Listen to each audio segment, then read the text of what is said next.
Chen Mo traverses into a perilous world dominated by ferocious beasts, awakening the innate talent of diligence rewarded by the heavens. All martial arts techniques, once inscribed upon the panel, can be activated. Through perseverance, progress can be achieved, and a certificate serves as an eternal testament, never to be forgotten. By concentrating on the cultivation of a single technique, his proficiency increases incrementally, disregarding any limits of comprehension. No martial art presents a barrier to him. While it takes prodigies several months to grasp advanced techniques, after merely one cycle of practice, Chen Mo sees his proficiency rise, and by the time the geniuses have only just begun, Chen Mo has already attained minor mastery. In the realm of martial comprehension, whether it be sword intent, blade momentum, or fist domain, others must continuously ponder. Whereas for Chen Mo, diligence alone suffices to enhance his proficiency, free from any obstructions.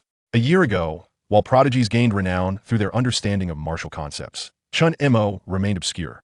A year later, while the prodigies are still at the threshold of understanding, Chen Mo has already achieved great mastery in martial comprehension. Prodigy. Chen Mo, how is it that your martial talent, which is evidently inferior to mine, has led you to such great mastery? Chen Mo, it is of no consequence. I have merely cultivated my skills through hard work. Prodigy, but I too have exerted myself greatly. Why am I still at the threshold? Chen Mo, you simply do not strive hard enough. Prodigy. Chapter 1. Traversing the High Martial World. Where am I? Why is it so dark? Chen Mo's consciousness is somewhat hazy, and before he can ponder, a series of images, like a film, flashes rapidly before his eyes. High Martial World, where martial prowess reigns supreme. Abyssal ferocious beasts. Warriors. Before he can comprehend the situation, these images morph into streams of golden light, rushing towards him. Instinctively, Chen Mo closes his eyes and tries to evade, raising his hand to shield himself, yet the golden light pierces through. Oh no, my vision is going blind. There is no time to resist, and he feels as though countless steel needles are simultaneously piercing his head. Hiss! Pain! Am I truly going to die? Just as despair envelopes him, the pain ebbs like a receding tide, fierce in its onset, yet swift in its departure. Yet, the images flooding into his mind are etched like an inscription, indelibly imprinted, impossible to forget. A surge of agony courses through Chen Mo's body, compelling him to cry out. Lin Fong, seated beside Chen Mo's sickbed, fights against fatigue, unwilling to succumb to slumber. Upon hearing her son's cry, she jolts awake, springing to her feet and bending over to scrutinize Chen Mo closely. Son, you have finally awakened. How wonderful! How are you feeling? Is anything amiss? Chen Mo's head remains somewhat heavy, his vision blurred. Upon seeing a familiar visage, he instinctively calls out, Mother. Son, do you feel any better? I shall fetch the doctor. Before Chen Mo can respond, Lin Fong turns and strides toward the door of the infirmary, calling out loudly, Doctor, my son has awakened. After Lin Fong departs, Chen Mo's mind clears significantly, and the pain in his body diminishes considerably. Having digested the memories, he finally comprehends the situation.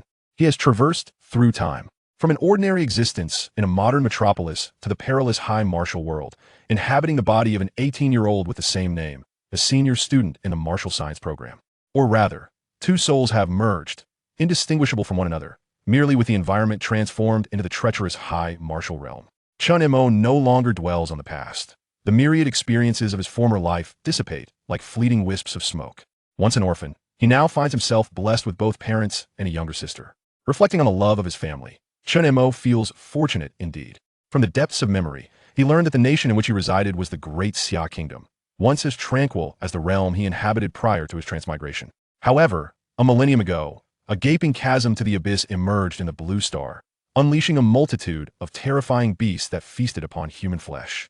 The aura emanating from these creatures incited rampant growth among flora and fauna, causing various animals to mutate into ferocious beasts that thrived on slaughter, inflicting ceaseless calamities upon humanity. To exacerbate the despair, modern firearms became utterly ineffective. The emergence of martial artists bestowed upon humanity a glimmer of hope.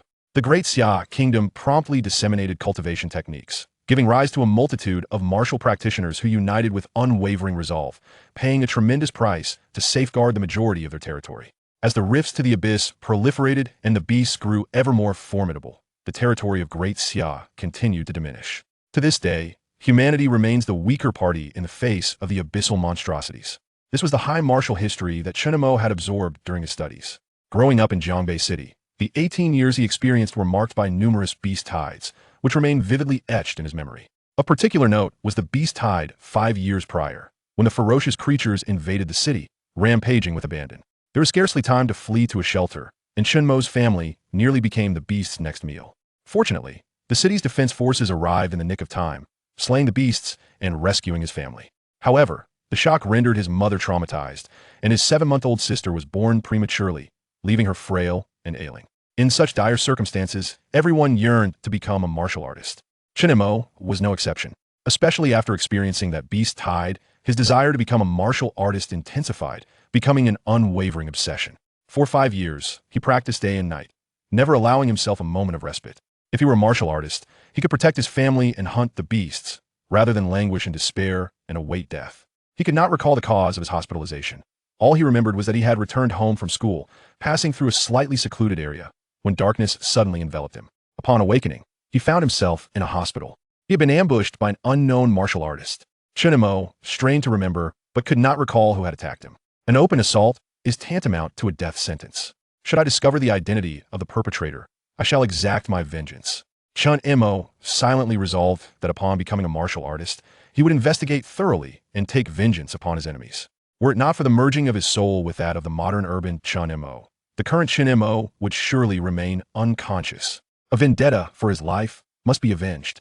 Yet, only by becoming a martial artist could he seek retribution.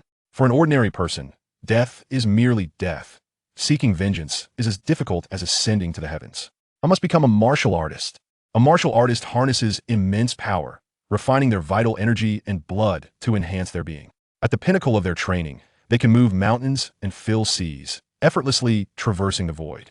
Just as Chen Mo envisioned himself as a martial artist, capable of moving mountains and vanquishing beasts, he heard his mother, Lin Fong, calling his name.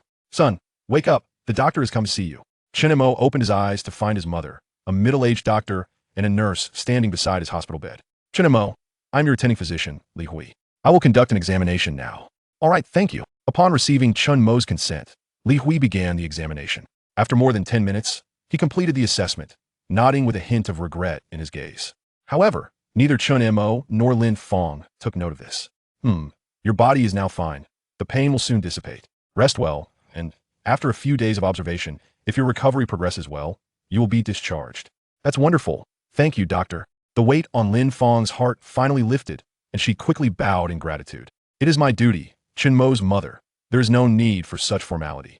Li Hui waved his hand. "All right, let Chen Mo rest properly. Please come to my office. I need to discuss some medical advice with you." "Certainly, Dr. Li," Lin Fong promptly agreed, urging Chen Mo to rest well before following Li Hui out of the ward. After such a tumultuous episode, Chen Mo felt exceedingly fatigued, his consciousness dimming as he closed his eyes and succumbed to deep slumber. Meanwhile, in the doctor's office. "What? Dr. Li, you say my son, his dantian, is shattered? How can this be?" Lin Fong could hardly believe her ears. She sprang to her feet, her gaze fixed intently on Li Hui. "This cannot be true, Dr. Li. You must be jesting. I refuse to believe it. It is true. Why would I deceive you about such a matter? I refuse to believe it." Bang! Lin Fong, in her agitation, slammed her hands on Li Hui's desk, shouting vehemently, "I do not believe this. It cannot be real." She understood all too well the implications of shattered dantian. Without it, one could never become a martial artist. Chen Mo was the family's sole hope. Chapter 2. The Shattered Dantian, Awakening the Panel. Lin Fong was oblivious to how she had exited the doctor's office. Stumbling down the corridor, she found herself unable to approach her son's hospital room. The solitary hope for her family's martial aspirations had been extinguished, and she was at a loss as to how to face her son. Even the thought of entering his room brought forth tears, as the sight of him was too overwhelming. "Are you all right, ma'am?" A nurse, noticing Lin Fong's dazed expression, approached with concern. "I'm fine, really." Lin Fong hastily wiped her tears, forcing a smile. "Please, carry on with your duties. That's a relief. If you're feeling unwell, do take a seat nearby and rest," the nurse suggested, sensing Lin Fong's reluctance to elaborate. After Lin Fong settled into a nearby chair, the nurse left her to her thoughts. Seated there, Lin Fong could not suppress her tears as her mind replayed the doctor's words. "The dantian is shattered. Restoration is virtually impossible, unless you possess rare treasures, or perhaps take him to the capital, where there might be a solution." Being ordinary folk, she and her husband had no means to travel to the capital. Their son was not a prodigy, their daughter frail, and they had no wealthy relatives to assist them. The thought of even leaving Jiangbei City was daunting for someone of their status. Lin Fong had grown up in Jiangbei City and had never ventured beyond its borders. With fierce beasts lurking outside, only martial practitioners could hope to exit the city. Despair consumed her, She wished fervently to bear her son's suffering in his stead. Who could be so cruel as to target her son? They were ordinary people. What offense had they committed? She could not fathom the reason. Her son, diligent and hardworking, had never mentioned offending anyone at school.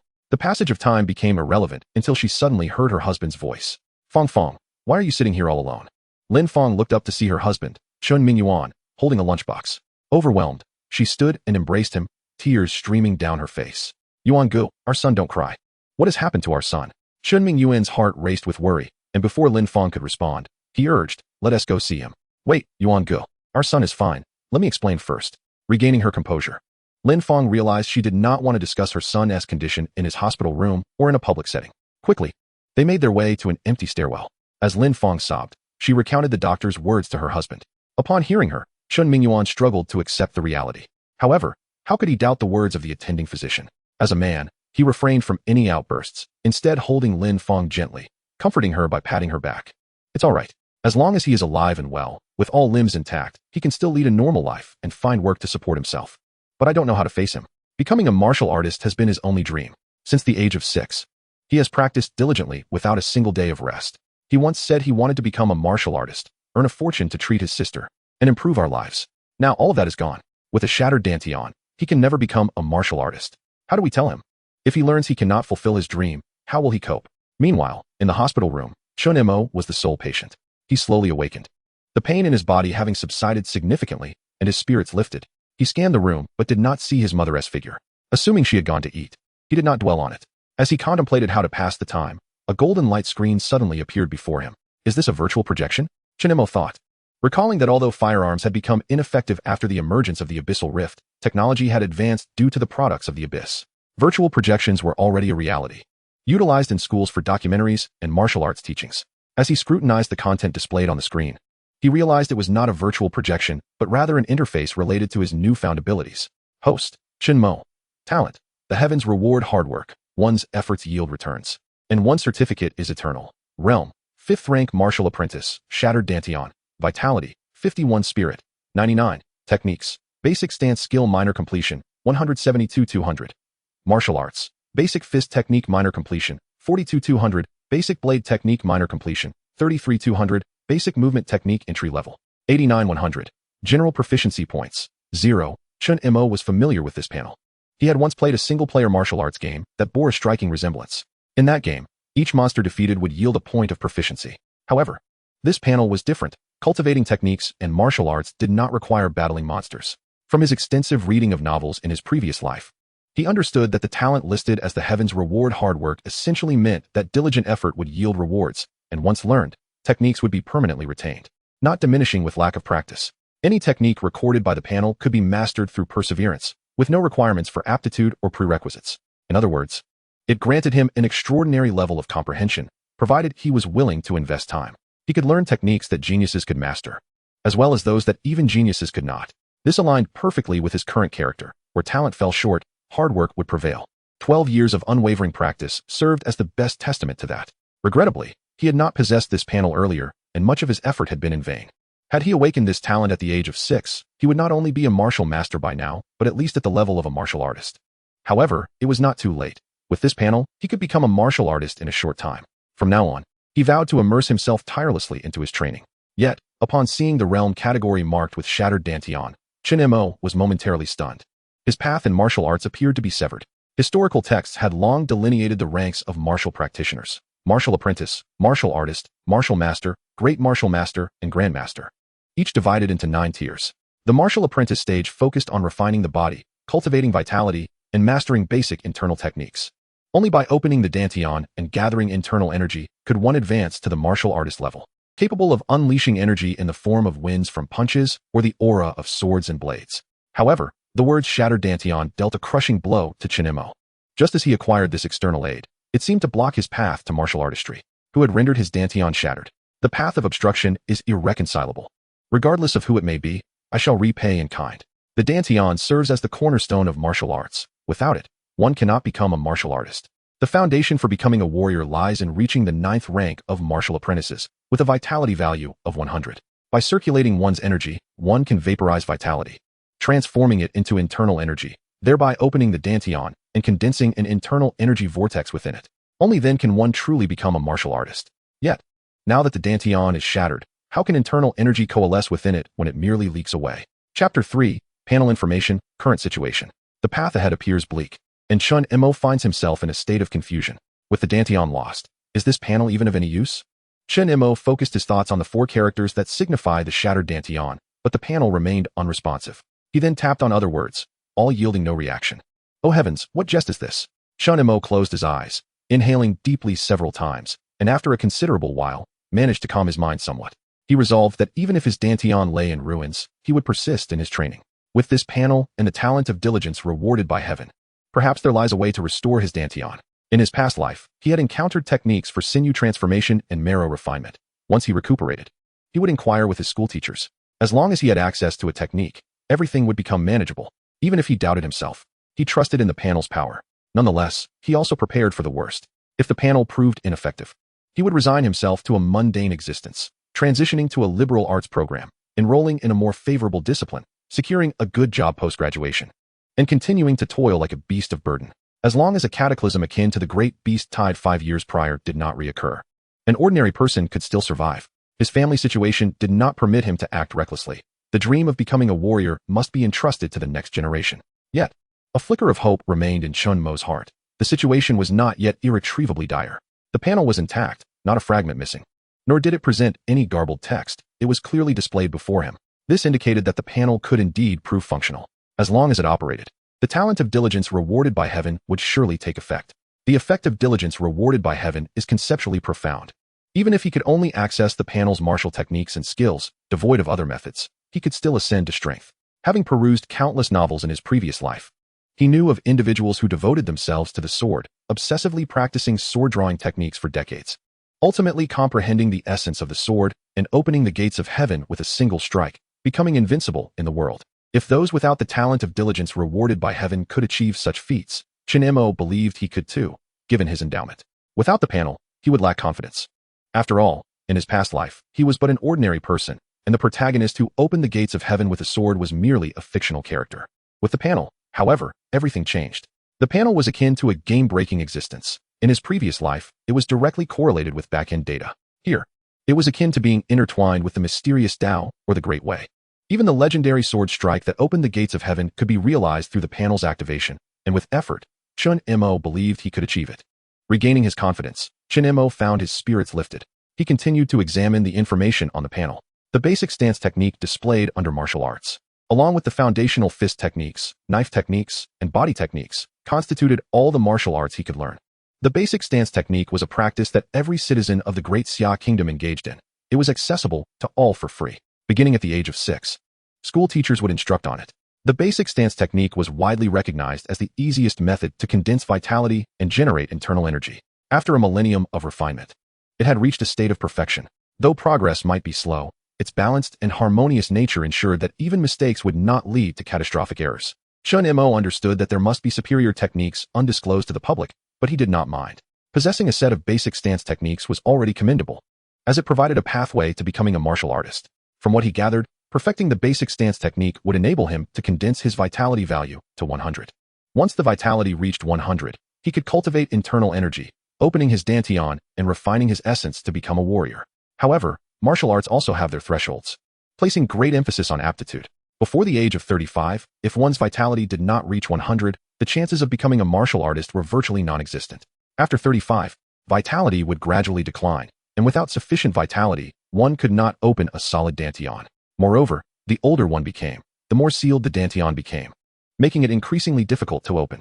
The basic stance technique offered hope to those who had failed martial examinations or graduated from university without becoming martial artists, allowing them to continue their training. In Chen Mo's community, there was a resident who, at the age of 34, successfully broke through to become a first-rank martial artist, causing a sensation throughout the neighborhood.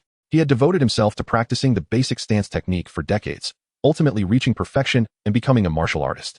As for the foundational fist, knife, and body techniques, he began learning them only after entering middle school. At ages 6 and 12, his body had yet to fully develop, rendering martial technique practice ineffective. Additionally, the basic stance technique already encompassed some fist techniques. Martial techniques and methods are divided into 4 realms: entry-level, minor achievement, major achievement, and perfection. Chen Mo had only attained minor achievement in these techniques, with a span of 6 to 12 years required to reach major achievement or perfection. It was evident how poor his martial aptitude was, making the prospect of becoming a martial artist seem distant. Thankfully, he possessed a cheat. Chen Mo glanced at the final section of the panel, the general proficiency points, which stood at 0. He had previously tapped it with his thoughts, yet received no explanation. He was uncertain how to acquire more. However, drawing from his previous gaming experiences, he surmised that perhaps hunting ferocious beasts could yield such points. Yet, he would need sufficient strength to verify this hypothesis. Turning his attention back to the realm of spiritual power on the panel, he noted an astonishing 99 points of spiritual power. Chen Mo rummaged through his memories but found no mention of the role of spiritual power. His teachers had not discussed it, and books were silent on the matter. Considering that a vitality value of 100 allowed for the opening of the Dantian, might a spiritual power of 100 enable the opening of the Niwan Palace, thereby giving rise to spiritual consciousness? Chen Mo's conjecture was well-founded. In both past novels and Taoist texts, such notions were present. With this hypothesis in mind, he closed the panel and shut his eyes, beginning to meticulously attune his senses. Soon, various cacophonous sounds flooded his ears. With careful discernment, he could distinguish footsteps, conversations, cries, and more. His hearing had become remarkably acute.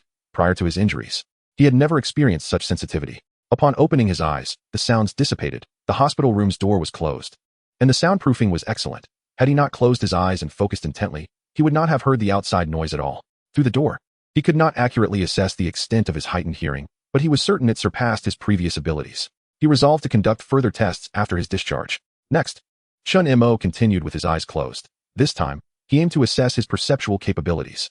Ordinarily, without physical contact with objects, one could not perceive their shapes, relying solely on temperature, airflow, and humidity. Yet now, he was able to perceive. Without physical contact, he could visualize all objects within a meter of himself, as if endowed with a god's eye view, akin to seeing with his own eyes.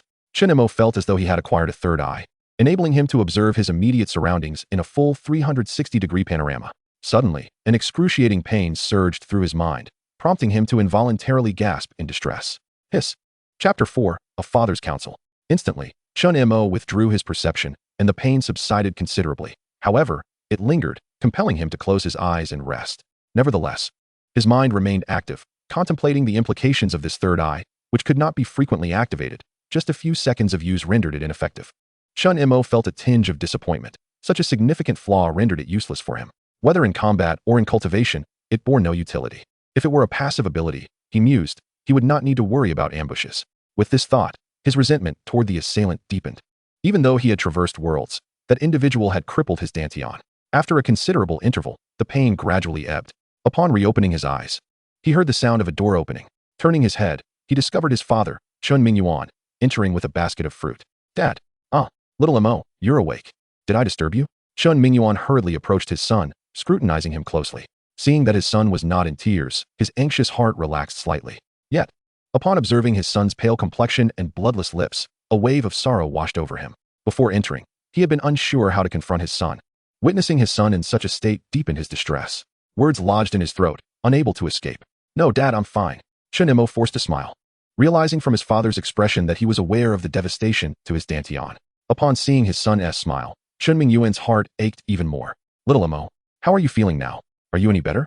Much improved. The doctor said I'm out of danger. If I'm observed for a while longer, I can be discharged. Don't worry, Dad. By the way, has Mom gone home? Yes, she returned. She hadn't slept all night, so I took her back to rest. Given such a blow, Chen Mingyuan naturally worried about his wife being alone, so he escorted her home before returning.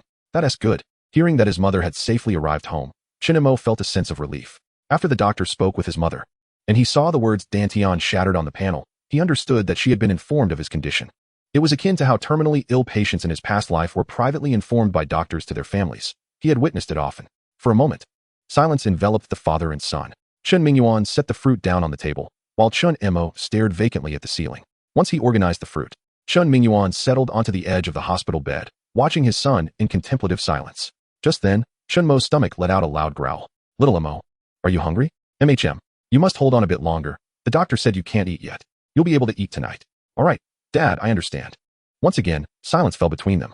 Chen Mingyuan was at a loss for how to comfort his son, fearing that his son might be unable to accept the news of his ruined Dantian. He believed it would be best to wait until after his son was discharged to disclose the truth. The thought of his son being inexplicably crippled filled Chen Mingyuan with rage. He clenched his fists, his nails digging into his palms. the pain serving as a reminder to keep calm. He could not comprehend why his son, who had never provoked anyone, would suffer such a fate. He had just called his son's homeroom teacher to inquire about his situation at school and had also consulted his son's friends, all of whom confirmed that he had not offended anyone. Although a report had been filed, the surveillance footage had been destroyed, leaving them clueless about the perpetrator, save for the knowledge that it was the work of a martial artist. Realizing it was indeed a martial artist, Chen Mingyuan understood that they were left to endure this silent grievance. There was little recourse for a family of ordinary people seeking revenge against a martial artist. It would be akin to courting death. While the law stipulated that martial artists could not arbitrarily kill or assault ordinary individuals in private settings, who could possibly be aware? A martial artist could eliminate an ordinary person without leaving a trace. Martial artists are not to be trifled with. Dad, Chen Mo broke the silence. I am already aware of my condition.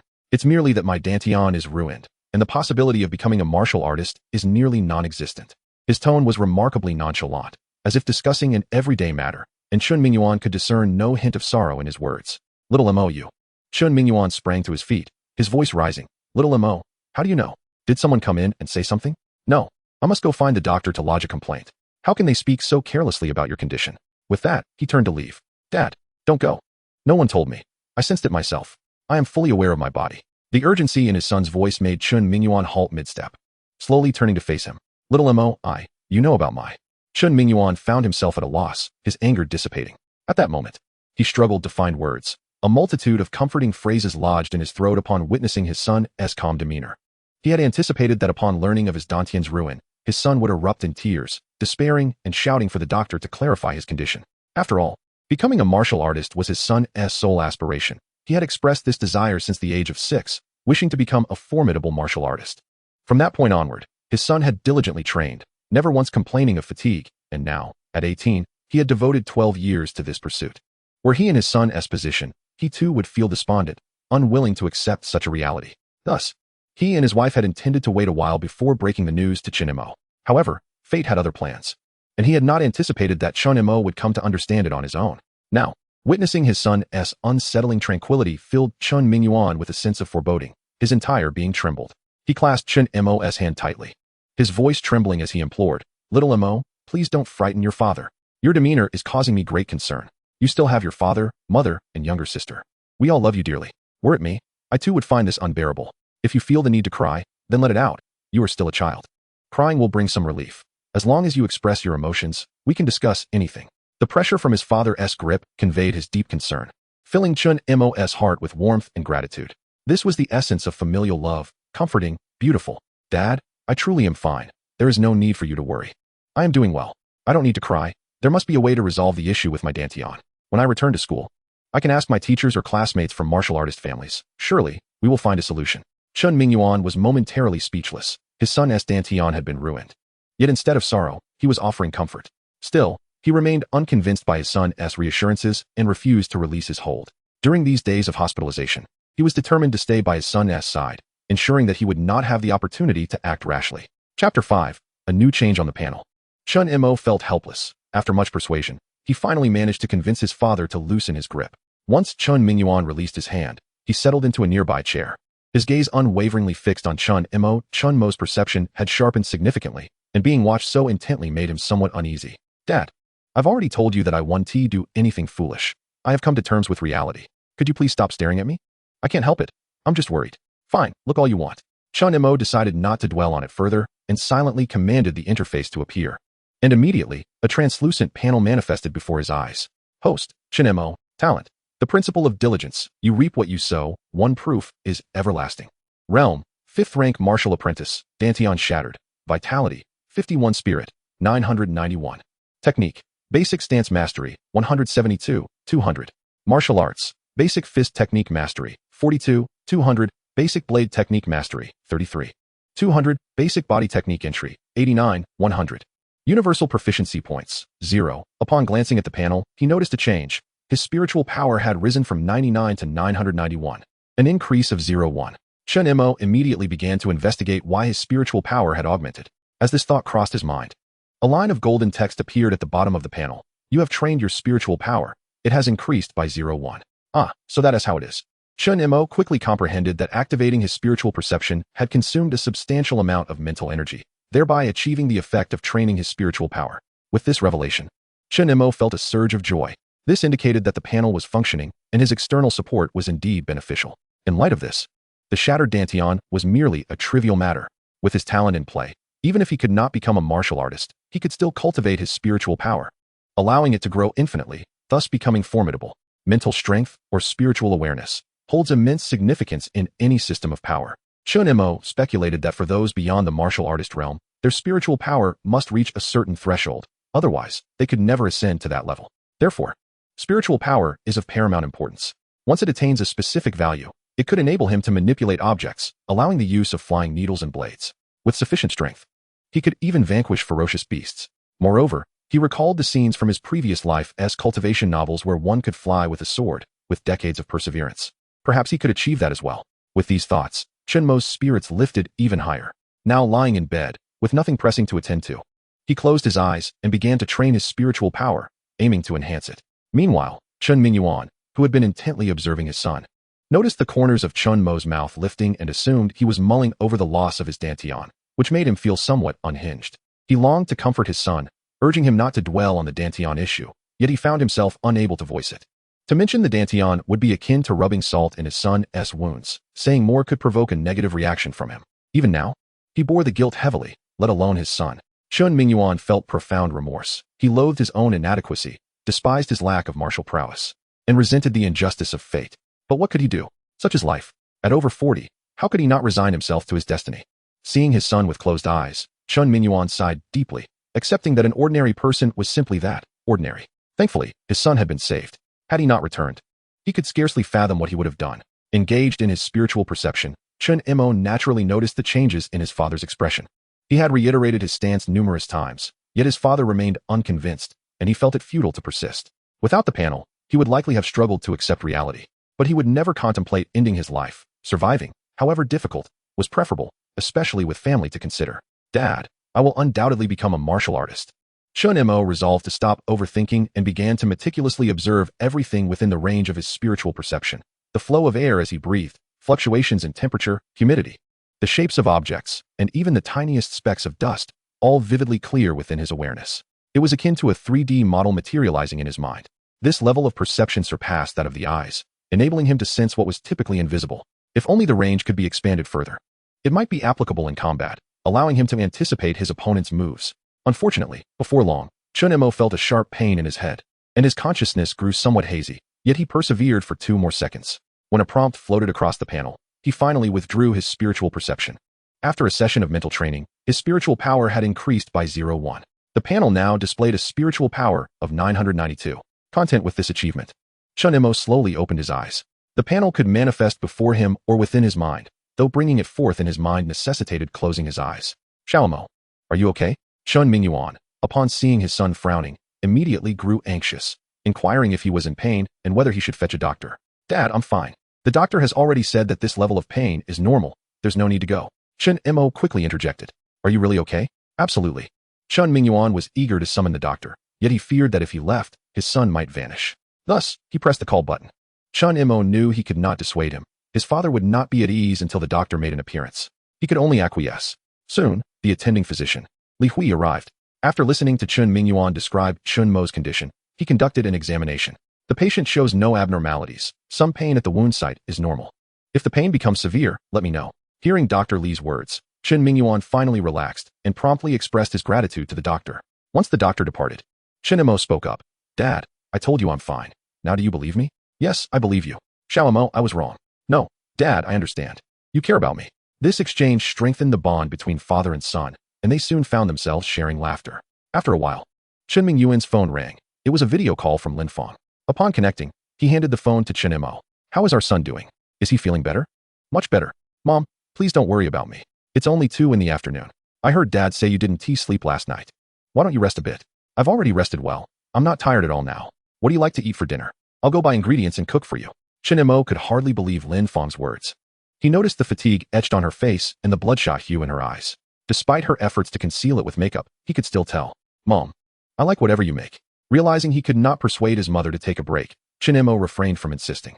Brother, it's me, Warner. Can you see me? Suddenly, his younger sister, Chen Warner, appeared on screen. Upon seeing his adorable sister, Chen Mo immediately smiled and said, Warner, I see you. Have you missed your brother while at home? Yes, yes. Brother, I've missed you so much. Mom says you were sick. So you need to take your medicine and get your shots so you can recover quickly. Hom. Brother will listen to Warner. The siblings joyfully chatted, filling the hospital room with Chun Warner's laughter. Chapter 6. The Wanted Criminal. According to our report, the notorious 5th-rank martial artist fugitive Luo Jianren has resurfaced in the eastern district of Jiangbei City, having already claimed the lives of a 3rd-rank martial artist and 5 ordinary citizens. The Martial Artists Guild and the Jiangbei City Law Enforcement Bureau have issued a bounty, offering a reward of 10,000 yuan for any credible information leading to the capture of Luo Jianren, and a staggering 100,000 yuan for his capture or demise. Below, we present the fugitive's photograph along with his basic information. Luo Jianren, male, 37 years old, a 5th-rank martial artist skilled in agility and proficient in swordsmanship. We urge ordinary citizens to remain calm and composed should they encounter Luo Jianren. Martial artists possess heightened senses, and any signs of panic may attract his attention. Therefore, it is advisable for ordinary people to avoid confrontation with him. Martial artists are also advised to assess their own capabilities. One should possess at least comparable strength before engaging him in battle. If inadequately equipped, please inform the Martial Artists Guild or the Law Enforcement Bureau. Now, we transition to our next segment. In a hospital room, Chen Mo and his father are watching the news on television. Upon hearing this alarming report, both father and son furrow their brows, realizing that should they encounter a 5th-rank martial artist fugitive, their fate would be sealed. A palpable sense of crisis envelopes Chen Mo, prompting him to lose interest in the subsequent news. Dad, please turn off the television. All right.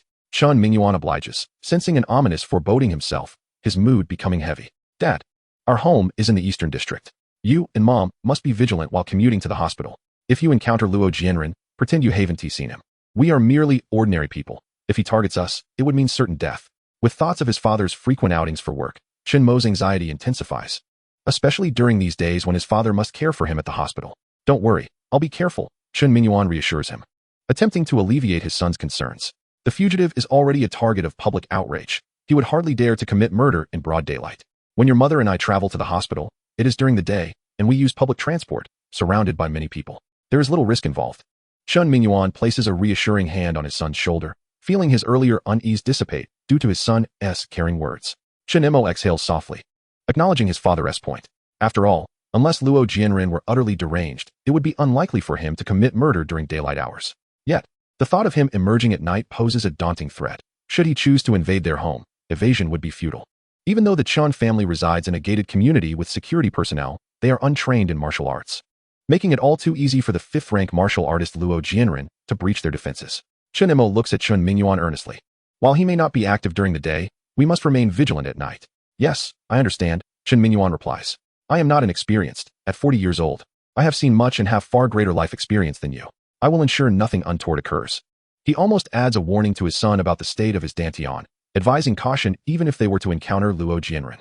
However, he refrains, choosing instead to shift the conversation. By the way, Mo, do you have any idea who might have harmed you? Could it be this fugitive? Instantly regretting his question, fearing it would lead back to the topic of the dantian, he hastily clarifies, I'm just concerned about you and want to understand what transpired. I mean no offense. Seeing his father's flustered demeanor stirs a poignant emotion within Chen Mo. Dad, I understand. I was just on my way home from school, passing through that area when everything suddenly went dark. When I regained consciousness, I found myself here. I have not wronged anyone at school or outside. As for whether it was that fugitive, I cannot say. He is a murderer and should have no reason to spare my life. Indeed, I share your sentiments. If you were to encounter a murderer, you would hardly be so fortunate, Chen Mingyuan responds. But why would someone go to such lengths to incapacitate your dantian? Think carefully. Have you experienced anything unusual lately? With the topic laid bare, Chen Mingyuan, seeing his son open up, delves deeper into inquiry. Chen Mo reflects, and finding nothing out of the ordinary, shakes his head. There really hasn't been anything unusual, just the routine of going to and from school. And I haven't spoken to any strangers, let alone offended a martial artist. Sighing, Chen Mingyuan concedes, if you cannot recall anything, then let it be. We must await the findings from the Law Enforcement Bureau. Rest well. Resigned to the situation, he is well aware that at his age, he has outgrown naivety. He understands that the Law Enforcement Bureau's investigation is unlikely to yield results. Without surveillance footage or witnesses, providing evidence is virtually impossible, making it exceedingly difficult to identify the perpetrator. Moreover, as an ordinary family, they lack the resources to hire a martial artist for assistance in the investigation. Should a martial artist choose to investigate, they could deduce the type of martial arts used and the perpetrator's strength based on the residual energy from the wounds, thereby narrowing down the suspects significantly. However, such an endeavor would demand considerable effort and financial resources. which martial artists are often reluctant to expend on cases that bear no fruit. Chen Mo is acutely aware of this reality. A martial artist can easily earn tens of thousands, or even hundreds of thousands, by venturing outside the city to hunt ferocious beasts, who would willingly squander their time and energy to assist in tracking a killer. The Chen family is not affluent enough to afford a martial artist's services. Furthermore, with Chen Mo's dantian rendered useless, his path in martial arts severed, he holds no value in such a pursuit. Were he a prodigy, perhaps someone would extend a favor to assist him. But alas, he is not. Ultimately, he must rely on himself. Chen Mo hums an assent, closing his eyes and lapsing into silence. He then channels his perception, continuing to exercise his mental acuity. Viewing the world from a third-person perspective, he finds it intriguing. This vantage point not only enhances clarity, but also uncovers the essence of various phenomena. Suddenly, an idea strikes him. If he can perceive external objects, could he also introspect? Determined, he retracts his perception and turns it inward. In an instant, the muscles, organs, bones, and major blood vessels of his body materialize before his mind's eye, reminiscent of an anatomical diagram from a past life. His heart beats vigorously, pumping blood from the atrium through the veins. Feeling a tinge of disappointment, he had hoped to visualize his body's meridians, yet he could only see the anatomical structures, minute blood vessels, while the nerves remained elusive. His focus shifts to the nape of his neck, where he observes tiny blood vessels that have burst, causing a pool of bruising, though some areas have begun to heal. This was where the assailant had struck him unconscious. Next, his attention moves to the area of his dantian, located in his lower abdomen, where a thumb-sized wound extends into his abdominal cavity. The external muscles have been sutured, yet bruising persists. Chapter 7. The Trials of the Enforcers. The wound is gradually mending, and within a few days, it should heal completely, with the bruising dissipating as well. The inability to visualize his dantian brings a degree of disappointment. Had he been able to introspect and identify the meridians, he might have been able to harness his internal energy to repair his dantian. Recalling the concept of internal energy, Chen Mo's eyes suddenly brighten. While he may not be able to introspect, he can still manipulate his internal energy to reveal the meridians. However, as he attempts to channel this energy, he discovers that he is presently unable to do so. In the martial apprentice phase, one must refine their bones and muscles to cultivate a sense of energy, yet this sensation is not quite internal energy, as it arises during the practice of stance work and remains uncontrollable. Assuming a specific posture, the flow of qi follows a designated path. Only through the mastery of stance practice can one slightly manipulate the sensation of qi. Upon achieving perfection in this practice, one may then guide the qi to circulate through the meridians, thus qualifying as internal energy. When Chen Mo reached the 5th rank of martial apprentice, he began to perceive the sensation of qi, yet it is of no use at present, as his wounds remain unhealed. Chen Mo is compelled to abandon his attempts and withdraw from introspection. He can only train his mental prowess. Upon extending his mental perception, he immediately senses the passage of time. 1, 2, 3, 33, 14. Upon reaching the 15-second mark, an excruciating pain surges through his mind, as if his head might split open, yet Chen Mo perseveres. He gazes at the log displayed on the panel, and after another 3 seconds, a message finally materializes. Through mental training, mental power 01. The figure on the panel shifts to 993. Thus, Chen Mo withdraws from mental perception, and as he relaxes, a significant burden lifts. 18 seconds, 3 seconds longer than before. Suddenly, Chen Mo realizes a peculiar issue. While introspecting, he experiences no depletion of mental power. To verify this, he endures the pain and introspects once more. Indeed, the pain does not intensify, yet the images he perceives are hazy, clearly. His mental power is exhausted and requires rest to replenish. Exiting introspection, he falls into a deep slumber after a few moments. It is uncertain how much time has passed when he suddenly feels a prod, accompanied by his father's voice. Xiao Mo, wake up. Chen Mo opens his eyes to find his father looking at him. Dad, what is the matter? Xiao Mo. The enforcers have come to inquire about the circumstances surrounding your attack. I'll help you sit up. Just as Chen Mingyuan bends to assist Chen Mo, a cold voice interjects, no need. We just have a few questions. You need not meddle and waste our time. Chen Mingyuan falters momentarily, reluctantly releasing his grip and stepping back slightly, casting a sidelong glance at the enforcers, bending slightly with a hint of deference. Comrades of the enforcement team, please feel free to ask any questions. We shall cooperate fully. If we haven't asked you, do not interject. Step aside. Another indifferent voice responds. Yes, yes. Chen Mingyuan quickly steps aside, yielding his place to the 2 enforcers. At this moment, Chen Mo also observes the appearance of the 2 enforcers.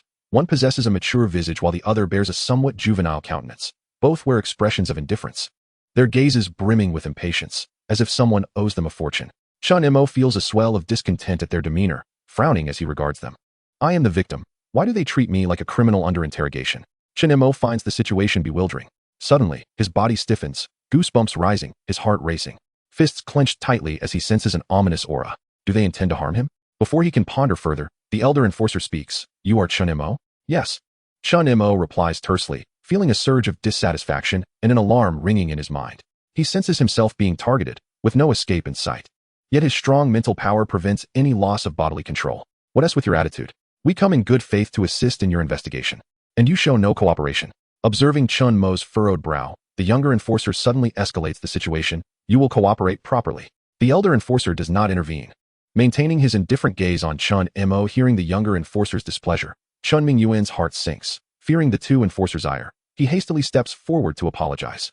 I'm sorry, comrades of the enforcement team. My son is injured and his emotions are somewhat unstable. Silence. It is not your turn to speak. Step aside. The younger enforcer advances, shoving Chen Mingyuan. Chen Mingyuan stumbles back, landing on the hospital bed. Dad. Chen Mo, witnessing his father's push, struggles to rise, only to be restrained by the elder enforcer's firm grip on his shoulder, feeling as though a massive stone has pinned him down. Xiaomo, seeing his son restrained, Chen Mingyuan cannot contain his worry, calling out, Be quiet, do not move. The younger enforcer also holds Chen Mingyuan in place. At the warning from the enforcers, Chen Mingyuan dares not speak further. What do you intend? You ask us to cooperate with the investigation, yet you resort to violence? Chen Mo immediately demands. Feeling a warm current flow through his shoulder, coursing through his body before vanishing. Confused by this unwarranted targeting, he feels a sense of indignation. Having done nothing to provoke them, why must they enforce the law so brutally? Clearly, I am the victim. Now, in a position of weakness. Chen Mo refrains from cursing them, fearing their wrath. We are merely ordinary citizens, comrades of the enforcement team. Whatever questions you have, we shall comply. Chen Mingyuan suppresses his rising anger, speaking with feigned politeness. My son is young and inexperienced. I apologize on his behalf. Xiaomo, quickly apologize. Whatever the comrades of the enforcement team wish to do, we shall cooperate. The two enforcers offer no response to their words. The elder enforcer releases his grip and directly unleashes the aura of a martial artist. Both Chen Mo and Chen Mingyuan feel an overwhelming pressure descend upon them. Facing the elder enforcer's presence, the pressure intensifies for Chen Mo, making him feel as if he is being scrutinized by a ferocious beast. His life hanging by a thread. I ask you answer. The cold voice pierces through him like a chilling wind, assaulting Chen Mo's eardrums. Yes. Under the oppressive gaze of the superior, Chen Mo struggles to respond. Despite the turmoil within him, he dares not unleash his pent-up fury, for before him stands a martial artist. As a fifth-rank martial apprentice, he is wholly incapable of withstanding the pressure emanating from a martial artist, and his body begins to tremble. The elder enforcer slightly withdraws his aura and directly inquires, Name. Chen Mo. Gender. Male. The elder enforcer asks one question at a time, and Chen Mo answers each, while Chen Mingyuan sits silently beside, refraining from further comment. The younger enforcer stands by, taking notes. A few minutes later, the situation is clarified. However, the elder enforcer once again releases his aura, unexpectedly asking, Your dantian is shattered. Why do you show no sorrow? Answer me honestly. Confess freely. Are there matters you are concealing? Upon speaking, the energy locks onto Chen Mo, projecting an imminent threat of violence should he dare to lie. Chen Mo feels as if he is facing a formidable enemy, his hair standing on end, goosebumps rising, his entire body shaking. Yet, he does not succumb to fear. Instead, an endless fury wells up within him. Answer? Even now, you continue to press me with the aura of a martial artist? Damn it. I shall take my revenge when the opportunity arises. Whether I am saddened or not is of no concern to you. Rather than wasting time on me, why not investigate the true culprit? Chen Mo silently curses. Having lived 2 lives and possessing extraordinary mental strength, he manages to conceal his dissatisfaction. Yet, before this martial artist, he must suppress his grievances, knowing that had he been a martial artist himself, he would never have acted in this manner. I have nothing to conceal. Chen Mo replies haltingly, the pressure of the martial artist's aura sapping his strength, beads of sweat cascading down his forehead, soaking his hairline. He lacks the energy even to wipe away his sweat. Simultaneously, his entire body becomes drenched, his hospital gown clinging to him.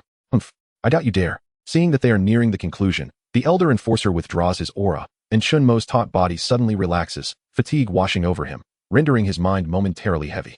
As he was about to close his eyes and rest, the chilling voice of the older enforcer pierced through his thoughts, startling him into a semblance of alertness. Based on your account, your situation will be classified as an accident, and you are to sign above. Yes. Chen Mo, utterly drained of strength, could barely grasp the pen and had no choice but to allow his father, Chen Mingyuan, to sign on his behalf, ultimately pressing his thumbprint. In the future, refrain from summoning the police without evidence. It is a waste of their resources. After issuing this warning, the 2 enforcers departed the hospital room without a backward glance. Chapter 8. the helplessness of ordinary people once the enforcers had completely left. Chen Mingyuan hurried to Chen Mo's side, scrutinizing his condition. At that moment, Chen Mo was drenched in sweat, his complexion pale, and his lips, which had regained some color, were now ghostly white. He appeared utterly fatigued, his hospital gown soaked through with perspiration. Witnessing his son's state, Chen Mingyuan felt his heart clench painfully, a sensation that was difficult to articulate. He was consumed by guilt, blaming himself for not possessing the prowess to become a martial artist. Suppressing his sorrow, he quickly inquired, Xiao Mo, how do you feel? Should I call a doctor? Dad, I'm fine. There's no need for a doctor. Just grab a towel to help me wipe off the sweat and change my clothes. Chen Mo's voice was weak, his spirit utterly exhausted, yearning for a change of attire to rest. The earlier confrontation with the enforcers had drained him of immense mental energy. Had it not been for his strong will, he would have lost control of his bodily functions amidst that pressure. The older enforcer had clearly taken lives, or perhaps had slain ferocious beasts. The aura he projected was steeped in a lethal intent. Chen Mo had encountered such a presence during his training with his teacher, making it all too familiar. Additionally, 5 years prior, during the Beast Tide, he had encountered a ferocious beast that had instilled a similar feeling of dread. He could not fathom why the enforcers had targeted him. Had he truly offended a martial artist? Those who could command such actions surely held considerable power.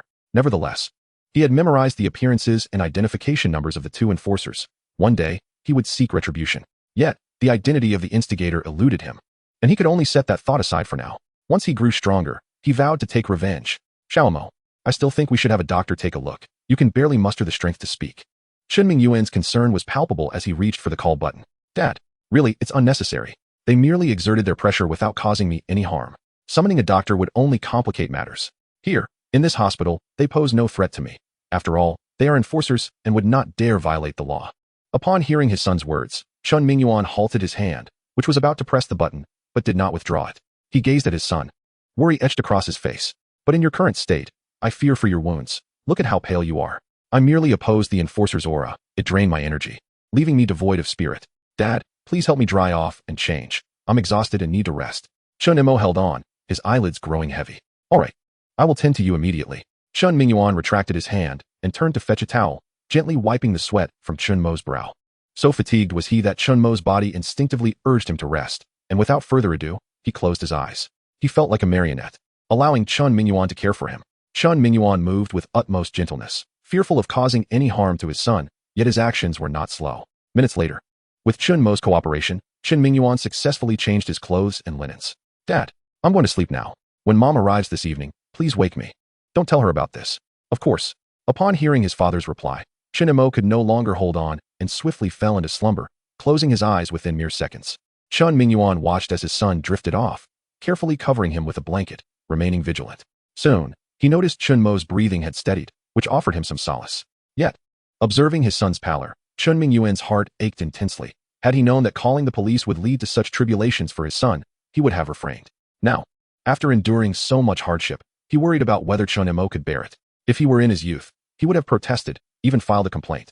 But now, he could not afford such defiance. He had a family to consider, and could not easily offend martial artists.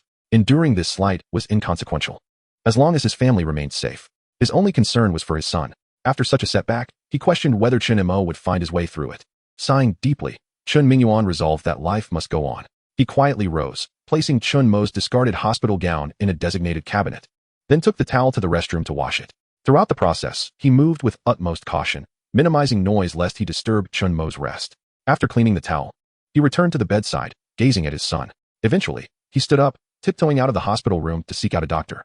Unable to quell his unease without a proper examination, upon exiting the room, he caught sight of the two enforcers retreating down the hallway. He promptly halted, averting his gaze and clenching his fists instinctively. The sight of them ignited a surge of rage within him, threatening to boil over. He bowed his head, aware that martial artists possessed exceptionally keen senses. Should they detect his animosity, they would likely strike first. Taking several deep breaths, he endeavored to suppress his anger, relaxing his body and feigning nonchalance. Once he composed himself and lifted his head, he found that the enforcers had long disappeared from sight. He dismissed the thought and proceeded directly to the doctor's office. Meanwhile, in the descending elevator, the two enforcers conversed. The younger one looked to the elder and remarked, Liang Go, that Chen Mo lad did not cower as you expected. His will is resilient. During our patrol, did he speak any falsehoods? None. I kept a lethal aura trained on him. Had he lied, I would have detected it immediately. In fact, I even probed him further and found no anomalies. The elder enforcer explained with a smile. Moreover, We have classified his case as an accident. He has already signed, and we can close the case upon our return. As long as he spoke no lies, that lad is now rendered useless with his dantian crippled. Even if he did lie, it holds no weight. The younger enforcer dismissed the matter. This case concerning an ordinary person is not worth our concern. We should focus our attention on the fugitive, Luo Jianren. He is of utmost importance. Indeed, Liang Gu, I heard that Luo Jianren possesses a treasure. Is there any truth to that? The younger enforcer inquired with curiosity. The information is accurate, but Luo Jianren is a fifth-tier martial artist. We are no match for him. If we receive any leads, we will pass them on to the team leader within the bureau. Rewards will surely follow. That sounds splendid. The team leader is a sixth-tier martial artist. Should we encounter the fugitive, I will promptly inform you, Liang Gu. Pleased with the younger enforcer's words, Liang Gu patted him on the shoulder, smiling as he replied, should I reap any benefits, you shall not be overlooked. The two left the hospital, engaged in light-hearted banter. Returning to the vehicle, the elder enforcer sent a message to an unfamiliar number, succinctly stating, the person is not dead, but the dantian is shattered. Chapter 9. Speculations regarding the assailant in the hospital room. After a thorough examination, the doctor reassured Chen Mingyuan that Chen Mo was physically unscathed, which brought him a sense of relief. Once the doctor departed, he settled beside the adjacent bed, gazing at the peacefully sleeping Chen Mo, lost in his thoughts. Before he realized it, the clock struck 6 in the evening, and the daylight had begun to wane. The sound of the hospital room door stirred Chen Mingyuan from his reverie. Turning to see his wife, Lin Fong, he promptly stood to greet her. Fong Fong, you've come. Hearing her husband's gentle tone, Lin Fong understood that their son was asleep and responded softly, Yuan Gu, while I was away. Did Xiao Mo experience any anomalies? Nothing at all. Everything is fine. Chen Mingyuan uttered a well-intentioned falsehood, as Lin Fong, consumed by concern for their son, failed to detect the unusual inflection in her husband's voice. Typically, she would have sensed his deception immediately. However, upon approaching Chen Mo's bedside and observing his pallor, she quickly realized something was amiss.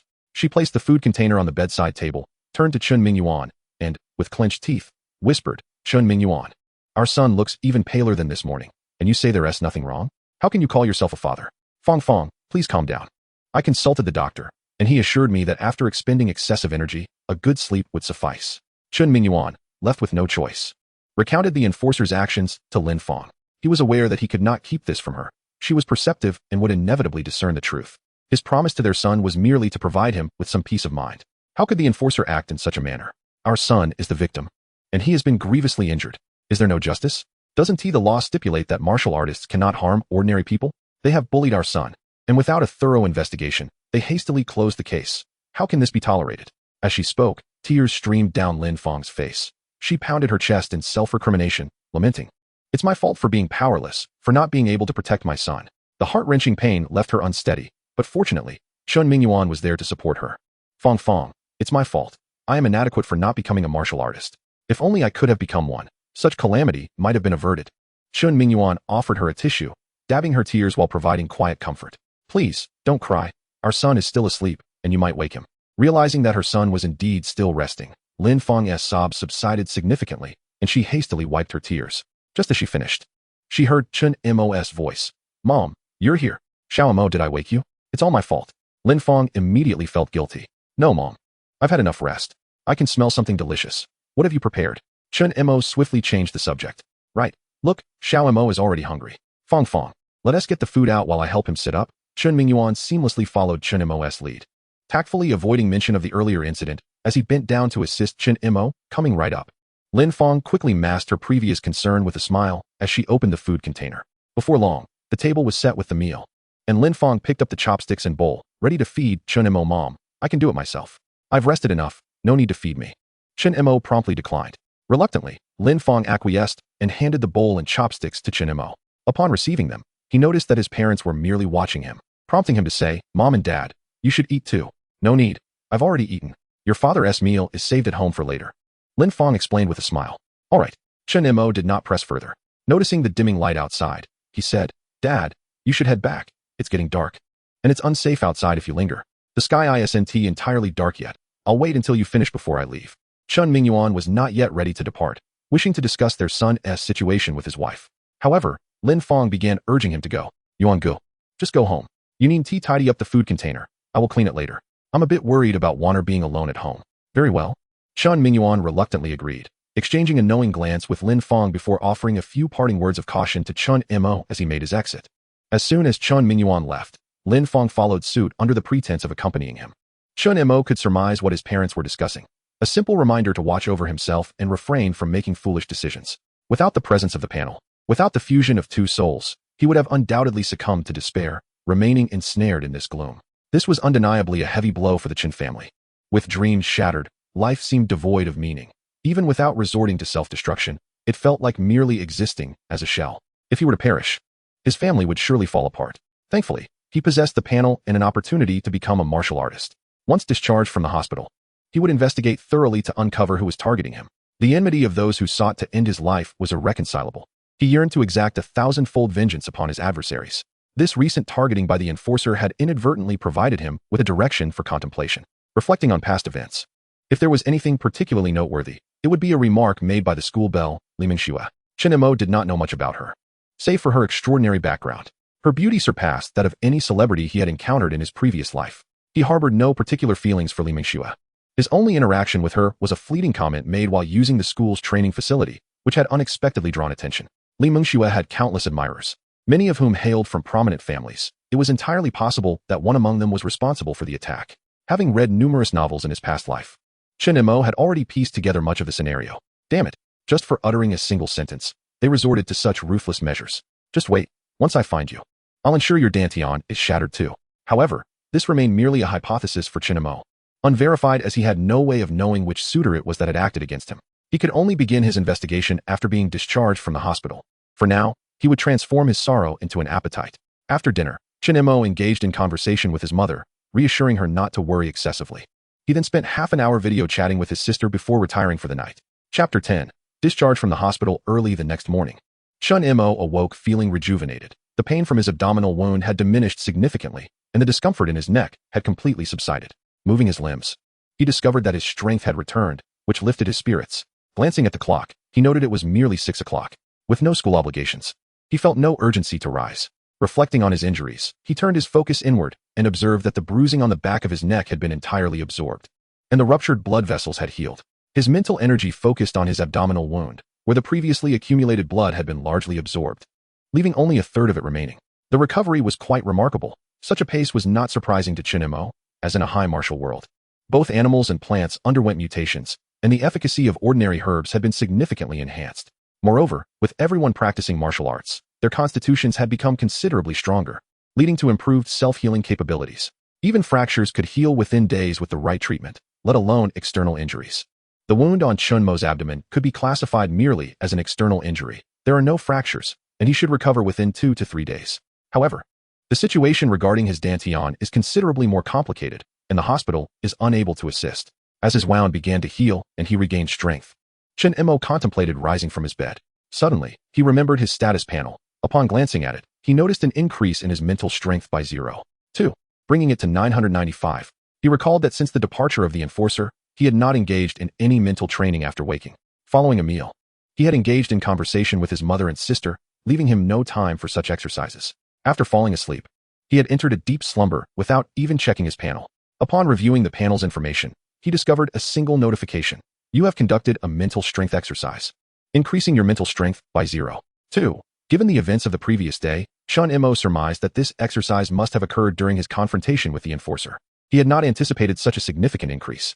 With just 0.5 more, his mental strength would reach 100. And he was eager to see what would transpire upon achieving that milestone. Although each training session required a period of rest, today he had the entire day ahead of him, and he was confident he could elevate his mental strength to 100. Without further ado, he commenced his training. Chen Mo promptly closed his eyes and utilized his mental perception while observing the panel. After 20 seconds, the familiar agonizing pain struck, yet he persevered. The mental strength indicator on the panel changed to 996 before he withdrew his mental perception. Before long, his father, Chen Mingyuan, entered the hospital room quietly, placing breakfast on the bedside table and engaging in hushed conversation with his mother, Lin Fong. Chen Mo, having just exerted his mental strength, felt mentally fatigued and kept his eyes closed.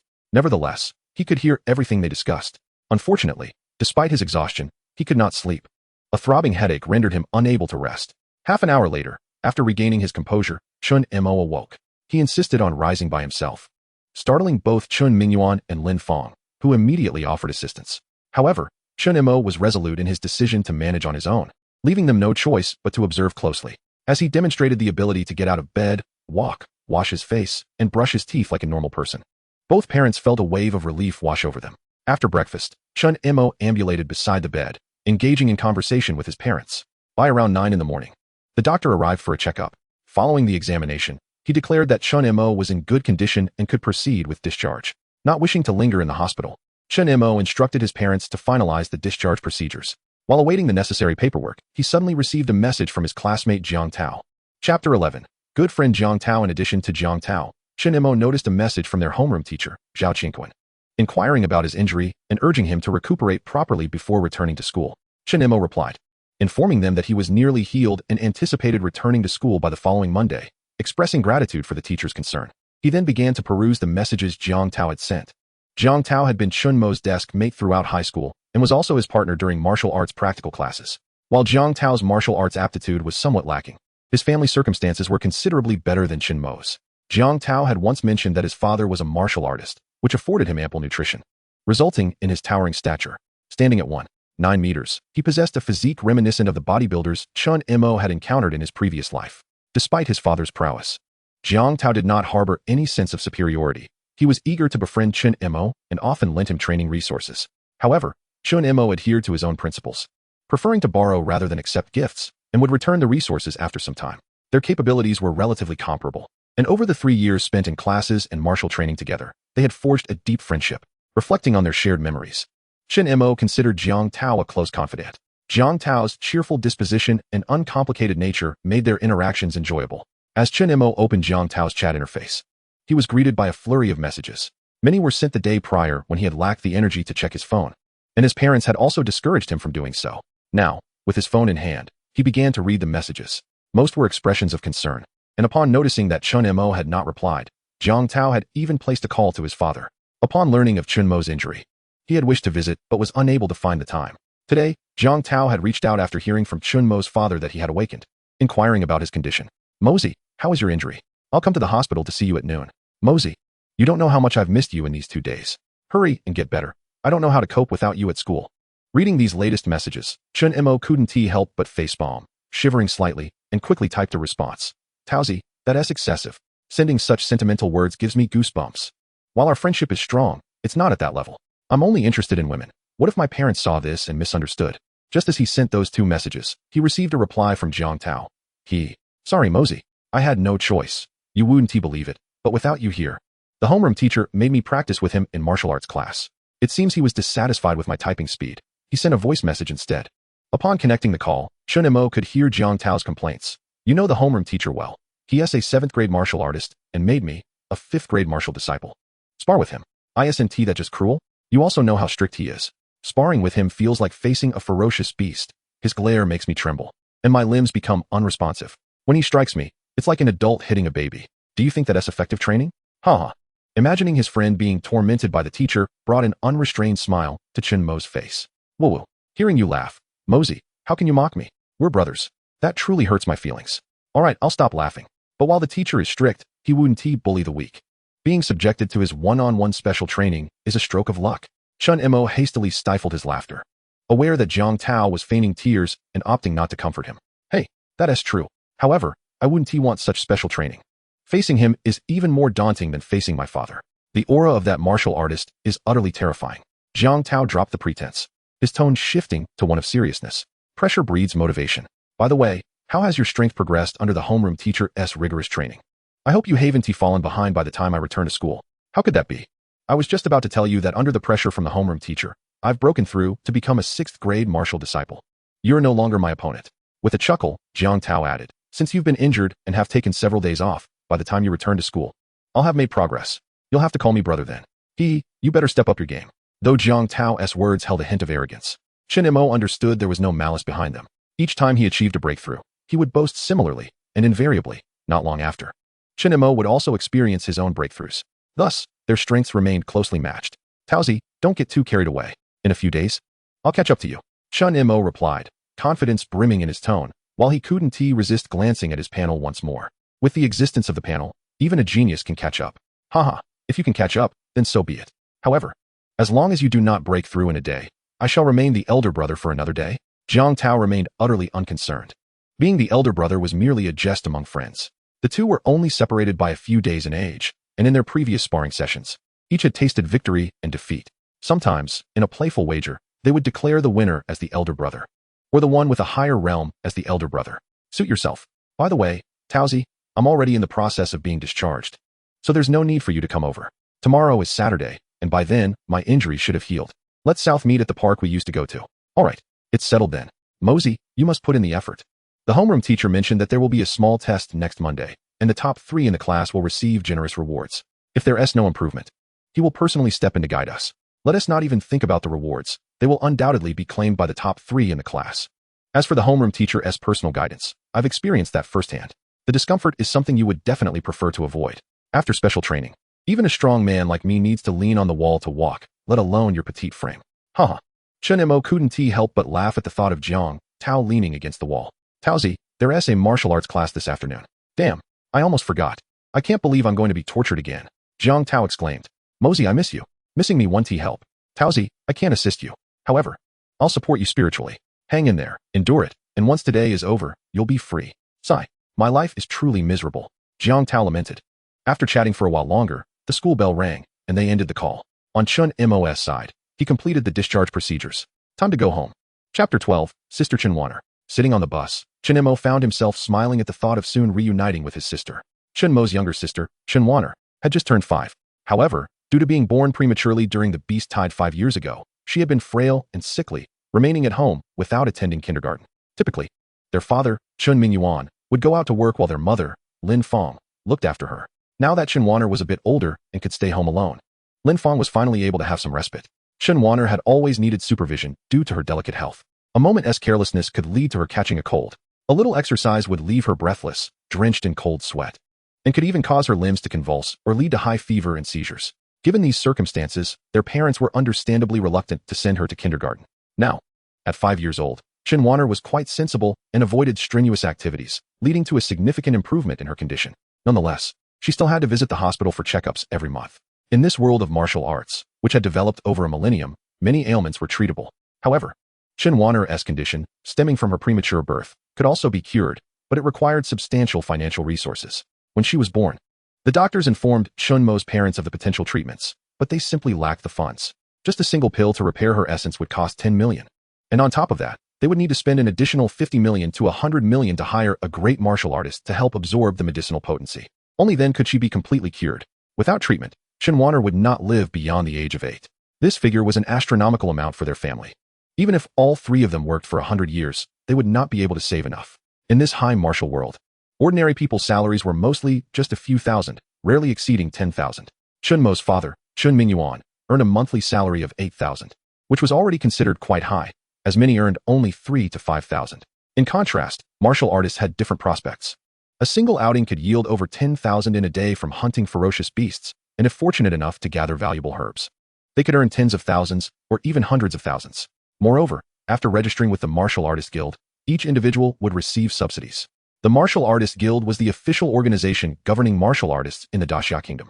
Once someone became a martial artist, they were required to register with the guild to gain recognition. Only then could they truly be considered martial artists. Failure to register in time would not only forfeit their subsidies, but also lead to their capture by the guild. Yet, the stark reality was that the Chun family were ordinary people, relegated to a life of drudgery. Thus, Chen Wanner's condition could only be managed with medication. Upon learning of this situation, Chen Mo dedicated himself to training, aspiring to become a martial artist so he could earn money swiftly. The divide between martial artists and ordinary people was akin to 2 separate worlds. Consequently, everyone yearned to become a martial artist. Becoming one meant transcending social classes. Even without venturing outside the city, martial artists enjoyed subsidies and could undertake bounty tasks within the city. In summary, the avenues for a martial artist to earn were plentiful.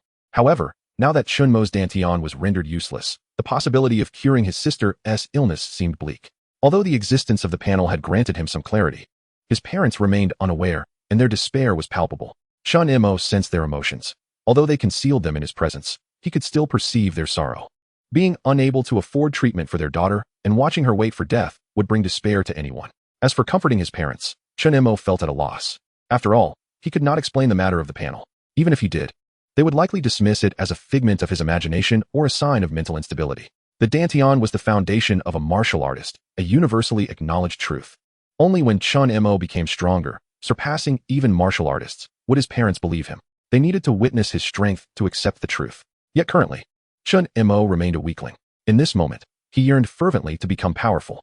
I will surely become strong. I will definitely heal my sister. And as for the one who rendered my Dantian useless, I shall not let him go. To not avenge this grievance would be unworthy of being called a son. Chen Mo vowed fiercely in his heart, determined to elevate his strength and become formidable as swiftly as possible. He suppressed his emotions and began training his mental fortitude. On the side, Chun Mingyuan and Lin Fong had not taken their eyes off Chen Mo suddenly. They noticed Chen Mo frowning, his face contorted in pain.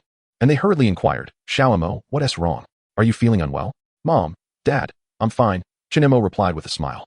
The mental strength within the panel had reached 997. After 3 more sessions of training, it would reach 100. Even though his head throbbed with pain, Chen Mo felt a surge of joy within. As long as you're okay. Lin Fong carefully scrutinized her son's expression, noticing the lack of abnormality, which eased her worries. Unbeknownst to them, the bus had reached its stop, just a few dozen meters from their apartment complex. The Chen family disembarked, carrying their belongings, and walked home. Along the way, they greeted familiar faces. Living in the same complex, Chen Mo often practiced his stance training in the evenings or on weekends after dinner, thus encountering many acquaintances. Huayuan Community, Block 3, Apartment 502, was Chen Mo's home. Inside the house, 5-year-old Chen Wanner was engrossed in a book in the living room. Upon hearing the sound of the door opening, she immediately looked up towards the entrance. Seeing Chen Mo and their parents, her face lit up with joy. She quickly closed her book, placed it on the coffee table, and dashed towards them with open arms. Daddy, Mommy, brother, slow down. Don't run so fast. Chen Mo, who was the first to enter, exclaimed as he quickened his pace, taking 2 steps at a time to reach Chen Wanner, lifting her effortlessly into his arms. At just 5 years old, Chen Wanner was small enough to be held with one hand, weighing less than 50 pounds. He was exceedingly thin, even shorter than his peers. Upon noticing his younger sister's labored breathing, a flicker of concern crossed his mind. He immediately employed his mental perception and, upon confirming that her condition had not worsened, he felt a wave of relief wash over him. Gently, he pinched her small nose and chided playfully, "Why the rush? Your brother has just returned, and look at you. Panting already." Chen Wanner seemed oblivious to Chen Mo's reproach, her face breaking into a bright smile as she wrapped her arms around his neck and whispered in his ear, "Brother, I've missed you." Once Chen father and Chen mother entered, they began tidying up the household, careful not to intrude upon the siblings' moment. "I missed you too," Chen Mo replied, cradling Chen Wanner as he settled onto the sofa in the living room. He adjusted her into a more comfortable position before inquiring with a smile, "Wanner, tell me, were you scared being home alone?" Chen Wanner beamed, her round, sparkling eyes fixed on Chen Mo as she twirled his fingers with her tiny hands. Hearing his question, she quickly responded, "Not scared at all. Wanner is very brave. I read quietly all by myself. But I missed you so much. And now that you're finally back." Seeing his sweet and understanding sister, Chen Mo felt a pang in his heart. She should be joyfully growing up, attending kindergarten, and playing with other children. Yet, here she was, confined to their home. Cursed beast tied. Brother will return to play with Wanner and tell her stories from now on. All right? Chen Mo suppressed his anger and spoke gently to Chen Wanner. "Yes, yes." Chen Wanner clapped her hands joyfully, her whole body swaying on Chen Mo's lap. However, she seemed to recall something and abruptly ceased her clapping, shaking her head. "No, brother can't play with Wanner every day. You need to practice martial arts and tend to important matters. Wanner mustn't be a distraction." At this, she exclaimed, "Oh no? Brother, put me down quickly. You're hurt, and I'm too heavy. I might press on your wound." As she spoke, she squirmed, trying to escape his hold. Chen Mo quickly reassured her, "Don't move around. My injury has healed. Besides, Wanner, you're as light as a feather. How could you hurt me? I'm perfectly fine. Look." He flexed his bicep for her to see. Chen Wanner seemed somewhat convinced, but still insisted on being let down. Reluctantly, Chen Mo set her on the nearby sofa. Once seated, Chen Wanner glanced at Chen Mo, then turned her head to see a few candies on the coffee table. She immediately stood up, grabbed a candy, and offered it to him, saying, "Brother, have some candy. It'll help your wound feel better." "Thank you, Wanner," he replied, not wanting to correct her misunderstanding. He accepted the candy, unwrapped it, and popped it into his mouth, the sweetness flooding his senses. "So sweet. My wound really doesn't hurt anymore. That's wonderful." Chen Mo played with his sister while Chen father and Chen mother completed their chores. They then went downstairs to buy groceries and returned to begin preparing dinner. Time flew by, and soon it was noon. After lunch, Chen Wanner clung to Chen Mo, wanting to take an afternoon nap with him. Naturally, he would not refuse. After telling her a short story, she drifted off to sleep. Chen Mo lay on the bed, not resting, but rather exercising his mental strength. Using familiar methods and enduring familiar pain, he pushed his mental power to 998 before finally succumbing to deep slumber. Time passed, and he awoke to his sister's voice calling him. Glancing at the clock, he saw it was already 3 in the afternoon. After washing his face, He joined his sister in the living room for some playtime. Before long, Chen Mother entered, busily engaged with some handicrafts. Chen Mo intended to assist her, but was promptly shooed away, leaving him no choice but to continue playing with his sister. Mom, where did Dad go? After getting up, he noticed his father was absent, knowing he was still on leave, prompting his question. He went to work. A few extra hours can earn a bit more money. Chen Mother explained, seemingly sensing her son's worry. You needn't concern yourself with money. Focus on your studies and your martial arts training. Your father and I will manage. Contemplating her son's well-being, Chen Mother suppressed her sorrow. She had to keep it hidden. If her son learned of the truth and became despondent, she wouldn't know how to cope. Don't worry, Mom. I will, Chen Mo promised, unable to make any grand commitments. Simply adhering to his mother's wishes to spare her further anxiety. As for financial matters, he felt powerless and understood that his immediate priority was to grow stronger. Thus, Chen Mo resumed his mental training. Simultaneously playing with his sister, he endeavored to conceal his expressions while exerting even more mental energy. Nonetheless, he achieved a gratifying outcome. The moment his mental strength reached 100, a cool current surged through his mind, instantly alleviating the previous pain and replacing it with an exquisite sensation. The refreshing energy coursed through his brain before flowing downward, enveloping his entire being, leaving him on the verge of exclaiming in delight. However, before he could fully savor the feeling, the coolness dissipated, along with his fatigue. The drowsiness brought on by his mental exertion vanished, and his mind felt clear, as if he had broken through a veil, significantly enhancing his cognitive abilities. Problems that had previously eluded his understanding suddenly became crystal clear. This transformation piqued Chen Mo's curiosity about any alterations to his mental perception. Instinctively, he released his mental awareness and was astonished to find its range had expanded from 1 meter to 3. The objects he perceived remained largely unchanged. He could still observe, but could neither manipulate nor traverse through walls. Nonetheless, a 3-meter radius was ample for someone at the martial apprentice stage. Retracting his mental energy, he turned inward to examine his body. The cool energy still lingered within him, undoubtedly working to transform his physique. He was eager to uncover the changes that had transpired. As he began his internal examination, he was met with a delightful surprise. He could now see the meridians within his body. Without hesitation, he proceeded to inspect his dantian. The dantian, resembling a peanut-sized orb, was interconnected with the meridians. To break through as a martial artist, one must cultivate the dantian to store internal energy, thereby accumulating greater power. The dantian was akin to a wooden barrel, with internal energy representing the water within. The more water, the stronger the individual. Yet now, Chen Mo's dantian was riddled with cracks, allowing him to glimpse its interior, empty. This leaky barrel could hold no water, even if some were poured in. It would swiftly drain away. The state of his dantian remained a pressing issue, but it was one he could not resolve at this time. Continuing his inspection, he examined the wound on his abdomen and found that it had healed completely, leaving no scar, with the bruising vanished and the blood vessels restored, looking identical to the uninjured areas. Suddenly, a thought struck him.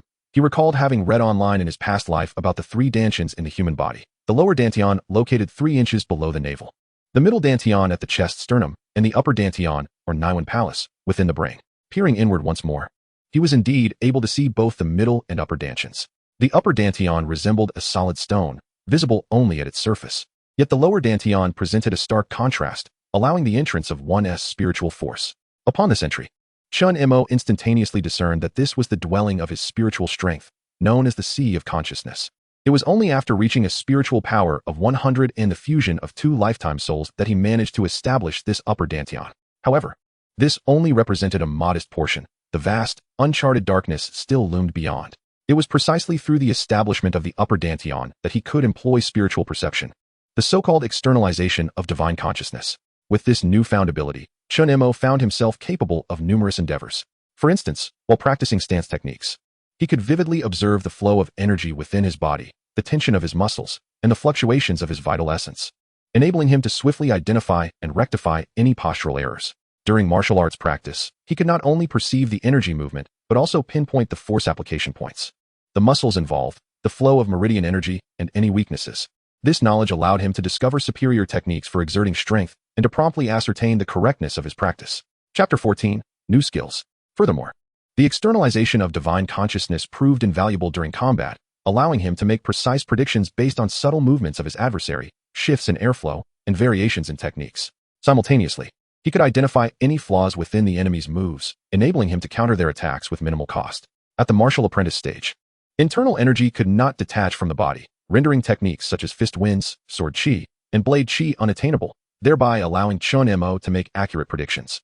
However, as he advanced to the martial artist stage, having opened his dantian and strengthened his internal energy, Paired with appropriate martial techniques, he could then project his internal energy outward, manifesting fist winds, sword chi, and blade chi. The knowledge of martial arts was readily available in textbooks, and Chen Mo was well versed in it. The benefits of internal energy were manifold.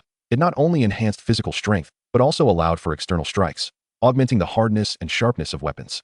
Those fearsome beasts from the abyss possessed tough hides or scales, making it exceedingly difficult to breach their defenses without the enhancement of internal energy. How could one slay such beasts without overcoming their defenses? While sharper weapons could penetrate, they were prohibitively expensive for ordinary warriors, let alone common folk. And such weapons would not be sold to the latter. A ninth-grade martial apprentice could exert a force of up to 1,000 kilograms, capable of breaching a beast's defenses with ordinary weapons, but only resulting in superficial wounds.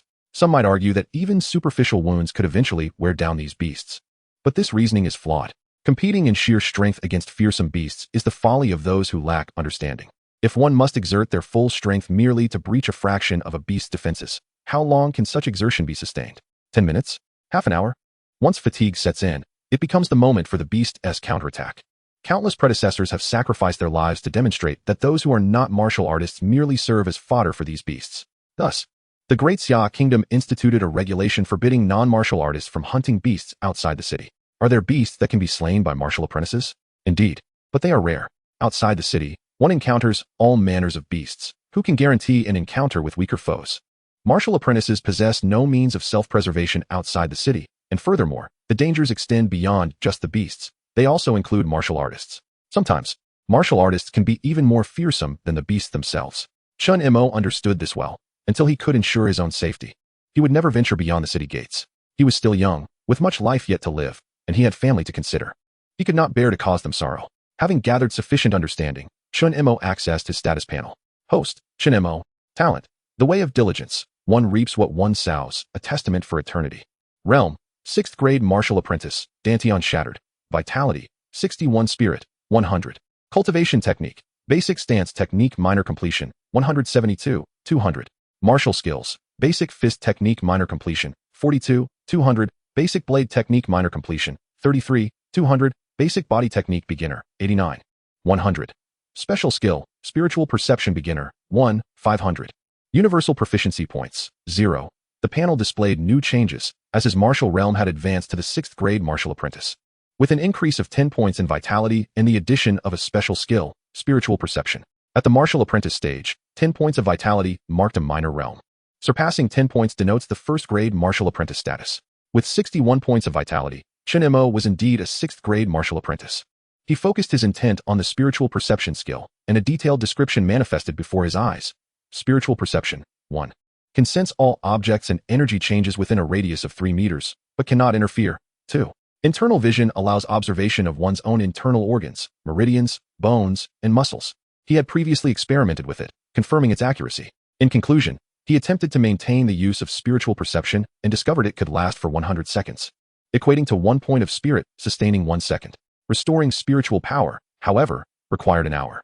Having clarified the changes within himself, Chen Mo then heard his mother, Lin Feng's voice. Xiao Mo, keep an eye on your sister. I'm going out to buy groceries. All right, Mom, I'll take good care of my sister. Once Lin Feng had left, Chen Mo allowed his sister to play independently for a while he tore off the bandage adhering to his abdomen. The wound was merely the size of a thumb, a type of injury that typically did not require stitches and would heal on its own within 2 or 3 days. Stitches would actually impede healing unless the wound was severe enough to warrant them. Chen Wanner approached as she observed her brother tearing off the bandage. Brother, why did you take off the bandage? What if it bleeds? Meeting his sister's round, expressive eyes, Chen Mo smiled and reassured her. My wound has already healed. So I need to remove the bandage. There won't be any bleeding. See, there's no injury left. Chen Wanner leaned in closer and indeed saw the smooth skin beneath the bandage, devoid of any blemish. To confirm its authenticity, she reached out to touch it and, upon finding it truly unblemished, felt relieved. That's wonderful. Brother, your wound is gone. Chen Wanner clapped her hands in excitement, believing wholeheartedly that her brother would never deceive her, viewing it instead as good news. Chen Mo felt uplifted and began to play with his sister. Half an hour later, Lin Feng returned from her grocery shopping. Chen Mo promptly shared the news with her. Is that true? Upon hearing the news, Lin Feng appeared somewhat incredulous. Of course it's true. If you don't believe me, take a look at my wound. Chen Mo lifted his shirt to show her. Lin Feng, like Chen Wanner, examined the wound and then reached out to touch it to confirm its authenticity, finally feeling reassured. By the way, your homeroom teacher called earlier. He asked me to send him a message saying you'll be going back to school next Monday? Yeah, I've fully recovered. And I can't let my studies fall behind. All right, it's up to you to decide. Lin Fong replied before heading to the kitchen to prepare dinner. Once in the kitchen, she discreetly wiped away a tear, her heart aching at the thought of her son's shattered dantian. The more joyous and diligent he appeared in his martial training, the more pain it brought her. She dared not imagine the despair he would feel upon learning of his dantian's destruction and the severance of his martial path. For now, she could only bury this secret deep within her heart. Lin Fong resolved to put the matter aside and focused intently on her cooking. When dinner was ready, Chen Mo also returned home, and the family gathered joyfully to eat. Upon learning of his son's recovery, Chen Mo was elated. Yet his mood soured when he considered his son's future. Chen Mo was keenly aware of his parents' thoughts. However, he chose to remain silent, feigning ignorance. After dinner, the family descended the stairs and strolled through the community square to aid digestion. After completing a lap, Chen Mo informed his parents of his intention to practice his stance training. They did not object, allowing him to pursue his training unfettered. Chen Mo's injuries had healed, so there was little for them to worry about. He retreated to a less crowded corner of the square, where, although dusk had fallen, the streetlights provided adequate illumination. Upon arriving at this secluded spot, he noticed a few elderly gentlemen practicing their stances as well. Choosing not to intrude, he found an empty space, adjusted his mind and breathing, and commenced his practice of the fundamental stance. Chapter 15. The profound impact of new skills on stance training. The fundamental stance, refined and amalgamated from various historical stances over a millennium, represents an exceptional martial art, having undergone countless enhancements by martial predecessors over the ages. It embodies the crystallized wisdom of numerous forerunners. This stance training consists of 36 postures. Although the number is not extensive, each posture is intricate and demanding. However, after 12 years of practice, Chen Mo had reached a proficient level, mastering each movement so well that he encountered no difficulties during his training.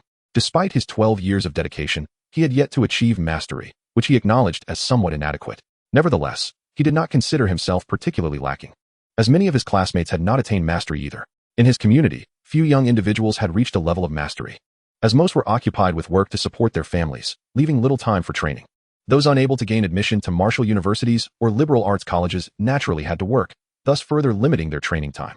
The elderly, too, faced limitations due to age-related declines in vitality, rendering them incapable of enduring intense workouts. This particular stance training necessitated rigorous exertion. Consequently, Chen Mo had yet to encounter any elderly individuals who had achieved mastery. Of course, his limited interactions meant that there were certainly some who had. With little time to concern himself with others, Chen Mo began his practice of the first posture, employing his mental perception to introspectively examine his own body. Soon, he discerned every subtle change within himself. No detail escaped his mental awareness. In comparison to the description of the stance, he quickly identified several issues. His toes needed to be slightly inward, his left knee was collapsing, his right bicep was overly tense, his neck was slightly arched backward, and his breathing intervals were incorrect. Just from the first posture, he uncovered numerous problems. With each discovery, he promptly made adjustments, swiftly correcting the issues under the influence of his introspective awareness. Once all the problems had been rectified, he suddenly felt a sense of relaxation wash over him, a feeling of ease, entirely unlike the previous strenuous effort. Almost immediately, he sensed a slight twitch in the muscles at the Yongquan acupoint on the soles of his feet. This indicated the emergence of qi sensations. Chen Mo's attention shifted to the Yongquan acupoint, where he observed a luminous point of light. This light represented the source of the qi sensation, the energy being transformed within his body. After 3 seconds, the light began to travel upward along his meridians until it vanished upon reaching his kidneys. Chen Mo remained focused on these 2 points of light, understanding their function to be the enhancement of his kidneys. At that moment, he realized that the fundamental stance was indeed fortifying his physical being. Previously, he had merely heard of the significance of stance training. Now, witnessing its effects firsthand, he fully grasped its importance. He lamented the time he had squandered in his earlier practices. The efficacy of this mental perception was profound, preventing him from taking unnecessary detours. Without this capability, he would have wasted countless hours accumulating proficiency through sheer effort, relying solely on the interface to advance. Rapid improvement seemed unattainable. For instance, in the original position of the first stance, he would struggle to maintain it for mere seconds before succumbing to fatigue, often gritting his teeth to persist. The thought of quickly generating qi sensations had been a distant dream. Now, however, the experience felt effortlessly light. It was as if he were simply standing rather than engaging in rigorous training. In the first stance alone, he identified no fewer than 10 issues through mental perception. Incorrect posture and breathing rendered the training ineffective. It was no wonder he had not achieved mastery after 12 years. The multitude of problems had hindered his progress. Lacking this mental perception skill, even with diligent practice, identifying all issues would require a lengthy period of refinement. He could only imagine how much time that would consume. However, with mental perception to adjust his posture, achieving mastery could certainly be expedited. Upon checking his interface, Chen Mo noted a prompt, Fundamental Stance Proficiency Level 5. Simultaneously, he observed a slight increase in his vitality, now at 62. A surge of joy filled him. Attaining Proficiency Level 5 in the first stance meant he had 23 points left to reach mastery in the fundamental stance. At this rate, he might very well achieve it by nightfall. Yet, reality often contrasts with aspirations. Just as he stood in his stance, his stomach growled. A wave of hunger crashing over him, leaving him feeling utterly depleted. Hungry. Famished. Chen Mo hurriedly concluded his practice and made his way to the community store to purchase energy bars. The martial apprentice phase serves as the foundation for all warriors, strengthening muscles and cultivating vitality, an endeavor that demands substantial energy. Having just engaged in stance training, he had expended considerable energy, resulting in his acute hunger. The only sources of substantial energy he was aware of were vitality pills and beast meat. However, both were prohibitively expensive. Beast meat cost over 100 yuan per pound, and based on Chen Mo's consumption, he would require 3 to 4 pounds daily to sustain his training needs. At 3 pounds, that amounted to 300 yuan, totaling around 9,000 yuan a month, an expense entirely beyond his means. He could only afford to indulge occasionally. As for vitality pills, each one cost 2,000 yuan. These pills, crafted from beast meat and various nourishing herbs, provided energy far superior to that of beast meat, sustaining him for 3 days. However, after consumption, he would need to wait 3 days before taking another, and based on his recollection, he had often wasted much of the pill's efficacy during his own attempts, finding them less practical than beast meat. Moreover, excessive use would lead to drug tolerance, necessitating the consumption of even more expensive elixirs, a poor cost-to-benefit ratio. With limited funds, Chen Mo could hardly afford such pills. Fortunately, the government, in its efforts to cultivate young martial artists, mandated that each school offer affordable lunches featuring beast meat to students at 1/3 the price of external sources. Additionally, every martial arts class student received a complimentary vitality pill, though they had to consume it on-site, with no option for trade. The cost-effectiveness of the beast meat lunches meant that Chen Mo typically saved them for school lunches, while he settled for ordinary meals at home for breakfast and dinner. Even so, this arrangement could not sufficiently meet his relentless training demands, which represented a significant factor in his low vitality and limited cultivation. He needed to devise a way to earn money. After completing his purchase, he glanced at his phone balance, which stood at a mere 459 yuan, causing him to frown slightly. During the weekend, he could not solely focus on stance training. Based on his progress, he would need to practice 5 times to achieve mastery. As his vitality could not increase significantly in such a short time, he decided to set the stance training aside for the moment. In the past few days, it would be wise to hone his swordsmanship, perfecting his technique so that he might serve as a sparring partner at the martial arts academy. Chen Mo had already inquired and learned that a sparring session could earn him at least 200 yuan per hour. Training for just 1 hour daily would amount to 6,000 yuan over the course of a month. This was the only method he could conceive to earn money swiftly. Moreover, engaging in paired practice would also enhance his martial skills, yielding dual benefits. What could be more delightful?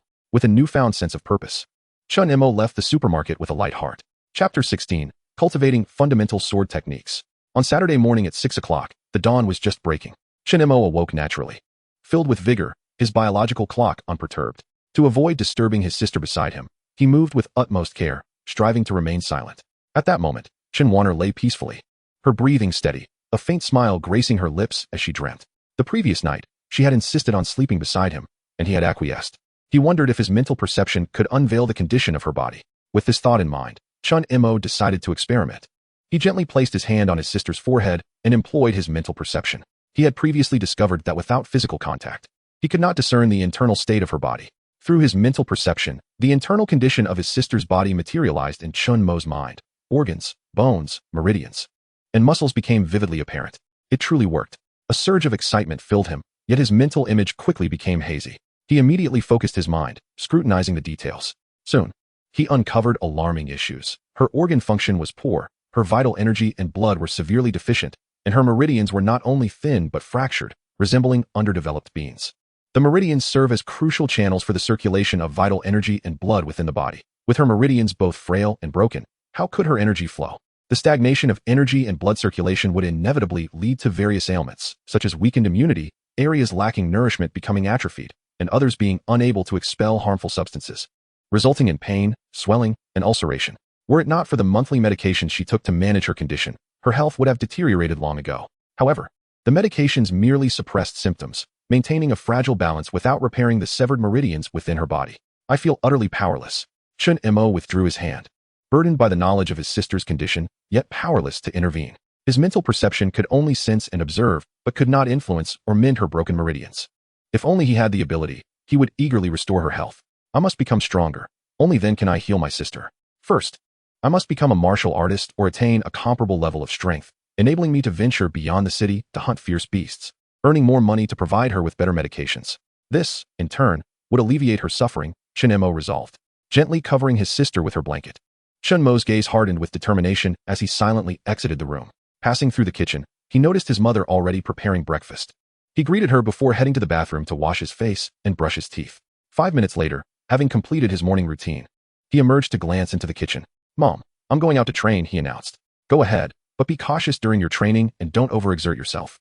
His mother, Lin Fong, replied, not discouraging him despite his lack of martial prowess. There was still a chance for improvement. She refused to let her son fall into despair. "Understood," Chen Mo responded, retrieving his weapon, a steel tang knife, before descending the stairs. He intended to practice his swordplay. This tang knife had accompanied him for 3 years. A gift from his father when he chose to pursue swordsmanship upon entering high school. An ordinary steel tang knife, it was not costly. Priced at only a few hundred yuan, and could not compare to specialized alloy weapons designed for slaying ferocious beasts in terms of sharpness or durability. In this world of advanced martial arts, carrying a weapon was commonplace. No one could predict when a beast tide might strike. Without a weapon, ordinary people would be left defenseless, and even martial artists, unarmed, could not guarantee victory against ferocious beasts. Naturally, wielding a weapon could lead to conflicts, as it was all too easy to resort to violence to resolve disputes. However, few acted impulsively, for the laws of the Great Xia Kingdom were strict. Brawling in public, particularly with weapons, would incur severe penalties. The consequences ranged from 3 to 5 years of imprisonment, or fines amounting to tens, or even hundreds of thousands, to being conscripted to the front lines to combat ferocious beasts. This law applied equally to all, regardless of status, ordinary citizens or martial artists, commoners or noble heirs. Anyone who violated it would face punishment. Of course, both martial artists and non-martial artists had designated arenas for resolving disputes. Once settled in the arena, one could not retract their actions. On the way, one would not draw a weapon without just cause. A verbal disagreement would only lead to an arena challenge if it could not be resolved otherwise. Thus, unless one were a fugitive or deranged, most people acted with restraint. Chen Mo's school featured such an arena. Throughout his 3 years of high school, he had witnessed numerous arena battles. Provocation and bullying, however, would be met with consequences. Upon reaching the ground floor, Chen Mo made his way to the same spot as the previous day. Stretching his limbs, he commenced practicing the fundamental sword techniques. This foundational swordsmanship was an introductory level of technique. Chen Mo adored the grand and forceful characteristics of swordplay. The essential movements of this sword technique encompassed slashing, cutting, sweeping, thrusting, chopping, rapping, and more, forming the core framework for single blade, dual blade, and broad blade techniques. These could be categorized into offense, defense, and transitions, with slashing, cutting, sweeping, and thrusting emphasizing proactive strikes, while techniques like intercepting, blocking an attack, guarding, horizontal defense, and wrapping the neck, protection of the neck, focused on neutralizing the opponent's offense.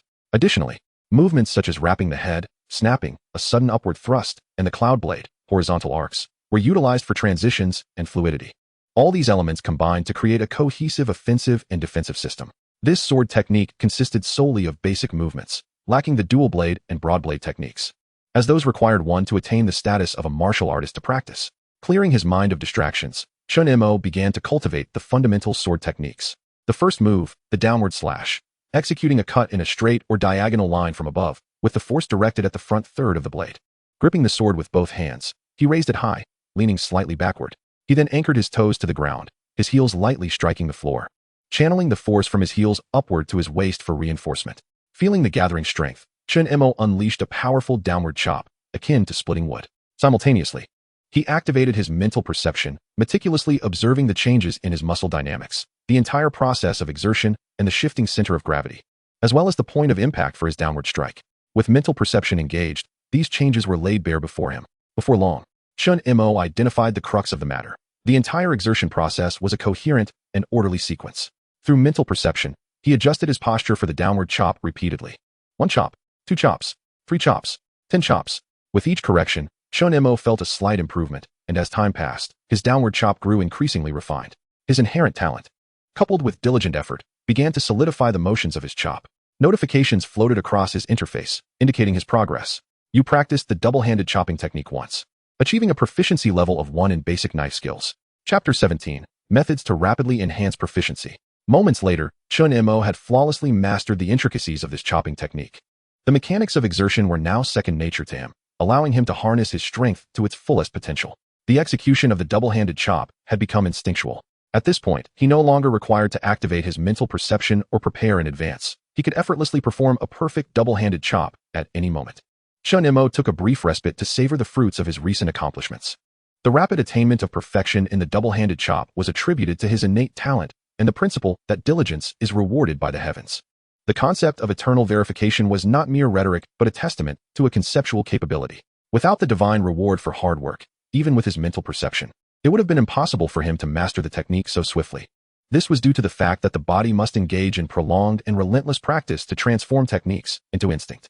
Otherwise, the adage of winter training in summer's heat, summer training in winter's cold would hold no merit. Absent the solidification of diligent effort, Chen Mo would have required a considerable amount of time to practice. Otherwise, his mind may have comprehended the technique, but his body would not have followed suit. For instance, when he initially practiced the chopping technique using mental perception, he was acutely aware of where issues arose. Therefore, he adjusted his posture repeatedly, and with each adjustment, his talent solidified his stance, preventing him from repeating previous mistakes. With each iteration yielding slight improvements. Once all errors were rectified, perfection naturally followed. He pondered whether merely practicing a single technique would increase his proficiency in basic knife skills. With this thought, Chen Mo promptly opened his panel, only to discover that the proficiency of basic knife skills had indeed changed. It had increased by 10 points, now standing at 43,200. An increase of 10 points, quite commendable. He felt invigorated and motivated to continue. Indeed, the combination of mental perception and diligent effort proved to be the optimal method of cultivation. The synergistic effect was astonishing. This approach far surpassed aimless toil by countless measures. The amalgamation of both elements was tantamount to unparalleled insight, facilitating rapid mastery of martial arts techniques and enabling swift attainment of perfection. It was simply delightful. With a heart brimming with joy, Chen Mo continued to practice the variations of the chopping technique, including both single and double-handed diagonal chops, single-handed vertical chops, and jumping chops, among others. It was precisely due to the multitude of variations that his proficiency in basic knife skills had increased by 10 points. The manifestation of his talent was evident, and the effects of his training were unmistakable. Chen Mo resolved to adopt this method for his practice. He would master each technique one by one until achieving perfection, ultimately linking them together to attain completeness in a short time frame. This was vastly superior to the previous method of practicing from start to finish. Some may argue that since diligent effort is rewarded, why not practice directly without expending energy to analyze each technique? They must understand that with such talent, given sufficient time, perfection could indeed be achieved. It merely requires a bit more time invested. Furthermore, the energy and time spent analyzing a technique are not significantly less than that required for direct practice. This assertion is flawed. Chen Mo had previously attempted to practice basic knife skills from start to finish, which only yielded a minimal increase in proficiency, taking approximately 10 minutes.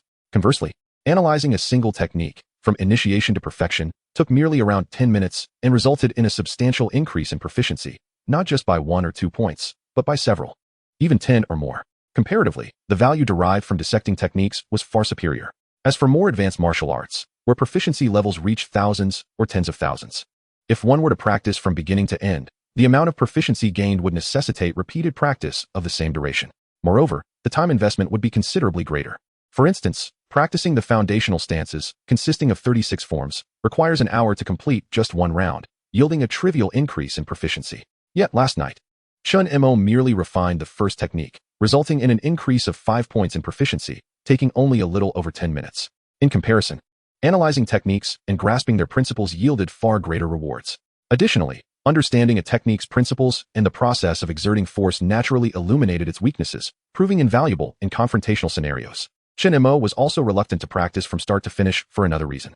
Such practice resulted in minimal increases in proficiency with scanned insights, whereas focusing on a single technique while simultaneously analyzing it provided observable enlightenment. For instance, discovering one problem during an hour of stance practice versus uncovering multiple issues in a mere 10 minutes was incomparable. The disparity was stark. Absent the unique skill of mental perception, he would have dutifully practiced from start to finish. Ultimately, there was no need for debate regarding methods or approaches to training. It was Chen Mo's prerogative to choose his own path. Returning to Chen Mo, with the double-handed vertical chop perfected and a solid foundation established, he could effortlessly transition to executing the double-handed diagonal chop. This time, the duration required was even shorter. In less than 10 minutes, he had mastered the double-handed diagonal chop to perfection.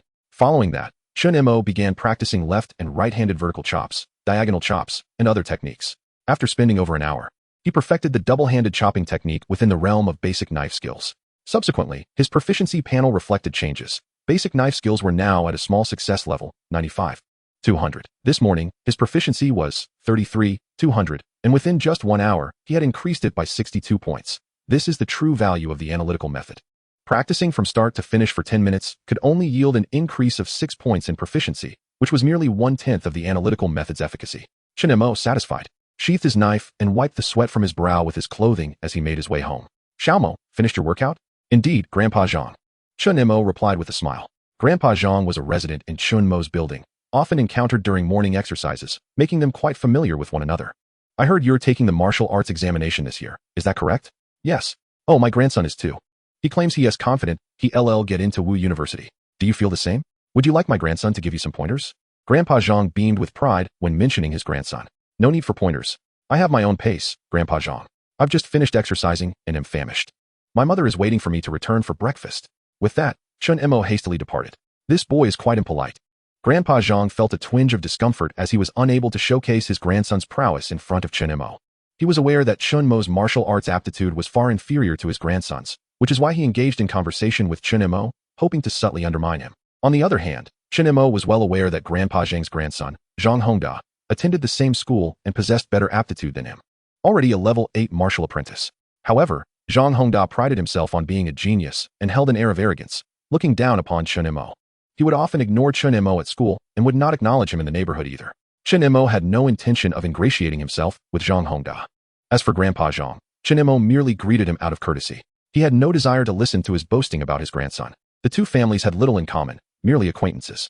Chen Mo's acknowledgement was already quite polite, unlike Zhang Hongda, who wouldn't even return a greeting. What others do is of no concern to me.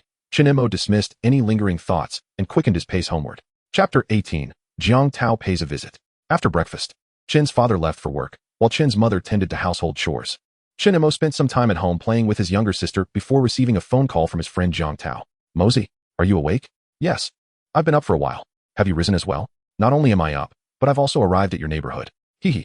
So early? Usually. You sleeping on weekends. It's barely 8:30 in the morning. Mosey, don't accuse me falsely.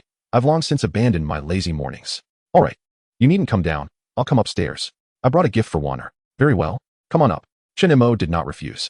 Knowing Jiang Tao had visited many times and was well acquainted with his home. After hanging up, Chen Mo bent down to inform his sister, your brother Jiang Tao is coming. Are you excited?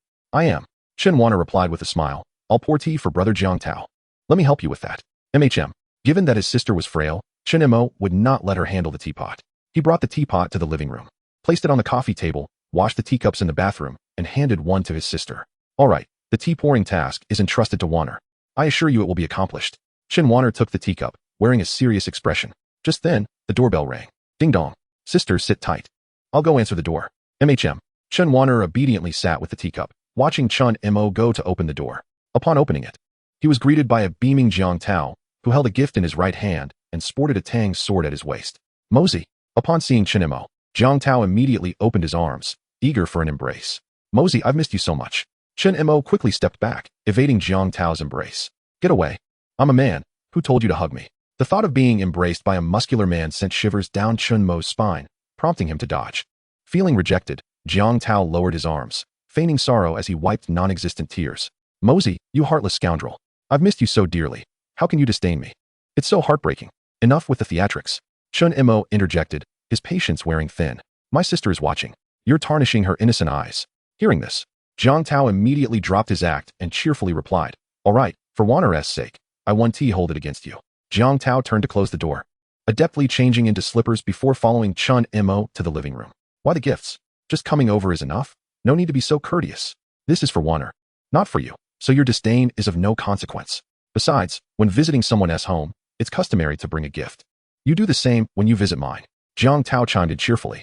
Brother Jiang Tao, welcome to my home. Please have some tea. Upon seeing Jiang Tao, a long-awaited Chen Warner eagerly presented a cup of tea to him, guiding him to the sofa. Jiang Tao casually placed the gift on the coffee table and quickly accepted the cup, smiling as he said, thank you, little Warner. You're too polite. I brought you a gift. Open it and see. He then shot a playful glance at Chen Mo, implying, look, your sister welcomes me. Chen Mo pretended not to notice. This was Jiang Tao's usual routine whenever he visited. Thank you for your gift, Brother Jiang Tao. Chen Mo did not open the gift immediately. Upon hearing Jiang Tao refer to her as Little Master, she felt a surge of joy, instinctively lifting her chin and adopting a dignified pose. Jiang Tao took a serious sip of tea in front of Chen Mo, then set down the cup. Noticing she hadn't opened her gift, he reached in and opened the bag. Inside lay an array of fruits, candies, and cookies. Wanna look? I brought you gifts, so many delicious treats. Thank you, Brother Jiang Tao.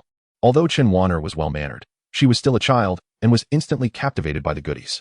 Xiao Tao, you shouldn't have brought all this. It's such a waste of money. Chen Mo's mother, aware of Jiang Tao's arrival, promptly came out to greet him. Have you had breakfast? If not, there's food at home. Would you like to eat something? Xiao Mo, you ought to treat your friend better. Auntie, I've been here several times. You're too kind. Jiang Tao waved his hands dismissively. I've already eaten. I'm not hungry now. Please, don't mind me. It's just a visit. Nonsense. I'll go wash some fruit. Chen Mo's mother said, bending down to retrieve some fruit. Auntie, that's unnecessary. I insist. Jiang Tao could not dissuade her, so he allowed her to wash the fruit. After she left, Jiang Tao took out a box and handed it to Chen Mo. These are nutritional supplements for Wanner. Be sure to keep them safe, or else your mom will make me take them back. All right. Chen Mo accepted the supplements without hesitation. Once I have the means, I'll gift you something even better. My family is well off. You needn't worry about gifting me. Jiang Tao quickly declined, not wanting his friend to feel burdened. The nutritional supplements were a harmless health product, rich in essential nutrients, particularly beneficial for those with nutritional deficiencies. However, they were quite expensive, 500 for a box of 20 tablets, making each tablet 25. Jiang Tao was well aware of Chen Wanner's condition, and these supplements would greatly assist her. Fine, I want to be polite then. Chen Mo decided not to press further, keeping the favor in his heart. Jiang Tao understood Chen Mo's character, but decided to unveil his thoughts nonetheless, taking a moment to scrutinize him. This action led Chen Mo to misinterpret his intent. Taozi, why are you staring at me like that? I'm not fond of men. What are you thinking? I'm not into men either. I was merely checking to see how your injury is healing. Have you recovered from your hospitalization? Jiang Tao replied, his expression flat. I'm fine now. Chen Mo relaxed.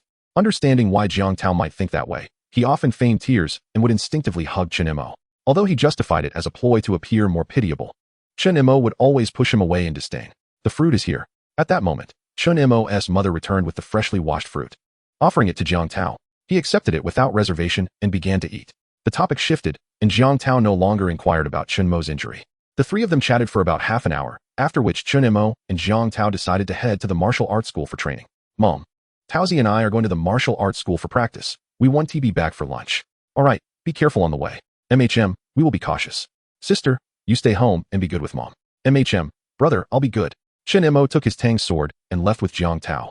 Chapter 19, The Martial Arts School. The Martial Arts School is a private training facility established by martial arts experts, serving the dual purpose of generating income and recruiting martial arts talent. Simply put, it resembles a gym from Chen Mo's previous life, but with many additional features, including various training equipment and plans for investing in martial arts prodigies. If a martial artist catches the eye of the school and signs a contract, they can receive substantial financial support and training resources, albeit with corresponding obligations. Chen Mo learned this from Jiang Tao, but given their qualifications, no school was willing to invest in them. As they descended the stairs and walked towards the bus stop, Jiang Tao could not resist inquiring about Chen Mo's injuries. Mosey, how exactly did you get hurt? Has there been any outcome from the investigation by the Enforcement Bureau? Aware that his friend was genuinely concerned for him, Chen Mo chose not to withhold the truth and began recounting the events of that fateful day. I am unsure myself. That day, while I was on my way home, I was suddenly enveloped in darkness. When I regained consciousness, I found myself lying in a hospital bed. The Enforcement Bureau came to investigate, but they found no leads. So, you understand, whoever managed to knock me out without a sound must certainly be a martial artist. Now that I have recovered, I shall not pursue the matter any further. Martial artists are not to be trifled with. I will avoid that route in the future. Chen Mo refrained from discussing the misconduct of the enforcers or his own suspicions. Without evidence, speaking of it would be futile. Although Jiang Tao was his close friend, his father, despite being a martial artist, had no significant power. Any trouble stemming from this could put them all at risk. Chen Mo had no desire to see Jiang Tao's family embroiled in danger. Damn it, Jiang Tao exclaimed, immediately expressing his frustration. Is that martial artist insane? He attacked you without reason. There is no sense in that at all. If I find out who he is, I will ensure that his father gives him a good beating in retribution for you. Calm down, Taozi. It's all in the past now. I'm fully healed. And since that martial artist did not kill me, I doubt he will come after me again. I just need to be more cautious from now on. And once I become a martial artist myself, I shall have no fear. Ultimately, we are still too weak. Without becoming martial artists, we remain but ants. Chen Mo had come to terms with the situation. He did not wish to involve Jiang Tao, who was still an ordinary person. If Jiang Tao were to attract the attention of martial artists as well, it would be disastrous. Suddenly, Chen Mo considered the possibility that the martial artist might still be watching him or could target his family. A profound sense of crisis washed over him, and his expression darkened. Taozi, we need to hurry to the martial arts school and strengthen our abilities. Upon hearing Chen Mo's words, Jiang Tao also seemed to sense the lurking threat posed by martial artists, which cast a shadow over Chen Mo's family, and his expression grew somber. Mozi, perhaps you should consider moving away. It's not safe here, especially with a fugitive on the loose. Chen Mo shook his head. Taozi, it's futile. My family consists of ordinary people. Where could we possibly hide? We do not possess any treasures that would attract a martial artist's interest. He must have left long ago. I will stick to crowded areas in the future. He wouldn't dare show himself there. All right, I hadn't thought this through, Jiang Tao admitted, feeling at a loss. As he contemplated ways to assist Chen Mo, he heard Chen Mo say, Taozi, please don't mention this to your father or let him investigate. The Enforcement Bureau is already looking into it. If that martial artist were to harm you, I could never forgive myself. All right, Jiang Tao relented, dismissing the thought. Now that Chen Mo was fine, perhaps that martial artist had indeed departed. However, this incident ignited his desire to grow stronger. He yearned to become a martial artist and no longer be subjected to bullying. Chen Mo felt the same, wishing to divert the conversation away from this troubling topic. Chen Mo quickly said, Taozi, I have wonderful news. I have also broken through to the 6th rank of martial apprentices. What? So soon? I've only been your elder brother for less than a day, Jiang Tao exclaimed, though he was genuinely thrilled. If you want to be the elder brother, that is not impossible. Once we reach the martial arts school, let us have a match. If you win, you can still be the elder brother. All right, let us compete, Jiang Tao declared confidently. Both practiced sword techniques, and due to Jiang Tao's father being a martial artist, his skills were more refined than Chen Mo's, resulting in him winning most of their encounters. But this time may be different. As the saying goes, a scholar should be viewed with new eyes after 3 days. When I win, don't you dare shed any tears. Impossible. I have my father's guidance. In a few days, my sword technique will reach its peak. If you want to defeat me, your technique must also be at its pinnacle. Jiang Tao scoffed, disbelief evident on his face. Chen Mo smiled mysteriously. That remains to be seen. One can win without having perfected their technique. You're that confident? Then let us wait and see, Jiang Tao retorted, unwilling to back down. Chen Mo's sword technique had only recently reached the minor success stage, and it would require considerable time to achieve major success. If a technique at a minor stage could defeat one nearing major success, that would be absurd. Half an hour later, as they alighted from the bus, they arrived at the largest martial arts school in Jiangbei City, the Wuji Martial Arts School. Wuji Martial Arts School was established by Zhang Wuji, one of the top 10 martial artists in the Great Xia Kingdom, and it has branches throughout the nation. Chen Mo was not well acquainted with Zhang Wuji, but knew he was among the top 10 in the Great Xia Kingdom, and he had come to this school out of admiration. The top 10 martial artists have each made indelible contributions to the Great Xia Kingdom, acting as its pillars and guardians. Thanks to their protection, the Great Xia Kingdom has not been annihilated by the abyssal beasts nor invaded by other nations. Zhang Wuji's intention in establishing the martial arts school was to recruit and cultivate martial talent, attracting both investment in promising martial artists and practitioners from the populace. Chen Mo had also researched the school's enrollment policies. Martial artists under the age of 20 are considered genius practitioners and are awarded appropriate financial support and resources based on their qualifications. Those over 20 are regarded as ordinary martial talents and can apply to become instructors or join the school's hunting team. Naturally, gaining admission to the school is not an easy feat, as one must pass their assessments. Previously, Chen Mo did not meet their enrollment criteria. However, one particular policy was advantageous for him. The school frequently recruits martial apprentices as sparring partners. There are requirements for sparring partners as well. Their martial skills must at least be at the major success stage, with perfection being ideal. Given Chen Mo's rate of advancement, he would soon be eligible to apply as a sparring partner. Upon entering the martial arts school, the two booked a standard training room. The ordinary training room costs 20 yuan per hour, and they reserved it for 3 hours. The training room merely provides a spacious area and some basic facilities, a strength testing machine, memory alloy wooden stakes, and a weapons rack. As the name suggests, the strength testing machine measures an individual's power accurately. The memory alloy wooden stakes, made from super alloys, can quickly restore their condition after being struck by weapons. The weapons rack holds commonly used wooden weapons available for free use. Chapter 20, Jiang Tao's Astonishment. Such a training room, priced at only 20 yuan per hour, is quite affordable.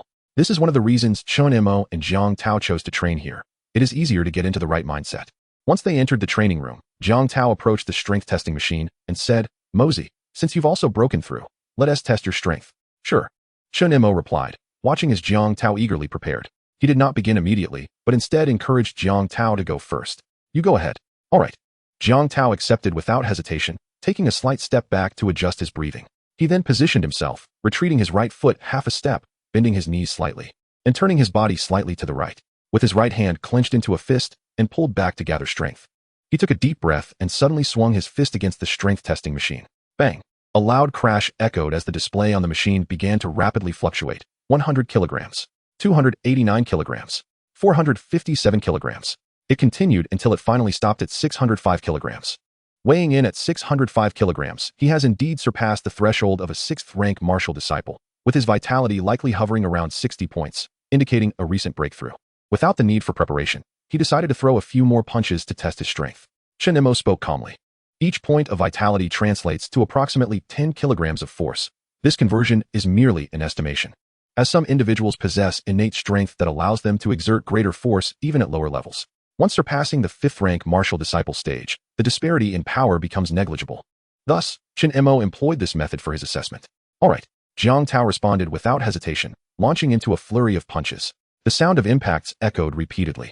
The strength testing device displayed numbers that fluctuated wildly, each registering above 600 kilograms, with an average of 603 kilograms, undeniably confirming his status as a 6th-rank martial disciple. Mosey, it's your turn. Observing the readouts, Jiang Tao nodded in satisfaction and relinquished his position to Chen Mo. Upon entering the testing area, Chen Mo glanced at Jiang Tao. Taozi, do you believe my strength surpasses yours? How could that be? You just broke through today. How can you possibly exceed me? Jiang Tao was incredulous. He had achieved his breakthrough a day earlier, establishing a solid foundation with strength exceeding 600 kilograms. Given Chen Mo's recent breakthrough, he was uncertain whether he could fully manifest the corresponding strength. Let us wait and see. Chen Mo was well aware of his own condition, with 62 points of vitality. His strength had long surpassed Jiang Tao's. Go ahead and measure. I refuse to believe you can outdo me. Jiang Tao remained skeptical, while Chen Mo, undeterred, did not even adjust his stance before unleashing his punches. The sound of impacts resounded as he delivered 10 consecutive strikes before stopping. Jiang Tao's gaze fixated on the display. When the numbers surpassed 605, his eyes widened in disbelief. When they settled at 625, his pupils constricted, and his mouth fell agape in astonishment. Unable to trust his own vision, the subsequent 9 readings all exceeded 620, averaging at 623 kilograms. After scrutinizing the numbers, Jiang Tao still found it hard to believe. Suspecting he was hallucinating, he rubbed his eyes and looked again. The figures remained unchanged, confirming his perception. Wow, Mosey, you've deceived me. Jiang Tao snapped back to reality, grasping Chen Mo's shoulders and shaking him vigorously. You promised we'd break through together, yet your vitality has reached 62. You claim you just broke through? How can that be? When I broke through, I consumed a vitality pill, and mine didn't even exceed 61. Are you playing tricks on me? Did you secretly break through earlier and say you just did to spare my feelings? Once Jiang Tao finished speaking, Chen Mo swiftly extricated himself from Jiang Tao's grip and replied slowly, as you suspected, I actually broke through nearly half a month ago. I simply did not mention it to avoid upsetting you. Chen Mo chose to align with Jiang Tao's narrative, otherwise he would struggle to explain how his vitality reached 62 so swiftly. The refinement of vitality is influenced by numerous factors. At Chen Mo's previous pace, he could only refine 1 or 2 points in a month. I knew it. That makes sense. Jiang Tao habitually placed his hand on Chen Mo's shoulder, continuing, Mosey, there's no need for you to hide it. I'm genuinely pleased that you've broken through first. It gives me a target to strive for. I'm not the kind of person who fears my friend's success or resents their talents. I understand. I won't conceal it any longer. Let us have a duel with our blades. Excellent. The two friends retrieved wooden sabers from the weapon rack. Since they were merely sparring and were friends, there was no need for edged weapons, as injuring each other would be undesirable. Grasping their weapons, they positioned themselves 10 meters apart and readied their stances. Begin. The moment the command was given, both rushed towards each other, their blades clashing with a resounding clang. As Jiang Tao closed the distance to within 3 meters, Chen Mo engaged his mental perception, instantly predicting the trajectory of Jiang Tao's strikes and formulating a response. At the moment their blades collided, Chen Mo altered his attack, deftly maneuvering to Jiang Tao's right side and aiming a strike at his waist. Jiang Tao, however, would not remain passive. Instinctively, he sidestepped and withdrew, raising his blade to counter Chen Mo's assault. Yet, this was merely a feint from Chen Mo. As Jiang Tao repositioned, Chen Mo's blade was already poised against him. The force of Chen Mo's strike caused Jiang Tao to stumble back 2 steps. Taozi, I concede. Haha, Chen Mo remarked, a grin on his face, with his mental perception attuned to every subtle movement in the vicinity of 3 meters. Simultaneously, a notification flashed across his panel. Successfully executed basic swordsmanship in combat. Basic swordsmanship proficiency increased to level 2. Jiang Tao's every movement was easily perceived by Chen Mo, allowing him to effortlessly overcome Jiang Tao. Despite Jiang Tao's superior swordsmanship level. Wait a moment, Mosey, has your swordsmanship reached great mastery? What else have you been hiding? Jiang Tao struggled to believe it. In previous sparring sessions, it had taken him dozens of exchanges to best Chen Mo, yet now he had been defeated in 3 moves. My swordsmanship has not yet reached great mastery. It merely relies on keen perception to predict your moves and exploit your weaknesses. We are so familiar with each other's techniques that it's only natural for me to understand. Chen Mo explained with a smile, keeping his mental perception a secret. This explanation was not entirely inaccurate. Since his mental prowess had reached 100, his eyesight had improved significantly, allowing him to discern even the tiniest details from 10 meters away. Hearing this, Jiang Tao reluctantly accepted the explanation. All right, I was too careless before. Let us continue our duel. In the following exchanges, Jiang Tao found himself questioning his own abilities. In less than 3 moves, he was once again bested by Chen Mo. Unwilling to give up, he insisted on continuing. This time, Chen Mo, concerned about Jiang Tao's morale, decided to hold back, refraining from predictions and engaging in a more straightforward practice.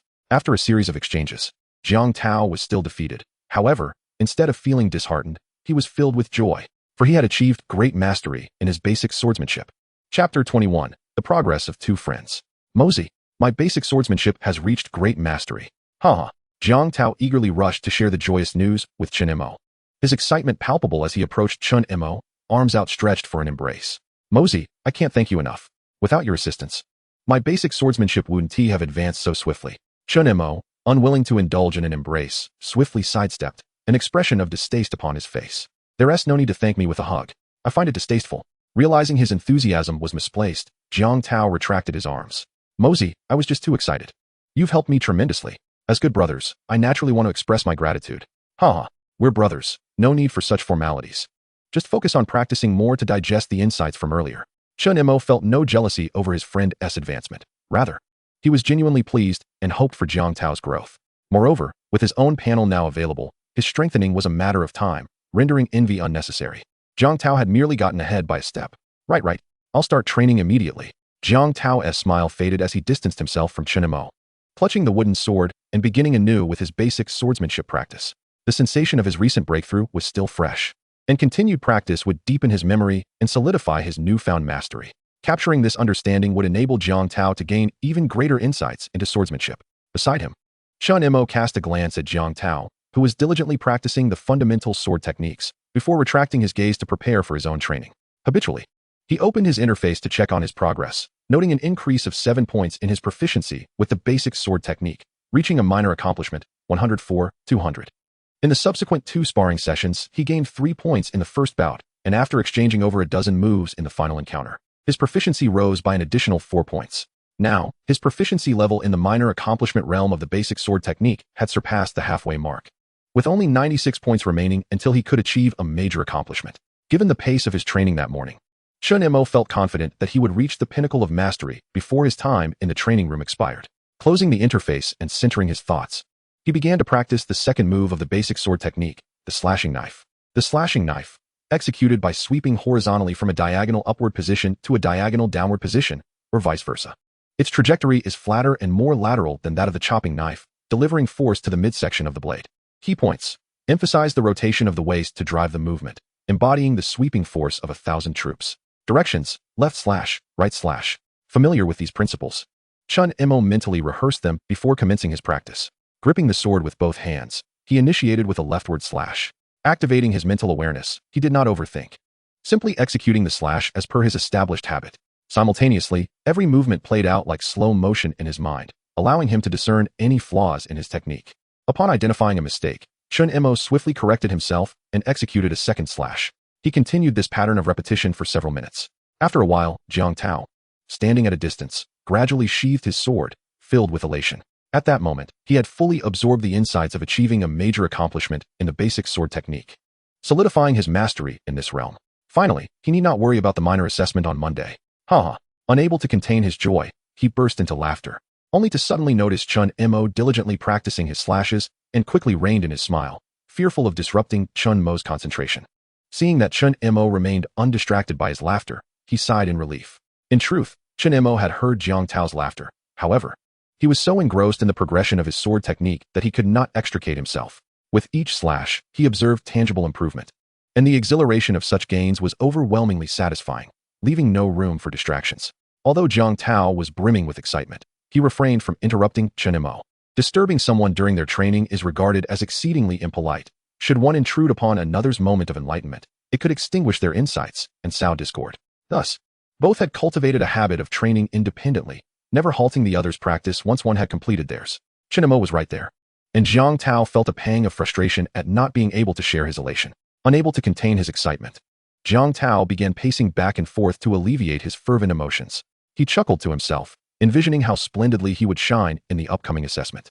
The thought of his classmates' envious and astonished gazes filled him with immense satisfaction. In their class, only the top 5 had achieved mastery in martial skills, and he would be the 6th. Jiang Tao trembled with exhilaration. Based on his previous performances, he had always ranked outside the top 20. Achieving mastery in the basic sword technique would open the door for him to contend for a top 10 position. Such monumental progress was undeniably thrilling. His father would surely reward him upon hearing this news, and even their homeroom teacher would commend him. Jiang Tao reveled in his anticipation of how the homeroom teacher would extol his achievements and reward him. This time, the teacher would undoubtedly refrain from chastising him or subjecting him to special training. Just the thought of the homeroom teacher's special training sent a shiver down his spine, momentarily quieting his earlier excitement. There was no denying that the homeroom teacher was intimidating, with a piercing gaze that sent chills down one's spine. Jiang Tao shook his head vigorously, striving to dispel the image of the teacher's formidable countenance. After several deep breaths, he managed to regain his composure. Once freed from the specter of the homeroom teacher, Jiang Tao realized he felt somewhat fatigued and parched. He swallowed hard and glanced at Chen Mo, noticing he was still deep in practice and thus refrained from interrupting him as he exited the training room. He headed to the vending machine in the martial arts hall to purchase an energy drink. The energy drink is a beverage designed to swiftly replenish bodily energy and alleviate fatigue. However, it comes at a steep price, 200 yuan per bottle. Coming from a wealthy family, Jiang Tao was unconcerned about the cost. Approaching the vending machine, he selected the desired drink, scanned the payment code, and soon 2 bottles of energy drink were dispensed. Jiang Tao picked up the 2 chilled bottles, tucking one under his arm while he twisted open the other, tilting his head back to gulp down the refreshing liquid. In mere seconds, he finished the 500 milliliter drink. Burping contentedly, Jiang Tao felt his fatigue fade away swiftly, his spirits lifting anew. He capped the empty bottle, casually discarding it into the trash can before clutching the remaining energy drink and making his way back to the training room. As he turned the corner in the corridor, he unexpectedly spotted the school beauty, Li Mengxue, inside the elevator. The school beauty is here to train as well? Jiang Tao intended to confirm whether it was indeed Li Mengxue, but the elevator doors closed before he could get a clear look. Li Mengxue was universally acknowledged as the school's beauty, not only for her stunning looks, but also for her prowess in martial arts. She was, without a doubt, the goddess in Jiang Tao's eyes, an unattainable one at that. Nevertheless, Jiang Tao was acutely aware of her exceptional status and thus refrained from approaching her. This was not only due to Li Mengshue's frosty demeanor, but also because she was often accompanied by several scions of prominent families. Chapter 22, Jiang Tao's Discovery. Those privileged youths were not someone Jiang Tao could contend with. A goddess like Li Mengxue was best admired from afar. Getting too close would only lead to trouble. Jiang Tao was not infatuated and naturally would not foolishly invite unnecessary complications.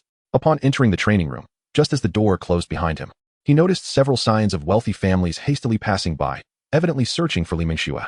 Once the door was securely shut, Jiang Tao's expression darkened. He recalled his close friend Chen Mo's recent ambush, which might be connected to these privileged youths. Not long ago, while using the training room, Chen Mo had exchanged a few words with Li Mengxue, and shortly thereafter, he was attacked. Considering the tendencies of these privileged youths, Jiang Tao could not shake the feeling that they were somehow involved. Furthermore, he had heard of their notorious reputation. Many had fallen victim to their bullying. Naturally, Jiang Tao kept his distance from such individuals. His father was merely a low-tier martial artist, and a single word from those privileged youths could spell disaster for their family in Jiangbei City. Jiang Tao wished to seek justice for Chen Mo, but considering his own limitations, he had to abandon that thought. He lacked the capability to confront them. Moreover, in Chen Mo's account, there was no description of the assailant, no evidence to substantiate his suspicions. Even if he were to confirm their involvement, he would have no means to exact revenge. Instead, it could provoke them further, potentially leading to dire consequences. Furthermore, Jiang Tao's suspicions were still unsubstantiated. It was better not to mention this to Mosey. It would serve no purpose and would only deepen Mosey's distress. Having made up his mind, Jiang Tao immediately masked his emotions, forcing a smile as he turned to approach Chen Mo. At that moment, Chen Mo was still relentlessly practicing his slashes. His clothes and hair were drenched in sweat. Yet he remained oblivious to his condition, continuing without pause. Jiang Tao held a functional beverage in his hands, silently observing. He was well aware of Chen Mo's unwavering diligence. Each time Chen Mo practiced, he would sweat profusely, only pausing when utterly exhausted. On this occasion, Jiang Tao noted that Chen Mo's training method was markedly different from before, which left him somewhat astonished. The monotonous act of repetitively striking was dreadfully tedious. He couldn't imagine himself enduring such a practice. Was this exercise truly beneficial? Jiang Tao felt a wave of skepticism wash over him. As he noticed Chen Mo's unyielding commitment, he resolved to continue observing, hoping to discern whether Chen Mo would yield any significant results. If not, he intended to persuade him to revert to his previous methods, which had proven far more effective, particularly in sparring. After all, real combat was the most valuable form of training. However, as he watched, Jiang Tao began to notice some signs of progress. He had just observed Chen Mo practicing a variation of his blade technique and initially identified it as a minor accomplishment.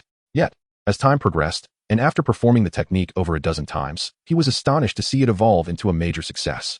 The visible speed of improvement left him utterly flabbergasted. Just when his astonishment began to wane, Chen Mo practiced the technique several more times, and it astonishingly reached perfection. How could this be possible? Jiang Tao questioned his own perception, wondering if he was hallucinating. A single technique progressing from a minor achievement to perfection in merely a matter of minutes. How could he possibly believe it? As he widened his eyes to ascertain whether the technique was indeed perfected, Chen Mo had already ceased his practice. Jiang Tao felt a surge of dissatisfaction. After removing his pants to prepare for sparring, Chen Mo decided to call it a day. He hastily exclaimed, "Mosey, demonstrate that blade technique once more. I just saw your variations seemingly reach perfection, or perhaps my eyes deceived me." Chen Mo had noticed Jiang Tao approaching and was aware that he was merely one variation away from perfecting the blade technique, which was why he had not stopped. Once the technique was perfected, he would also take a break, as such intense training consumed considerable energy and stamina. All right, Chen Mo did not refuse, grasping a wooden sword. He executed all variations of the blade technique. At that moment, Jiang Tao finally discerned that each was indeed of a perfected caliber. No doubt about it. Mosey, your blade techniques are now perfected.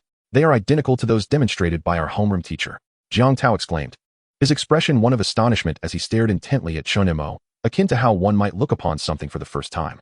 Wow, Mosey, how did you achieve this? It just came together as I practiced. Chen Mo replied with a smile.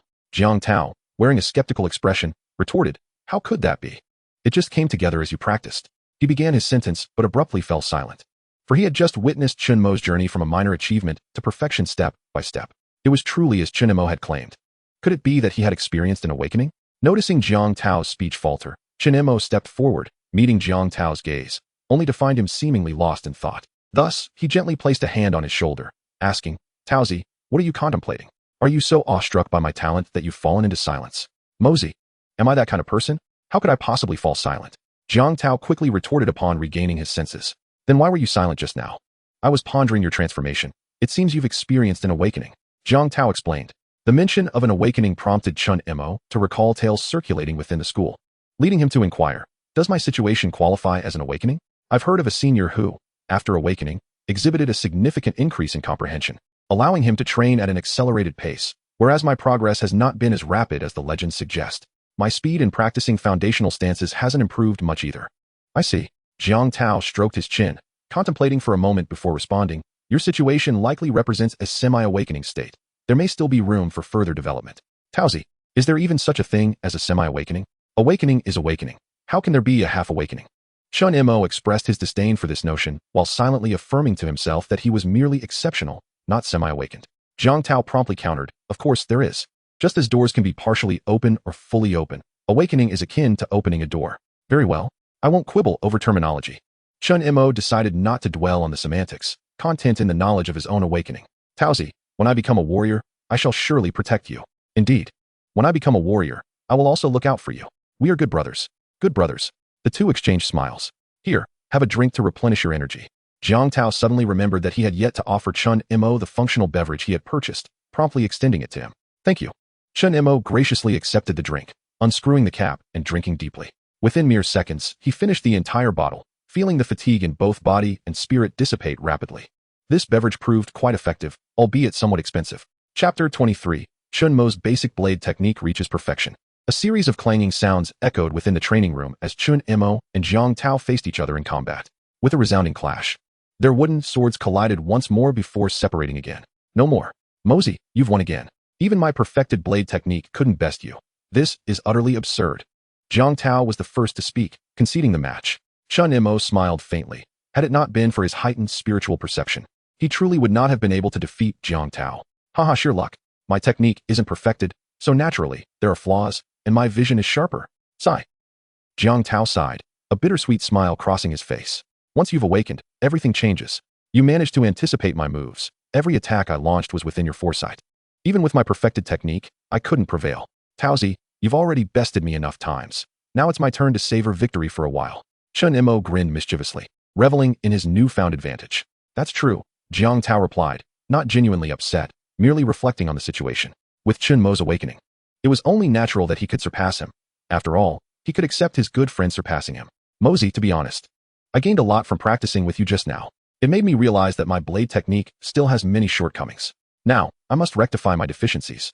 So I won't be sparring with you any longer. Jiang Tao waved his hand, smiling as he declared, all right, I'm in the same boat. I need to digest my gains as well. Thus, the two separated to practice independently, respecting each other's space. Before commencing his training, Chen Mo focused his thoughts, and a panel materialized before his eyes. Host, Chen Mo. Talent. Heaven rewards diligence. You reap what you sow. One proof is eternal. Realm. 6th rank martial apprentice, Dantian shattered. Chi blood value. 62 spirit. 1005. Technique. Basic stance small achievement. 177. 200. Martial skills. Basic fist technique small achievement. 42. 200. Basic blade technique small achievement. 157. 200. Basic body technique beginner. 95. 100. Special skill. Spiritual perception beginner. 8. 500. General proficiency level. 0. The proficiency in basic sword techniques has increased by 53 points, and even the proficiency in basic movement has risen by 6 points, while the spiritual perception proficiency has grown by 5 points.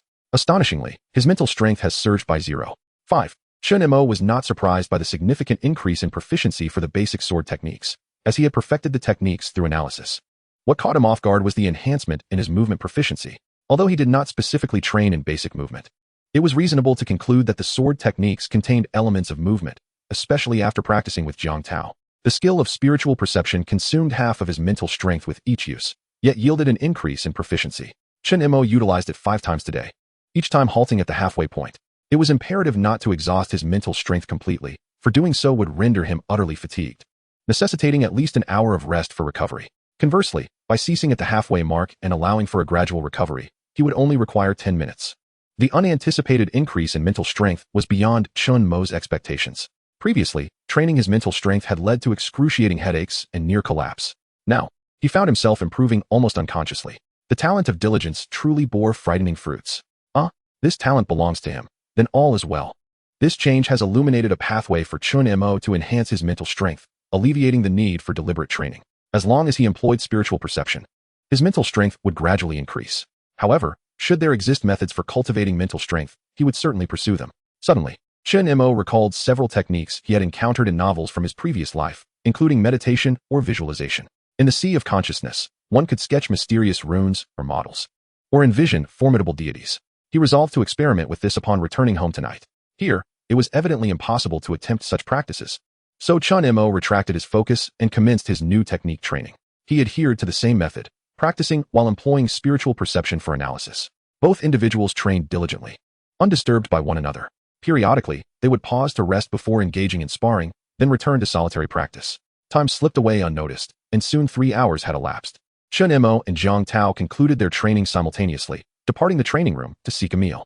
Such an extended period of practice had yielded substantial progress for Chen Mo. With a mere thought, a panel visible only to him materialized before his eyes. It displayed a mental strength of 102, mastery of basic sword techniques, 53, 500. Minor mastery of basic movement, 15, 200, and entry-level spiritual perception, 38, 500. His mental strength had increased by 15, while the proficiency in basic sword techniques had risen by 97 points, basic movement by 20 points, and spiritual perception by 30 points. This represented the fruits of Chen Mo's final 2 hours of training. The increase in mental strength followed no discernible pattern, and Chen Mo could only set it aside. He had already analyzed half of the basic sword techniques. With another afternoon's effort, he could likely complete the rest. Thus, by tomorrow, he would be ready to apply for a position as a sparring partner. Chen Mo's spirits soared at the prospect of earning money the following day. Just then, Jiang Tao's voice echoed in his ears. Come on, Mosey, I'll treat you to a meal. After our practice today, I've gained so much. Let us feast on some beast meat, the hearty kind. Exiting the training room, Jiang Tao waved his hand, eager to treat. Chen Mo glanced at his phone balance of 1470 and decided not to refuse. All right, next time I have money, I'll treat you, he thought to himself. This time one tea take too long. Sure, we'll talk about it when you have money. Come on, I know a restaurant that serves delicious beast meat. Walking side by side, they entered the hall of the martial arts school, noticing a considerable gathering of people. Most were students, strolling in small groups, engaged in lively conversation. They both recognized that these individuals were likely discussing their training insights. A few others hurried past, making their way to dinner. Mosey, with so many people here. It's possible there won't be any available training rooms this afternoon. Jiang Tao expressed his concern upon seeing the crowd. Chen Mo remained calm. If there aren't any, we can train in the park. True. Today is a happy day, let us go. After taking a few steps, Jiang Tao gently tapped Chen Mo's arm. Mosey, look, isn't that the annoying Li Donghai from our class? Indeed it is. Let us ignore him and go eat. Chen Mo replied, casting a glance before continuing outside. Right. Engaging with him would only ruin our good mood. Jiang Tao followed closely behind. Li Donghai's family background was similar to Jiang Tao's, as his father was a martial artist, leading him to look down upon Chen Mo, whose parents were ordinary citizens. He often enjoyed making sarcastic remarks at school, distancing himself from students from regular families, including Chen Mo. However, with Jiang Tao by his side, Chen Mo had not faced bullying. Chapter 24, Li Donghai's provocation. Despite Chen Mo and Jiang Tao's attempt to disregard Li Donghai, he approached them swiftly. Oh, isn't this Chen Mo? While you've been absent these past few days, your good buddy has endured quite a bit of special training from the homeroom teacher. Jiang Tao, are you here at the martial arts school for special training with Chen Mo? Li Donghai's tone dripped with sarcasm, clearly eager to witness their humiliation. What is it to you? Chen Mo rebuffed him without hesitation. Although aware that Li Donghai was already a 7th-tier martial apprentice, with mastery in basic sword techniques, Chen Mo felt confident in his ability to defeat him. Naturally, he would not remain silent in the face of such a petty provocation. Taken aback by Chen Mo's fierce response, Li Donghai was about to retort when he noticed that Chen Mo and Jiang Tao had already walked several meters away. He hurriedly called out, "Stop! Chen Mo, Jiang Tao, you two stop right there." As Jiang Tao hesitated, Chen Mo urged, "Keep walking, don't pay him any mind. He is clearly looking for trouble." All right. Seeing Chen Mo continue forward, Jiang Tao followed suit. Li Donghai, incensed that they were ignoring him and walking away, could no longer contain his wrath. He quickly caught up to them, blocking their path with an expression of rage. "I told you two to stop. Didn't you hear me? We did. But why should we listen to you? Who do you think you are?" Chen Mo shot back, showing no regard for Li Donghai. "Don't obstruct our way. We still have to eat." Jiang Tao chimed in, echoing Chen Mo's sentiments. "Exactly. Li Donghai, we aren't familiar with you. You've often been sarcastic towards us. Why should we heed your words?" Hearing Chen Mo and Jiang Tao's remarks, Li Donghai laughed in anger, scrutinizing them both. "You too. Very well.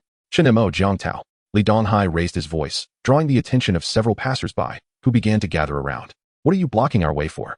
If you have something to say, say it. If not, step aside." Chen Mo frowned slightly upon noticing the crowd that had formed. At this moment, seeing the onlookers, Li Donghai regained his composure. He dared not cause a scene in the martial arts school. "Chen Mo, do not be so aloof. After all, we are classmates.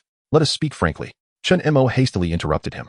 Li Donghai's smoldering anger began to rise again. However, for the sake of maintaining composure, he suppressed his wrath, disappointment lacing his tone as he spoke. "Chen Mo, with the martial arts examination approaching, I genuinely wish to offer you guidance. Yet you choose to disregard me entirely." Before Chen Mo and Jiang Tao could respond, Li Donghai's two lackeys chimed in. These two, Zhang He and Yang Hu, fellow classmates of Chen Mo, were both 6th-grade martial artists. Indeed, Chen Mo, Jiang Tao, Donghai brother is among the top 5 in our class. His advice would surely benefit you, yet your disregard is rather excessive. Yes, it is quite unreasonable for you to be so disrespectful when Donghai brother is merely attempting to help. Apologize at once, or you shall not leave. After their accusations, the onlookers began to murmur, swaying in favor of Li Donghai's perspective. These two are utterly tone-deaf. How could they fail to appreciate his goodwill? Thankfully, my class harbors no such individuals. Just as they were sharing their thoughts, Chen Mo swiftly cut through the tension. "Li Donghai, if you're seeking trouble, do not cloak it in such grandiloquence. Both Jiang Tao and I have mastered our martial skills. We require no guidance from you. We are not strangers. You have often treated me with disdain, so spare me this facade of virtue. I have not offended you. Now kindly step aside." "Exactly. I was having a peaceful moment with Mosey when you obstructed our path. How dare you demand an apology? Are you out of your mind?" Jiang Tao also retorted without reservation. Li Donghai and his companions were immediately enraged, about to unleash their fury when a commanding voice interrupted. "What are you all doing here? Looking to cause a commotion? Any disputes must be settled in the arena." It was a staff member from the martial arts hall, a formidable martial artist. Prompting the crowd to disperse immediately. "You lot. Very well.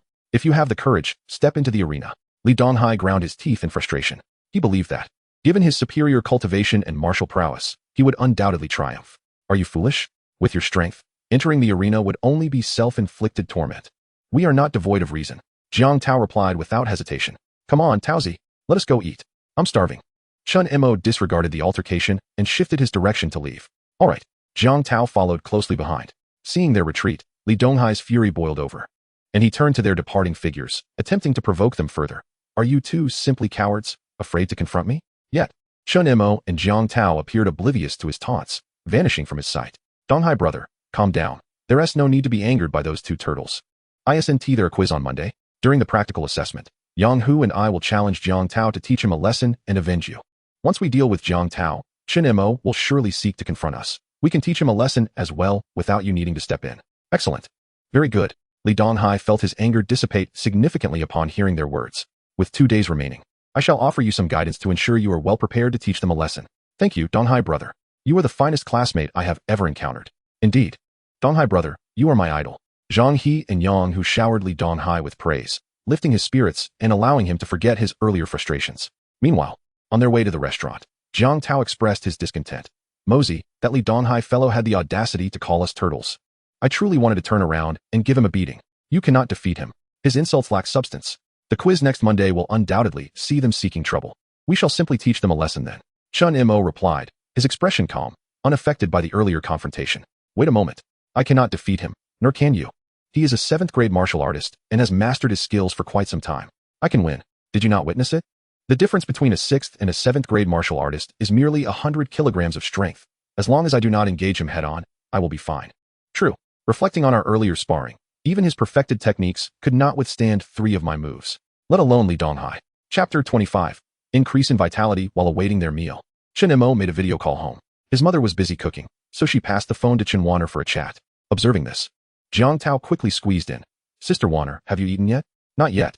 Mother is preparing dinner. Brother Jiang Tao, have you had your meal? Chen Wanner's soft voice brightened Jiang Tao's spirits. Stay away. I wish to converse with my sister. Chen Mo, feeling slighted by Jiang Tao's interruption, pushed his head aside. This was his beloved sister. He had called to enjoy a moment of familial connection. She is my sister too. Jiang Tao leaned in again. I missed her after just one morning. Go away. If you want a sister, have your father have another child. Then you can have your own little sister. Chen Mo retorted, somewhat exasperated. I have already told my father, but having a baby takes time, does it not? It will take years for the child to grow up. For now, Wanner is still my sister. Jiang Tao laughed.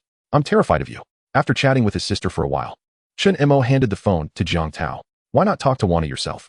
Good buddy. You are like a brother to me, and Wanner is my dear sister.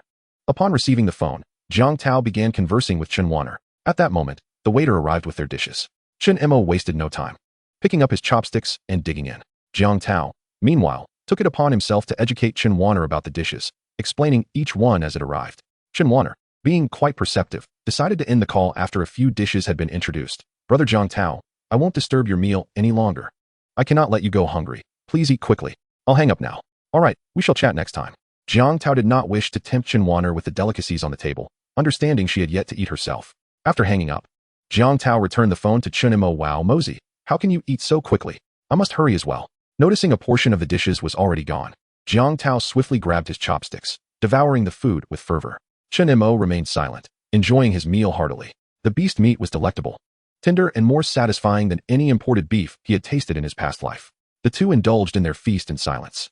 Half an hour later, both leaned back in their chairs, gently rubbing their slightly rounded bellies. They had polished off every dish, leaving only a trace of sauce behind. Ah, splendid. This feast of beast meat has left me thoroughly satisfied. I dream of the day I can afford to feast on it daily. Chen Mo mused, while Jiang Tao, whose father was a martial artist, was accustomed to such meals, though not prepared as exquisitely as in this restaurant. A few moments later, having regained his composure, Chen Mo stood up and spoke. Taozi, let us depart to the Martial Arts Academy to refine our skills and assimilate the energy from the ferocious beast meat.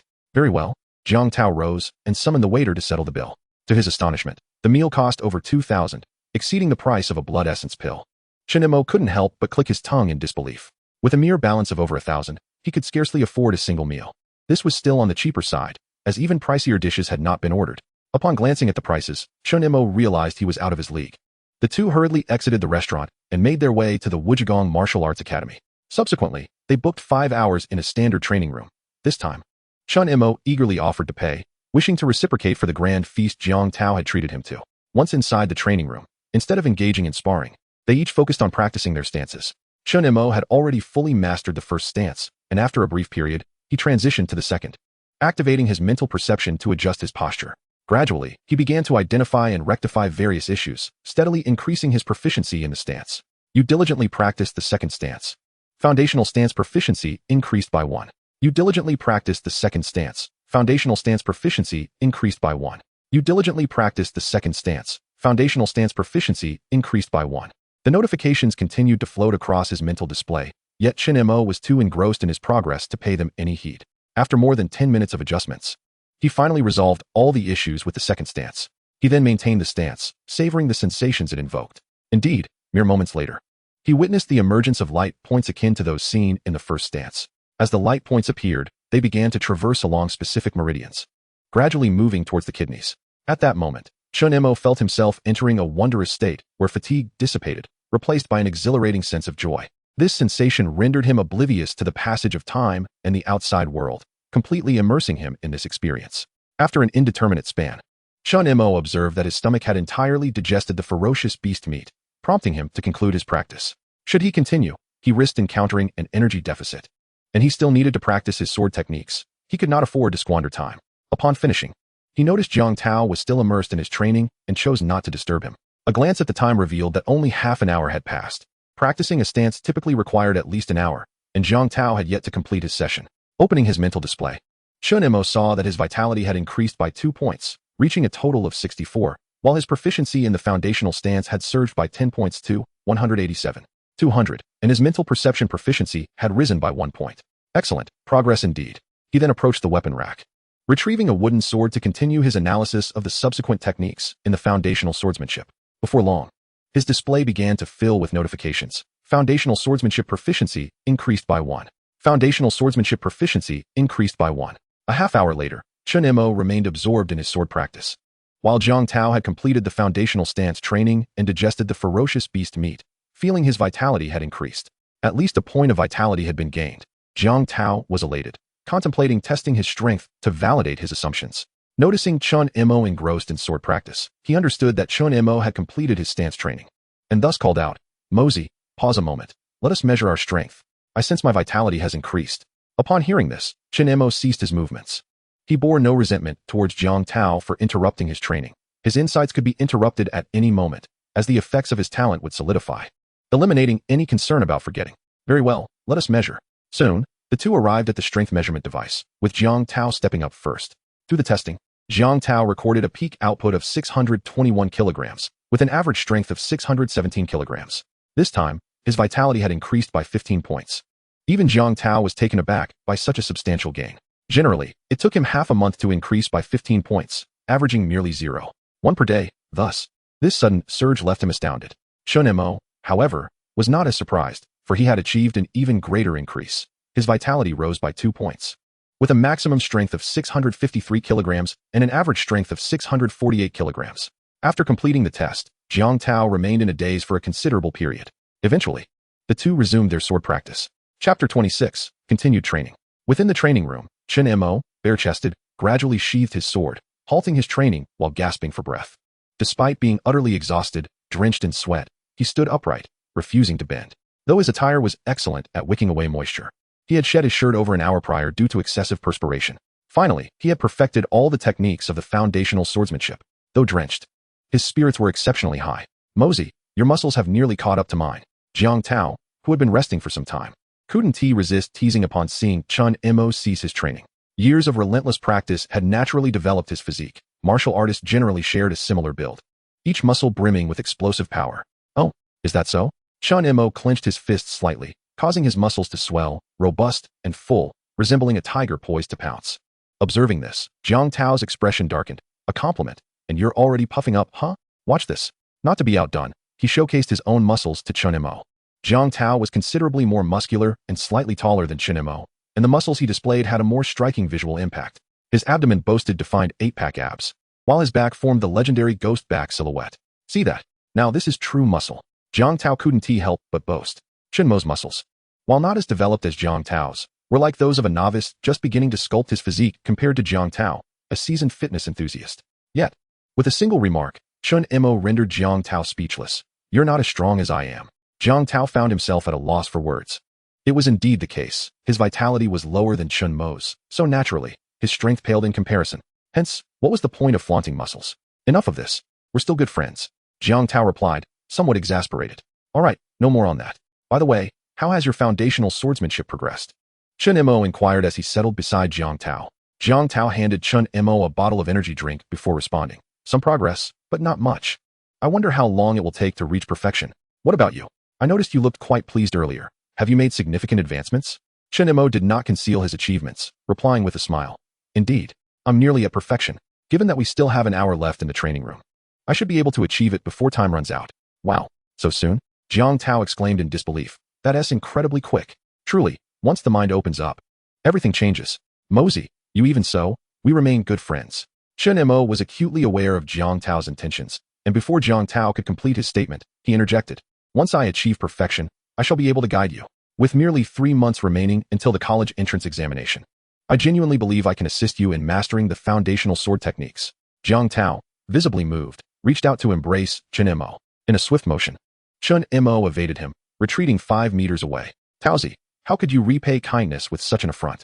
Two grown men, bare-chested, engaging in such embraces. I cannot help but question your inclinations. Henceforth, I must maintain my distance. Jiang Tao sheepishly withdrew his hand, ruffling his hair in embarrassment. Mosey, do not misunderstand. I was simply overwhelmed with gratitude. I have no attraction to men. My affections lie solely with women. I have told you, my goddess is the campus belle. Li Mingxue. Chen Mo continued to regard Jiang Tao with skepticism. Your words lack conviction. Today alone, you have attempted to embrace me no less than 3 times. Who would believe that you have no affection for men? Although Chen Mo understood that Jiang Tao indeed had no such inclinations, he felt that this habit of his must be corrected. Public displays could easily lead to misunderstandings. Mosey, no, brother Mo.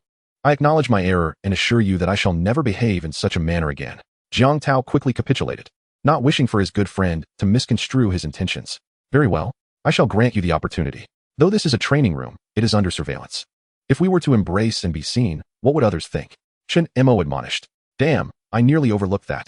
Jiang Tao exclaimed, realizing the gravity of the situation. Mosey, thank goodness you evaded me. Had we been seen, our reputations would have been irrevocably tarnished. The two swiftly changed the subject to matters of training. Jiang Tao relayed the difficulties he encountered while practicing the foundational sword techniques, and Chen Mo, after listening attentively, requested a demonstration. He then combined his insights with Jiang Tao's performance to offer corrections. Moments later, Jiang Tao appeared enlightened. Mosey, I comprehend now. I shall rectify the previous issues before solidifying my foundation, and then I shall tackle the remaining challenges. One cannot rush. I must digest this knowledge thoroughly. Chen Mo nodded slightly. Indeed. Off you go. Jiang Tao picked up a wooden sword and moved to the opposite side of the training room to begin his practice. Chen Mo, too, took up his sword, determined to perfect his technique in the remaining time. Glancing at his proficiency in the foundational sword techniques, he noted it had reached 423, only 77 points shy of perfection. While the moves were complete, the transitions between them and the fundamental combinations still required refinement. This necessitated that he execute the entire set of foundational sword techniques from start to finish. At this moment, Chen Mo recognized the limitations of merely analyzing individual moves. A synthesis of both approaches was essential for optimal results. Without further ado, he commenced his practice. On the first run, he slowed his pace, activating his mental perception to carefully observe every nuance of movement during the transitions. He noted where muscle power was excessive or insufficient, and identified any stiffness in his actions. Each issue required resolution. Otherwise, his sword techniques would never attain perfection. After identifying numerous problems on his first attempt, he made corrections during the second run.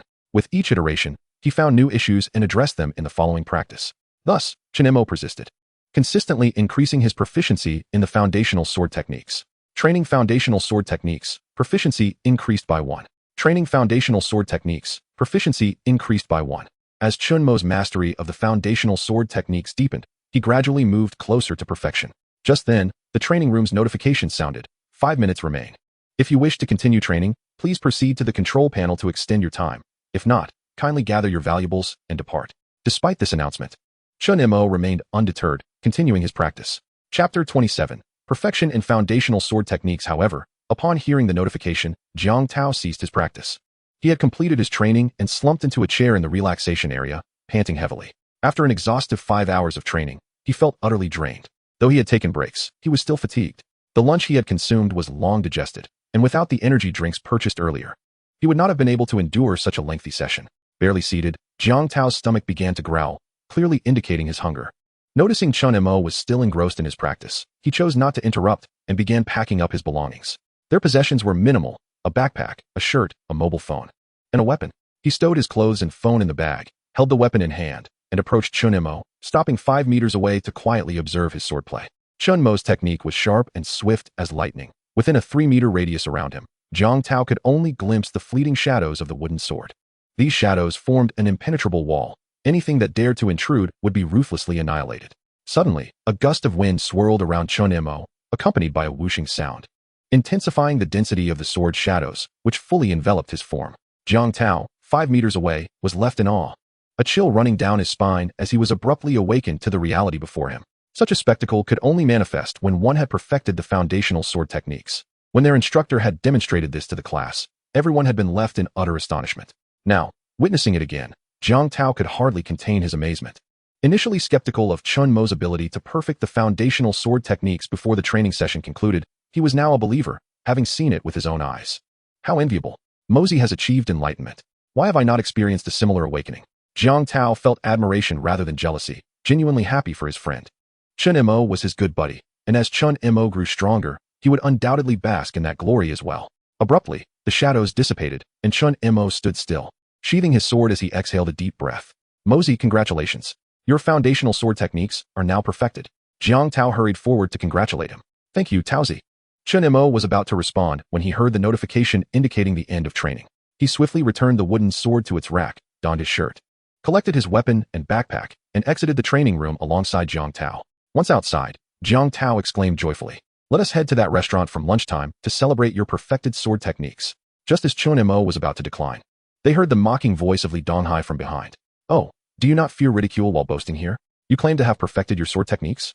Both of you have barely mastered them, and yet dare to speak such words. Jiang Tao, Chen Mo, when out in public, should you not at least maintain your image? Do not bring disgrace upon our school." Chen Mo and Jiang Tao turned to see Li Donghai and his 2 sycophants regarding them with derision. Jiang Tao, incensed, shot back. "Where have we boasted? Mosey has indeed perfected his sword techniques." Chen Mo was about to speak, but Li Donghai interjected, "Perfected sword techniques? What a laugh. You boast without a shred of credibility. Do you believe that individuals such as yourselves can achieve perfection in foundational martial arts? Even our school's top prodigy, Li Mingxue, has not perfected her foundational martial skills, yet you dare assert that your sword techniques are complete? I recall the test from last month. Both of you showcased your swordsmanship, which still remains at a mere minor achievement. Yet, in less than a month, you boldly proclaim it as perfected. Your audacity is truly remarkable. Indeed." Just as the 2 sycophants were about to speak, Chen Mo immediately interjected, "Mind your own business. Taozi, let's go." With that, Chen Mo grasped Jiang Tao's arm, intending to depart. He had no desire to engage in an argument here, as it would only dampen his spirits without yielding any benefit. However, Jiang Tao was visibly taken aback, yet he did not refuse. As the 2 turned to leave, they were abruptly halted by Li Donghai's thunderous shout, "Stop." Li Donghai had never anticipated Chen Mo would choose to walk away, as he had hoped to provoke Chen Mo into a fit of rage, thus providing him an excuse to challenge Chen Mo in the arena and teach him a lesson. He still vividly remembered the humiliation of being disregarded by Chen Mo at noon. Yet, it appeared that Chen Mo and Jiang Tao had chosen to ignore Li Donghai's command and continued on their way. Chen Mo, Jiang Tao, are you both nothing but cowardly tortoises? Here you are tarnishing the school's reputation, and you think you can simply walk away unscathed? Who are you calling a cowardly tortoise? Chen Mo, upon hearing this, abruptly halted, casting a cold glare at Li Donghai. The relentless provocation ignited a smoldering anger within Chen Mo. For martial arts training is also a pursuit of mental clarity. Since the anger had surfaced, it was time to address it. Li Donghai instinctively retorted, "I'm calling you a cowardly tortoise. So it is a cowardly tortoise that insults me, but alas, I cannot comprehend the language of turtles. Could you kindly articulate it in human terms?" "Ha ha." Chen Mo chuckled, unable to contain his amusement. "Ha ha." Jiang Tao joined in, laughing heartily. The onlookers followed suit, erupting in laughter. Even Li Donghai's 2 lackeys could not suppress their chuckles, but upon witnessing Li Donghai's thunderous countenance, they quickly realized that Chen Mo had insulted their leader, and thus stifled their mirth, their faces turning crimson. Seeing everyone laugh at his expense, Li Donghai was seething with rage. "Chen Mo, you worthless fool. Dare to call me a cowardly tortoise? You are courting death." With that, he swiftly drew his sword, pointing it threateningly at Chen Mo. "Have the audacity to say it again." Before Chen Mo could respond, a mechanical voice echoed, warning, a weapon has been drawn in the public area of the martial arts hall, attempting to incite a conflict. Please retract your weapon immediately, or it will be considered a provocation against the martial arts hall. The crowd was taken aback. Meanwhile, Chen Mo and Jiang Tao remained unfazed, calmly observing Li Donghai. Startled, Li Donghai hastily sheathed his sword. The moment he returned the blade to its scabbard, the warning voice ceased. Li Donghai was well aware of the hall's regulations. Should he fail to retract his weapon, he would be apprehended by the martial artists, and escaping unscathed would be a distant hope. In his previous fit of rage, he had temporarily forgotten the rules. As he glanced at the smiling Chen Mo and Jiang Tao, Li Donghai's fury reignited. It was all Chen Mo's fault. Had it not been for him, he would not have been subjected to such humiliation. Yet, he overlooked the fact that it was he who had been relentlessly provoking Chen Mo from the outset, a predicament of his own making. Chen Mo, if you have the guts, come challenge me in the arena. Fearing Chen Mo might decline, he lowered his demands, adding, if you fear my superior realm, you may challenge Zhang He or Yang Hu instead. I refuse. Chen Mo dismissed the suggestion outright. He had no intention of engaging in a fruitless endeavor devoid of benefits. Chapter 28, 50,000. You. Li Donghai's anger surged further. Chen Mo, are you afraid? If you're scared, then apologize at once. You wouldn't want to be seen as a cowardly tortoise, would you? Chen Mo shook his head, replying, why should I challenge you in the arena? You have been the one seeking trouble all along. You merely wish to take advantage of the situation to teach me a lesson. Do you think me a fool? Damn it. Realizing he had been seen through, a flicker of panic crossed Li Donghai's eyes, but he quickly suppressed it. Afraid? You come up with so many excuses. Humph. Chen Mo scoffed. If you want me to enter the arena, it's not impossible, provided you agree to one condition. What condition? Li Donghai's heart leaped with joy. As long as Chen Mo agreed, he was open to negotiating the terms. 100,000. Chen Mo grinned. If you give me 100,000, I shall immediately face you in the arena. The onlookers gasped in astonishment. Chen Mo had audaciously demanded a staggering sum of 100,000. They began to murmur among themselves. 100,000. Wow. Chen Mo truly has no shame, daring to ask for such an outrageous amount. Indeed, 100,000 could sustain my training resources for 3 months. If I were given that much, I wouldn't mind taking a beating in the arena. Who knows if Li Donghai will be foolish enough to agree. The crowd turned their gaze towards Li Donghai, who was equally astonished. He had not anticipated Chen Mo's brazen demand for 100,000. His monthly allowance was merely 1,000, and 100,000 represented 10 months' worth of spending money. Furthermore, he didn't possess such a sum. If his father discovered he had squandered 100,000 just to teach a lesson to a classmate, he would undoubtedly break his legs. 100,000. Chen Mo, why don't you just rob a bank? Robbing is illegal. I have no desire to end up in prison. Aren't you wealthy? Why can't you part with such a trivial amount? Chen Mo maintained his smile, lamenting his lack of funds despite having a powerful advantage. Without money, he could not acquire training resources. Without those resources, he could not rapidly grow stronger. And without strength, he would remain vulnerable to exploitation. Meanwhile, Zhang He and Yang Hu promptly urged Li Donghai. Zhang He, Donghai, don't you dare agree to his terms. 100,000 is enough for me to train for half a year. He's clearly trying to swindle you. Yang Hu added, exactly. With the martial examination just 3 months away, he intends to use your money to enhance his own abilities and gain admission to a good university. You mustn't agree. Upon hearing his lackey's counsel, Li Donghai was taken aback, realizing there was indeed a deeper scheme at play. Chen Mo's intentions were far too cunning. Have you lost your mind over money? Even if I had the funds, I would never give you a single cent. I am not a fool. He was seething with rage, and if it weren't for the law, he would have gladly taken matters into his own hands against Chen Mo. Since you lack funds, then cease your incessant prattling. Chen Mo's mood soured immediately. Li Donghai was not a dimwit who could be easily swindled. Taozi, let's go. All right. Jiang Tao exclaimed, I'm absolutely starving. Let's hurry and grab a bite. The two turned to leave. Stop. Seeing them depart, Li Donghai instinctively called out to them. What? Li Donghai, are you finally willing to pay up? Chen Mo turned around, a smile on his face as he regarded Li Donghai. 100,000 is excessive. Can we negotiate for a lower amount? Li Donghai still could not swallow his pride. Even if he were to pay, he intended to teach Chen Mo a lesson. There is potential. Chen Mo's heart leaped with excitement, though he pretended to ponder, stroking his chin in silence. Noticing Chen Mo hesitating, Li Donghai sensed an opportunity and continued to persuade him. Chen Mo, if we can lower the amount, I will transfer the money immediately. Donghai, don't give him any money.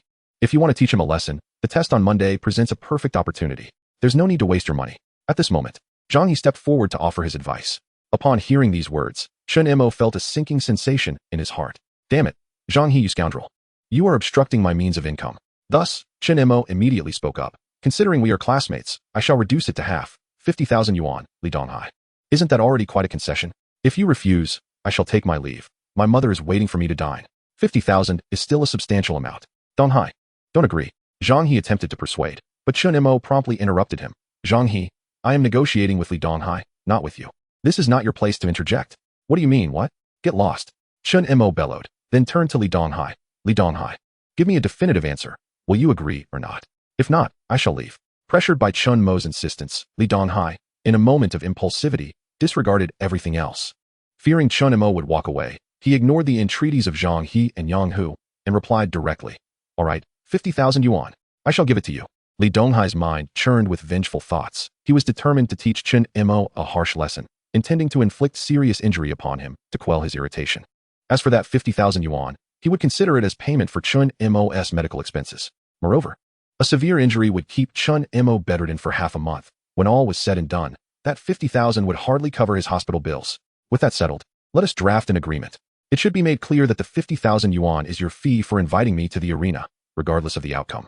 You cannot seek any justification to reclaim that sum afterward.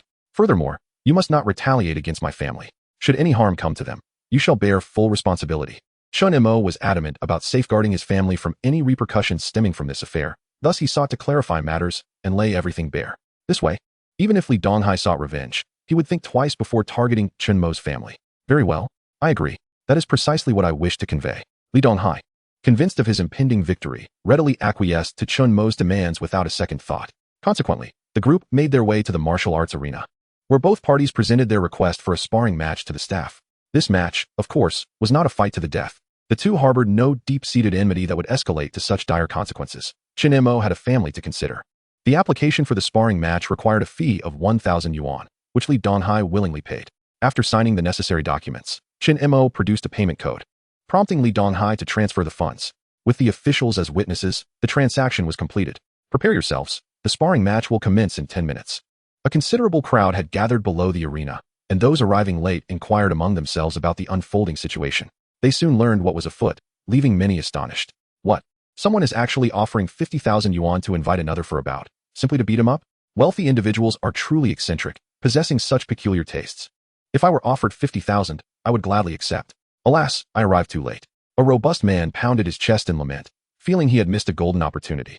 After all, not only could he earn money, but he could also hone his physical prowess. Chapter 29, Annihilation. At the foot of the stage, Jiang Tao held Chen Mo's backpack and weapons, wearing a broad smile as he observed Chen Mo preparing for the match. The martial arts school provided the weapons, and Chen Mo naturally opted for a free selection. When Chen Mo glanced over, Jiang Tao shouted words of encouragement. Although the distance and surrounding noise prevented Chen Mo from hearing, he could read Jiang Tao's lips and understood the sentiment, nodding in acknowledgement. Seeing Chen Mo's response, Jiang Tao felt reassured. Had the match occurred at noon, Jiang Tao might have harbored some concerns about Chen Mo's performance against Li Donghai, but now, with Chen Mo's foundational knife techniques fully mastered, even if Li Donghai was at a slightly higher level, victory was not guaranteed. Jiang Tao had faith in Chen Mo. Hence, rather than cautioning him, Jiang Tao opted to bolster his spirits. However, Zhang He and Yang Hu, observing Jiang Tao's demeanor, could not resist the urge to deliver sarcastic remarks. Jiang Tao, you and Chen Mo have become such good buddies. How can you just stand by and watch him take a beating? What a true friend you are. Zhang He's emphasis on true friend was laden with derision. Jiang Tao discerned the sarcasm and retorted, Indeed, we are good friends, but your relationship with Li Donghai seems rather lacking. Wait until he loses. Then, let us see how you comfort him. Brother Donghai is a 7th grade martial artist, his swordsmanship perfected, while Chen Mo is merely a 5th grade martial artist with basic knife skills. How could he possibly win? Yang Hu could not help but fire back, with Zhang He chiming in, Exactly. The disparity is insurmountable. Under any circumstances, Chen Mo is destined to lose. You do not seem worried for him, yet you are laughing. Remember, swords and knives are merciless. Let us see how you fare when the time comes. You will be the ones unable to laugh. I have faith in Chen Mo. You wouldn't understand even if I explained. Jiang Tao huffed, turning away from the two. He had no desire to engage in a quarrel. Even if he were to discuss Chen Mo's progress, these two would hardly believe him, given their lack of camaraderie. He saw no point in wasting his energy trying to enlighten them. Soon enough, Chen Mo would prove them wrong. Hey, Jiang Tao, why are you leaving? Zhang He attempted to interject, but at that moment, the judge's voice resonated. Silence. The audience below promptly ceased their discussions, and Zhang He, sensing the atmosphere, closed his mouth. Time is up. Chen Mo, Li Donghai, ascend the stage and prepare for the contest. The arena, a circular expanse with a radius of 10 meters, boasted an area of over 600 square meters, ample space for both combatants to maneuver. Chen Mo and Li Donghai grasped their respective weapons and took their positions on the stage, standing 10 meters apart. Li Donghai radiated confidence as he regarded Chen Mo with a mocking expression. To provoke Chen Mo further, he gave him a thumbs up, which he then turned downward. In contrast, Chen Mo appeared oblivious to Li Donghai's taunts, maintaining an air of calm. This demeanor left the audience below disenchanted. They had hoped for a display of bravado before the match, relishing the anticipation of a fierce competition. What is wrong with this youth named Chen Mo? Why is he acting so timid? The other party has insulted him, yet he shows no reaction. Can he not utter a single harsh word? Perhaps he is afraid. The opponent's level exceeds his. If he were to retaliate, he might suffer the consequences. The murmurs from the crowd reached the judge's ears. Yet he paid them no heed, instead focusing on the two competitors. The sparring match is about to commence. Remember, swords and knives are unforgiving. Once one party is rendered unable to continue, the other must cease their attacks. Should you find yourself outmatched, concede automatically, and the other must refrain from further aggression. Additionally, do not strike to kill. Any violation will result in immediate intervention from me. Is that understood? Understood. Chen Mo and Li Donghai replied in unison. The judge wasted no time. Then let the contest begin. With that, he stepped aside, and Li Donghai swiftly drew his sword, pointing it at Chen Mo. Chen Mo, do not concede too quickly. I intend to play with you for a while. When you lose, do not shed any tears. Are you done? Hurry up and make your move. I have matters to attend to. If you delay any longer, I shall concede. After all, I have already pocketed that 50,000 yuan. Chen Mo unsheathed his tang knife, replying with an indifferent tone. He truly wished to concede immediately, thinking that mere verbal acknowledgement would yield him 50,000 yuan. Such easy money. How audacious. Li Donghai's anger surged as he charged forward, unwilling to allow Chen Mo to surrender so effortlessly. If that were the case, he would indeed become a fool, spending 50,000 yuan to embarrass himself in the ring. As Li Donghai rushed over, Chen Mo remained motionless, appearing almost dazed. In reality, he had activated his mental perception, patiently awaiting Li Donghai's approach. Seeing Chen Mo's reaction, Li Donghai mistakenly assumed Chen Mo was intimidated and hastened his pace. Eager to teach him a lesson before he could utter the words of surrender. With a distance of 10 meters reduced to 3, Chen Mo finally moved. In the next instant, the two collided. Almost immediately, Li Donghai felt a numbness in his right hand, causing the sword he wielded to clatter to the ground. Simultaneously, a chill enveloped his neck, rendering him frozen in fear. It was at this moment that Chen Mo's voice resonated in his ear. You have lost. The words, though softly spoken, struck him like thunder. At that moment, Chen Mo stood behind Li Donghai, the blade poised at his throat. The entire sequence had transpired in the blink of an eye. The sudden chill at his neck sent a shiver down Li Donghai's spine. He could hardly comprehend how he had been defeated. Meanwhile, Chen Mo disregarded Li Donghai's reaction and turned his gaze toward the judges. Judges, may we announce the results now? The judges, regaining their composure, swiftly approached the two fighters, separating them and declaring, in this arena battle, Chen Mo emerges victorious. The judges regarded Chen Mo with newfound admiration. His swordsmanship was exquisite, decisive in execution, and his ability to subdue his opponent astonished even them. As the judges proclaimed the outcome, both Li Donghai and the audience below finally grasped the situation. Li Donghai remained perplexed, unable to fathom how he had lost. The spectators, too, had not fully grasped the events, having only witnessed Chen Mo placing his blade against Li Donghai's neck before the judges announced the results. This was utterly unbelievable, a complete annihilation. The crowd murmured in disbelief, initially anticipating a thrilling contest, only to witness this abrupt conclusion. How could this be? Li Donghai could not accept such a result, shouting, Chen Mo, regardless of our cultivation levels or martial prowess, I am superior to you. How could I possibly lose? You must have ambushed me while I was unprepared. No, we must have a rematch. Chen Mo paid no heed to Li Donghai's outburst and instead addressed the judges. Judges, Li Donghai disputes your judgment and refuses to abide by the rules. Chapter 30, another match, another annihilation. The judges frowned, casting a stern glance at Li Donghai. Li Donghai, do you contest my judgment? No. Li Donghai quickly snapped to attention under the judge's piercing gaze. He realized that persisting in his complaints would imply a disregard for the arena's regulations, granting the judges the right to intervene. After all, these judges were certified martial artists. Then, do you concede? I concede. Though filled with reluctance, Li Donghai begrudgingly accepted defeat. He then turned to Chen Mo. Chen Mo, if you possess any courage, let us compete again. I was not at my best just now. I am a 7th-tier warrior, and my swordsmanship is well honed. How could I have lost so easily? No rematch. Chen Mo resolutely shook his head. What will it take for you to agree? Li Donghai felt a surge of frustration, even resorting to pleading with Chen Mo. He completely overlooked the fact that he was no match for Chen Mo. If Chen Mo could obliterate him once, he could do so again with ease. 50,000. Give me another 50,000, and I will compete with you. With the prospect of easy money looming, he was unwilling to let it slip away. Fine. I'll give it. Make sure this is your voluntary agreement. Judges, I kindly request you to witness our arrangement.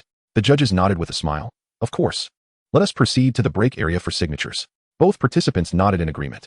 The audience, comprised of martial practitioners with keen hearing, caught wind of Chen Mo and Li Donghai's conversation. Hearing of a forthcoming rematch, those who had intended to leave hesitated, drawn back to the spectacle. At that moment, Jiang Tao observed Zhang He and Yang Hu, both wearing expressions of disbelief, and his spirits soared. Approaching them, he grinned and said, "What do you think? Your big brother was obliterated by Chen Mo. What is your take?" Jiang Tao, do not gloat. Did you not hear Donghai brother say it was an ambush that led to his defeat? Chen Mo is nothing but a despicable coward. Exactly. Donghai brother was unprepared. Otherwise, Chen Mo would have been flat on his back long ago. Do not get too smug. Donghai brother will surely teach Chen Mo a lesson. Zhang He and Yang Hu retorted defiantly, unwilling to accept that Li Donghai had lost. Haha. Jiang Tao could not suppress his laughter. An ambush? I watched the entire exchange. It was Li Donghai who struck first, and Chen Mo merely countered. How could that be an ambush? Did Li Donghai's attack somehow enable Chen Mo to ambush? You. Nonsense. The two were left speechless, their indignation palpable as they quickly distanced themselves from Jiang Tao, refusing to continue the conversation. Jiang Tao, not wishing to provoke further, turned his attention back to the arena. At that moment, Chen Mo and Li Donghai had finalized their agreement and completed the transaction. Do you require a break? Or shall we commence now? Or in 10 minutes? Let us begin now, Li Donghai declared, his eagerness to teach Chen Mo a lesson palpable. I have no objections. Chen Mo, ravenous, was keen to finish the match swiftly so he could indulge in a hearty meal. With 100,000 yuan in his pocket, he anticipated a grand feast. Very well, let us proceed to the arena. The three made their way to the platform. Both fighters resumed their original positions as the judge glanced at them. Are you prepared? In unison, they drew their weapons, declaring, "We are ready." The arena battle commenced. With those words, both fighters sprang into action. Meanwhile, no one noticed that at one of the entrance doors to the arena hall, Li Mengxue had suddenly appeared. Catching a glimpse of the combatants, she instinctively glanced over and witnessed the moment Chen Mo decisively changed his strategy and overcame Li Donghai. Fundamental swordsmanship perfected? She mused. Slightly taken aback. She had indeed encountered practitioners who had achieved perfection in basic martial skills, yet seeing someone so young accomplish it left her astonished. After all, her own foundational sword technique was still lacking, having trained for several months without significant progress. Even among the offspring of martial families, few attained perfection in basic martial skills, as they focused on more advanced techniques and neglected the fundamentals. Thus, while she desired to exchange experiences, she found no one willing to engage. In truth, if she wished, her family's resources could easily connect her with experts in perfected basic martial skills, yet they were invariably older, sharing experiences honed over years of rigorous training. This time-consuming approach held little benefit for her. Being a martial prodigy, she had no intention of squandering time on mere refinement. Now, witnessing someone her age achieve perfection in foundational martial skills, she felt a twinge of envy and yearned to engage him in conversation. However, upon seeing the crowd, she ultimately decided against it and turned to leave. The audience was once again astounded, their attention consumed by the match, completely oblivious to Li Mengxue's brief presence. At that moment, the judge spoke once more. Chen Mo is victorious. Thank you, judges. Chen Mo bowed slightly, expressing his gratitude. The judge responded with a smile. No need for formalities. By the way, Chen Mo, if you are interested, you might consider applying as a sparring partner at our martial arts school. The remuneration is quite satisfactory. Observing Chen Mo's attire, which was merely commonplace, the judge surmised that Chen Mo's family background was not affluent. Otherwise, he would not have requested 100,000 from Li Donghai. Chen Mo's foundational swordsmanship exhibited a hint of perfection, and it was the first time the judge had witnessed a young individual elevate basic martial arts to such an impressive level. Thus, he wished to form a positive connection and suggested that Chen Mo apply for the position of sparring partner. However, since he had yet to ascertain whether Chen Mo was a worthy investment, he refrained from making a formal recommendation. I will consider it. Thank you. Chen Mo expressed his gratitude once more, noting the judge's name, Wang Yun, inscribed on the badge, before taking his leave. Chen Mo did not harbor any delusions of being favored by this martial artist. Thus he departed without any semblance of flattery, believing it was best to exit quietly. Li Donghai remained dazed on the arena, unable to regain his composure for an extended period. He was preoccupied with the thought of how he could have possibly lost to Chen Mo. The concept eluded him completely. Li Donghai, the match has concluded. You should leave promptly. The judge's voice jolted him back to reality. All right, I'll leave at once. A furtive glance at the audience revealed that they had not yet departed, and his face flushed with embarrassment. How humiliating. He dared not linger any longer and hurried off the stage. Upon descending, he noticed Chen Mo surrounded by several students who sought his guidance. Li Donghai's expression darkened further, and he instinctively halted, wishing to evade the situation. He felt a tumult of frustration and anger within him as he recalled the earlier duel. Chen Mo's blade had been too swift, too quick for him to respond. It dawned on Li Donghai that he was not Chen Mo's match at all. Chen Mo was not merely a fifth-tier martial artist. His swordsmanship was not of minor accomplishment, but rather of a significant mastery, surpassing even his own. Clearly, he had been misled by Chen Mo's apparent facade. Hence, Jiang Tao's boast about Chen Mo's perfection in swordsmanship was not mere bluster.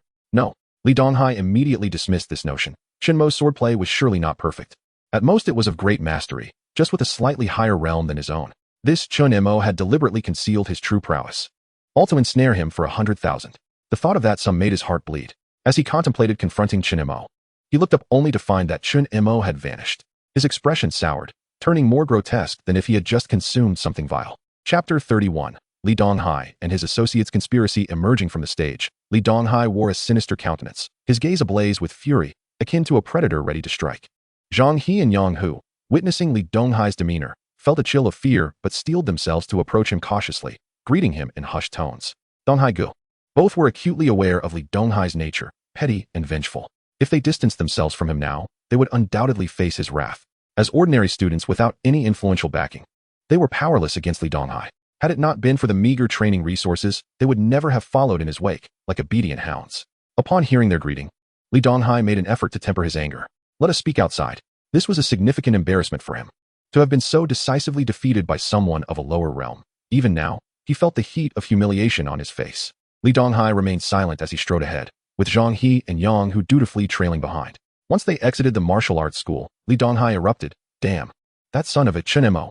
How dare he mock me? His teeth ground together in fury, each utterance of Chen Mo's name laced with bitter resentment. After a considerable pause, as his anger began to subside, he turned to the duo. Do you have any ideas on how I can reclaim that 100,000? Although a small sum for his family, it irked him to relinquish it to Chen Mo without cause. Moreover, it was evident that Chen Mo had duped him. How could he face his classmates once news of this debacle spread throughout the school? Zhang He and Yang Hu exchanged glances, each uncertain on how to respond. Recognizing their indecision, Li Donghai understood they were at a loss for solutions. Knowing their limitations, he settled for a secondary approach. Fine. Then think of how we can regain our honor. I have an idea. Zhang He interjected eagerly. Donghai go. We just observed that Chen Mo's martial arts realm is merely higher than yours, and his speed outpaced some of yours. This statement was akin to pouring salt into Li Donghai's wounds, causing his expression to sour. Zhang He, noticing the shift, hastened to clarify. Once Monday arrives, we can boast that his swordsmanship is perfect, and that no one in our school can rival him. Once the rumors spread, regardless of their veracity, those talented students will surely confront Chen Mo, providing him with a profound lesson. Even if those prodigies do not act, there will be others who cannot stand idly by, seeking to trouble Chen Mo. At that point, no one will focus on your defeat by him. Upon hearing the term defeated, Li Donghai's nerves tensed, his teeth clenching audibly. Observing his continued rage, Zhang He felt a pang of concern, fearing his suggestion might be too unscrupulous. Donghai go, do you think my idea is viable? Yang Hu, standing nearby, wholeheartedly endorsed Zhang He's plan. Donghai go, I believe Zhang He's approach is quite effective. It not only shifts the narrative, but also ensnares Chen Mo in a web of trouble. Those arrogant prodigies will never allow a sixth-tier martial artist like Chen Mo to stand above them. Indeed, spreading rumors requires little effort, even if our classmates doubt it. Others are bound to believe. Li Donghai recognized the efficacy of this scheme. Yet his fury was not directed at its potential success, but rather at Zhang He's earlier mention of his defeat. That was his sore spot. However, considering the duo's willingness to devise a plan for him, he decided to overlook it. Very well, we shall proceed with this strategy. Refine it over the next few days. And I expect results by Monday. I will allocate 20,000 as funding. Yes, Donghai go. Excited by the prospect of money, the two eagerly pledged, Donghai go. We will ensure the matter is handled impeccably, without implicating you. Li Donghai nodded slightly, feeling his anger dissipate somewhat, but he still felt a lingering discomfort. An idea sparked within him as he regarded Zhang He and Yang Hu. You too, your martial skills should have improved during this period. Come, let us return to the martial arts school. I wish to assess your progress. Huh. Zhang He and Yang Hu exchanged bewildered glances. They yearned to refuse, but dared not. Earlier, they had suffered under Li Donghai's frustrations, and now they were to face his scrutiny again, which they deeply resented. Zhang He mustered his courage and cautiously suggested. Donghai go, it is already dark, and we have yet to eat. Perhaps we could postpone until tomorrow? Yes. It's quite late, Donghai go. Your family must be worried. Let us practice tomorrow instead, shall we? Li Donghai was not oblivious to their intentions. His face darkened. What? Do you all wish to receive my guidance tomorrow? No, brother Donghai. We are ready to accept your counsel at any time. Zhang He. sensing a drop in the ambient temperature, quickly altered his stance. Indeed, Brother Donghai, let us hasten into the martial arts hall. I can hardly contain my eagerness for your instruction. Yang Hu chimed in, his demeanor submissive. Both were acutely aware that provoking Li Donghai would elicit his wrath, and further anger would lead to even harsher treatment. Let us go. Li Donghai strode towards the entrance of the martial arts hall, while Zhang He and Yang Hu followed closely behind, heads bowed and faces somber. Before long, within a training room, the anguished cries reminiscent of a slaughtered pig echoed for several hours. Meanwhile, Chen Mo and Jiang Tao exited the Wujia Martial Arts Hall and made their way to the restaurant where they had dined at noon. Along the way, both made phone calls home, informing their families they would return after their meal. In the private dining room, after casually ordering a few dishes, Jiang Tao handed the menu to Chen Mo. Upon reviewing the selections, which totaled less than 1,000 yuan, it was evident that Jiang Tao intended to economize. Taozi, there's no need for such frugality. I earned 100,000 today. Treat me to something more substantial, Chen Mo insisted. Jiang Tao quickly waved his hands. No, let us stick to these dishes. There's no need to be extravagant. You should reserve that money for your cultivation resources. Now that you've unlocked your potential, you will require even more resources. 100,000 1T suffice. The money can be earned again. With my perfected knife techniques, I can easily earn money as a sparring partner at the martial arts hall. If you want to order, I shall. With that, Chen Mo lowered his head to place the order, and after a brief moment, he had successfully ordered enough for a bill of about 5,000 yuan. Having been treated by Jiang Tao numerous times in the past, he felt no inclination to be stingy now that he had an abundance of funds. Chapter 32. Chen Mo's advice on purchasing elixirs. Seeing that Chen Mo had ordered several dishes priced above 500 yuan, Jiang Tao wished to intervene. But it was too late. Chen Mo had submitted the order before he could voice his concerns. Jiang Tao could only acquiesce. Mozi, Li Donghai is notoriously stingy. If you swindle him out of 100,000, he might retaliate. Be cautious. I will be. However, that 100,000 was willingly given, and we signed a contract. It is impossible for him to reclaim it from me, Chen Mo replied, his smile reassuring Jiang Tao. True, having signed a contract, he cannot retrieve it. He will just have to swallow that bitter pill, Jiang Tao remarked.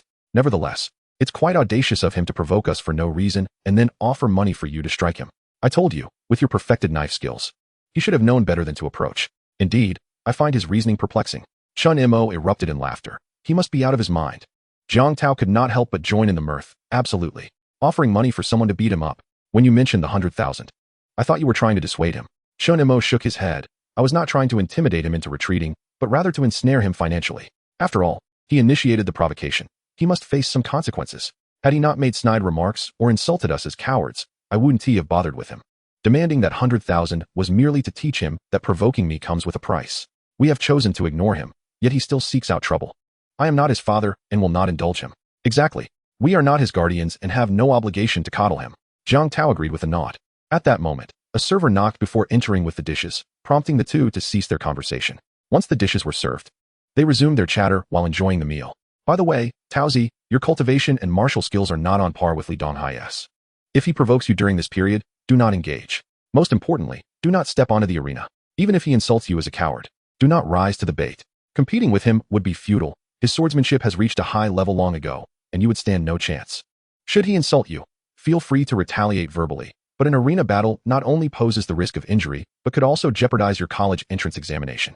Sustaining a serious injury would necessitate at least a month of recovery, which is detrimental to your already lower cultivation level, making it even more challenging to achieve a good score. Chen Mo, anticipating that Li Donghai might trouble Jiang Tao, earnestly advised him. If Li Donghai sought trouble with him, Chen Mo felt no apprehension. His foundational knife techniques were perfected, and with his mental acuity, he had few rivals at the martial apprentice stage. He had no need to worry about his family's safety. They were secure for the time being.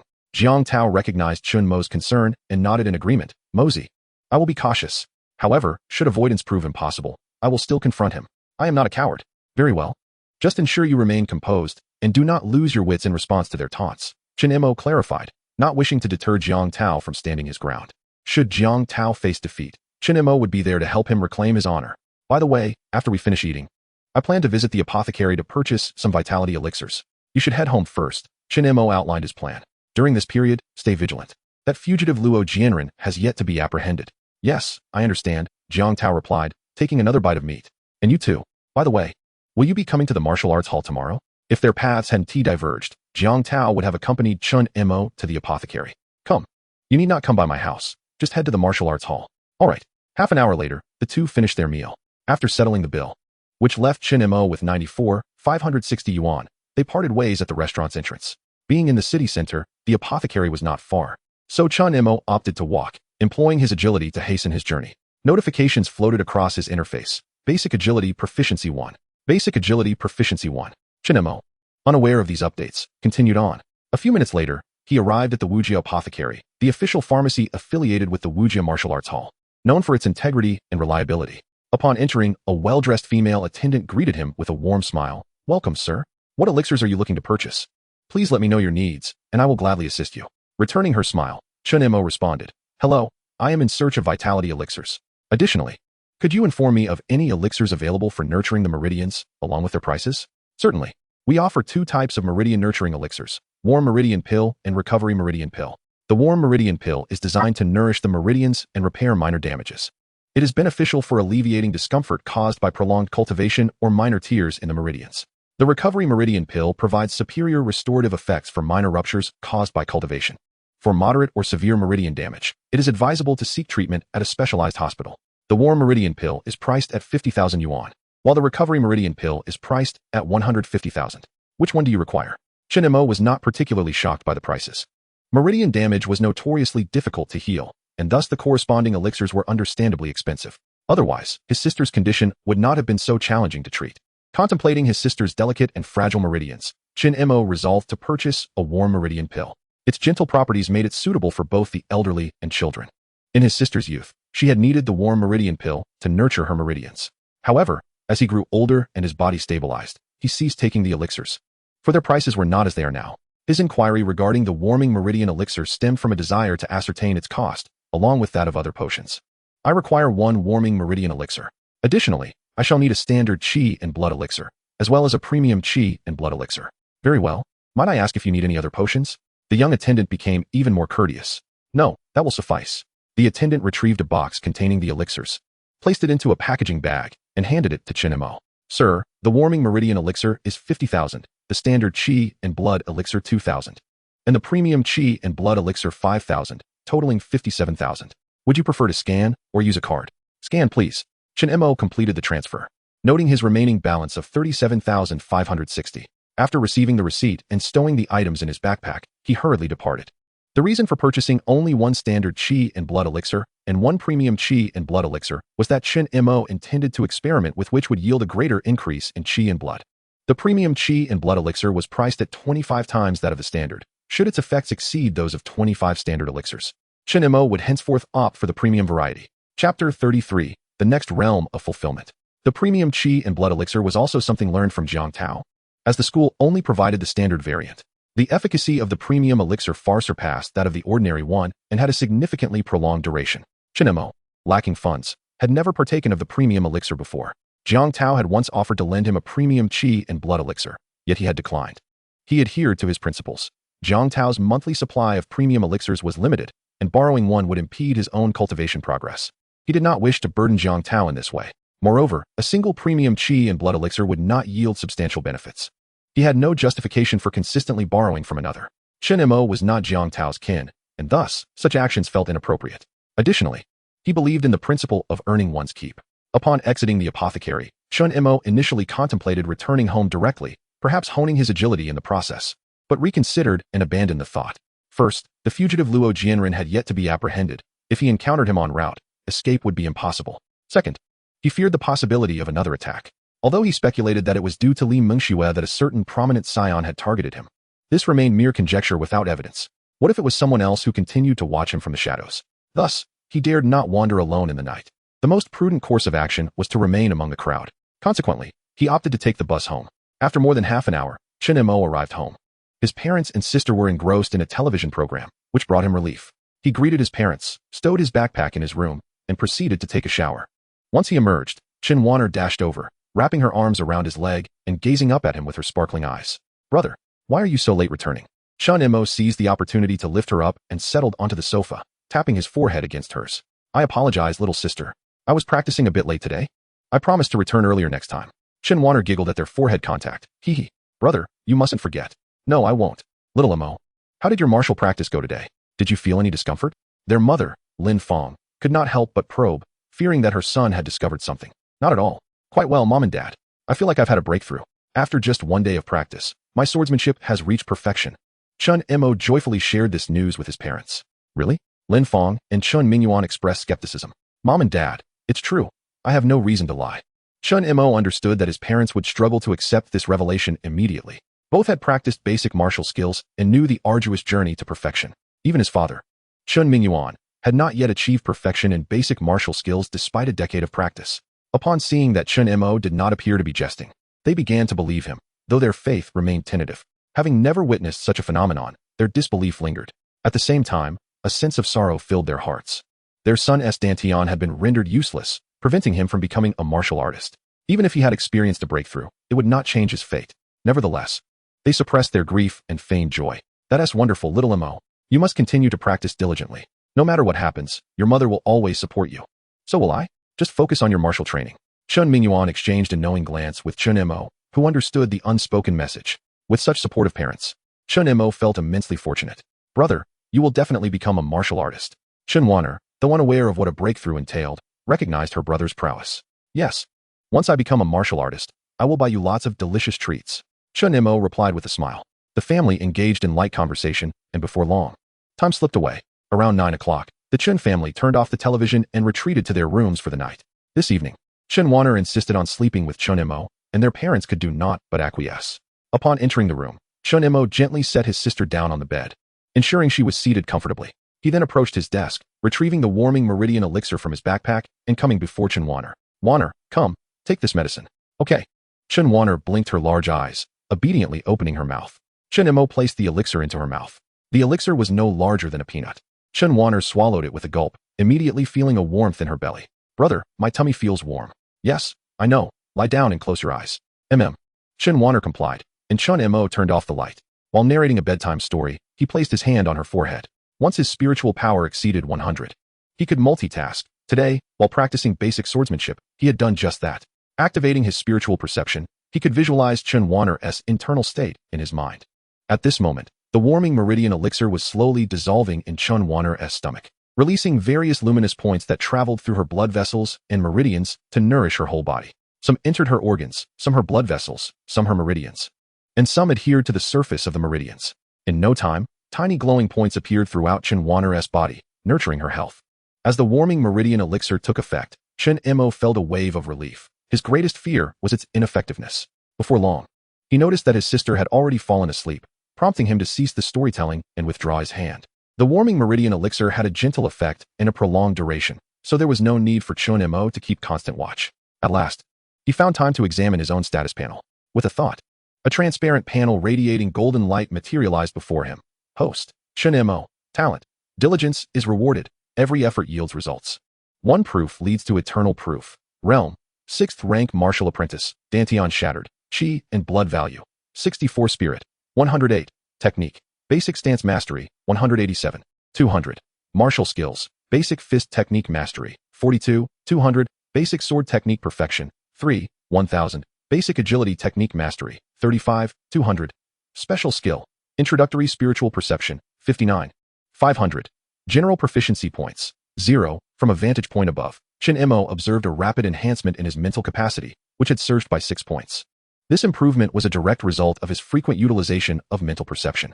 Although his mental strength had increased, he noted that the range of his mental perception had not expanded. He speculated that this was due to his mental perception skill not having yet ascended to the next level. Nevertheless, he did not dwell on this. As the current 3-meter range was sufficient for his needs, and at his present rate of usage, it would not be long before he achieved an upgrade. The most significant transformation lay in his foundational swordsmanship. He had not anticipated that after reaching perfection, there would still be another realm to attain. Uncertain of what this next level entailed, and with no guidance from his teacher, he was left to ponder the implications of achieving a mastery of 1,000 proficiency points. He wondered if it might involve the manifestation of sword energy. Chen Mo speculated that at the martial artist stage, one could wield such energy, contingent upon possessing internal breath. However, without internal breath, how could one possibly wield sword energy? Might it be the concept of sword intent? This notion echoed sentiments he had encountered in countless novels during his previous life. Yet, he decided to set these thoughts aside, reassuring himself that once his proficiency was maxed out, the results would reveal themselves in due course. Chapter 34. The Fundamentals of Visualization. As long as he could grow stronger, Chen Mo was indifferent to the particular realm he was in. Though foundational swordsmanship was merely a basic martial skill, it remained applicable even after transcending to higher realms. In the foundational stage, the stronger one's foundation, the further one could progress. In the short term, Chen Mo found no advanced sword techniques available for continued cultivation, which alleviated many potential complications.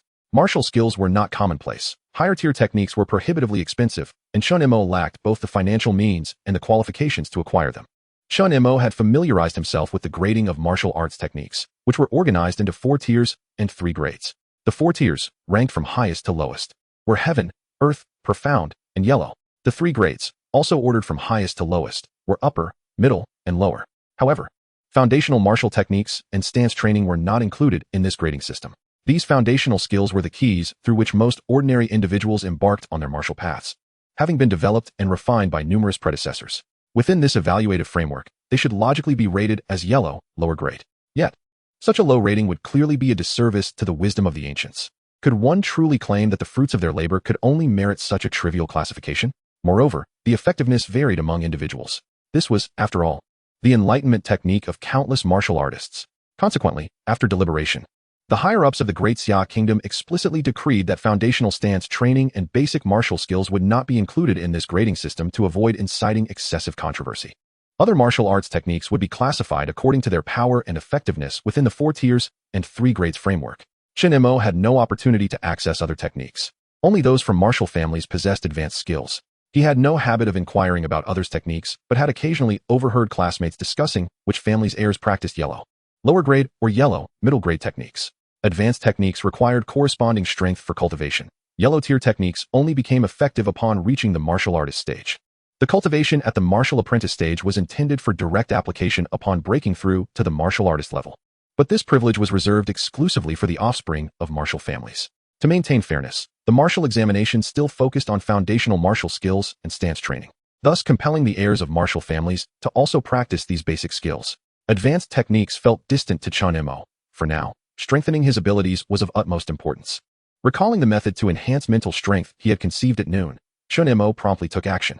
He sat cross-legged on his bed, palms facing upwards, regulating his breath to calm his mind.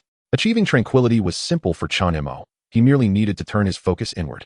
As his consciousness ventured to the upper dantian, he perceived it as a spherical entity, seemingly no larger than a peanut, yet its interior was boundless. It resembled the cosmic imagery he had witnessed in his past life, except that aside from the area he had cultivated, the rest was engulfed in darkness, isolated from view. When his awareness approached the edge of this cultivated territory, it was met with an invisible barrier that thwarted his attempts to penetrate beyond it, rendering any effort futile. This indicated that his approach was incorrect. Any endeavor would be in vain. Recognizing the futility of his previous attempts, Chen Mo began to recollect the methods he had encountered in novels regarding the enhancement of mental strength. Meditation and visualization were akin to one another. Alternatively, one could grind away at their mental sea, enduring immense pain, allowing it to gradually self-repair, thus enhancing mental strength. This strategy was undoubtedly effective. He had previously employed a similar method to elevate his mental capacity to 100. At that time, the integration of both souls had not been fully realized, which had allowed for such ease of success. However, now that the souls were completely merged, the thought of tearing at his mental sea to endure such agony was far from appealing. He was not a masochist, so he naturally sought a more favorable method. Furthermore, the techniques to enhance mental strength would undoubtedly not involve shredding his mental sea, as that would be an exceedingly slow process. Chen Mo resolved to employ the visualization technique. In this world, there existed countless abyssal beasts of various forms, yet he was uncertain of the consequences of visualizing them. Thus, he would certainly refrain from envisioning such creatures. The alternatives remained: the sun, the moon, or himself. Unsure of which to select, he dismissed the notion of choosing, as a child might do. He desired them all. To wield the sun and moon, overseeing all creation, this was what he truly yearned for. With this thought, Chen Mo began his visualization. He crafted an image within his mental sea of himself grasping the sun and moon. His mental strength served as a brush, outlining the image bit by bit. However, mental strength was not a mere brush. The act of delineating proved quite challenging. As he struggled to sketch, he soon felt a wave of mental fatigue, a clear indication of excessive depletion of his mental energy. Recognizing this anomaly, Chen Mo realized that his visualization technique was flawed. If executed correctly, he should not feel fatigued. Rather, he ought to feel increasingly invigorated. Immediately, he abandoned the act of sketching and shifted his approach. Visualization, after all, was about observing and imagining, not about drawing. Realizing his mistake, he envisioned himself holding the sun and moon, looking down upon all beings. This imaginative exercise was considerably easier. And soon enough, a humanoid silhouette emerged in his mental sea, hands clasping two spheres. The moment the outline appeared, the prior fatigue began to dissipate. He had found the right method. Chen Mo continued to add details. Over time, the image in his mind grew more intricate. Eyes, nose, mouth, ears, hair, and so forth. Each feature materialized in succession. Just as the facial features came into being, an unexpected sound erupted with a resounding crash. His mental sea appeared to suffer a violent impact, almost resembling a tumultuous upheaval, akin to an earthquake. Yet, in an instant, tranquility was restored. Under the influence of his innate talent, this visualized image had solidified, prompting Chen Mo to withdraw from the exercise. Upon examining his mental sea, he discovered that it had expanded by more than half, and his mental strength had also increased considerably. He quickly accessed his status panel. Host, Chen Mo. Talent.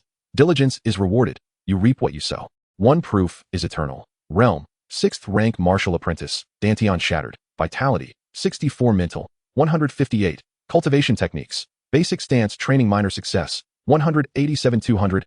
Introduction to visualization. 1000. Martial skills. Basic fist technique minor success. 42 200. Basic blade technique perfected. 3 1000. Basic body technique minor success. 35 200. Special skills. Spiritual perception beginner. 60 500.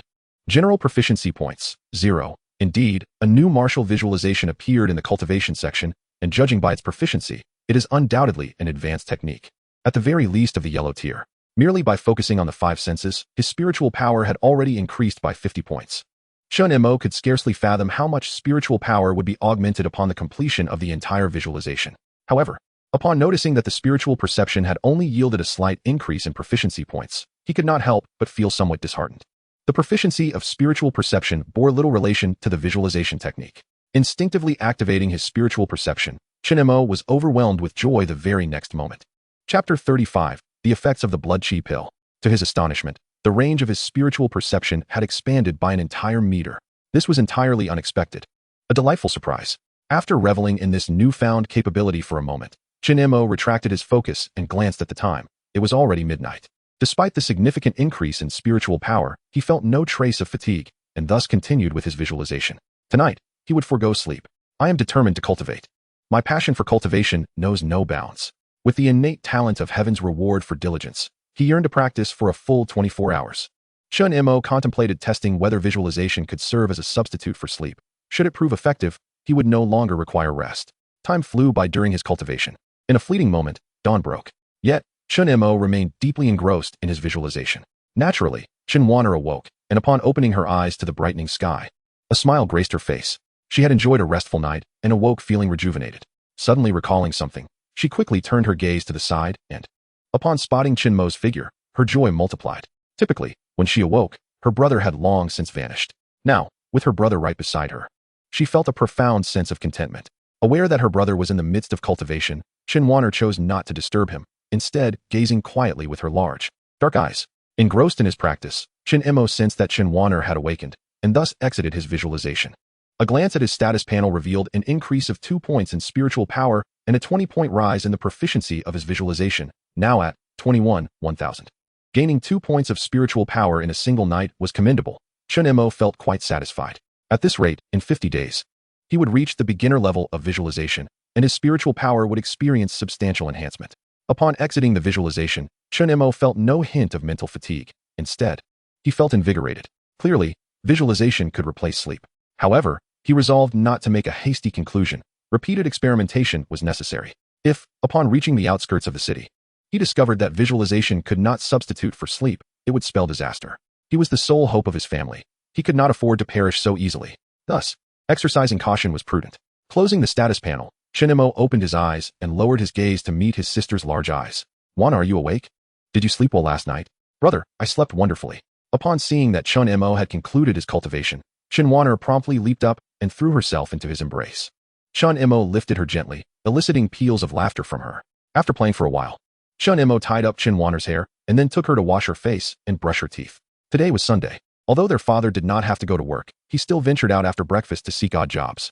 With a meager monthly salary of 8,000, it was hardly sufficient to support the family, so Chen Mingyuan utilized his spare time to earn extra income.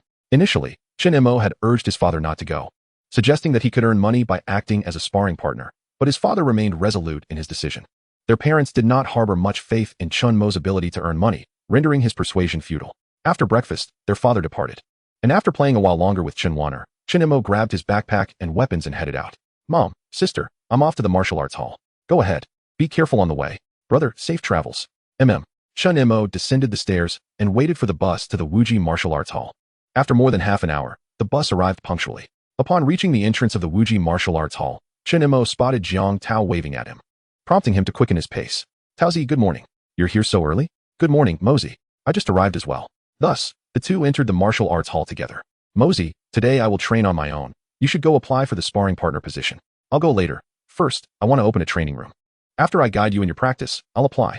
Chen Mo shook his head and continued, I haven't used the blood chi pill I bought yesterday, so I need to cultivate for a while. All right. As usual, they opened a standard training room for 3 hours before entering. Once the door closed, they placed their belongings in the resting area and prepared to begin their training. Do you have any questions regarding the basic blade technique? If not, perform it once, and I will point out any issues. The problems you helped me resolve yesterday, let me demonstrate it for you. Good.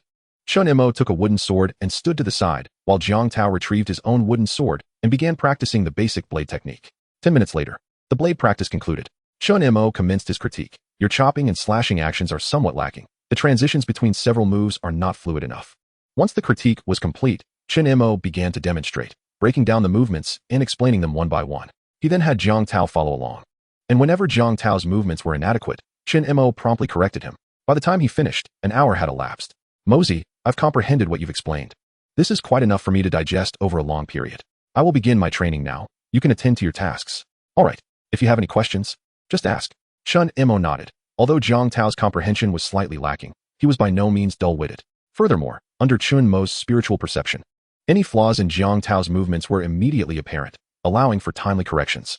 Returning to the resting area, Chen Mo retrieved a common blood chi pill from his backpack and swallowed it. As the pill settled in his abdomen, a wave of warmth surged outward, and Chen Mo felt his blood and chi begin to boil. He then moved to the open space in the resting area and commenced practicing the basic stance technique. As he executed the first form of the basic stance technique, a perfected level movement, the boiling blood and chi settled somewhat. Soon, Chen Mo entered a state of internal observation as the blood chi pill gradually integrated, being absorbed and transformed through his meridians and organs into pure energy, which was then delivered throughout his limbs and body. The specific stance technique allowed this energy to manifest as glowing dots, coursing along his meridians and entering his organs. Once the energy points from the first two forms had reached saturation, Chen Mo began to analyze the third form. On the other side of the training room, Jiang Tao, witnessing Chen Mo's practice of the stance technique and the blade movements, lightened his own training so as not to disturb Chen Mo. After several rounds of practice, he had gained a slight understanding of the material Chen Mo had taught him. At this point, with more than half the training time elapsed, Jiang Tao paused to rest. Mosey has taught me so much. I wonder how I can repay him. Perhaps I will treat him to a drink, and I can repay him later when the opportunity arises. Jiang Tao left the training room to purchase a functional beverage. Meanwhile, Chen Mo, having analyzed the perfected level of the stance technique, found that it absorbed and transformed blood and chi at a rate several times faster than the minor success level. The chi blood pill brims with energy, and with each refinement of his stance, the points of light multiply, an evident progress that leaves Chen Mo entranced. This singular elixir has accelerated his analytical speed several-fold, and he fervently delves into the ninth stance. There remains another exquisite chi blood pill, though it must wait 3 days before consumption. Upon completing his practice, Chen Mo glances at the interface. His chi blood has augmented by 4 points, reaching a total of 68, while his proficiency in basic stance techniques has surged by 70 points, achieving mastery, 57,500, alongside a 5-point increase in spiritual perception. The significant rise in chi blood must also account for the fierce beast meat consumed the previous night. Otherwise, such a gain would be implausible. Of course, the completeness of the stance technique contributes as well. Chapter 36. Practicing the Flying Dagger. Once Chen Mo fully comprehends the basic stance technique, he can maximally absorb the efficacy of the chi blood pill. The fierce beast meat consumed yesterday indeed condensed 2 points of chi blood, yet now, with the addition of a single chi blood pill and last night's meal, he has only managed to condense 4 points of chi blood, a result that leaves him somewhat disheartened. In comparison, the fierce beast meat proves far more substantial than the chi blood pill. After contemplating for a moment, Chen Mo discerns the reasoning behind this. The fierce beast meat, consumed at noon yesterday, had indeed solidified 2 points of chi blood, but also drained the body's potential. Thus, the subsequent meal merely replenished what was expended. Based on Chen Mo's estimation, a single chi blood pill should yield 3 points of chi blood, which is already quite rapid for him at present. Previously, a common chi blood pill would have only allowed him to condense a single point. This inefficiency arises from two factors. Firstly, his basic stance technique was only at a minor success stage, resulting in low absorption efficiency. Secondly, his body's absorption capability was lacking. It is noteworthy that upon surpassing a mental fortitude of 100, the feedback enhanced his physique, increasing both energy absorption efficiency and storage capacity. The culmination of perfected stance techniques and an augmented physique collectively facilitated the rapid absorption of the chi blood pill's efficacy, enabling him to condense 3 points of chi blood, with just 2 more points needed to transcend into a 7th grade martial apprentice. Should he consume that exquisite chi blood pill? Chen Mo stroked his chin, pondering. Never mind. Let me first assess my condition. Upon introspection, he discovers that his organs and meridians have reached saturation, developing a resistance to the chi blood pill. Consuming the exquisite chi blood pill now would squander much of its potency. Since further consumption is unfeasible, Chen Mo resolves to seek a position as a sparring partner. Mosey. First drink an energy drink to replenish some energy. Jiang Tao interjects as he notices Chen Mo pausing his practice. All right, toss it over, Chen Mo replies. Jiang Tao casually throws the energy drink toward him. Chen Mo observes the arc of the drink's trajectory, predicting its landing spot, and extends his hand to catch it deftly. Unscrewing the cap, he takes several large gulps, the icy sweet beverage coursing through him, dispelling the heat within. Refreshing. Upon finishing, Chen Mo crumples the bottle and tosses it toward the trash can, landing it perfectly inside. Mosey. Precise. Jiang Tao exclaims, giving Chen Mo a thumbs up from over 10 meters away. Hee hee, basic skills are not to be underestimated. Chen Mo chuckles. Flatter me, and you're puffing up. Jiang Tao rolls his eyes playfully. I could do it too. With that, Jiang Tao genuinely approaches the trash can to retrieve the bottle he had just tossed. You think you can? I don't believe it. Chen Mo feigns provocation. The two often engage in such banter, adding a delightful touch of levity to their otherwise monotonous training. Don't believe? Just wait for the moment you get smacked in the face. Haha. Jiang Tao, full of confidence, strides back to Chen Mo and nudges his shoulder. He then turns to the trash can, lifting the bottle and gauging the distance as if aiming. I'm watching. Chen Mo smiles. For those of their caliber, with single-arm strength exceeding 600 kilograms, a distance of 10 meters poses little challenge, though accuracy remains uncertain. All right. Let me show you my prowess. Jiang Tao, ignited by competitive spirit, no longer hesitates and aims for the trash can, launching the bottle. The bottle arcs gracefully toward the trash can, landing squarely within. How about that? I'm impressive, right? Jiang Tao beams with pride at his successful throw. Not bad. Chen Mo responds with a smile. Not bad. It was clearly exceptional. Jiang Tao remarks, slightly displeased with Chen Mo's lukewarm praise. Indeed, the strongest on the surface. Chen Mo amends his assessment. Now that's more like it. Jiang Tao beams with satisfaction, though soon expresses a hint of regret. What a pity. If only my aptitude were a bit better, I would practice the flying dagger. Mosey, when you have time, you might as well practice the flying dagger. It could provide some ranged attack capability. Given Chen Mo's newfound enlightenment, mastering martial techniques poses no challenge for him, hence Jiang Tao's suggestion. Chen Mo ponders and nods in agreement. Yes, once I have perfected my fist techniques and body movements, I will practice the flying dagger. Its small size allows for unexpected strikes on vulnerable spots, such as the eyes of fierce beasts. Absolutely. If it weren't for my poor aptitude, I would want to practice too. Just imagine, a flying dagger flung, and a fierce beast falls. So cool. Jiang Tao's imagination ignites at the thought, his spirits soaring. Though he cannot achieve it himself, his brother can. He envisions the envy in others' eyes when he boasts of being Chen Mo's brother. That feeling is indescribable. All right. You continue your practice here. I'm off to seek a position as a sparring partner. Yes. Go ahead, and I wish you success in advance. All right. Chen Mo leaves the training room without taking his belongings, heading towards the front desk of the martial arts hall. Hello. I am here to apply for a position as a sparring partner. Very well. Are you aware of the conditions for the sparring partner role? Are you applying for the martial apprentice level? The receptionist greets him courteously, without any hint of disdain. Yes, I know. I am applying for the martial apprentice level sparring partner, with a requirement of being a 5th grade martial apprentice or above, and possessing a foundational martial technique at mastery level. Chen Mo is well aware of the requirements for the Wuji Martial Arts Hall. While the level requirements are lower, the foundational martial technique must be at mastery. Great. May I ask what your current cultivation level is, and which foundational martial technique you have mastered? 6th grade martial apprentice, with a perfected basic sword technique. Perfected basic sword technique? The receptionist stares at Chen Mo incredulously. At such a young age, to have achieved mastery in foundational martial techniques is a first for her. It's noteworthy that many who apply as sparring partners, even those at the 7th, 8th, or 9th grade martial apprentice levels, do not possess perfected foundational martial techniques. To confirm the authenticity, she inquires again, are you certain that you have a perfected basic sword technique? There will be an assessment, and if any deceit is discovered, the martial hall will blacklist you. and you will no longer be able to consume at Wuji Martial Arts Hall or its affiliated establishments. I am certain, and I understand the consequences. I truly possess a perfected basic sword technique. Chen Mo asserts with a serious expression. Seeing Chen Mo's demeanor, the receptionist refrains from further questioning, her attitude becoming even more courteous. Very well, I will register you. As for the salary and working hours for the sparring partner position, someone will inform you after you pass the assessment. Okay. After the receptionist inputs Chen Mo's details, she prints out a form and hands it to him. Here you are. Mr. Chen, please take this assessment form and proceed to the assessment area on the 3rd floor of the Martial Hall. Thank you. Chen Mo took the assessment form, expressed his gratitude, and proceeded to the assessment area on the 3rd floor of the Martial Arts Hall. Chapter 37, Passing the Sparring Assessment. Upon reaching the 3rd floor, guided by the directional signs, Chen Mo arrived at the assessment zone. At the entrance, several individuals awaited their turn. Some sat silently on chairs, their hands trembling slightly as they clutched their assessment forms. Others engaged in hushed conversations, while a few stared vacantly at the closed door. As soon as Chen Mo entered the assessment area, the group cast a glance in his direction before quickly averting their eyes. Not recognizing anyone, Chen Mo chose an available seat and settled in. Most of those who came to serve as sparring partners came from less affluent backgrounds, seeking to earn money through this means. Such individuals typically possessed a solid foundation in martial arts and relatively better potential.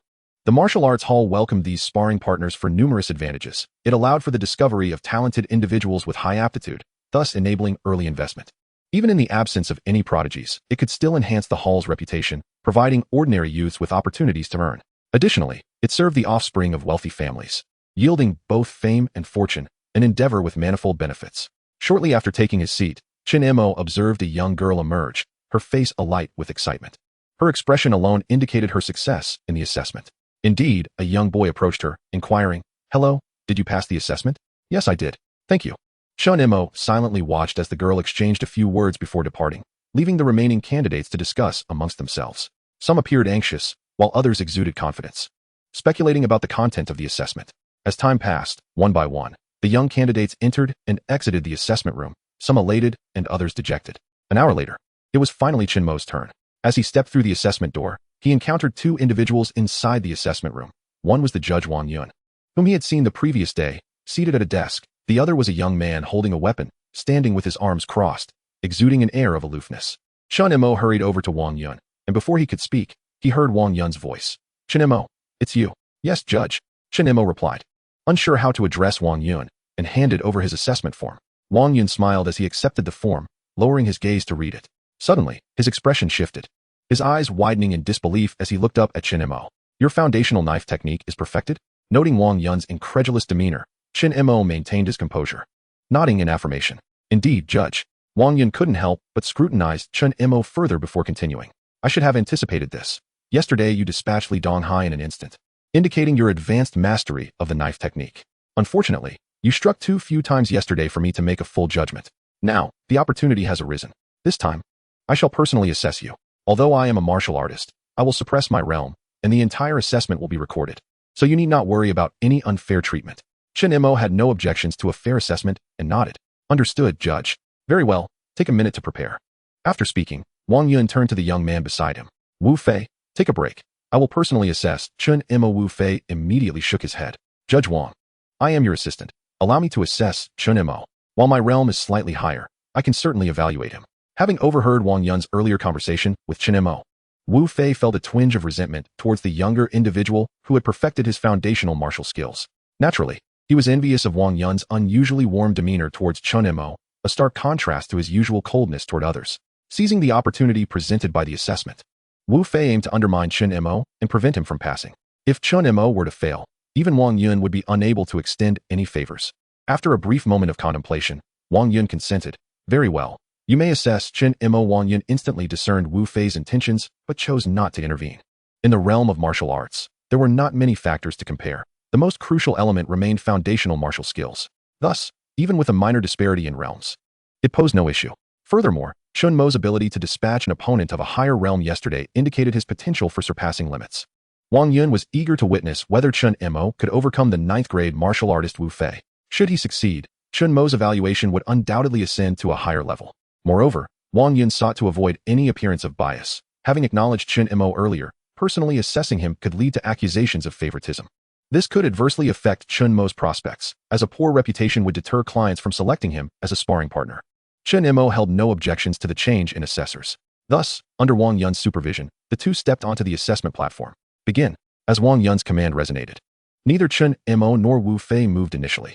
Wu Fei spoke first. Chen Mo, be cautious. If you find yourself unable to continue, do not hesitate to concede. I am a 9th grade martial artist, and at times it is difficult to control my strength. If you do not yield in time, it could result in injury. Such veiled sarcasm did not escape Chen Mo's notice. Since he had chosen this path, he would not hold back. Initially, Chen Mo had intended to spar with Wu Fei for a few exchanges to ensure a graceful defeat. However, now he aimed to defeat Wu Fei in the shortest possible time. Silently, Chen Mo raised his weapon, employing footwork to strike at Wu Fei. Is this all? Wu Fei scoffed, seeing Chen Mo's half-baked technique, which appeared as though it were launched by an inexperienced novice, rife with openings that elicited a laugh from him. Defeating such a novice would take mere moments. Gripping his wooden sword, Wu Fei remained still, awaiting Chen Mo's approach before swiftly swinging his blade. He had already envisioned the scene of Chen Mo being sent flying by his strike. However, before his laughter could escape, Chen Mo had already altered his attack. The clash of blade against sword resonating in the air. Wu Fei had not anticipated that Chen Mo's initial strike was a feint. Fortunately, he reacted quickly, changing his tactics just in time to evade. Yet, the assault was not over. Chen Mo's next move came swiftly. Wu Fei could only instinctively retaliate. Had it not been for his extensive combat experience, he might have already lost. Wu Fei, shaking off his previous underestimation, began to fight earnestly. Nevertheless, Chen Mo's strikes came too swiftly. During one of Wu Fei's hasty adjustments, Chen Mo seized upon an opening, breaking through his defenses and placing the tip of his blade against Wu Fei's throat. You've lost. Gulp. Even with a wooden sword pressed to his throat, Wu Fei felt a surge of fear, unable to suppress a swallow. Was this how it ended? Wu Fei could hardly believe it. After merely 3 exchanges, he found himself at the mercy of Chen Mo's blade. Struggling to accept this reality, he was about to attribute his failure to carelessness when applause suddenly erupted. Followed by Wang Yun's voice. Chen Mo, you have passed the assessment. There is no need to keep the blade at Wu Fei's throat. Chapter 38. Receiving Orders. Upon hearing this, Chen Mo withdrew the wooden sword and turned to Wang Yun. Thank you, Judge. Haha, why thank me? This success is entirely due to your own prowess. By the way, there's no need to call me Judge. Just refer to me as Brother Wang. Very well, Brother Wang. As a martial artist, Wang Yun recognized that forming connections with other martial artists was a mutually beneficial endeavor. Chen Mo was acutely aware that Wang Yun's cordial attitude towards him stemmed from the potential he exhibited, as he was perceived to be a genius of considerable worth. Come, let us discuss the terms of your training sessions. Just as Wang Yun intended to escort Chen Mo off the stage, Wu Fei's voice interrupted. Wait, Wu Fei. Chen Mo has already defeated you, thus passing the assessment. What more do you wish to say? Wang Yun's brow furrowed slightly, and his fondness for Wu Fei diminished considerably. Judge Wang, it's not that I object to the assessment. I merely wish to exchange a few words with Chen Mo. You don't intend to challenge him again like Li Donghai, do you? Chen Mo had no interest in such a rematch, even for a few thousand yuan. He would hardly consider it. Speak your mind. I was careless just now. Let us have a rematch another day. I assure you, I will win then. Not interested.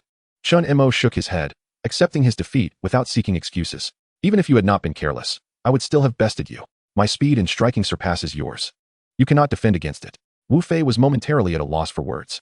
Wang Yun said nothing further, leading Chen Mo off the ring. Indeed, Chen Mo's swift strikes had been a first-hand experience for Wu Fei. He had barely managed to counter one attack before another arrived, leaving him vulnerable to Chen Mo's exploitation of his opening.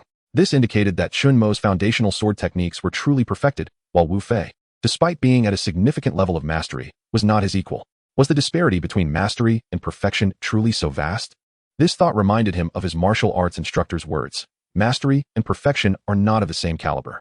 Mastery is merely proficiency, retaining flaws, whereas perfection has become instinctual, devoid of weaknesses. Initially unclear about the distinction between the two, he now grasped it fully.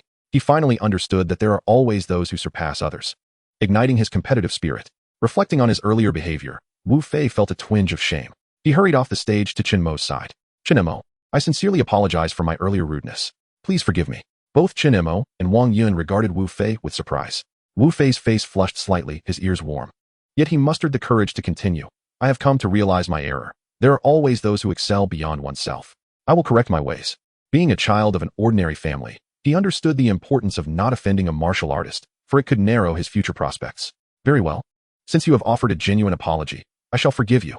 If you wish to improve your swordsmanship, you may enlist my services as a training partner. Chen Mo smiled. Even before officially becoming a trainer, he was already promoting his services. Thank you, I will consider it. With his forgiveness granted, Wu Fei's anxious heart immediately relaxed. He feared that a talent like Chen Mo might hold a grudge. His reluctance to accept the offer stemmed merely from financial constraints. Ha! Wang Yun could not suppress his laughter. Chen Mo, you truly have a knack for attracting business. What can I say? I need to earn money too. Chen Mo replied candidly. His sincerity left Wang Yun astonished, yet he refrained from further comment. After signing and stamping the assessment form, Wang Yun assisted Chen Mo in registering his training information on the Wuji app. The training requests varied widely. Clients posted orders, and trainers accepted them. Some martial arts schools issued specified orders while others were by appointment. By logging his available times, he would receive notifications from the schools. Through Wang Yun's explanation, Chen Mo became aware of the requirements and tasks associated with being a training partner. With his foundational sword techniques perfected, he would earn 500 yuan per hour, with the school taking a 1% commission. If a client offered a gratuity, it would be entirely for the trainer.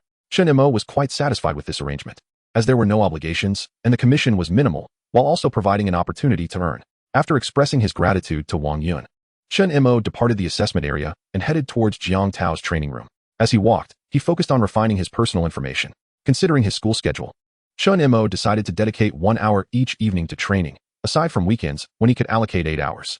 After all, serving as a trainer would also enhance his proficiency in martial arts, so he had no fear of wasting time. That afternoon, he planned to accept orders. He glanced at the client's requirements, most of which sought foundational martial arts training partners at the mastery level. Should he accept these orders, he would earn only 200 yuan per hour. He was keen to see if any requests for partners with perfected foundational techniques existed. Upon conducting a keyword search, he indeed found one. Above level 7 martial apprentices, below martial artists, foundational martial arts in the perfected realm.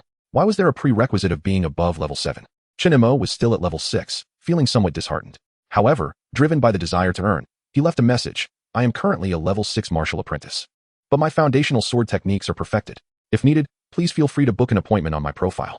Subsequently, he browsed other orders with lower requirements and noted that there were still plenty available for that afternoon. He was relieved that there would be no shortage of opportunities. If no one sought him for the perfected orders, he would simply accept the mastery ones. Even the smallest earnings matter, even at 200 yuan per hour. With several hours available that afternoon, he could earn over 1,000 yuan with a little effort. Before he knew it, he arrived at the entrance of Jiang Tao's training room. Chen Mo closed the Wuji app and entered the password, causing the door to open automatically. The training room could be reserved via the Wuji app. Once an appointment was successfully made, the password would automatically change and be sent to the user. Chen Mo was well aware of the password and, upon entering, found Jiang Tao immersed in his sword training. Jiang Tao did not notice Chen Mo's arrival, fully absorbed in perfecting his techniques. Noticing the time, and realizing he still had half an hour of training room usage left, Chen Mo wasted no time and began practicing his foundational sword techniques. He was eager to discern what the next realm of perfection entailed. His instincts suggested that the next level would herald a qualitative shift in his swordsmanship, enabling him to contend with martial artists even without internal energy. Restoring his dantian was not feasible in the short term, so Chen Mo resolved to continuously enhance his combat prowess. Once he could match the strength of a martial artist, he would venture beyond the city to hunt ferocious beasts and gather rare materials, ultimately transforming his family's fortunes. The perfected realm of sword techniques allowed Chen Mo's blade to move as if an extension of himself, seamlessly transitioning between offense and defense, executing various combinations effortlessly. After completing a round of foundational sword techniques, Chen Mo felt a new layer of understanding emerge, clearly indicative of his innate talent. Concurrently, he recognized that even with perfected techniques, adjustments were necessary depending on the circumstances. A rigid adherence to fixed techniques represented merely a superficial perfection, not the true essence of mastery. Chapter 39, The School Bell, Limingxue. At 2 o'clock in the afternoon, Chen Mo arrived at the training room on the 18th floor of the Wuji Martial Arts School, as indicated in the order. He had received the appointment during lunch from the client who sought a partner with perfected foundational techniques. Room 18001. This was the place. After confirming the room number, Chen Mo pressed the doorbell. Ding dong. Following the sound of the doorbell, the door opened automatically after a brief moment. Peering inside, Chen Mo was taken aback. There stood an unexpected figure, the school belle, Limingxue. With her exquisite features unadorned by any makeup, her hair styled in a bun, and dressed in a fitted white training uniform that accentuated her perfect figure, she appeared even more beautiful than any actress Chen Mo had encountered in his previous life. However, he quickly regained his composure after a momentary daze. It is not that he is enamored with feminine beauty. Rather, he comprehends his own needs. Suddenly, Chen Mo finds himself filled with regret. Had he known that the client was Limingxue, he would have declined the assignment altogether. After all, his cultivation might well have been compromised because of her. Nonetheless, having accepted the task, he must proceed. To withdraw could provoke this young lady's ire, and he certainly does not wish to suffer the consequences. Greetings, I am Chen Mo. Your appointed training partner. Please come in. Li Mengxue parted her delicate lips, uttering 2 words before turning to lead the way. Meeting Chen Mo's clear gaze, her mood lightens considerably, yet she still maintains an icy demeanor. It is not merely an act. It has always been her nature. Upon entering the training chamber, Chen Mo immediately senses a significant improvement in the air quality. The spacious area resembles the size of a basketball court, with various alloy training dummies positioned in one corner, accompanied by 2 racks brimming with an array of weapons nearby. Li Mengshue's frosty exterior does not escape Chen Mo's notice. After setting down his belongings, he speaks, "I will fetch the weapons. Let us commence at once." "Very well." Li Mengxue responds affirmatively, picking up a wooden sword and positioning herself at the center of the training room, patiently awaiting Chen Mo's arrival. She feels a flicker of joy at his demeanor. He does not gaze at her with lustful eyes, nor does he attempt to ingratiate himself with idle chatter or pry into her personal matters. Shortly thereafter, Chen Mo approaches, wielding a wooden blade and standing 5 meters away. "I am ready. Let us begin." "Agreed." Without further ado, Li Mengxue lunges toward him with her sword. In an instant, the sound of clashing weapons reverberates through the air, clang, clang. Both are taken aback. Li Mengxue is astonished by Chen Mo's foundational swordsmanship, which is remarkably proficient, despite being merely a 6th-tier martial artist. He manages to withstand the full force of her 9th-tier martial artist's assault. Recognizing him as a formidable opponent, she intensifies her onslaught. Through their exchanges, Chen Mo discerns that not all 9th-tier martial artists are created equal. While the 9th-tier Wu Fei could not withstand 5 of Chen Mo's strikes, the 9th-tier Li Mengxue has already engaged in over a dozen exchanges with him. As they battle, Chen Mo also identifies his shortcomings. His strength and speed are insufficient. Were it not for his mental acuity enabling precise predictions, he would find himself in a far more arduous struggle, likely facing defeat. However, Li Mengshue's swordplay is yet to reach perfection. Although it exerts pressure on him, it cannot overpower him. After 30 exchanges, Chen Mo seizes upon a moment of vulnerability in Li Mengshue's defense and triumphs in their duel. "I concede," he says, offering a slight bow. Li Mengxue stands there, reflecting on the recent bout and contemplating her shortcomings. Chen Mo recognizes that his realm and agility are hindering him, and he resolves to enhance his foundational skills and agility. Before long, Li Mengxue lifts her gaze to Chen Mo, declaring, "Let us go again." "Very well." In the next moment, the training chamber once again resonates with the sounds of clashing weapons. Soon enough, Li Mengxue finds herself defeated once more. Their combat is fierce, each exerting their utmost effort. And within mere minutes, both are drenched in sweat. Chen Mo realizes that Li Mengxue aims to elevate her foundational swordplay to perfection through him. Thus, she is giving her all, which proves taxing for Chen Mo. He is 3 tiers beneath her, possessing inferior strength and endurance. While he is already slightly perspiring, Li Mengxue remains as vigorous as ever. This cannot persist. If it continues like this, he will surely collapse within the hour. Chen Mo is determined that he does not wish for his inaugural training assignment to end in disaster. "Li Mengxue, I have a suggestion. During our practice, there is no need to exert ourselves to the fullest. If your goal is to enhance your swordsmanship, let us engage in a simple technical sparring, shall we?" Li Mengxue does not respond immediately, instead retorting, "How can one improve their swordsmanship without giving their all?" Whether it be her teachers, tutors, or family, all have proclaimed that only through total commitment can she hope to elevate her foundational swordplay to perfection. She has even heard that profound insights arise only when one stands at the brink of life and death. Were it not for her family's intervention, she would have sought out ferocious beasts to test her skills. Observing the perplexed expression on Li Mengshue's face, Chen Mo internally sighs, suspecting that her instructors may have instilled some peculiar beliefs in her. However, he refrains from probing further, opting instead to patiently elucidate. Martial techniques, prior to reaching perfection, remain merely techniques. They require skill.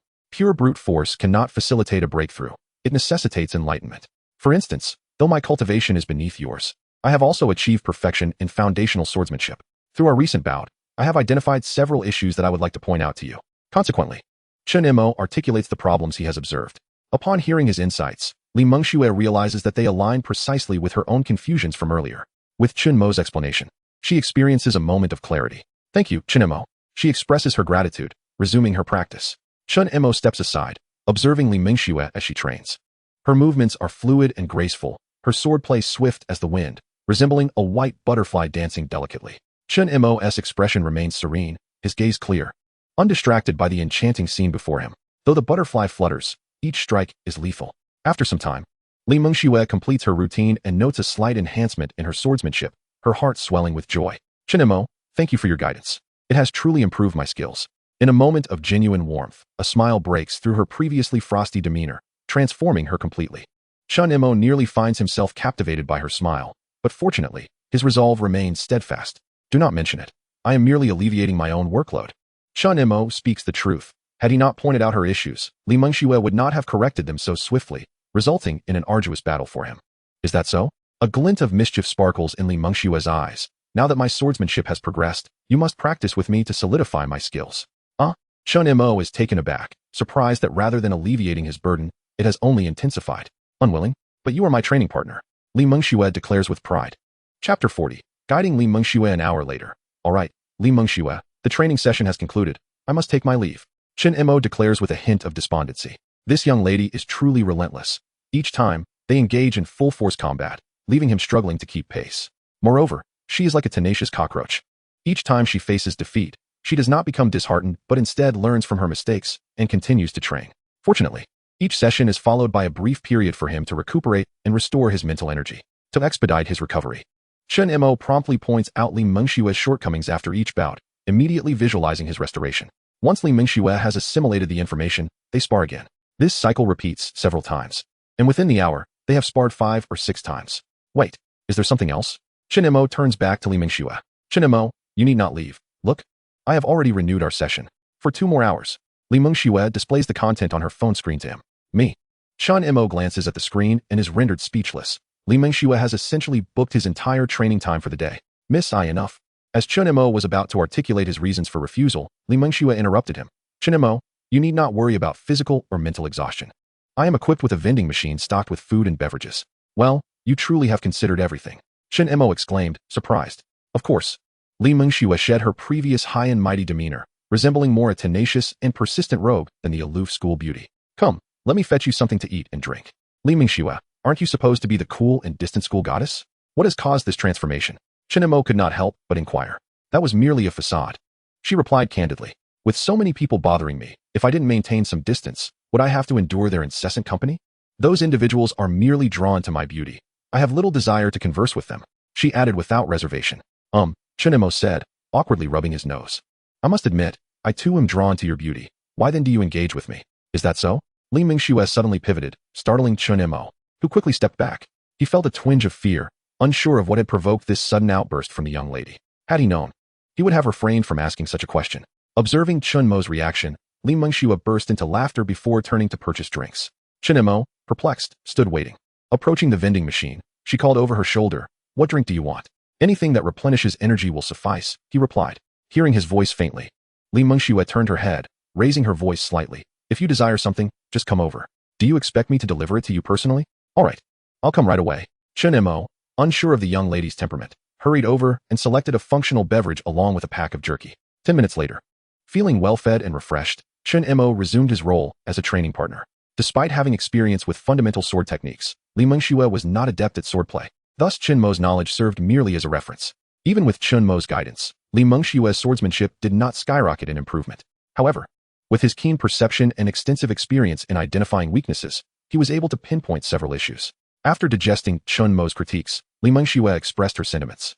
"I had thought my swordsmanship was merely a step away from perfection, yet I am taken aback by the numerous flaws I have yet to address. It seems I still have quite a distance to cover before reaching completeness. With your talent, a bit more practice will surely allow you to surpass perfection," Chen Mo said, casting a glance at Li Mengxue, unable to suppress his curiosity. "Li Mengxue, your family must be quite well off, right? Given your circumstances, you should have ample access to martial arts techniques. Why then do you insist on perfecting the foundational skills? Let us just say, if it weren't inconvenient to explain, I would prefer you to forget I asked," he quickly added. Having spent time together, Chen Mo discovered that Li Mengxue was rather easy to converse with, lacking the haughty and imperious attitude one might expect. Thus, he felt emboldened to inquire. Li Mengxue, without hesitation, generously shared her thoughts. "It's no trouble to tell you. These foundational techniques are merely simplified versions of advanced martial arts. Once you master the basics, progressing to the accompanying advanced techniques becomes significantly easier. Of course, even if one has not perfected the foundational skills, they can still learn. However, they would be unable to unleash the full potential of the advanced techniques. Ultimately, one must perfect the foundational skills to progress further. Moreover, I aim to achieve a higher score in the martial assessment. Only by perfecting the foundational skills can one attain a perfect score. You know, in martial assessments, even a single point can allow one to surpass thousands of competitors." "I see. Thank you for enlightening me," Chen Mo replied appreciatively. "Don't mention it. These are things you will learn sooner or later." Li Mengxue shook her head. "Your foundational sword technique is already perfected. When you return to school tomorrow, your homeroom teacher will inform you as well. But I must also thank you. All right. I've rested enough. Let us commence the sparring. Unsure of what to discuss with Li Mingxue, Chen Mo shifted his focus back to training. Thus, the two resumed their sparring. Initially, Chen Mo contemplated asking Li Mingxue about methods to restore his dantian, considering she hailed from a distinguished family and likely possessed more knowledge. However, since they had only just met and were not yet friends, he refrained from broaching the subject. He did not wish to expose his own predicament regarding his dantian. As a training partner, Chen Mo was diligent and dedicated. During their practice sessions, he openly shared his observations with Li Mingxue, encouraging her to reflect and adjust accordingly. The sword techniques were fluid and graceful, while the blade techniques were bold and expansive. The two disciplines diverged in their essence. He had no experience with swordplay, leaving some aspects beyond his understanding. Thus, he could only allow Li Mingxue to ponder them on her own. Li Mingxue graciously accepted Chen Mo's critiques, resulting in a gradual enhancement of her swordsmanship. Through their sparring, Chen Mo also saw a rapid improvement in his mastery of blade techniques. Sneaking a glance at his progress panel, he noted that his skills in blade techniques, body movements, and mental perception had all increased significantly, each by 20 points. The blade techniques inherently included aspects of body movement, and given the nature of their sparring, his proficiency in body movements naturally improved as well. After an indeterminate number of sparring sessions, Li Mingxue's swordsmanship suddenly quickened and became more incisive, leaving Chen Mo struggling to find a flaw. Clang! The sound of blades clashing echoed, and at last, Chen Mo succumbed to defeat. Retreating to the side, he noticed Li Mingxue standing there in a daze, and discreetly distanced himself. He understood that she had broken through to perfection in her swordplay and was merely absorbing the implications of her achievement. Before long, Li Mingxue began practicing the foundational sword techniques. The sharp sound of slicing through the air resonated within the training room, her swordplay now more ethereal, appearing as mere afterimages to the naked eye.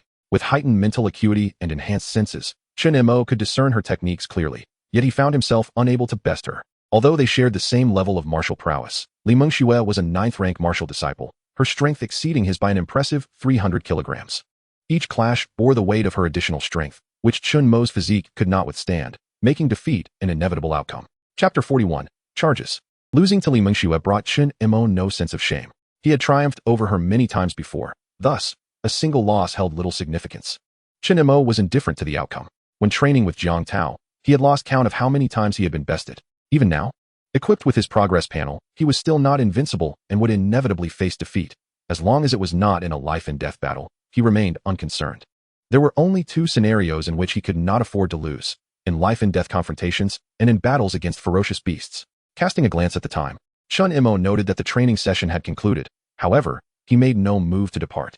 The matter of payment for his guidance had yet to be addressed. Despite Li Mingxue's beauty, he could not afford to be generous. Chen Mo pondered what amount would be appropriate to request from her. Asking for too little would be a loss, while demanding too much might lead to her refusal. Ultimately, he resolved to set a high initial price and negotiate from there. Seeing that Li Mingxue was momentarily engrossed in her practice, Chen Mo opened his progress panel to review his cultivation status. Host: Chen Mo. Talent: hard work is rewarded. One's efforts yield corresponding returns. A certificate of permanence. Realm: 6th rank martial disciple, Dantian shattered. Vitality: 68. Spirit: 161. Techniques: mastery of basic stance, 57. 500. Introduction to visualization, 32. 1000. Martial skills: basic fist technique minor mastery, 42. 200. Basic blade technique perfection, 46. 1000. Basic body technique minor mastery, 85. 200. Special skills: introduction to mental perception, 79. 500. General proficiency level, 0. His mental fortitude has increased by 1 point, a result of his practice in visualization techniques during his rest periods. As his proficiency in visualization grows, so too does his mental capacity. His foundational swordsmanship has advanced by 20 points, while his basic agility has improved by 30 points. And his mental perception has risen by 12 points. Through this training session, Chen Mo has also become acutely aware of his shortcomings. In the time that follows, he prioritizes enhancing his stance practice to bolster his vitality. Once he reaches the limits of his stance training each day, he will then focus on his sword techniques, as his agility will naturally improve alongside his sword proficiency without requiring dedicated practice. Each night, he dedicates himself to honing his visualization methods to further amplify his mental strength. As for his basic fist techniques, Chen Mo chooses to set them aside, deciding to revisit them only after achieving a breakthrough in his foundational swordsmanship. Additionally, he contemplates practicing throwing knives, but ultimately dismisses the idea due to a lack of space at home. Instead, he considers substituting the throwing knives with flying needles or toothpicks, which offer greater stealth and a more discreet means of attack. Chen Mo resolves to choose the more economical option, thus opting for the flying toothpicks. With sufficient proficiency, he believes that he could, with a force of 1,000 kilograms, strike the eyes of a ferocious beast or an enemy. Reflecting on his training time at school, Chen Mo furrows his brow, lamenting the insufficient hours available. The school does not permit all-day training, as it also schedules cultural classes, which encompass subjects like history, martial theory, and the bestiary of abyssal beasts. Cultural knowledge constitutes 20% of the martial examination, while martial realm and techniques each account for 40%. The martial realm essentially measures one's vitality. Cultural classes consume half of the day, leaving only the remaining half for practical combat lessons. However, even in these practical lessons, a significant portion of time is dedicated to the instructor's guidance, leaving only a small window for independent training. Of course, those deemed geniuses may receive certain privileges. Chen Mo reflects on his situation, aware that news of his Dantian issue will inevitably spread, leaving him uncertain of the school's stance. Nonetheless, regardless of the school's intentions, he remains steadfast in his commitment to training. His goal is to secure admission to the Martial University. Only by attending this prestigious institution can he access greater resources and techniques for cultivation. The available martial techniques on the market are limited and exorbitantly priced. Of this, Chen Mo is well aware. Regardless, he resolves to showcase his abilities in the upcoming small assessment on Monday, fully aware that the news will emerge eventually. Before the details of his Dantian being rendered useless circulate, he hopes to benefit from some resources without cost. Suddenly, Chen Mo senses someone approaching and quickly regains his focus. Spotting Li Mengxue by his side, has she solidified her swordsmanship? Indeed, Li Mengxue beams with joy, her cheeks slightly flushed, whether from her recent practice or excitement. Thank you, Chen Mo. If it weren't for your guidance, I would have needed much more time to achieve perfection in my sword technique. Chen Mo responds nonchalantly. A verbal thank you will suffice. Just remember to pay me for my guidance. He is unreserved in his request, having invested considerable effort to assist her in her breakthrough. All right, I'll grab my phone and transfer the money to you, Li Mengxue replies, not perceiving any impropriety in Chen Mo's actions. Were he to decline payment, it would only prompt her to feel indebted to him. They are not particularly close, so why should Chen Mo expend effort to guide her without compensation? She has no inclination to take advantage of others. Chen Mo follows her, as his phone is also in the resting area. Upon retrieving her phone, Li Mengxue approaches Chen Mo, saying, "Let's add each other as friends so I can transfer the funds." Sounds good. After completing the friend request, Chen Mo adds, "Considering we are both alumni, please transfer me the amount." Before he can finish, he sees a notification on the friend interface indicating that Li Mengxue has transferred 100,000 yuan. The young lady is indeed quite affluent. He initially intended to request 50,000, but is pleasantly surprised by the 100,000. Without further ado, he clicks to accept the payment. The funds have been received. He confirms. That's great. Li Mengxue glances up at Chen Mo, then adds, "By the way, how is your fist technique? Would you mind instructing me on the basics?" The fee remains at 100,000. Chen Mo hesitates. To be honest, I would love to agree, but I lack the capability. My fist technique is only at a minor success stage. He shakes his head, tempted by the 100,000, as more money would accelerate his training. However, considering the potential risks, he deems it more important to focus on enhancing his strength, as improving his fist technique would offer minimal benefit. Oh, a flicker of disappointment crosses Li Mengxue's eyes. Then never mind. During her midday appointment, she had conducted a cursory investigation into Chen Mo's past and learned of his previously average aptitude, only to witness a sudden display of mastery in foundational sword techniques following a recent mishap. Perhaps it was the danger that prompted him to reveal his abilities.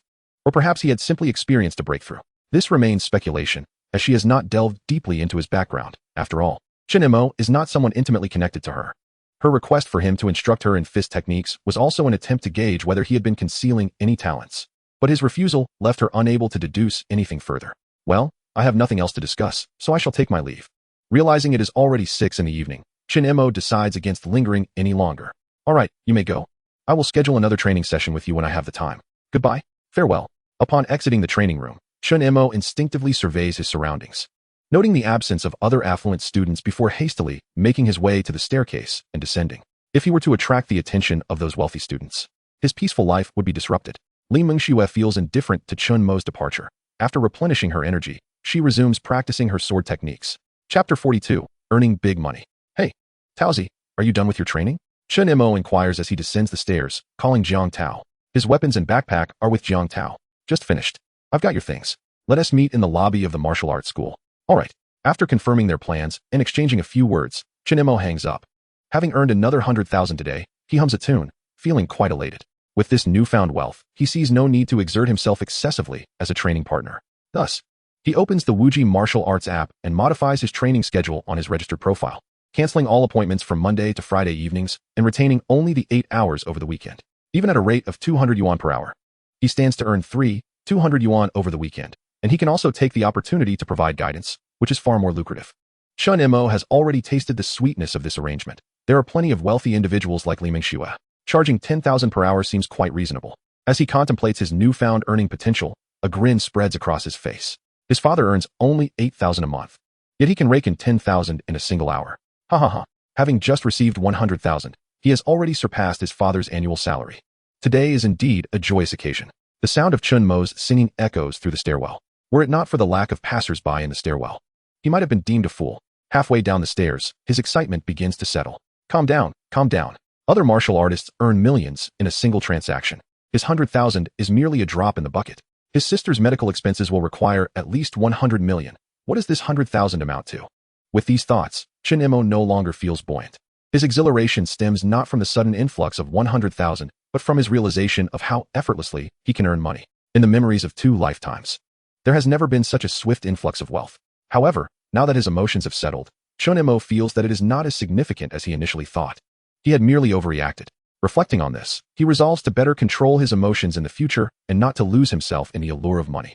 One must discern the essence of things. The greater one's strength, the easier it becomes to earn money. Thus, strength is the true essence. Regaining his composure, Chen Mo swiftly descends the stairs and, upon reaching the main hall of the martial arts school, quickly locates Jiang Tao to retrieve his belongings. Mosey, I've missed you so much this afternoon, Jiang Tao exclaims, but Chen Mo instinctively steps back. No antics. This is a public place. Jiang Tao glances around and, finding no one paying attention to them, suppresses his mischievous intentions. All right then, Mosey, how was the sparring? Did you encounter anyone interesting? Any beautiful women? Of course. There was a stunning beauty. Chen Mo replies with a slight smile. Do you want to know who she is? Do we know her? Is she from our class? Jiang Tao asks, somewhat astonished, but then shakes his head. If she were from our class, she'd definitely have come down with you. She is not from our class. Indeed, she's not from our class. Chen Mo maintains an air of mystery. Are there any beautiful women we know who aren't from our class? Suddenly, Jiang Tao comes to his senses. Mosey, you're pulling my leg, aren't you? Why would I deceive you? Come on, I earned some money today. Let me treat you to a drink. Hey, don't walk so fast. Tell me who you met. Jiang Tao sees Chen Mo has already taken a few steps ahead and hastily catches up, not wishing to prolong the suspense. Chen Mo leans closer to Jiang Tao and whispers in his ear, this afternoon, I sparred with Li Mingxue, the campus beauty. She a stunner? We both know her. Li Mingxue is indeed a great beauty and someone they both recognize, yet Jiang Tao is incredulous. You can't be that lucky. Your first sparring partner is her. Li Mingxue is known for her aloofness. Even those from prominent families find it challenging to approach her, let alone ordinary individuals like them. To encounter her on the very first assignment is akin to winning the lottery. If you don't believe it, so be it.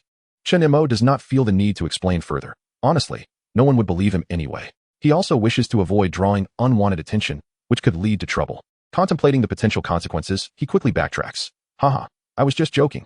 I didn't meet any beautiful women today. Women only slow me down, and that includes you.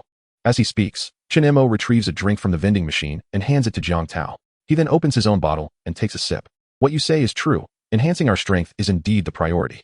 Jiang Tao agrees and opens his drink to take a hearty gulp. Let us go. The two exit the martial arts school together, and Chen Mo suddenly remarks, Taozi, I plan to go to the supermarket. Do you want to come? Of course. I have nothing better to do anyway. Jiang Tao has no objections, having practiced the whole afternoon and now looking to relax. They head to a nearby supermarket. Upon entering, Chen Mo makes a beeline for the meat section and purchases 3 pounds of fierce beast meat. This time, he opts for the higher quality, priced at 500 yuan per pound, as the ordinary cuts, costing just over 100, contain less vitality and are of inferior taste. With over 100,000 yuan at his disposal, treating himself to better quality isn't an issue. After buying the meat, he proceeds to the snack aisle and picks up some children's treats along with compressed meat jerky. Mosey, you really don't need to buy compressed meat jerky. The pharmacy has been selling blood-nourishing pills that replenish energy consumed during training. Jiang Tao sees Chen Mo loading up on jerky and quickly interjects. Blood-nourishing pills? Are there such pills? Chen Mo inquires, puzzled, as the attendant hadn't mentioned them when he bought various pills the previous day. The blood-nourishing pills have effects similar to compressed jerky, providing energy for training, but they lack vitality. They are a step below vitality pills, only serving to stave off hunger. They can be taken continuously without adverse effects, priced at 500 yuan each, sustaining one for a day. Although their taste leaves much to be desired. Jiang Tao explains. Perhaps you didn't ask, which is why the attendant didn't mention them. You can inquire later. After Jiang Tao's explanation, Chen Mo realizes that the blood-nourishing pills are essentially fasting pills. With such a valuable item available, why hadn't the attendant recommended it? With these, he wouldn't need to fear hunger. It's important to note that without the vitality pills during his training, he wouldn't have had sufficient energy to practice. In that case, I want to buy jerky. I'll just go to the pharmacy to get some blood-nourishing pills. In the children's section, he selects a fluffy teddy bear for his sister and picks up a couple of packs of toothpicks, concluding his shopping. Jiang Tao chooses some snacks he likes. After checking out, as they exit the supermarket, Jiang Tao insists on transferring his share of the expenses to Chen Mo. Chen Mo initially refuses, but Jiang Tao insists, ultimately leading to Chen Mo conceding and accepting the money. At the pharmacy, Chen Mo spends 5,000 yuan on 10 blood-nourishing pills before parting ways with Jiang Tao to head home. Chapter 43. Informing his parents' mom. Sister, I'm back. Upon entering, Chen Mo calls out. As soon as he finishes speaking, Chunwan his little sister, rushes out from her room with her short legs. Brother, sister, don't run. Chen Mo quickly sets down the shopping bag and swiftly moves to catch her, lifting her into his arms. Giggling, Chunwan wraps her arms around Chen Mo's neck, laughing joyously. Brother, I missed you. Hearing his sister's words, Chen Mo, who was about to issue a light reprimand, finds himself momentarily speechless. I really can't do anything with you. Chen Mo shifts Chunwan to his left side, holding her with one arm while using his free hand to retrieve the shopping bag from the floor. Chunwan, curious about what he is retrieving, notices a gray object peeking from the bag and points to it, asking, Brother, what is that? It's a little bear, a gift I bought for you. A gift? Really? Chunwan exclaims with delight, quickly hugging Chen Mo's neck and planting a kiss on his cheek. Thank you, brother. Chen Mo carries the shopping bag and walks into the living room, placing it on the coffee table before sitting on the sofa and gently placing Chunwan beside him. He leans forward to retrieve the little bear from the transparent packaging within the bag. Here, this is your gift. But don't open the packaging just yet. I'll wash it first before you play with it. Since Chunwan is frail and prone to illness, he wants to ensure the toy is sanitized before giving it to her to play with. Okay. Chunwan holds the bear and inspects it closely, obediently refraining from opening the packaging. At this moment, their mother also comes out, and, upon seeing the array of items on the coffee table, especially the price of the fierce beast meat, she feels a pang of concern. Xiaomo, why did you buy so many things? Mom, it's nothing much. I earned some money today, so I thought I'd celebrate a little. Even if you earn some money, you don't need to spend it all at once. Do you? The total here adds up to nearly 2,000. Their mother is torn between worrying about the expense and feeling proud of her son's hard-earned money, yet concerned he might spend it all at once. It's all right, Mom. I have already secured a position as a sparring partner at the Wuji martial arts school, earning 500 per hour, which makes it considerably easier to make money. I've spent it all today, but I'll earn it back another day. Moreover, didn't I mention yesterday that my foundational swordsmanship has reached perfection? My level is quite rare, and I can also earn by instructing others. Today, I encountered a wealthy individual who offered me 10,000 for an hour of guidance. Initially, I contemplated stating the fee as 100,000, but fearing you might not believe me, I had to lower it a bit. Additionally, that 100,000 was transferred through a friend and not via the Wuji martial arts app, making it difficult to explain the source of the funds. If I claim it's a guidance fee, you might not believe it. Who pays 10,000 for instruction? Your father doesn't even earn that much in a year. Even so, you were utterly astonished. What? 10,000 for an hour? You hurriedly approached me, reaching out to check my clothes, and I swiftly dodged. Mom, what are you doing? Little Mo, are you hurt? No, Mom. Do you think I've fallen victim to a scammer? Your worries are unfounded. I work at the Wuji martial arts school. Who would dare deceive me? If I reported to the school, they would face dire consequences. I found myself both amused and exasperated. To reassure you, I pulled out my phone, opened the Wuji martial arts app, and navigated to my registered sparring partner information to show you. Mom, look, here is my information on the Wuji martial arts platform. You took the phone and examined it closely, noting my name, ID number, phone number, cultivation level, martial skills, and more. When you saw that my foundational swordsmanship was perfected, you were momentarily bewildered. Rubbing your eyes and scrutinizing it again, you still found no discrepancies. Your belief was already half established. To confirm its authenticity, you exited the information page, browsed the app's homepage, and even completely exited the app to verify that it was not a counterfeit version, finally sighing in relief. At that moment, you fully believed that my words were true, that my foundational swordsmanship had indeed reached perfection. You are well aware of the rarity of such a feat, and earning 10,000 per hour is entirely plausible. However, when you thought of my Dantian, a wave of sorrow washed over you. My son is the most promising to become a martial artist. But you quickly composed yourself, returned the phone to me, and smiled. Little Mo, I believe you. Your foundational swordsmanship is perfected, and earning 10,000 for an hour of guidance is well deserved. However, now that you are making money, invested in enhancing your own strength, there is no need to spend it on us. Mom, earning money is easy for me. Spending a little on you is nothing. I understood your sentiments. but I refuse to heed your advice. You and Dad have worked hard to raise me. Now that I've started earning, it is only natural for me to provide you with a better life. That can wait until you earn a bit more. For now, you're just starting. There's no need to be extravagant. I understand, Mom. Not wanting to dwell on the topic any longer, I shifted the conversation. Mom, the beast meat we bought is still fresh. Why don't you go and prepare it? All right, your father should be home soon. I'll go cook. You took the beast meat to the kitchen while I played with Chen Mo. When my father returned that evening, he too was convinced of my perfected foundational swordsmanship after looking at the information on my phone. Hearing that I was making money easily, he couldn't help but express his amazement. In the end, I persuaded him to refrain from taking on odd jobs, and he agreed verbally. The family enjoyed a joyful dinner together and watched television afterward. That night, my parents were particularly elated, proud that their child could earn money. They felt reassured that even if I couldn't become a martial artist, with my perfected foundational swordsmanship, I would not struggle to find work or earn a living. Moreover, I was still a sparring partner at the Wuji martial arts school. That night, to avoid disturbing me, my parents took my sister to their room, allowing me to sleep alone. However, I had no time to sleep. Upon returning to my room, I fashioned a target out of books and practiced my flying needles. I compared the two techniques of finger flicking and hand tossing, opting for the latter, as it could harness my full strength, maximizing lethality. This method would be effective regardless of the cultivation level. Once prepared, I didn't immediately start tossing needles. Instead, I sought online tutorials for flying needles and flying knives. After searching extensively, I found all the videos were paid, and I reluctantly gave up. It seemed I would have to explore on my own, relying on my innate talent for hard work. Chapter 44, School. On Monday morning at 6 o'clock, I exited my visualization exercise punctually and glanced at my stats. My mental strength had steadily increased by 2 points, reaching 163. My visualization proficiency had grown by 20 points. My foundational flying needle technique was at beginner level, 13,100. And my mental perception proficiency had increased by 15 points. Last night, I had continuously practiced tossing flying needles for over an hour. With my talent consistently manifesting, coupled with my mental perception, I gradually corrected my needle tossing posture and summarized the techniques, enabling me to successfully learn the flying needle technique. Although it is merely a foundational skill of lesser renown, I firmly believe that mastering it to a high level will surely prove advantageous. To avoid wasting time, I rose from bed and practiced my stance on the bed. My room is rather small, and the bed occupies most of the space. Typically, when my sister isn't clinging to me for sleep, I would rise early to practice my stance on the bed. I wondered if the resistance from the chi blood pill had dissipated.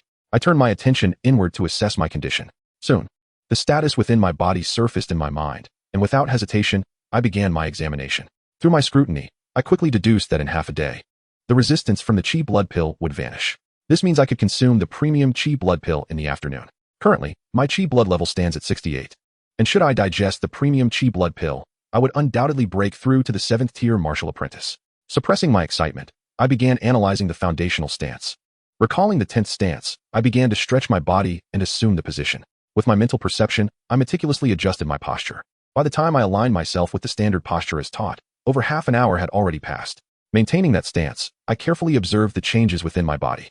However, after more than a minute, only a certain acupuncture point glimmered, and the muscles around that point twitched, albeit faintly. Seeing this, I realized that my chi was insufficient to condense it. The higher the cultivation level, the more energy is required, making the condensation of chi increasingly challenging.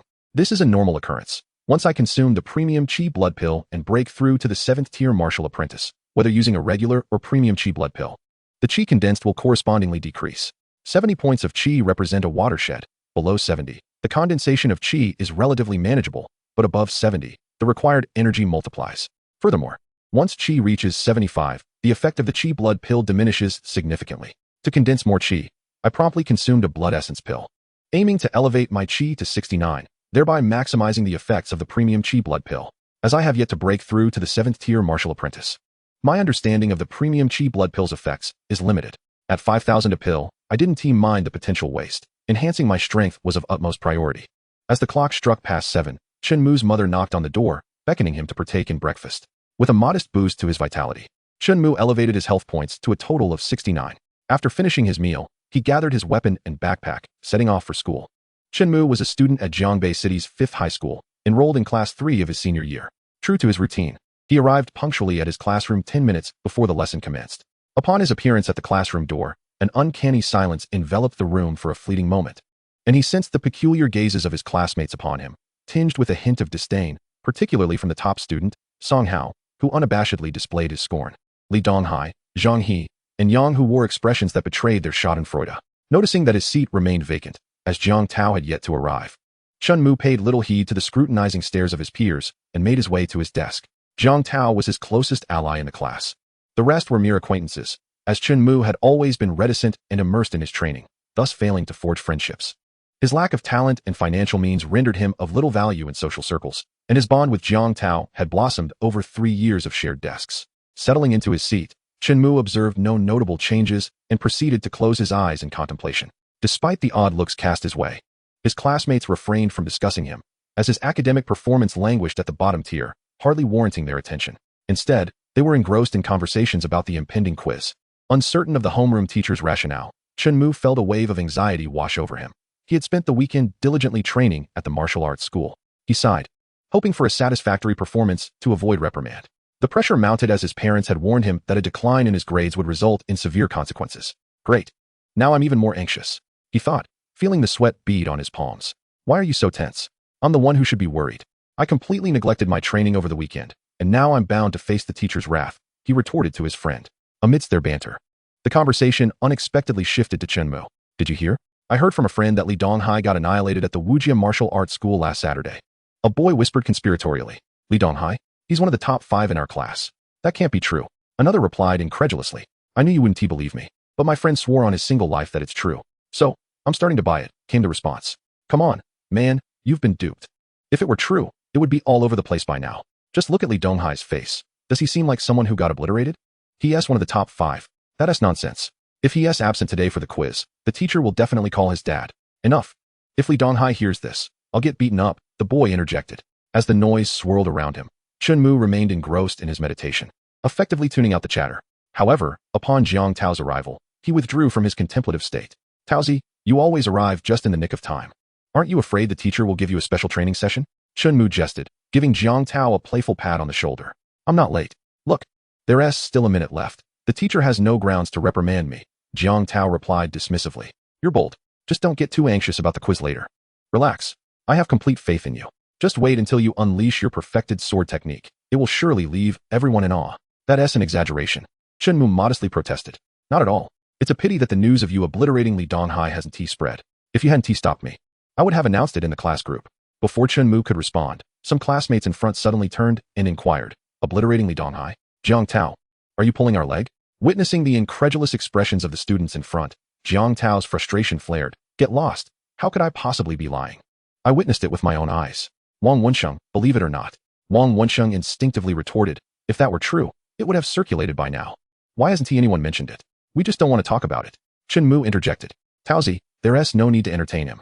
Chen Mo's dismissive tone ignited Wang Wensheng's anger, and he was about to hurl insults when the bell rang, silencing him with a low, threatening promise. Just wait, Chen Mo. I hope you don't try to dodge the quiz battle. The final segment of the quiz required students to engage in combat to determine their rankings. For martial artists, practical combat skills were paramount. Otherwise, how could one confront ferocious beasts? Therefore, class battles were a frequent occurrence, albeit with students of matching levels to prevent higher-ranked students from bullying their lower-ranked counterparts. Bring it on. I'm ready, Chen Mo smiled faintly. Jiang Tao echoed his sentiment. Grinning, Musi, he's truly asking for it. As the bell ceased its ringing, the homeroom teacher, Zhao Qianquan, materialized at the classroom entrance. He strode in with a stern expression, emanating the aura of a martial artist, instantly commanding silence throughout the room. Once he reigned in his imposing presence, he spoke slowly. As I mentioned last Friday, today is the quiz. I hope you all have not been slacking off these past few days. In 3 months, the martial arts examination will arrive. If you do not train diligently, you will only have yourselves to blame for not qualifying for the martial university. Enough of the preamble. Follow me to the training building to commence this test, he concluded, leading the way towards the training facility. The training building was a specialized edifice for students, equipped with various training apparatuses, practice rooms, and professional devices for assessing health, strength, and speed, as well as sparring dummies for combat practice and fighting arenas. The assessments encompassed fundamental strength, speed, and health metrics, proficiency in techniques and martial arts, as well as practical combat abilities. Moments later, the group arrived at the first-floor hall of the training building. They formed a line, proceeding one by one for the test. With Zhao Qianquan's authoritative presence, the students instinctively fell into an orderly queue, well aware of his reputation for discipline. Naturally, students with martial artists in their families might harbor some contempt for Zhao Qianquan, yet they would not dare to express it or cause him trouble. Although Zhao Qianquan was somewhat stern with the class, he had never targeted any student maliciously, thus providing no reason for them to involve their parents. Chen Mo and Jiang Tao stood at the end of the line, both brimming with confidence regarding the test, as they had made considerable progress. Musi, you're going to astonish everyone with your performance at the end. Jiang Tao laughed heartily. Chen Mo chuckled lightly, unconcerned about the upcoming assessment. First up, Song Hao, Zhao Qianquan announced as he began calling students for the test. Song Hao holds the esteemed position of first in his class, and naturally, there is no one to contest him. Simultaneously, he yearns to bask in the limelight, showcasing himself before his classmates. He derives immense pleasure from the adoring gazes of his peers. Zhao Qianquan, too, harbors great expectations for Song Hao, frequently showering him with praise. In turn, Song Hao has not disappointed Zhao Qianquan, consistently maintaining his status as the top student. With an impassive expression, Song Hao responded and stepped forth to the machine designated for testing vitality, leaving behind a solitary and proud silhouette. At this moment, the classmates in line could not help but engage in hushed speculation. What do you think Song Hao's vitality will reach this time? I recall that during the last test, it was already at 88. Could it possibly reach 90 this time, breaking through to the 9th tier of martial apprentices? I believe it is highly probable, especially since he comes from a family of martial artists and lacks for cultivation resources. After a month, an increase of 2 vitality points is rather normal, isn't it? Indeed, Song Hao is a prodigy. Given the ample resources at his disposal, achieving a vitality of 90 is absolutely feasible. How enviable. If only I had a martial artist in my family as well. Some, consumed by jealousy and unwilling to witness Song Hao's success, remarked sourly, I doubt it. The difficulty of refining vitality increases exponentially after surpassing 75, and as for Song Hao's 88 points, the challenge is incomprehensibly greater than that of 75. Even with abundant resources, it is implausible for him to increase his vitality by 2 points in a single month. His words were swiftly countered by Song Hao's admirers. You simply can't bear to see Song Hao excel, can you? This is pure jealousy. The student had no retort. At that moment, Song Hao placed his hand on the vitality testing device, channeling his energy. The numbers on the monitor above his head began to fluctuate before ultimately settling at 91. As this figure emerged, astonishment swept through the crowd. Heavens, did I see that correctly? Song Hao's vitality has actually reached 91. I distinctly remember it being 88 just last month. An increase of 3 points in a month is simply astonishing. Indeed, a genius is a genius. They are beyond our ordinary reach. How enviable. Many girls gazed at Song Hao with starry eyes. Oh my, Song Hao, you are my idol. If only you would notice me. Having such a talented boyfriend would make me indescribably happy. You might lack both looks and strength. How could someone like Song Hao ever take notice of you? Dream on. Look who's talking. You're no better. Thus, 2 girls began to bicker, albeit in hushed tones. With a vitality of 91, Song Hao has made significant progress. I hope you will continue to strive for excellence and achieve outstanding results in the martial examination 3 months hence. Zhao Qianquan's voice resonated, prompting immediate silence among the students. Rest assured, teacher, in 3 months, I shall undoubtedly become a martial artist. Song Hao declared with youthful fervor, his ambition unmistakable. Wishing you success. Zhao Qianquan refrained from dampening Song Hao's spirit, fully aware of the challenges associated with becoming a martial artist. Since his student exhibited such determination, encouragement was the natural course of action rather than discouragement. Furthermore, considering Song Hao's family background, an increase of 9 vitality points in 3 months was not out of the realm of possibility. Thank you, Teacher Zhao. Song Hao, buoyed by Zhao Qianquan's blessings, felt an even greater surge of confidence. Now let us commence with the testing of other projects. Yes. Song Hao composed his smile and approached the strength tester to assess his power. Before long, the results were revealed. A maximum strength of 917 kilograms and an average strength of 915 kilograms. This once again astonished his classmates. Following this, during the speed test, Song Hao recorded a remarkable speed of 19 meters per second. All 3 results exhibited considerable improvement compared to the previous month, eliciting both shock and envy from his peers. Chapter 46, Surpassing. Mozi, I did not anticipate that Song Hao would progress so swiftly. His vitality has increased by 3 points this month. Do you think he will break through to the status of a martial artist before the examination? If he fails to do so, it would surely be a source of amusement. Observing Song Hao's accomplishments, Jiang Tao felt a twinge of envy, but upon witnessing Song Hao's exuberance, he experienced a hint of jealousy, which tinged his words with acidity. Chen Mo cast a glance at Song Hao before retracting his gaze. As for Song Hao becoming a martial artist, it is of no concern to us. There is no need to focus on him. We should concentrate on our own progress. Rather than concern ourselves with others, we ought to enhance our own abilities. In these 3 months, if you devote yourself to cultivation, securing admission to a prestigious martial university is the path to success. Upon hearing Chen Mo's words, Jiang Tao sheepishly scratched his head. Indeed, self-improvement is the way forward. My ambition is to gain admission to a martial university and become a martial artist.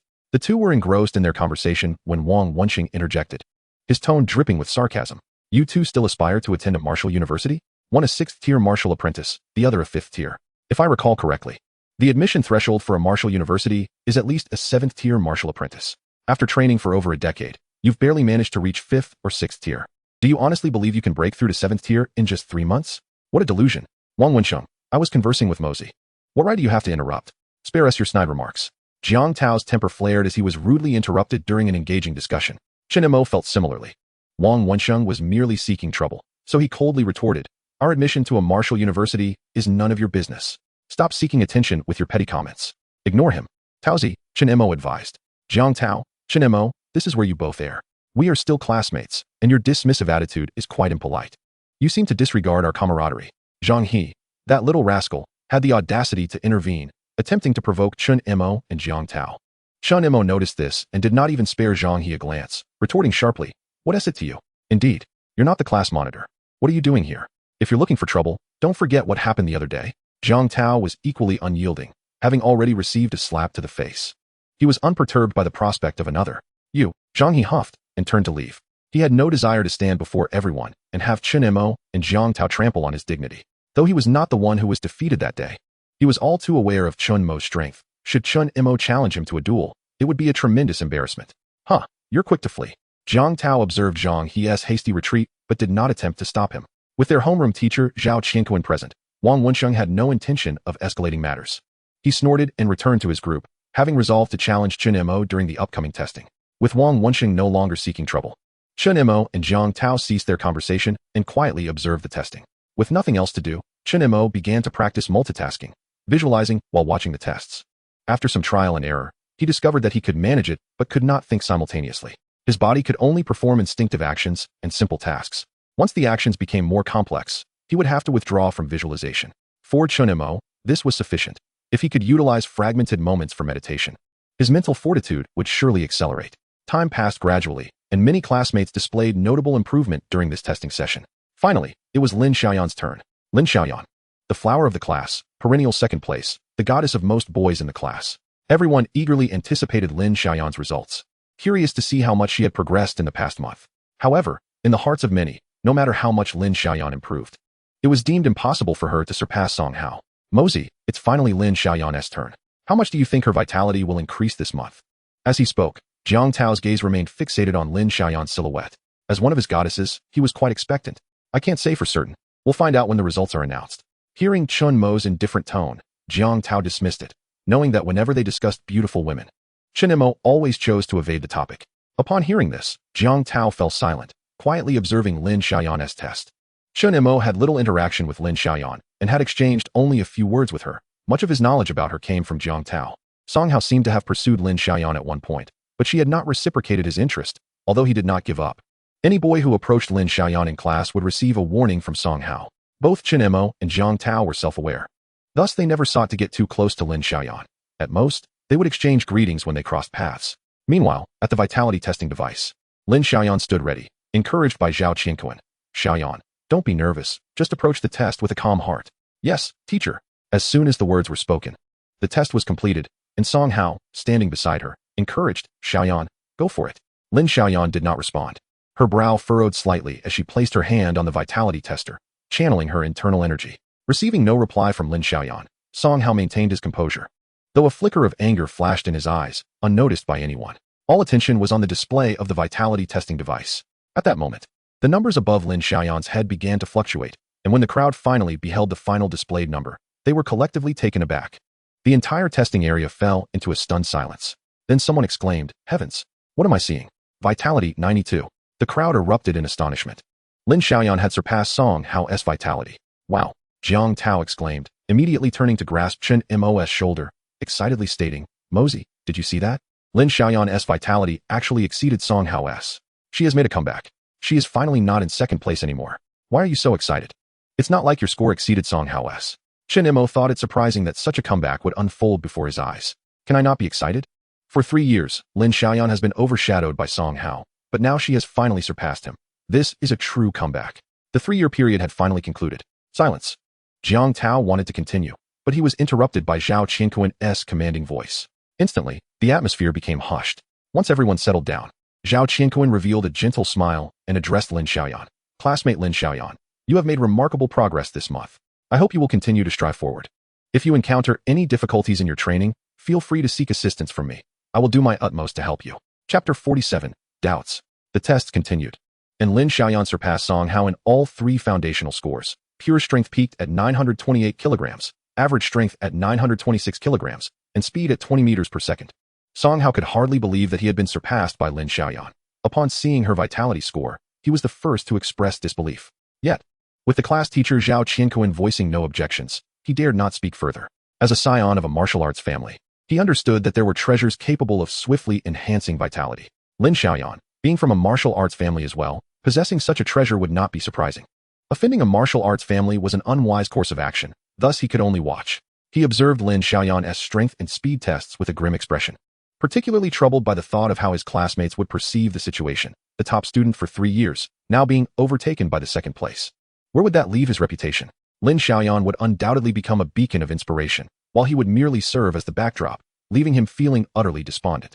However, recalling that Lin Xiaoyan's martial skills were not as proficient as his own, his spirits lifted considerably. In terms of foundational scores, Lin Xiaoyan had not surpassed him by much, and rankings were determined by combat power. As long as he won against Lin Xiaoyan in the challenge matches, he would still retain his top position. Taking my first place isn't so easy. Despite surpassing Song Hao, Lin Xiaoyan's expression remained largely unchanged, still composed and unflustered. Yet, she felt a twinge of joy within. After 3 years of being the perennial second, she had finally made her comeback. But, reflecting on the teachings of her elders and the first prodigy of the school, Li Mingxue, her excitement quickly subsided. There are always greater talents beyond, and the heavens above the heavens. Even though Lin Xiaoyan's results astonished everyone, the testing continued. Another hour passed, and only Zhang Tao and Chen Mo remained. No one held high hopes for their scores, but Zhao Qianquan did not allow anyone to leave, so everyone had to stand by and watch. Next up, Zhang Tao. Zhang Tao stepped forward confidently, preparing for the test. With nothing else to occupy their time, the spectators began to comment. Zhang Tao seems quite confident. He was specially trained by the teacher for 2 days last week. I heard he made a breakthrough. Even if he made a breakthrough, there is not much surprise. He is only a 6th-tier martial apprentice. Breaking through to a 7th-tier martial apprentice in 3 months seems quite challenging. Guess how much vitality he'll have. He just broke through last week. Could he reach 61? Impossible, at most 60. After a breakthrough, one must also take time to stabilize their realm. Just then, Zhang Tao's vitality score was announced. 63. How is this possible? He just broke through last week, and now it's 63. Is he not letting anyone else live? Many classmates felt envy and resentment. They had worked hard for a month only to gain 2 points of vitality, while he had increased by 3 points just days after his breakthrough. It was simply a meteoric rise. So far, Zhang Tao was the one with the fastest growth in vitality in the class. Even Lin Xiaoyan, who had gained 5 points, had taken a whole month. Could there be a malfunction with the device? Zhao Qianquan also found it hard to believe, so he stepped forward to inspect. Before addressing the crowd, the device is functioning properly. Zhang Tao's vitality is indeed 63. At this moment, Zhang Tao had turned around and saw the envious and resentful expressions of his classmates, which lifted his spirits immensely. He was finally basking in the delight of being admired by others. How exhilarating. I've decided to train diligently from now on. Zhang Tao, your improvement is remarkable. If you keep this up for the next 3 months, you could secure a place in a better martial arts university. It's all thanks to the teacher's guidance. I will work hard. Zhao Qianquan nodded. Continue the testing. Before long, Zhang Tao's results were revealed. Pure strength peaked at 637 kilograms, average strength at 635 kilograms, and speed at 14 meters per second. This was a significant improvement compared to the previous month. Very good, worthy of praise. Zhao Qianquan commended with satisfaction. Teacher, you will be even more surprised later. Zhang Tao mysteriously remarked before hurriedly joining the crowd. Both Zhao Qianquan and the other students found his comment perplexing, wondering what he meant. Finally, it was Chen Mo's turn. Having undergone testing every month for 3 years, he was already well acquainted with the process. Chen Mo approached the blood vitality testing apparatus, extending his hands into the grooves of the testing platform. With a mere thought, he stirred his internal energy. Immediately, the grooves constricted, applying pressure to his hands, and a slender needle emerged, swiftly piercing the skin of his fingertip and extracting a droplet of blood. Ding! The sound signified the conclusion of the sampling, prompting Chen Mo to withdraw his energy and hands, awaiting the results in silence. Before long, the digits on the display began to fluctuate, ultimately settling on a staggering figure, 69. An abrupt hush fell over the room. What the hell? Zhang Tao exclaimed, unable to contain himself, his voice resonating loudly in the otherwise quiet atmosphere. At that moment, Zhao Qianquan snapped back to attention, hastily inspecting the blood vitality tester. The other students, too, began to react, voicing their disbelief. It must be a malfunction. How could Chen Mo's vitality value be 69? I might believe 59. After all, last month it was only 56. Indeed, if he is going to cheat, he could at least make it less obvious. That reading is clearly fabricated. Who would have thought? To avoid special training by the teacher, Chen Mo actually resorted to cheating. Lin Xiaoyan, upon seeing the number, also found it hard to believe. Just as the others had pointed out, Chen Mo's vitality had only been 56 last month, and now it had soared to 69, a remarkable increase of 13 points. Even with the most extraordinary treasures, such a rapid enhancement seemed implausible. Although she detested cheating, she refrained from voicing her opinion until the teacher reached a conclusion, especially since Chen Mo held no direct connection to her. Conversely, Song Hao had already concluded that Chen Mo had cheated. Without waiting for the teacher's announcement, he stepped forward. Chen Mo, you should apologize to the teacher and your classmates immediately. The result you obtained through cheating brings disgrace to our class. We do not welcome a cheat like you. You ought to have some self-awareness. At that juncture, Zhao Qianquan finished his inspection and prepared to announce the results. But Song Hao interjected. Teacher, is it possible that Chen Mo secretly tampered with the apparatus, rendering the test results inaccurate? Such cheating must not be tolerated. Enough, Song Hao. Hold your tongue for now. Upon hearing this, Song Hao was momentarily taken aback. He had intended to press Zhao Qianquan to dismiss Chen Mo, but swallowed his words upon seeing the teacher's displeased expression. It dawned on him that Zhao Qianquan was the authority here. Any decisions rested solely with him, and there was no need for Song Hao to interject. Regaining his composure, Song Hao retreated, yet resentment toward Chen Mo lingered in his heart. The apparatus was functioning correctly. Everyone had witnessed the test. Chen Mo had no opportunity to tamper with it. To ascertain the accuracy of Chen Mo's vitality reading, they needed a reference for strength.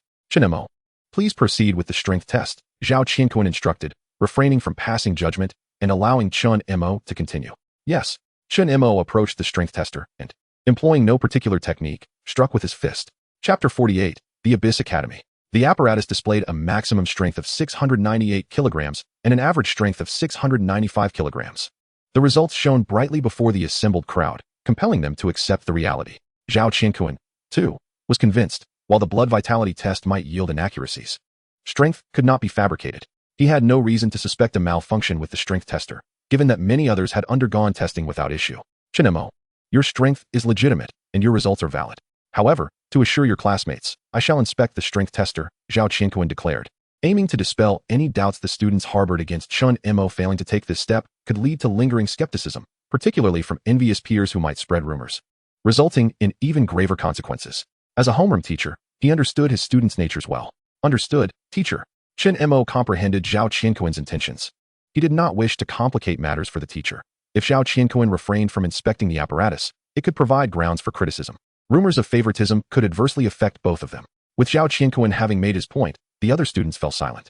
Before the teacher, none dared to offend him, and they found no excuse to voice their doubts. Even Song Hao refrained from confronting Chen Mo, knowing that Zhao Qianquan was a paragon of fairness who would not side with him to malign Chen Mo. Everyone watched as Zhao Qianquan conducted the inspection, yielding his position for the routine check. Upon completion, he casually struck the strength tester a few times, causing the display to flicker with numbers. A maximum of 5,687 kilograms and an average strength of 5,656 kilograms. Witnessing these figures, the students collectively gasped in astonishment. This was the strength of a martial artist, and it was the effortless power Zhao Qianquan could unleash. At this moment, the disparity between martial disciples and martial artists became strikingly evident. The difference in strength was almost tenfold. Chen Mo now understood the truth behind the adage. One cannot venture beyond the city walls unless one has reached the martial artist level. It was not mere rhetoric, but a stark reality.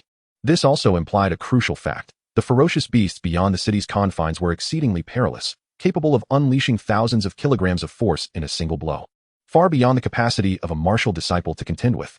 Restricting those below the martial artist tier from leaving the city was a genuine protective measure. Chen Mo mentally calculated his strength. Based on his perfected foundational blade technique, he could unleash a maximum of double his inherent strength.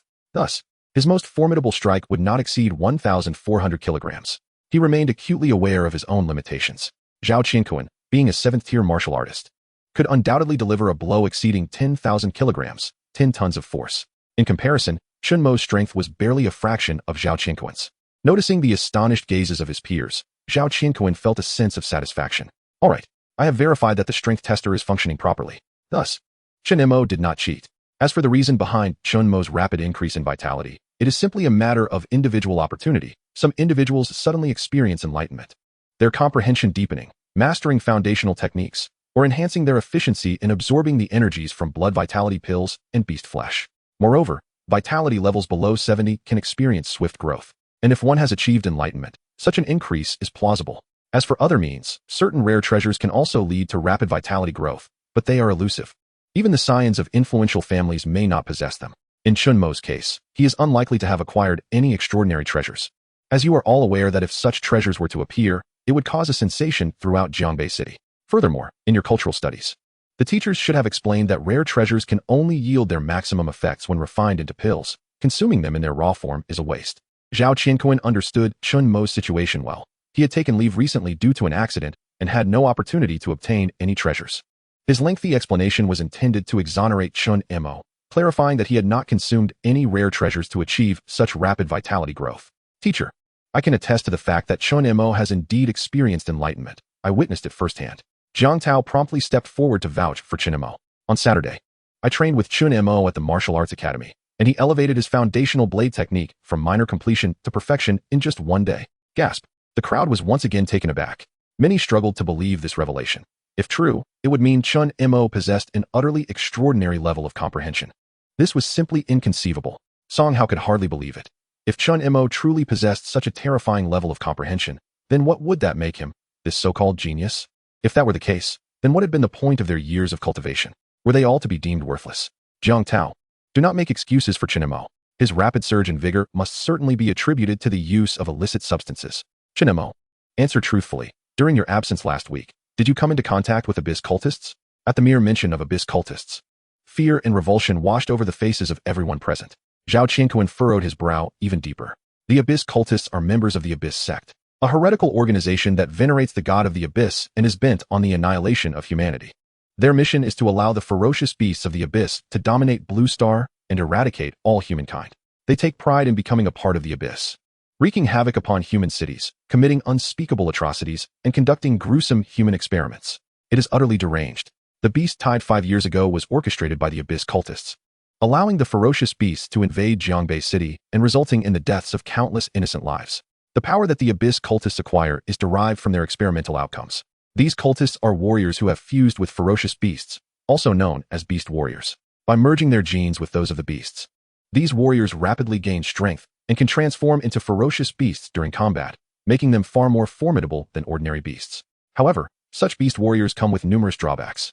First, to break through to higher realms, they must fuse with more and stronger ferocious beasts, which leads to an uncontrollable beastly nature that necessitates bloodshed for relief. If this urge cannot be suppressed, they will ultimately become nothing more than mindless killing machines. Secondly, their comprehension does not significantly improve. Most warriors rely heavily on their formidable physiques in battle, often losing control and descending into madness. When they do go mad, their strength surges, allowing them to combat opponents 2 or 3 minor realms above them. Therefore, a beast warrior requires 2 or 3 adversaries of the same level, or 1 opponent 3 minor realms above, to avoid unforeseen consequences. Despite these numerous shortcomings, the insatiable thirst for power drives many to be seduced by the abyss cultists, who view ordinary people merely as experimental subjects. An organization so opposed to humanity is universally reviled, and normal individuals hold no affection for these abyss cultists. Chapter 49, Song Hao apologizes. The dangers posed by the abyss sect are well documented in history books, described by teachers, and recounted by witnesses, leaving students all too aware of their malevolence, particularly for the students of recent years, many of whom experienced the beast tide 5 years ago and witnessed the might of the abyss sect and the ferocious beasts. The loathing is palpable. Thus, upon hearing Song Hao claim that Chen Mo had interacted with abyss cultists, they instinctively reacted with disgust. The substances that can cause a surge in vigor are certainly studied by the abyss sect. While they can dramatically elevate one's vitality, they come with severe side effects. Without the appropriate countermeasures, the pain is unbearable, and once triggered, one becomes a relentless machine of slaughter. As a teacher, Zhao Qianquan could not allow Song Hao to slander someone without cause, and his impression of Song Hao diminished slightly. Zhao Qianquan quickly interjected, Song Hao, do not speak recklessly. Whether or not Chen Mo has consumed illicit substances can be easily verified. To draw conclusions without evidence is excessive. Jiang Tao had previously stated that Chen Mo's foundational sword technique had reached perfection. While vigor can be artificially enhanced through illicit means, comprehension cannot. You are all well aware of the descriptions of the abyss cultists in your textbooks. Finally, Zhao Qianquan turned to Chen Mo. Chen Mo, are you certain that your foundational sword technique is perfected? If so, please demonstrate it before everyone here to prove your innocence. Chen Mo maintained a calm demeanor, casting a sidelong glance at Song Hao before redirecting his gaze. Teacher, I am innocent. Once I prove my innocence, I request that Song Hao offer me an apology. His earlier remarks were slanderous, and is it not reasonable to demand an apology? Indeed, one must apologize for erroneous statements. Zhao Qianquan glanced at Song Hao. He had high hopes for Song Hao, the top student in the class, and did not wish for an irreconcilable conflict to arise. However, he could not permit Song Hao to unjustly malign others. Such behavior was unacceptable in his eyes. Song Hao, you have no objections to this, do you? None, though reluctantly. Song Hao bowed his head. Yet, within his heart, his animosity towards Chen Mo only intensified. In this assessment, he had believed he would secure first place, only to be surpassed by the second place. The attention of his classmates had shifted from envy to something else entirely. Losing to Lin Xiaoyan was understandable, given her family background of martial artists and abundant cultivation resources. However, he had not anticipated that the seemingly unremarkable Chen Mo, who consistently lingered at the back of the class, would steal his thunder. How infuriating it was that a student who had always been in the back row suddenly excelled, claiming to have perfected his foundational sword technique in just a day. This was akin to trampling on his pride. What, then, was he, this so-called genius, but a worthless fool? Thus, his animosity towards Chen Mo grew. Additionally, he resented that the teacher had not shown him favoritism, having maintained his position as the top student for 3 consecutive years. Did anyone know the struggles he had endured to uphold this title? In the end, he was left humiliated. Along with this humiliation, his resentment towards Zhao Qianquan also burgeoned. However, as a martial artist, he dared not retaliate. Chen Mo, on the other hand, was a different matter.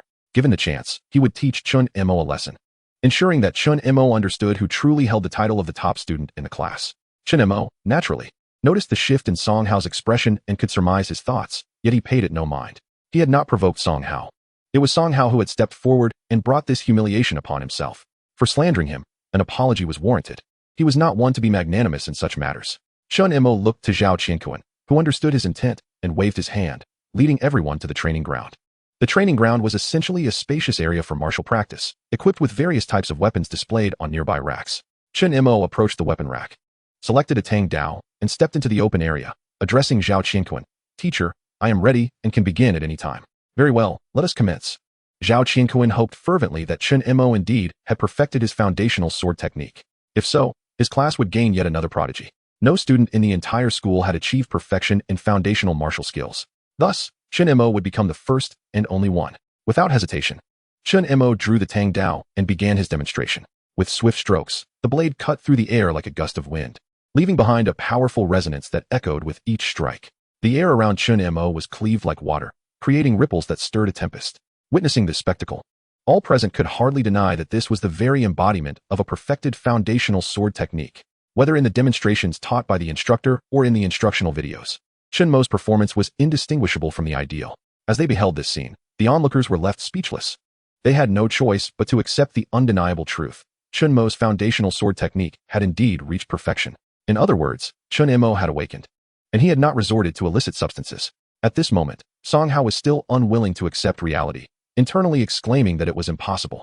Yet, the evidence lay before his eyes. Even if he were in Chen Mo's position, he could never have displayed such perfection.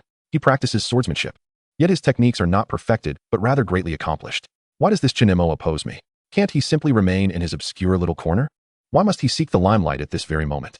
No, I must suppress Chen Mo. I absolutely cannot allow him to bask in glory any longer. What does it matter if his swordplay is accomplished? During the upcoming challenge, I shall strike him down decisively. With this resolution, Song Hao's spirits lifted considerably. He could not permit Chen Mo to shine. Having consistently held the first position, he frequently sparred with the second-ranked Lin Xiaoyan. Thus he knew her well and felt confident in defeating her. After vanquishing Chen Mo, he would then triumph over Lin Xiaoyan, ensuring that his throne as the first would remain unchallenged. What if his foundational scores surpass mine? What if his basic martial arts are perfected? I shall still be the first. With this thought, Song Hao felt a surge of elation, and the pent-up anger within him dissipated significantly. At that moment, Chen Mo sheathed his sword and stood upright, his complexion unflushed and breath steady, bowing slightly to Zhao Qianquan. Teacher, the demonstration is complete. Excellent, excellent. Zhao Qianquan replied thrice, acknowledging Chen Mo's swordsmanship, which everyone had witnessed. It was indeed at a perfected level, beyond doubt. Thus, Chen Mo has truly awakened. However, Chen Mo, while your enlightenment is commendable, do not let pride take root. A perfected foundational sword technique is indeed impressive at the martial apprentice stage. Yet such skill cannot inflict harm upon a true martial artist. Only by transcending to the martial artist realm can one truly embark on the path of martial arts. Thank you for your guidance, teacher. I am well aware. Chen Mo replied, recalling the force of the few casual punches the teacher had thrown earlier. How could he possibly be arrogant? Chen Mo's demeanor pleased Zhao Qianquan greatly, prompting him to address Song Hao.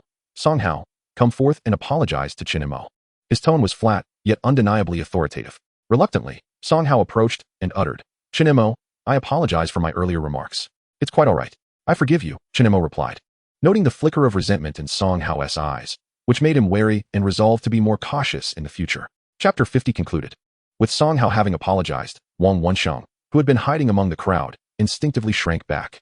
Oh no, Chen Mo won't he come after me, will he? The moment he witnessed Chen Mo demonstrating his perfected foundational swordplay, he had retreated into the throng. A perfected foundational technique. Swift as a shadow. Wang Wensheng scarcely caught a glimpse of it. If he were to confront Chen Mo, he could scarcely bear to imagine the outcome. He was merely a 6th-tier martial apprentice with a vitality score of 65, both his martial realm and technique level falling short of Chen Mo's. How could he possibly challenge him? Reflecting on his earlier boast to confront Chen Mo before the test, Wang Wensheng felt deep regret. Thus, he had hidden away, hoping Chen Mo wouldn't notice him. Fortunately, Song Hao had stepped forward, diverting everyone's attention.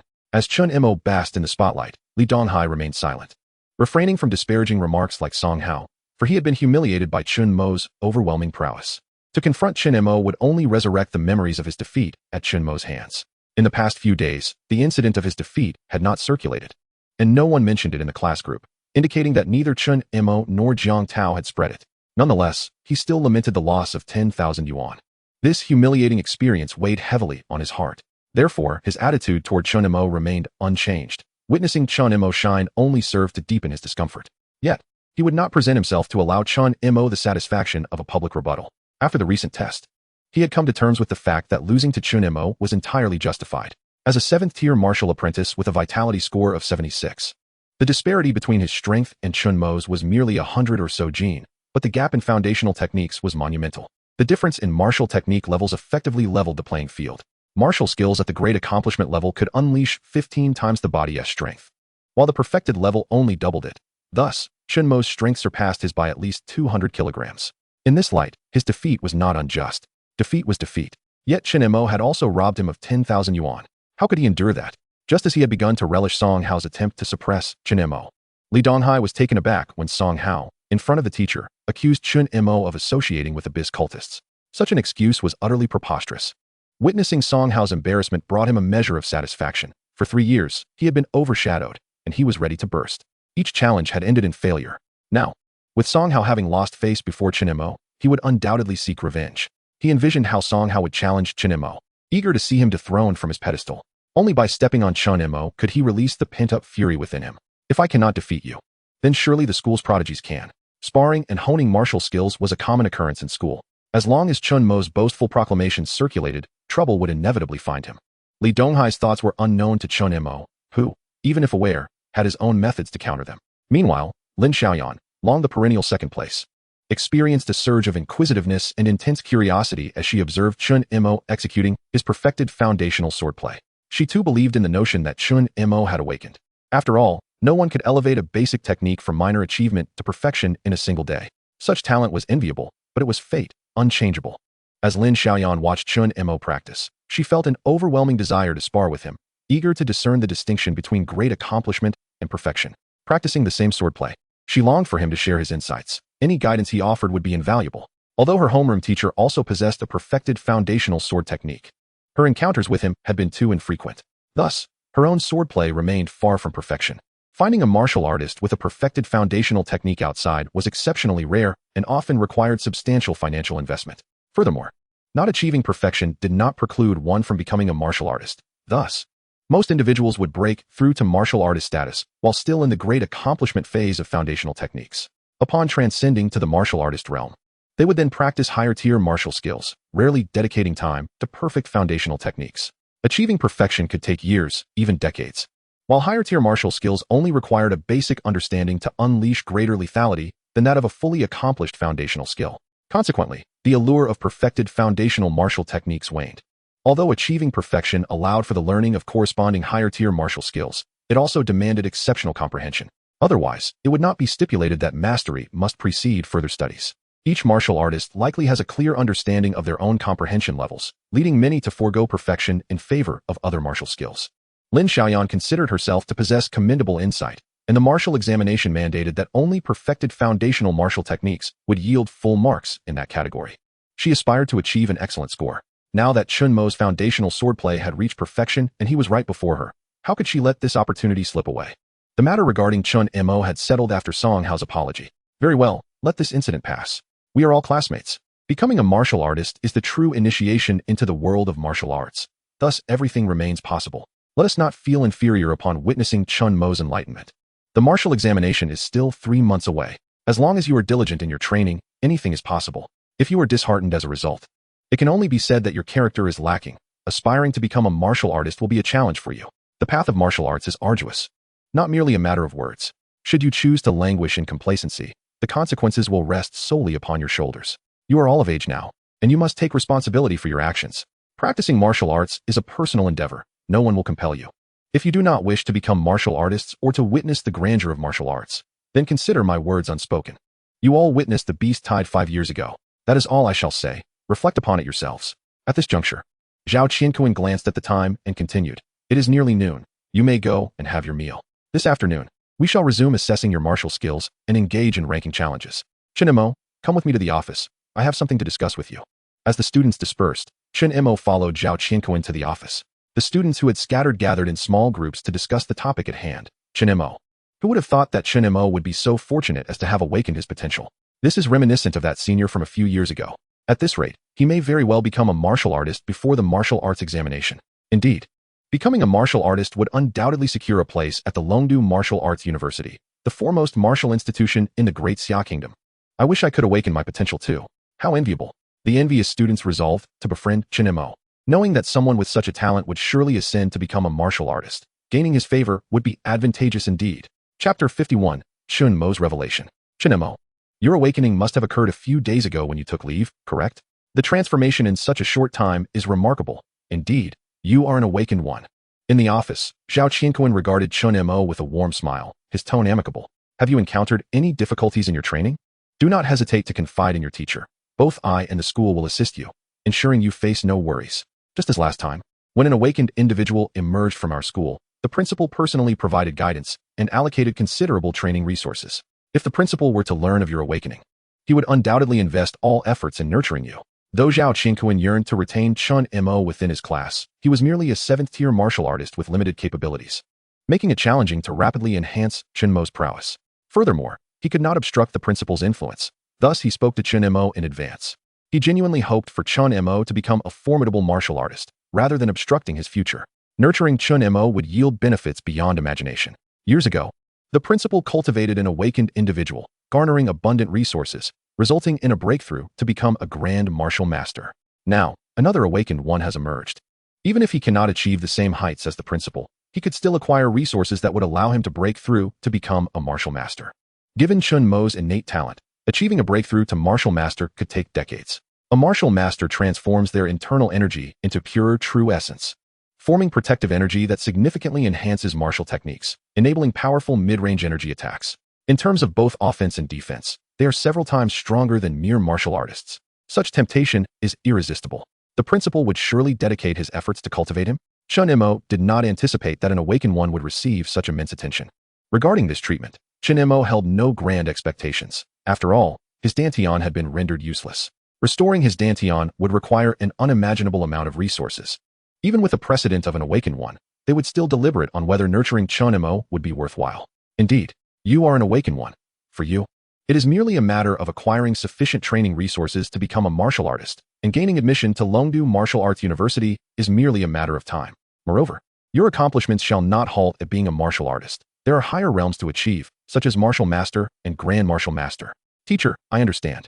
However, I fear I may disappoint you. At this point, Chen Mo could only reveal the truth about his ruined dantian to Zhao Qianquan, but before he could articulate it, he was interrupted by Zhao Qianquan. Disappointed? Chen Mo, what difficulties have you faced? Who has troubled you? Tell your teacher, and I shall resolve it for you. If I cannot, the principal will. Seeing the concern in Zhao Qianquan's eyes, Chen Mo ceased to conceal the truth. Teacher, I do not fear telling you. My dantian is ruined. What? Your dantian is ruined.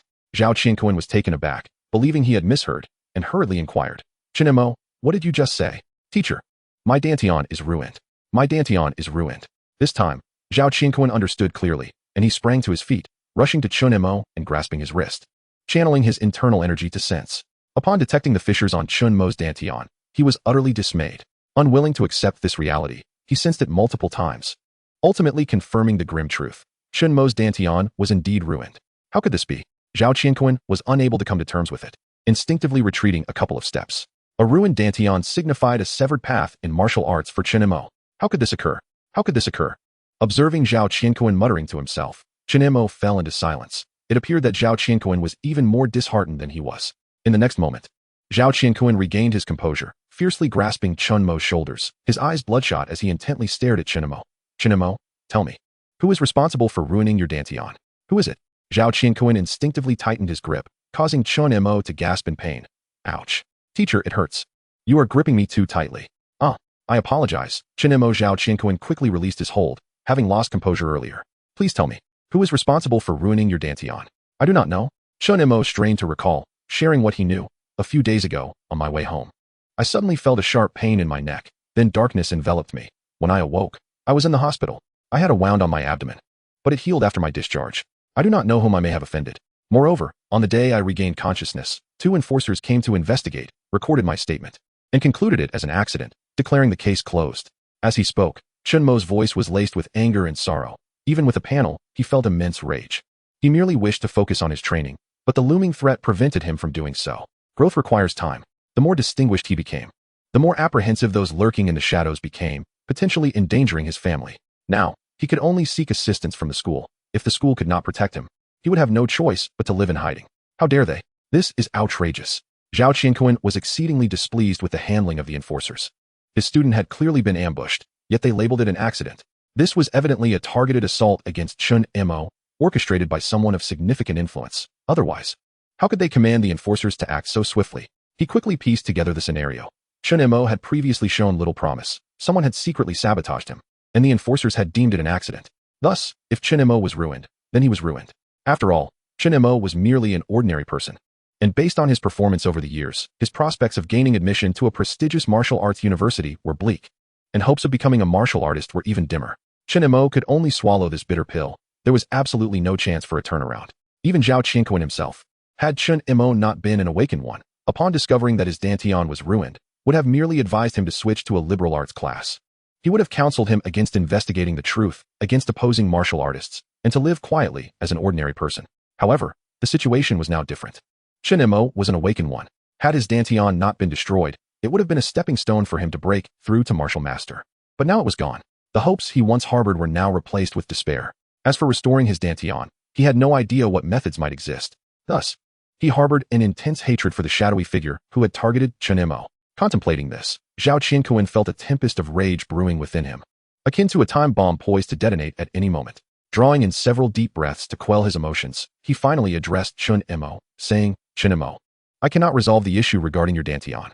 However, I shall inquire with the principal on your behalf. If you have indeed opened your meridians, you will be regarded as a prodigy by the school, and the principal will certainly not let such a talent be squandered. For now, let us keep this matter confidential. You should return to your meal while I seek out the principal. Do not easily abandon your path in martial arts due to this predicament. Teacher, I will not give up. Regardless of the outcome, I shall continue my training. The stronger I become, the greater my chances of survival when confronting ferocious beasts. Chen Mo's tone was solemn and resolute. He would not resign himself to despair. Securing the school's attention was already a significant step in his plan. Chapter 52. The reason behind Chen Mo. Indeed, demonstrating his potential had been Chen Mo's intention when Jiang Tao had referred to him as an enlightened one. Simply languishing in obscurity would yield no rewards. Moreover, lurking martial artists might, on a whim, eliminate him. Such a fate would render his existence meaningless. His parents and sister could hardly endure such a blow. Furthermore, in the Great Xia Kingdom, talent is highly esteemed. The more exceptional one is, the greater the privileges and resources one receives. It was precisely due to precedent that several years prior, a prodigy emerged from the school, elevating the institution to a key academy, second only to the first high school. The faculty benefited from ample cultivation resources, and the principal, propelled by this success, had even ascended to the rank of Grand Martial Master. The Grand Martial Master, with profound true essence, had initially grasped the concept of force, exerting a subtle influence over environments of the same attribute, and displaying tenfold combat prowess compared to a mere martial master. Force refers to the fusion of a martial artist's spirit and understanding of martial arts. capable of affecting the environment and intimidating foes, such as sword intent, blade force, and fist domain. The benefits bestowed by an enlightened individual are beyond imagination. As for that enlightened individual, Chen Mo had heard, they had already transcended to the level of Grand Martial Master. In just a few short years, they had reached heights unattainable by ordinary individuals, underscoring the formidable nature of an enlightened one. It is noteworthy that the principal had broken through to Grand Martial Master at the age of 50, while the enlightened one was merely in their 20s.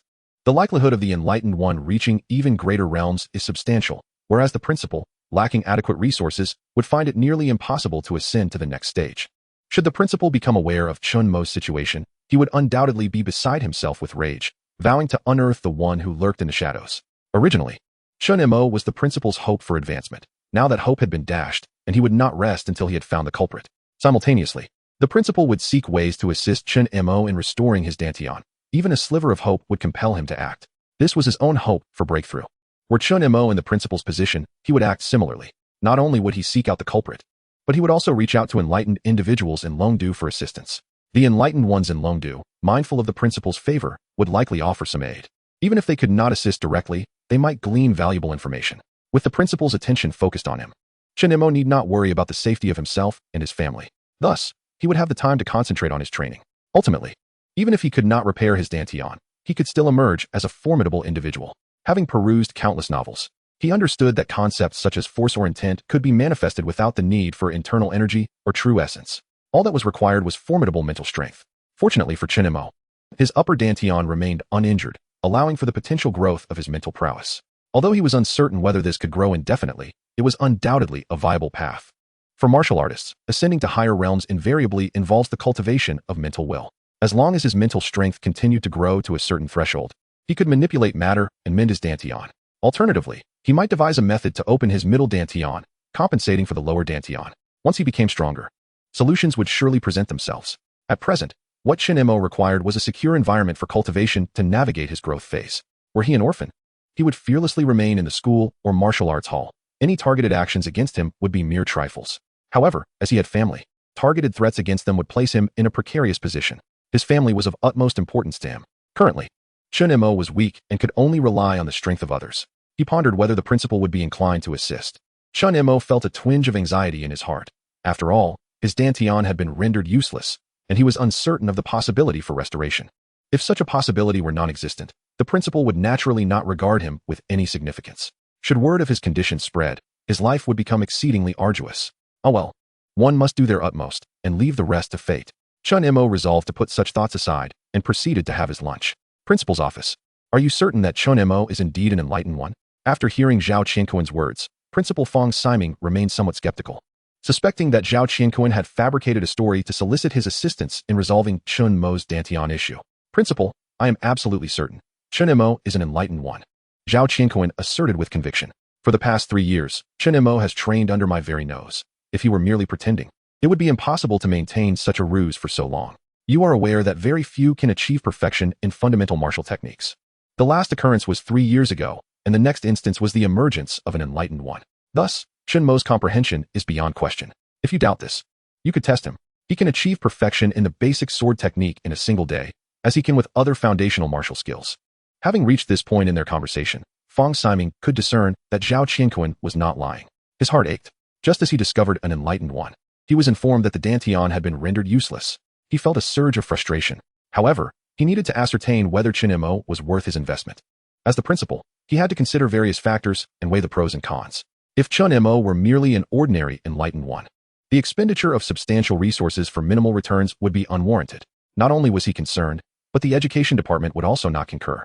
The greater Chen Mo's potential, the more worthwhile he would be to invest in. Conversely, if his potential were limited, he would have to be forsaken. After all, he had alternative candidates, such as Li Mingxue, the school's top prodigy. If Li Mingxue were to secure admission to Longdu Martial University, he would gain considerable resources and would not need to squander vast amounts on an uncertain prospect. Xiao Zhao, your suggestion is commendable. However, I cannot simply make a decision without due consideration. I must first witness Chen Mo's potential. Here is what I propose. I will give Chen Mo a test, granting him 1 week to cultivate a foundational martial technique from scratch. If, after 1 week, he achieves perfection, I shall prioritize his development. Of course, if he does not succeed, that is also acceptable. After all, he is a student of our school. and I will ensure that the incident of his assault is thoroughly investigated and justice is served. As for the Dantian issue, I am not entirely sure. I will require time to research the matter. Regardless of the outcome, I will provide him with a response. Upon receiving Fong Siming's assurance, Zhao Qianquan breathed a sigh of relief. The principal's handling of the situation met with his complete satisfaction. Thank you, Principal. On behalf of Chen Mo, Zhao Qianquan bowed his head in gratitude. Fong Siming waved his hand dismissively. The fact that a student's Dantian has been rendered useless is a dereliction of duty on my part as principal. If I do not seek justice for him, how can I face him? Moreover, it is audacious for them to target our students. If they can act against ordinary students today, they can just as easily turn their sights on prodigious students tomorrow. This threatens the very foundation of our martial arts. Such occurrences must never be allowed to happen again. This matter should not be publicized, lest someone act out of desperation. Indeed, Principal. Upon receiving the order, Zhao Qianquan departed.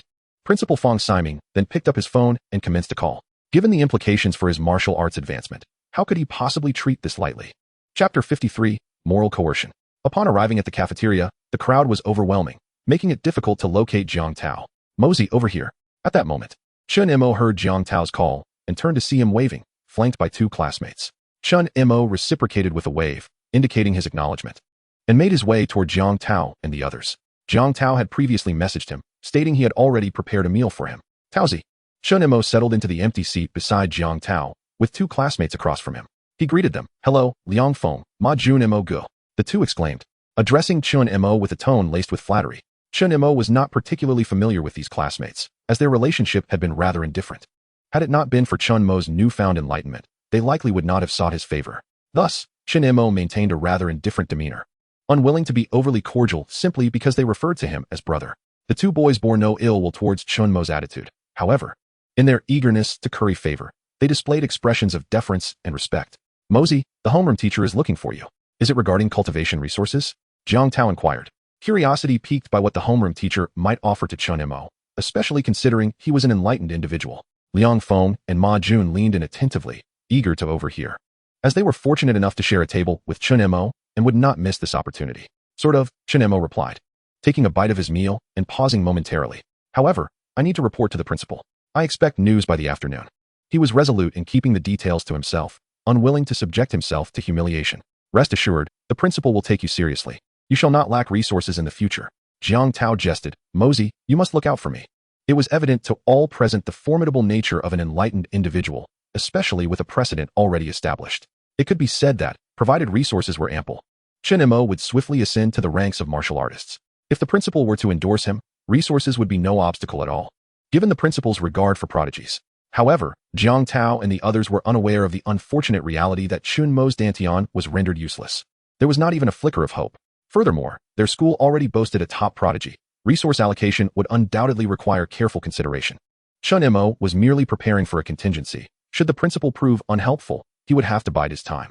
Naturally, if there were those lurking in the shadows intent on his demise, he would have no choice but to conceal himself. While they dared not act openly, they would certainly plot in secrecy.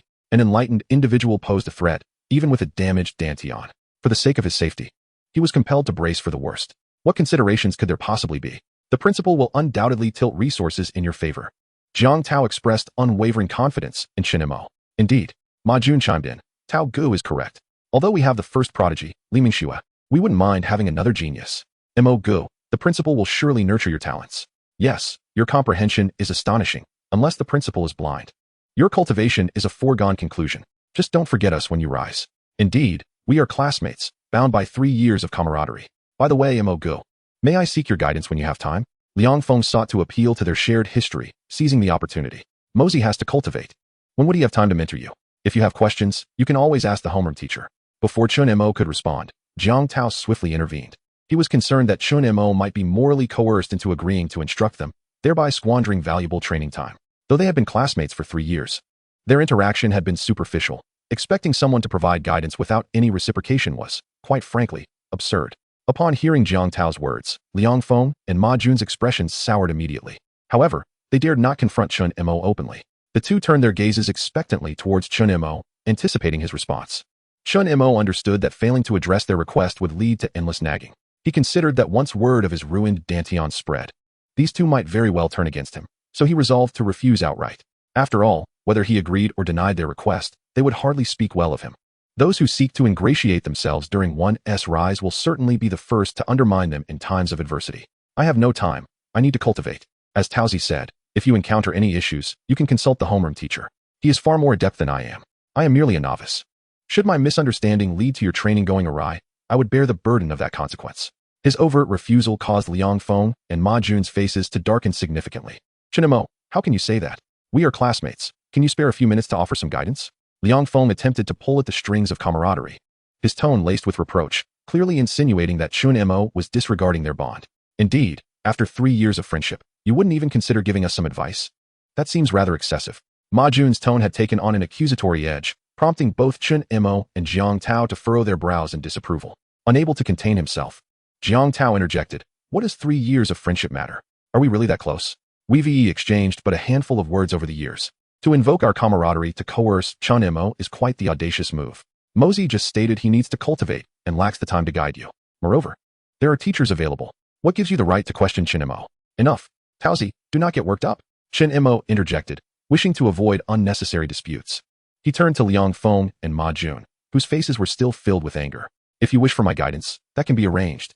Download the Wujin martial arts app and schedule a practice session with me. The fee is 500 per hour for practice, and should you require guidance, it's 1,000 per hour.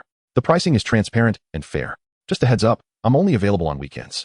Last night, he had submitted a request for a teaching project on the Wujin martial arts app. The basic martial skills for the perfected realm were priced accordingly. Before coming to the cafeteria, he had already received approval for the project. Liang Feng and Ma Jun exchanged incredulous looks. What the hell? As classmates, you require a fee for guidance, and it's exorbitantly priced. 1,000 an hour? Why not just rob a bank? I might as well ask the teacher. As the two pondered their predicament, Chen Mo finished his meal and noticed Jiang Tao had done the same. He picked up his tray and said, "Taozi, let us go." All right. Once Chen Mo and Jiang Tao departed, Liang Feng and Ma Jun promptly retrieved their phones.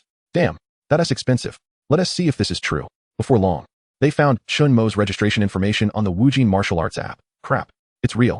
The guidance course really is 1,000 per hour. How does he earn so much? Chapter 54, A Conspiracy. Both Liang Feng and Ma Jun were taken aback. Subsequently, jealousy began to fester within them. Their own families were not well off, and their monthly cultivation resources were limited. Witnessing Chen Mo earn 10,000 in an hour, how could they not feel envious? The two quickly sought a secluded spot to strategize. Damn, earning 10,000 in just an hour, yet unwilling to offer guidance. And still expecting us to pay for lessons. Can he truly be considered a classmate? Liang Feng couldn't help but voice his frustration. Ma Jun, look, Chen Mo has completely disregarded the bonds of camaraderie. Indeed, such a cold-hearted individual is utterly unworthy of being our peer. At that moment, Ma Jun harbored a burgeoning animosity towards Chen Mo, exclaiming, "How can someone so affluent still charge fees? It's simply inhumane. I must share this news in the class group, so everyone can see Chen Mo for who he truly is." Liang Feng agreed. Such a person should never be a sparring partner. Do you think you can persuade Wuji martial arts to expel Chen Mo? Liang Feng shook his head. Expelling Chen Mo is virtually impossible, but we can tarnish his reputation. Once the classmates see this information, they will undoubtedly grow to dislike him. If we subtly alter our recent conversation with Chen Mo, it will surely drive the students away from him. Besides, there are many in our class who already harbor disdain for him. Ma Jun's eyes sparkled with inspiration. Right. What about Song Hao? This morning, Chen Mo embarrassed him. This afternoon, Song Hao will certainly seek an excuse to teach Chen Mo a lesson. Just wait until then to see what pride he has left. We can record the incident and submit it to the complaints section of the Wuji martial arts app. They will definitely reconsider Chen Mo's status. Yes, that plan is quite astute. Liang Feng's mind raced, realizing that Chen Mo was an enlightened individual, and warned Ma Jun, we mustn't post this in the class group. If our homeroom teacher sees it, we will be the ones in trouble. Instead, we should create a fake account and anonymously share it on the school forum to ensure our identities remain hidden. Liang Feng, you always have a way. Ma Jun sighed in relief, grateful he had not acted impulsively, just as he was about to send a barrage of messages in the class chat. A cold sweat broke out over him, and he promptly deleted the messages. Thank goodness you didn't send it. Seeing Ma Jun erase the conversation, Liang Feng too felt relieved. Had Ma Jun sent it, he would have distanced himself and severed ties to protect his own interests. Both understood that an enlightened individual was highly valued. If Chen Mo discovered their covert scheming, they would surely face dire consequences. Without needing Chen Mo's intervention, others would naturally come forth to address the issue. We cannot act rashly. We must plan more meticulously. Indeed, the two pondered how best to conceal their involvement. Among them, only Liang Feng exhibited caution and foresight, while Ma Jun, more impulsive and less quick-witted, soon abandoned his thoughts. Nevertheless, seeing Liang Feng still deep in contemplation, he felt compelled to contribute. He instinctively opened the school forum to see what discussions surrounded Chen Mo, the Enlightened One. Upon encountering a pinned post, he was taken aback. Liang Feng, quickly look at the school forum. What is it, causing such a stir? Liang Feng, engrossed in thought, felt slightly annoyed at the interruption. Look. Ma Jun thrust his phone screen before Liang Feng, who gasped in astonishment. Chen Mo is so arrogant as to challenge the entire school. This is tantamount to courting disaster. The title read, Class 3 of Senior Year, Chen Mo challenges all school geniuses. The subtitle boasted, My foundation in swordsmanship is perfect. Come challenge me if you dare. Liang Feng meticulously examined the content, which essentially claimed that all the school's geniuses were inferior, with Chen Mo declaring his mastery in swordsmanship. The tone was excessively arrogant, inviting enmity. Numerous replies had already surfaced, primarily deriding Chen Mo as a foolish clown, ignorant of his limitations. Some even called him out, vowing to challenge him. Most were ordinary students or fans of the geniuses, while the true geniuses were too occupied with their training to engage with the forum. Upon realizing the post was anonymous, Liang Feng quickly grasped the situation. Ma Jun, this is fantastic. Fortune is on our side. The person who posted this clearly aims to undermine Chen Mo. We must swiftly create fake accounts to stir the pot. Agreed, but we must change devices and numbers to avoid detection. Of course, the two sprang into action. By the time they encountered the post, it had already been live for half an hour. Due to its brazen nature, it quickly spread. However, the only individuals aware of its contents were ordinary students. The top 10 geniuses were engrossed in their training and had no time to check the forum. Even if they had seen it, they would likely dismiss it, recognizing it as a transparent attempt to provoke. Nevertheless, many were undeterred by anonymity. Upon reading the content, they felt incensed and sought to confront Chen Mo. Upon discovering that Chen Mo indeed possessed a perfect foundation in swordsmanship, their determination to challenge him solidified. As fans of the true geniuses, they could not allow Chen Mo to continue his arrogance. Thus, they promptly reported this to their esteemed geniuses. The following day, Chu Mingxian, who was second only to Li Mingxue and had the most sycophants, remained undisturbed during his meal. Once he finished eating, his lackeys hurried in with the news. Young Master Chu, someone named Chen Mo has made audacious claims on the forum, stating that all the school's geniuses are trash and that he intends to defeat them all. This has already spread widely. Chen Mo? Which class is he from? Chu Mingxian furrowed his brow, struggling to recall the name. Class 3 of Senior Year. Upon hearing this, Chu Mingxian immediately remembered. He had previously ordered someone to incapacitate Chen Mo, and now he was resurfacing. Curiosity piqued, he inquired, Please elaborate on the situation. Well, I recently gathered intel suggesting he is an enlightened individual and has achieved perfection in his foundational swordsmanship. Now, he brazenly challenges the entire school. An enlightened one? Chu Mingxian paused, stroking his chin, regretting not having ensured Chen Mo's elimination. Now that such a situation had arisen, it would be nearly impossible to eradicate him. He understood the value of an enlightened individual. Even if Chen Mo's dantian were damaged, the principal would undoubtedly initiate an investigation.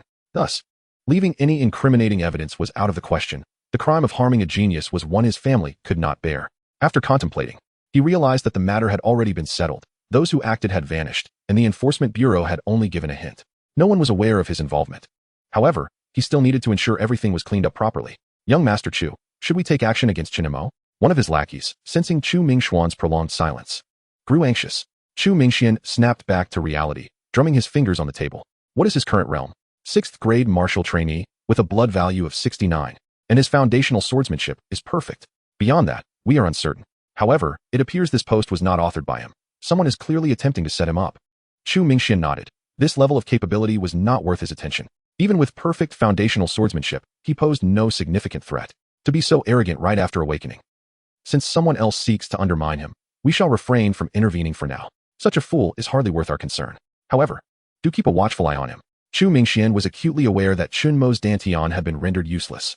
Even though Chen Mo was an enlightened individual, it was improbable for him to ascend to the ranks of a martial artist in the near future. On the other hand, he, as a 9th-tier martial apprentice with a vitality score of 98, would soon achieve the status of a martial artist. Thus, the most pressing concern for him was not to provoke Chen Mo, but rather to strive for his own breakthrough into martial prowess. He was also cognizant that Li Mingxue had not attended school this week, as she was rumored to be in seclusion, likely aiming for her own advancement. Therefore, he could not afford to lag too far behind. Yes, young Master Chu, he mused, contemplating whether to intensify his efforts, but ultimately deciding against it. He dismissed his sycophants and retreated to his training room for contemplation.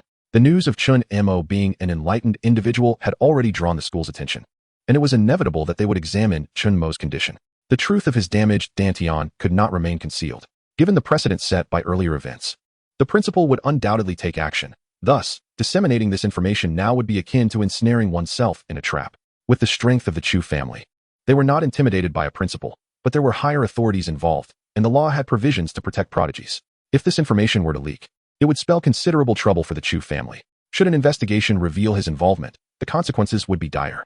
Fortunately, he had acted with caution, leaving no traces behind.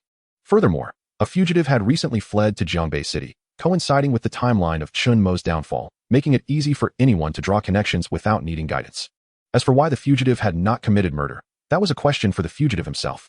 As long as he did not surface, it was unlikely that the investigation would lead back to him. Who would suspect that Chen Mo's dantian had been ruined simply because of a word exchanged with Li Mingxue? At this juncture, the most critical factor was the testimony of the fugitive Luo Jianren. Should Luo Jianren meet his demise, there would be no evidence to contradict any claims. He chuckled to himself, pondering why one would wish for there to be no witnesses. If it were said that Luo Jianren was responsible, then he indeed would be. A cold smile crept across Chu Mingxuan's face. If he could, he would gladly eliminate Chen Mo. However, the opportunity had slipped away for now. He had initially planned to spread the news of Chen Mo's ruined dantian in a few days, ensuring that Chen Mo would never rise again. The reason he had refrained from killing Chen Mo was twofold. First, killing a student within the city would attract undue attention from the higher-ups. What began with the murder of an ordinary student could easily escalate to targeting gifted students. Second, to kill Chen Mo would be too merciful a fate. Chu Mingxian wanted Chen Mo to understand that Li Mingxue was beyond his reach, to make him realize that his covetousness would lead to his family's ruin. He wished for Chen Mo to endure a lifetime of suffering. He was well aware of Chen Mo's family circumstances. Only by ensuring Chen Mo's perpetual anguish could he cleanse his own guilt. He had not anticipated Chen Mo's fortuitous awakening, yet even as an enlightened being, what significance did it hold? He would never become a martial artist. Once he achieved that status and enrolled in Longdu Martial University, it would take but a mere suggestion to eliminate Chen Mo. With his emotions subdued, Chu Mingxian commenced his training. Other talented individuals soon learned of the forum's happenings, yet they exhibited little interest. The anonymous nature of the posts and the self-incrimination were evident to any discerning eye. It was a blatant attempt to incite trouble. They sought to utilize others to teach Chen Mo a lesson. Being intelligent individuals, they quickly discerned the ulterior motives. Thus, when questioned by their underlings, their responses were dismissive. Who is Chen Mo? I've never heard of him. They scoffed. A mere clown, not worth mentioning. An enlightened one. Such deceitful fabrications. The principal had yet to publicly confirm the claims, indicating their dubious nature. Enlightened individuals were not so easily found. Chen Mo and Jiang Tao, oblivious to the discussions on the forum, proceeded to the training building after lunch. Upon their arrival, they were soon recognized by a gathering crowd. Look, there's Chen Mo. What? Chen Mo is here? Where? Watch how I teach him a lesson for being so arrogant, calling us trash. Absolutely intolerable. Chen Mo and Jiang Tao, puzzled by the sudden attention, found themselves surrounded at the entrance of the training building. However, piecing together their dialogue, they surmised that it stemmed from a post Chen Mo had made on the forum. What do you want? Chen Mo asked, noticing the hostile glares directed at him, his brow furrowing in confusion. We haven't wronged you, have we? What is it you seek? Jiang Tao added, eager to understand the situation. What else could it be? Didn't you claim you would challenge the school's top 10 talents? Why are you backing down now? Others chimed in. You boasted on the forum. Yet now you seem so timid? Come on, Chen Mo, I heard you're an enlightened one. Let's spar in the arena and see the strength of an enlightened individual. As the crowd clamored, Chen Mo gathered the information from their words, realizing they had come to challenge him. Ignoring their provocations, he pulled out his phone and began scrolling. Growing increasingly irritated, Jiang Tao also checked his phone. Seeing the two absorbed in their devices, the crowd grew agitated. What are you pretending for? You posted the thread yourself. Stop feigning ignorance. One hot-headed student lunged to snatch Chen Mo's phone, only for Chen Mo to evade him. Not one to back down, Chen Mo shouted. What do you think you're doing? Trying to rob me? I'll contact the Enforcement Bureau immediately. At this declaration, silence fell over the crowd. Chen Mo disregarded them and swiftly dialed Zhao Qianquan's number. The call connected promptly. Hello, Chen Mo, what is happening? Teacher Zhao, here's the situation. Chen Mo recounted the events as they unfolded. The students had not anticipated that he would directly call a teacher. They had assumed Chen Mo would be impulsive, intending to provoke him into a confrontation in the arena, thus legitimizing their challenge. Otherwise, if Chen Mo refused, it would be challenging to compel him into a duel. Soon, receiving Zhao Qianquan's response, Chen Mo hung up, satisfied. He faced the crowd. I don't have time for you all. If you wish to challenge me, there's a 1 million entry fee. Once the money is transferred, I'll arrange for a fair match with the teacher, and then we can meet in the arena. What? 1 million? Chen Mo, are you trying to extort us? Who do you think you are? 1 million for a challenge? You must be insane. Exactly. Have you lost your mind? The crowd erupted in disbelief, unable to fathom Chen Mo's audacity in making such a demand. While some among them came from affluent backgrounds, None were foolish enough to part with 1 million for mere sport. By setting such an exorbitant fee, Chen Mo aimed to deter them from pestering him. What? You can't even muster 1 million? Without money, what right do you have to challenge me? Now step aside. You're interrupting my training. Unfazed by the crowd's presence, Chen Mo was unapologetic. Clearly unsettled by his bold declaration, the students instinctively parted ways as he commanded them to move. Chen Mo, alongside Jiang Tao, swiftly entered the training building, each heading to their respective training rooms. Chen Mo was resolute. He did not wish to squander time. From the moment his identity as an enlightened individual was exposed, he understood that danger could emerge at any moment. He needed to grow stronger and quickly. Instead of indulging in frivolous games of house with these students, he deemed it far too time-consuming to engage in contests, regardless of victory or defeat, as the benefits were minimal and the return on investment exceedingly low. Furthermore, such engagements could inadvertently expose his true capabilities, rendering him vulnerable to targeted actions from others. It would be far more prudent to devote himself entirely to cultivation, where he could amass greater proficiency. Upon entering the training room, the students who had previously encircled Chen Mo exchanged glances, momentarily at a loss for what to do. Some began to disperse, while others remained obstinate, feeling humiliated by Chen Mo's intimidation. The reason for their disquiet stemmed from Chen Mo's abrupt decision to contact a teacher, and having overheard the teacher's assurance of intervention, they felt disinclined to retaliate against him. Damn it, Chen Mo is playing us for fools, exclaimed one agitated student, venting his frustration on the forum. When we confront him, he audaciously demands 1 million. Is he attempting to extort us? A particularly clever student suddenly proposed a scheme, unable to contain himself. In that case, why don't we pool our resources to gather 1 million and send our strongest contender to teach him a lesson? You're quite the genius. But do you not recall Chen Mo's words? He stated that the sum is a participation fee, an unconditional payment for his appearance, which must be reimbursed. The clever student then suggested a potential solution. Then let us negotiate terms. If we lose, we shall return the amount in full. It is as simple as that. Indeed, it is a straightforward arrangement. We can reclaim the money, teach him a lesson, and demand a public apology. After all, he has been insufferably arrogant. Another student chimed in. However, the astute student shook his head, dismissing their plan. That won't work. If Chen Mo refuses to comply, will you force him to agree? The rules dictate that once the contest concludes, no further disputes may arise. Can you truly breach such regulations? Even if someone challenges him later, will he not still demand 1 million? Will you pay or not? I tell you, Chen Mo is setting a trap for us, and we must not fall for it. At these words, confusion swept over the other students, though a few began to grasp the underlying implications. They inquired further, how is Chen Mo deceiving us? Even if his foundational swordsmanship is impeccable, among us are 9th grade martial apprentices who could surely defeat him. Winning would entitle us to reclaim our money, would it not? Indeed. With a teacher as a referee, Chen Mo cannot refuse. Another added. Thus, we must impart a profound lesson to Chen Mo, ensuring he understands the consequences of his words and the price of arrogance. They exclaimed in agreement. The clever student regarded them with disappointment, shaking his head in disbelief. You all truly lack foresight.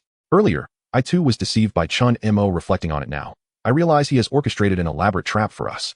As the student continued to tease the revelation, impatience grew among the group. What trap? Just explain it already. One perceptive student, aware of the situation, stepped forward and offered a sports drink. Here, have a sip to clear your throat. Then enlighten us about how Chen Mo is deceiving us so we can avoid such pitfalls in the future. Accepting the drink, the student took a sip and nodded in satisfaction. Very well. As fellow alumni, I shall clarify matters to prevent you from stepping into this trap. This tale begins with the forum. Why did Chen Mo post there? To achieve rapid notoriety. Without such inflammatory statements, how could an obscure student gain such widespread recognition? The group nodded in agreement, their earlier anger reigniting. Indeed, how could we not be furious? A 6th grade martial apprentice daring to label us as worthless. Does he even have the right? Especially when he disparaged the top 10 talents of our school, all 9th grade martial apprentices on the verge of breakthrough. What qualifies a mere 6th grade martial apprentice to judge them? Seeing the students begin to voice their opinions again, the astute student swiftly intervened. Enough. You all are aware of this. The next part is simple. When we approached Chen Mo, he did not immediately accept the challenge, but instead demanded a 1 million participation fee. Do you understand what a participation fee entails? It is not a wager, but a gratuitous payment. He is merely a common student. Does he truly deserve such a sum? Not at all. The students responded. Moreover, as an ordinary student requesting such money, he aims to acquire resources for cultivation. This means that by simply stepping onto the arena once, he could earn 1 million, sufficient to elevate his skills for the martial examination. Furthermore, if he is indeed an enlightened individual, achieving a breakthrough by the time of the examination will pose no challenge, allowing him to secure admission to a prestigious martial academy. Is this not a scheme against us? He intends to leverage our funds to enhance his abilities and fulfill his aspirations of entering the martial university. Chapter 57. The Teacher's Intervention, a Hasty Conclusion. My goodness. The collective astonishment was palpable. Based on the information gathered, it was indeed as stated. Chen Mo was deceiving them. How cunning of him to ensnare them. Such shamelessness. Using their resources to pursue his ambitions at the Martial University. Thankfully, you unveiled his scheme. Otherwise, we would have fallen prey to it. One student exclaimed. Indeed, we owe you a debt of gratitude. Another echoed. Suddenly, one student countered, wait. If Chen Mo is enlightened, he would not lack resources for cultivation. The last enlightened student was given full support by the school. Yes, if he were truly intent on deceiving us, it hardly adds up. 1 million seems rather paltry. Another chimed in. The initially confident student felt his face flush with embarrassment, realizing he had overlooked this point, but unwilling to concede his error. Although the school provides resources, that does not preclude him from attempting to extort money. As an enlightened individual, how could he possibly be dissatisfied with the resources available? The stronger one's abilities, the higher the chances of admission to the Martial University. And as an enlightened student, his goal is undoubtedly the prestigious Longdu Martial University. Do you think he only desires 1 million? No, he demands 1 million each time he steps into the arena, win or lose. Just imagine, if he were to participate in 10 matches, that amounts to 10 million, enough to purchase a mid-tier yellow-grade martial technique. And if he were to shamelessly concede the match, what could you do about it? The crowd was left in stunned silence. Could such blatant dishonesty exist? It was nothing short of infuriating. They could not possibly acquiesce to his demands or fall into his trap. Thankfully, they had the wise student among them. Otherwise, they might have gathered funds to challenge Chen Mo, even if it meant expending 1 million for a single match. My family lacks the means. Let him revel in his arrogance for a while. Surely, someone will come along to teach him a lesson. Me too. I'm leaving. As soon as a group of students comprehended Chen Mo's intent to swindle them, their enthusiasm for gathering dissipated. They could not allow their peers to fall victim to his deceit. Thus, they resolved to expose his machinations on the forum. Indeed, it was imperative to unveil his conspiracy. The students promptly retrieved their phones and accessed the school forum. To their astonishment, the post had been deleted. The teacher had intervened. An announcement had been made, asserting that the post was not authored by Chen Mo, but rather orchestrated by someone intent on framing him. TCH, whether Chen Mo was guilty or not had become irrelevant. He had, after all, gained notoriety. No matter how one looked at it, there was no loss. Shameless. Reluctantly, the students dispersed. Meanwhile, upon entering the training room, Chen Mo received a call from his homeroom teacher, who assured him that the matter would be addressed and urged him to focus on his training. As for the principal's stance, the homeroom teacher did not divulge that information, merely emphasizing the importance of diligent practice. Chen Mo harbored no illusions. He understood that his fate rested solely on his own efforts. Thus, he commenced training in the foundational knife techniques, determined to master them swiftly. This exposure posed a potential threat, regardless of the identity of the shadowy figure lurking in the background. Furthermore, the teacher had not responded to him, nor had the principal made any decisions known to him. Everything depended on his own strength. If he could not rapidly enhance his abilities, he would find himself in peril. Once outside the school, should a martial artist decide to act, his life would undoubtedly be in jeopardy. He was acutely aware of the existence of Luo Jianren, a notorious fugitive of the 5th rank. Those from affluent families certainly had the means to hire someone like Luo Jianren. Had there been no clandestine protection for Luo Jianren, he would have been apprehended long ago. Therefore, Chen Mo had no choice but to remain vigilant. The sole path to becoming stronger lay in elevating his foundational knife techniques. The foundational knife techniques comprised 8 fundamental moves, which could be combined into 64 variations. Upon reaching perfection, executing all 64 moves would take Chen Mo 5 minutes. To him, 5 minutes was still too slow. The objective now was to shorten that time. The key to doing so lay in accelerating his movements. In the world of martial arts, speed is paramount.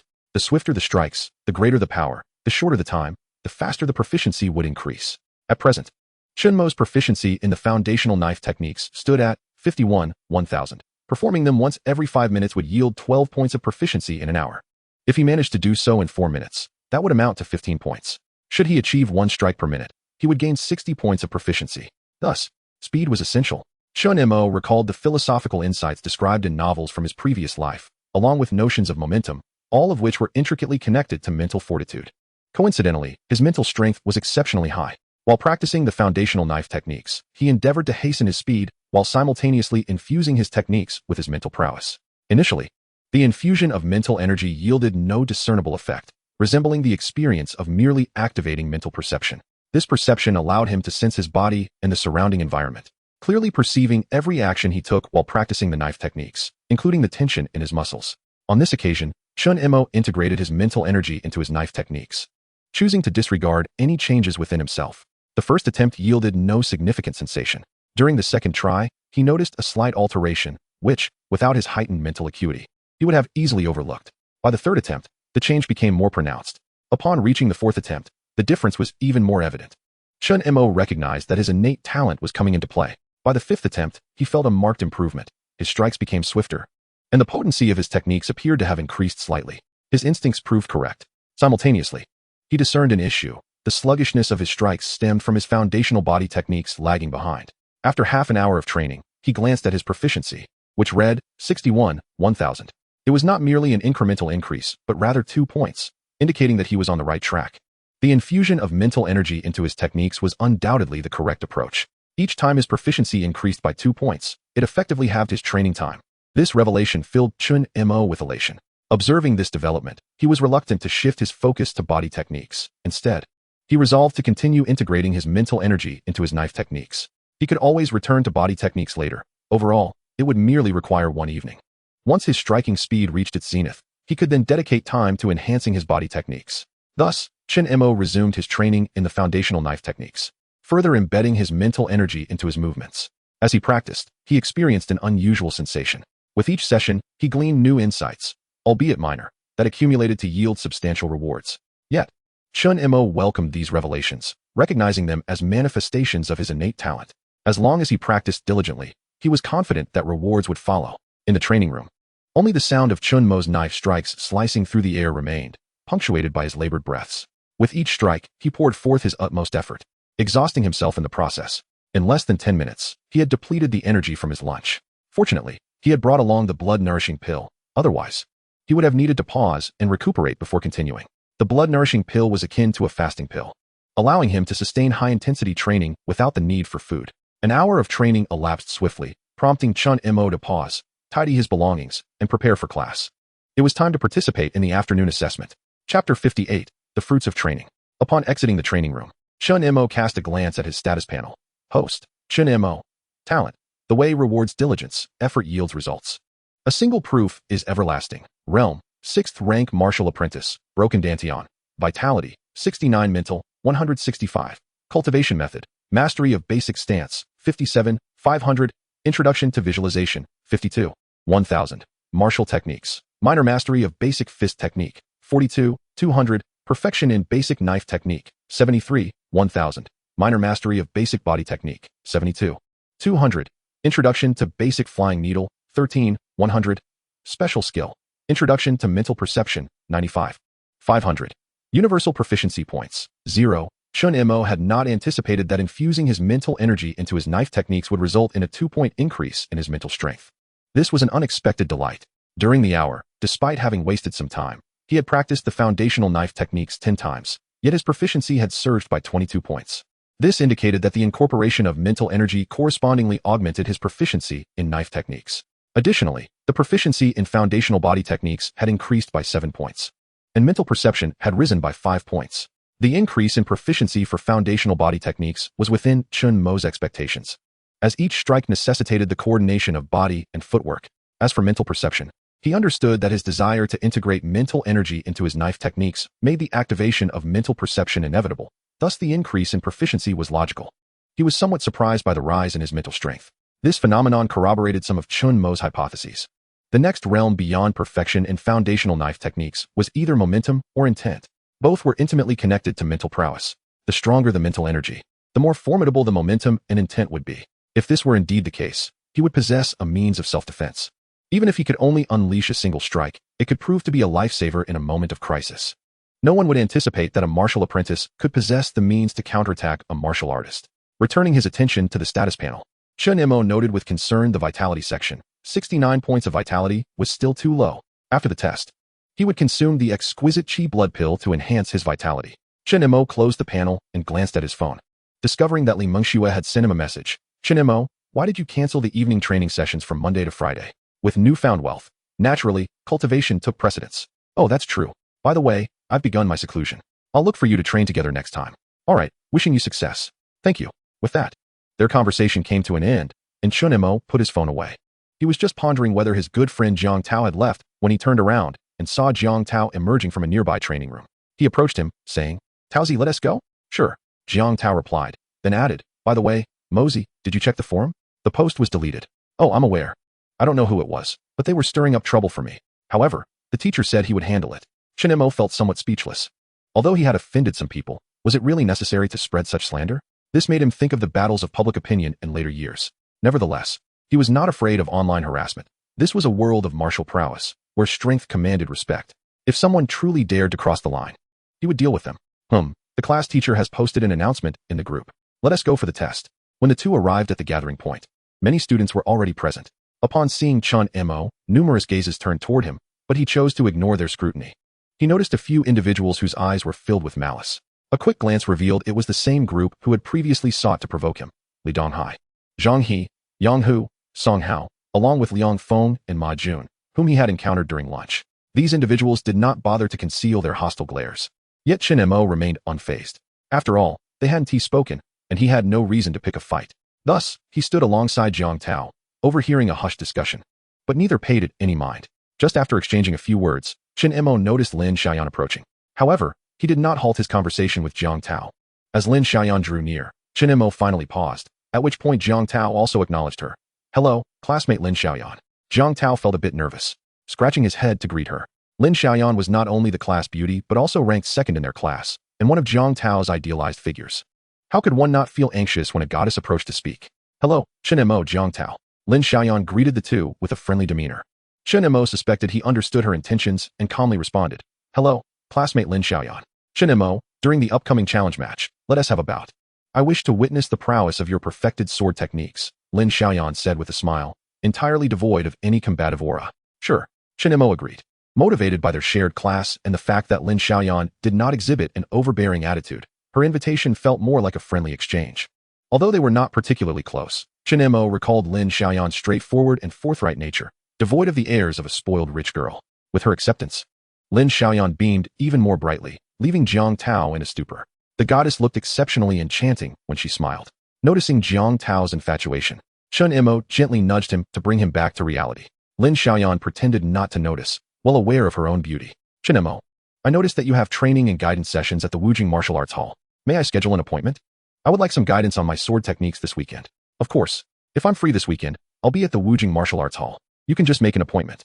Chen Mo readily agreed. He would be a fool to turn down a paying client like Lin Xiaoyan.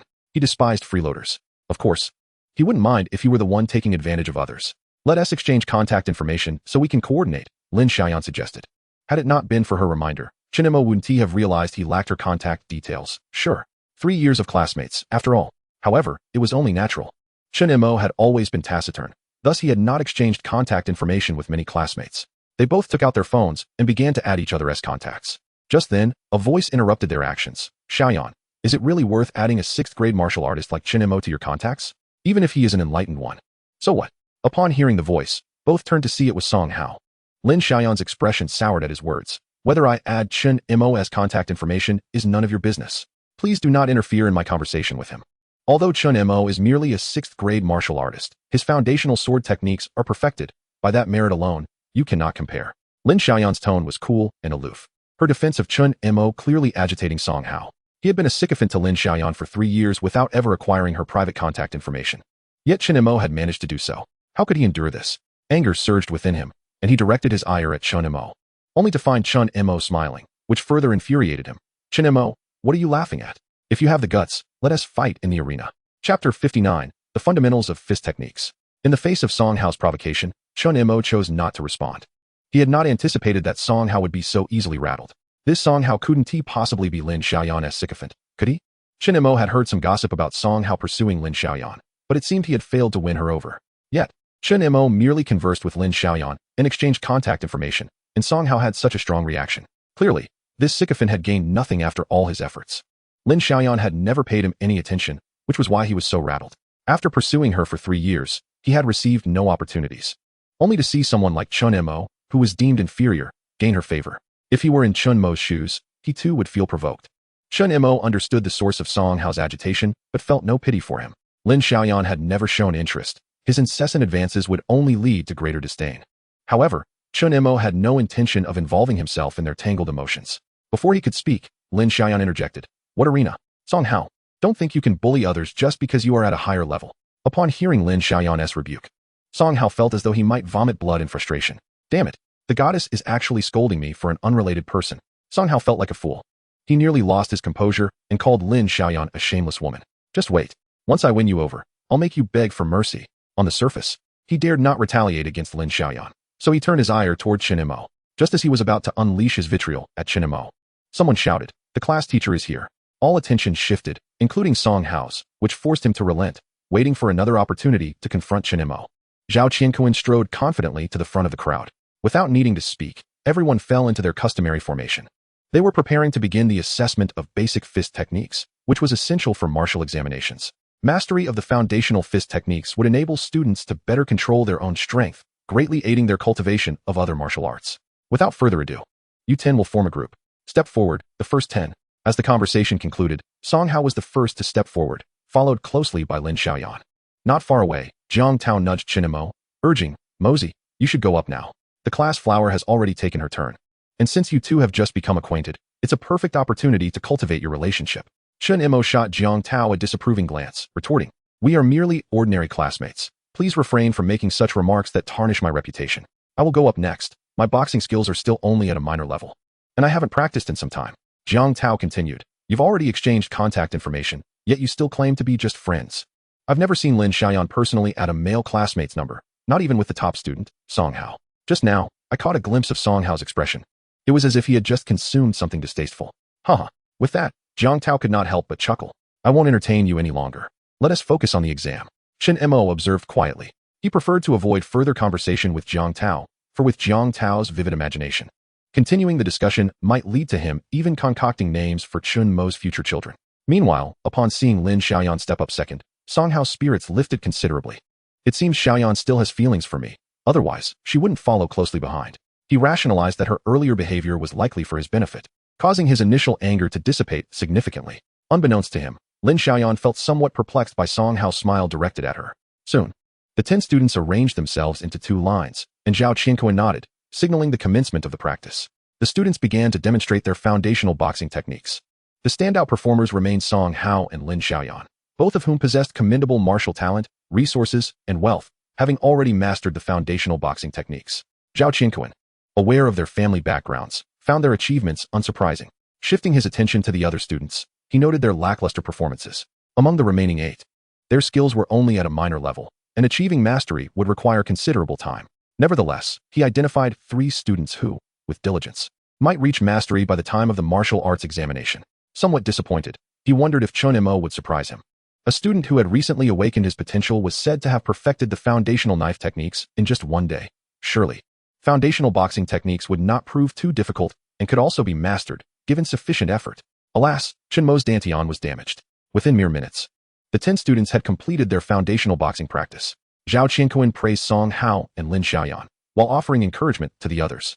Receiving accolades, Song Hao smirked, casting a challenging glance toward Chen Mo, who remained indifferent. As the 10 students stepped back, Chen Mo, along with Jiang Tao and the other 8 classmates, advanced. Li Donghai, accompanied by his sycophants Zhang He and Yang Hu, approached the assessment area, eager to observe Chen Mo up close. Li Donghai had not anticipated that his plans would be so swiftly disrupted by Chen Mo. Having prepared thoroughly, even upon learning of Chen Mo's awakening, they did not relent. After all, it was unlikely they would be discovered. It was still feasible to annoy Chen Mo. However, they were taken aback when Chen Mo enlisted the help of the homeroom teacher, thereby revealing the teacher's regard for Chen Mo. An awakened student was indeed of great significance. Yet, given the brevity of Chen Mo's awakening period, apart from his perfected foundational knife techniques, Li Donghai and his associates doubted that he had mastered any other martial skills. Thus, they harbored a sense of hopeful anticipation, seeking opportunities for Chen Mo to embarrass himself. Upon witnessing Chen Mo's initial stance, Li Donghai could hardly believe his eyes. Chen Mo's foundational boxing techniques were evidently not at mastery level. He thought he must have misread the situation, suppressing his excitement to observe further. It became clear, Chen Mo's foundational boxing techniques were only at a minor level.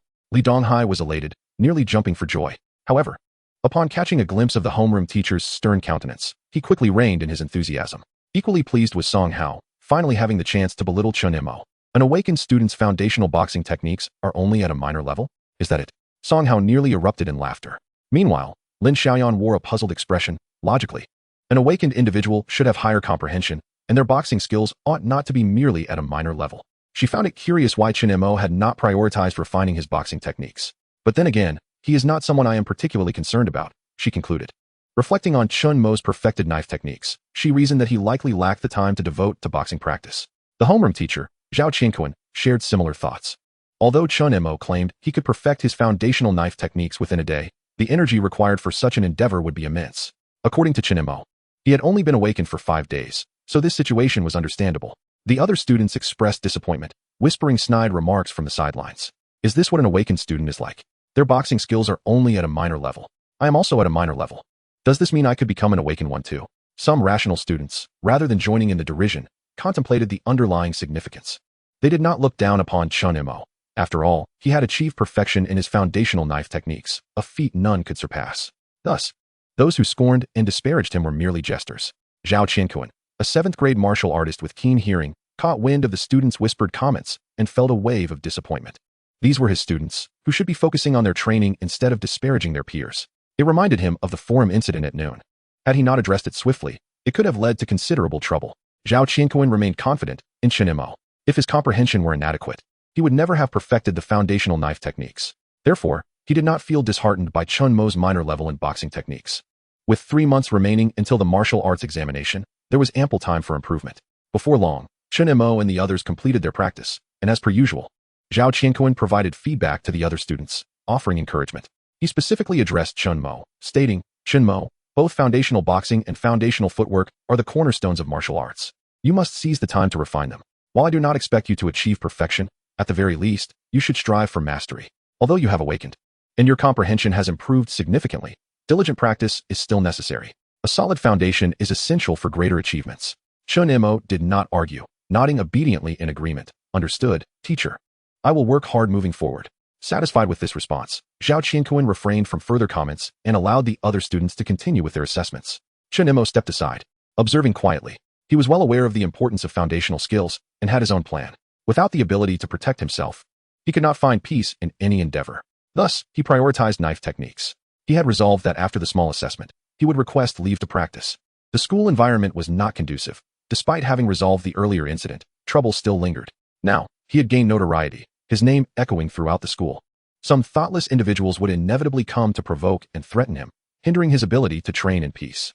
Furthermore, reflecting deeper, he considered the possibility that his earlier suspicions were correct.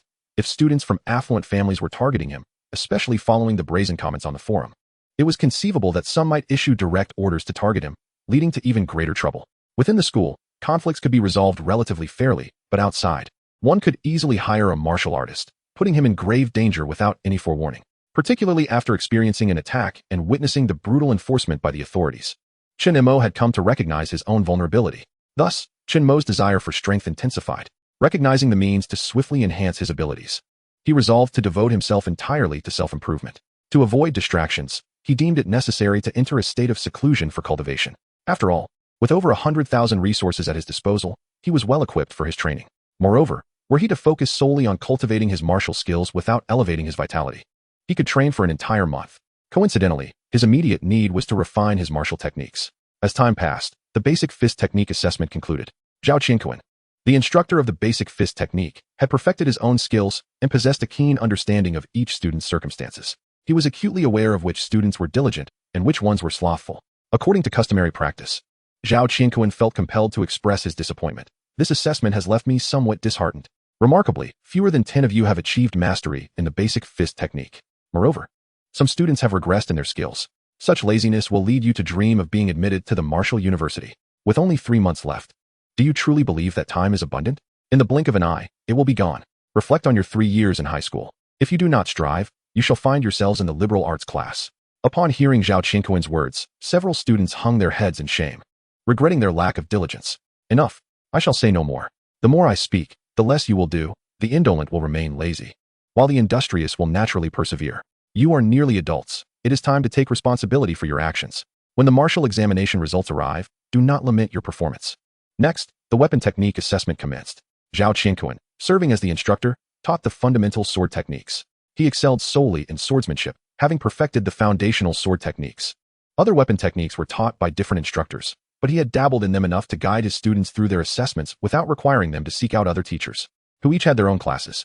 As an educator, Zhao Qianquan had a basic understanding of various weapons, including spears, swords, and halberds, and while he was not an expert, He was familiar with the indicators of beginner, intermediate, advanced, and perfected levels. The assessment was well within his capabilities. The brief test aimed merely to gauge their proficiency, as precision was unnecessary. Only during the formal martial examination would the details be scrutinized. For the sake of fairness, 2 students would engage in sparring to determine their rankings. Thus, everyone would accept the results. Chen Mo, you need not participate in the assessment. Everyone saw this morning that you have perfected the basic sword techniques. So I grant you full marks. Understood, teacher. Chen Mo replied before stepping back to the periphery. Standing there, he observed his classmates' assessments, eliciting a wave of envy from them. While appearing to watch the evaluations, Chen Mo's mind had already transcended to his upper dantian, commencing his visualization practice. The proficiency of his visualization technique gradually improved. He had now mastered the art of dual focus, able to visualize at any moment while simultaneously observing the world around him. This enabled him to remain undisturbed during his training. Chen Mo contemplated the possibility of visualizing while training. However, after a midday trial, he discovered that any complex movements would disrupt his visualization. Thus, he integrated his mental energy into his sword techniques. He understood that the greater his mental power, the more significant its impact and the easier it would be to assimilate into his sword techniques. The visualization technique was the fastest method to enhance his mental energy. Thus, he practiced it at every opportunity. Chen Mo remained transfixed, standing there, and even Zhao Qianquan cast a few glances his way. Recognizing that the regular class activities would impede Chen Mo's cultivation and waste considerable time, were it not for the necessity of fairness in today's assessment. He would have preferred to allow Chen Mo to focus entirely on the task assigned by the principal rather than squander time here. Unbeknownst to them, an hour passed swiftly, and the weapon technique assessment concluded. This time, Jiang Tao emerged as the standout, having achieved a breakthrough in his sword technique, astonishing everyone. It was well known that Jiang Tao's aptitude was comparable to that of most classmates, and even those with slightly better comprehension had not reached such a level. Jealousy brewed within many, their envy palpable. They surmised that Chen Mo must have played a significant role in Jiang Tao's success, as Chen Mo's insight and high comprehension would naturally guide him. After all, Jiang Tao and Chen Mo shared the closest friendship. Some students later regretted not cultivating a better relationship with Chen Mo. Chapter 61, the contest for first and second place. Furthermore, they had heard that during lunch, Liang Feng and Ma Jun had sought Chen Mo's guidance, only to be turned down. This indicated that Chen Mo would not offer his insights freely. They could hardly expect to pay Chen Mo for his counsel. With envy brewing, they began to malign Chen Mo. Though they dared not voice their disdain openly, inwardly, they cursed him vehemently. Chen Mo was all too familiar with the psychology of these individuals. Before his transmigration, he had possessed mediocre talent. While he envied the gifted, he never harbored malice. Thus, he had never slandered anyone, unless they were enemies. Having deemed them enemies, Chen Mo regarded them as lesser beings and refrained from disparaging anyone. Very well. The weapon technique assessment is complete. Next, students of similar ranks will pair off for combat. Remember, do not hold back too fiercely, or you shall bear the consequences.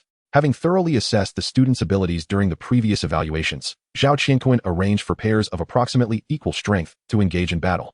Song Hao and Lin Xiaoyan were paired, as were Yang Hu and Zhang He, Liang Feng and Ma Jun, and Jiang Tao and Wang Wensheng. Upon hearing that he was to face Wang Wensheng, Jiang Tao could not suppress a laugh. He approached Wang Wensheng and said, Wang Wensheng, did you not claim this morning that you wished to challenge Chen Mo? It appears that such aspirations are no longer feasible. Now that the teacher has placed us in the same group, let us engage in a proper sparring session. Jiang Tao emphasized the word sparring, instilling a sense of foreboding in Wang Wensheng, who instinctively took a step back in trepidation. He had no desire to spar with Jiang Tao. Though his vitality was slightly higher than Jiang Tao's, his sword technique had yet to reach maturity, rendering him no match for Jiang Tao. Recalling how he had antagonized Jiang Tao earlier, Wang Wensheng could not help but feel a surge of fear. Jiang Tao, you mustn't be too aggressive. Aye. Why would I be overly aggressive? Wang Wensheng, we are classmates. Please do not think of me as so despicable. Jiang Tao replied with a grin. At that moment, the pairings were finalized, and unexpectedly, Chen Mo was left alone. His level made it challenging to assign a suitable opponent. Thus, he would wait until the others determined their outcomes before a decision was made regarding his match. Once again, Chen Mo found himself idling. Wang Wensheng, are you afraid? If you are, just concede or ask the teacher to change your opponent. Jiang Tao teased, hoping to provoke him to avoid any last-minute withdrawal. Who is afraid? It is merely a sparring session. Provoked by Jiang Tao's taunts, Wang Wensheng's fear diminished, replaced by indignation. If he could triumph over Jiang Tao, everyone would regard him with newfound respect. With this thought, Wang Wensheng succumbed to a sense of false confidence. At Zhao Qianquan's command, the students commenced their sparring. The area was sufficiently spacious, allowing their various bouts to unfold without disturbing others. Observing the clashes, Chen Mo could not help but shake his head. It was akin to chickens pecking at each other. The most captivating contest remained that between Song Hao and Lin Xiaoyan. Their vitality levels were nearly identical, and their martial skills were also closely matched, resulting in a battle of equal prowess. The swordplay was graceful and agile, while the blade techniques were bold and expansive. For a time, neither of the two combatants gained the upper hand. The other students, losing interest in their own sparring, had each decided the outcome of the match and halted their activities to watch the duel unfold. However, it was Jiang Tao who swiftly defeated Wang Wenqing, leaving Wang in a state of existential doubt, as the attention of the crowd was drawn to Song Hao and Lin Xiaoyan, relegating him to the sidelines. He sighed with relief, retreating into the throng after his defeat, regretting his earlier boastfulness. Simultaneously, he harbored resentment towards Chen Mo, questioning why he hadn't revealed his true strength earlier to spare him this embarrassment. There was no consideration for the bonds of camaraderie. Chen Mo observed the clash between Song Hao and Lin Xiaoyan, understanding the dynamics at play. They were significantly inferior to Li Mengxue, and even without activating his spiritual perception, he was confident in his ability to best both of them. The two fighters were evenly matched, yet Chen Mo deduced that Lin Xiaoyan would ultimately prevail. This would undoubtedly be a significant humiliation for Song Hao. The tale of a 3-year champion being overturned would surely spread like wildfire. If he lost, he would lose any chance of pursuing Lin Xiaoyan. Nevertheless, based on Chen Mo's insights into Song Hao's character, it was clear that he would shamelessly continue to chase after Lin Xiaoyan, driven by sunk costs and his inherent personality flaws. Chen Mo had never held a favorable view of Song Hao, and with the latter's attitude towards him, Chen Mo had already relegated him to his blacklist. In the wilderness, Song Hao would undoubtedly seek to harm Chen Mo. Such personalities required constant vigilance, for they were both petty and vengeful. In the wild, Chen Mo knew he must strike preemptively. He could not afford to leave himself vulnerable, especially with family to consider. He could not allow their safety to be compromised. Chen Mo was acutely aware of the humiliation he would endure should the news of his incapacitated Dantian spread. To be unable to become a warrior meant a lifetime of existence at the bottom echelons of society. Unless he were to father a prodigy in martial arts, he would need the capacity to protect and nurture such talent. The clanging of swords echoed on, the duel having persisted for 20 minutes without a clear victor. Chen Mo noted that both combatants were drenched in sweat, indicating they had reached a critical juncture, yet neither was willing to concede. Song Hao was determined not to lose. The ridicule that would follow would be unbearable. Lin Xiaoyan, too, was resolute. Having played the role of second place for 3 years, how could she not aspire to be first? This was the closest she had ever been to that coveted position. As the stalemate dragged on, Song Hao grew increasingly anxious, his frustration manifesting in haphazard attacks. Lin Xiaoyan, perceiving his distress, maintained her composure while feigning vulnerability, creating an opening. Song Hao, seizing upon this apparent weakness, launched a reckless assault. Zhao Qianquan, observing Song Hao's folly, could only shake his head. Lin Xiaoyan recognized that her stratagem had succeeded and quickly capitalized on the opportunity, decisively defeating Song Hao. Song Hao, you have lost, she declared, her blade poised at his chest before she withdrew her weapon and stepped aside. Stunned by his unexpected defeat, Song Hao stood frozen in disbelief. Reversal, a voice rang out, and soon the others joined in the chorus. The arena erupted in cheers. Reversal. At last, the tables have turned. Female classmates flocked around Lin Xiaoyan, exclaiming in excitement, Xiaoyan, you have succeeded. You are first. Lin Xiaoyan beamed with joy. Mosey, let us go congratulate Lin Xiaoyan, Jiang Tao urged, pulling Chen Mo toward the group. Chen Mo quickly interjected, no, I am not familiar with her. Are you attempting to incite animosity towards me? You think I want to join them? I have my own training to attend to. Jiang Tao glanced at Chen Mo, noting his serene countenance, and then at Lin Xiaoyan, surrounded by her admirers, ultimately deciding to abandon the idea. The jubilant cheers from the crowd jolted Song Hao back to reality, though he felt a burning sense of injustice. A loss was a loss. Watching his classmates celebrate Lin Xiaoyan's victory, his expression fluctuated between anger and bitterness, ultimately succumbing to rage, his features contorting.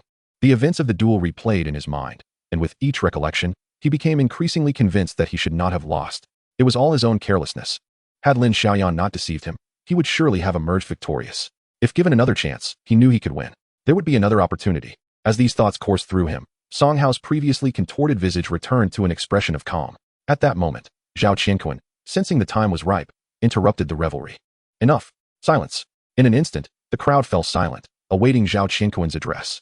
Lin Xiaoyan, you have triumphed over Song Hao, and your performance deserves commendation. While your foundational skills slightly surpass his, your mastery of blade techniques is somewhat lacking. In comparing your combat capabilities, the difference is negligible. Thus, the outcome was determined not by strength, but by temperament. You executed your strategy admirably, remaining composed and steady even in the face of prolonged engagement. You feigned exhaustion to lure your opponent into a trap, ultimately securing victory. Commendable. However, do not become complacent. Continued diligence in your training is essential to becoming a true warrior. Overjoyed by Zhao Qianquan's praise, Lin Xiaoyan felt a surge of happiness. Though she fought to contain it, her body trembling slightly. Drawing a deep breath, she stepped forward and bowed slightly to Zhao Qianquan, saying, "All credit goes to your excellent teaching, master. I shall strive to improve." Zhao Qianquan waved his hand, smiling. "Haha, I have not imparted much. Your success is a result of your own hard work. Keep it up." "Yes," Lin Xiaoyan replied before stepping back.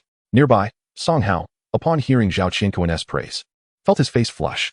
He knew he would soon face criticism himself. Sure enough, he heard Zhao Qianquan's voice addressing him. "Song Hao, this time, during the duel. What is your assessment of your performance?" "Unsatisfactory," Song Hao replied, his face reddening as he braced himself. He felt the weight of every gaze upon him, mocking him. Zhao Qianquan seemed to be singling him out, and he felt isolated. Fury bubbled within Song Hao. Why did these people look down upon him? Each of them possessed mediocre martial talent, unworthy of deriding him.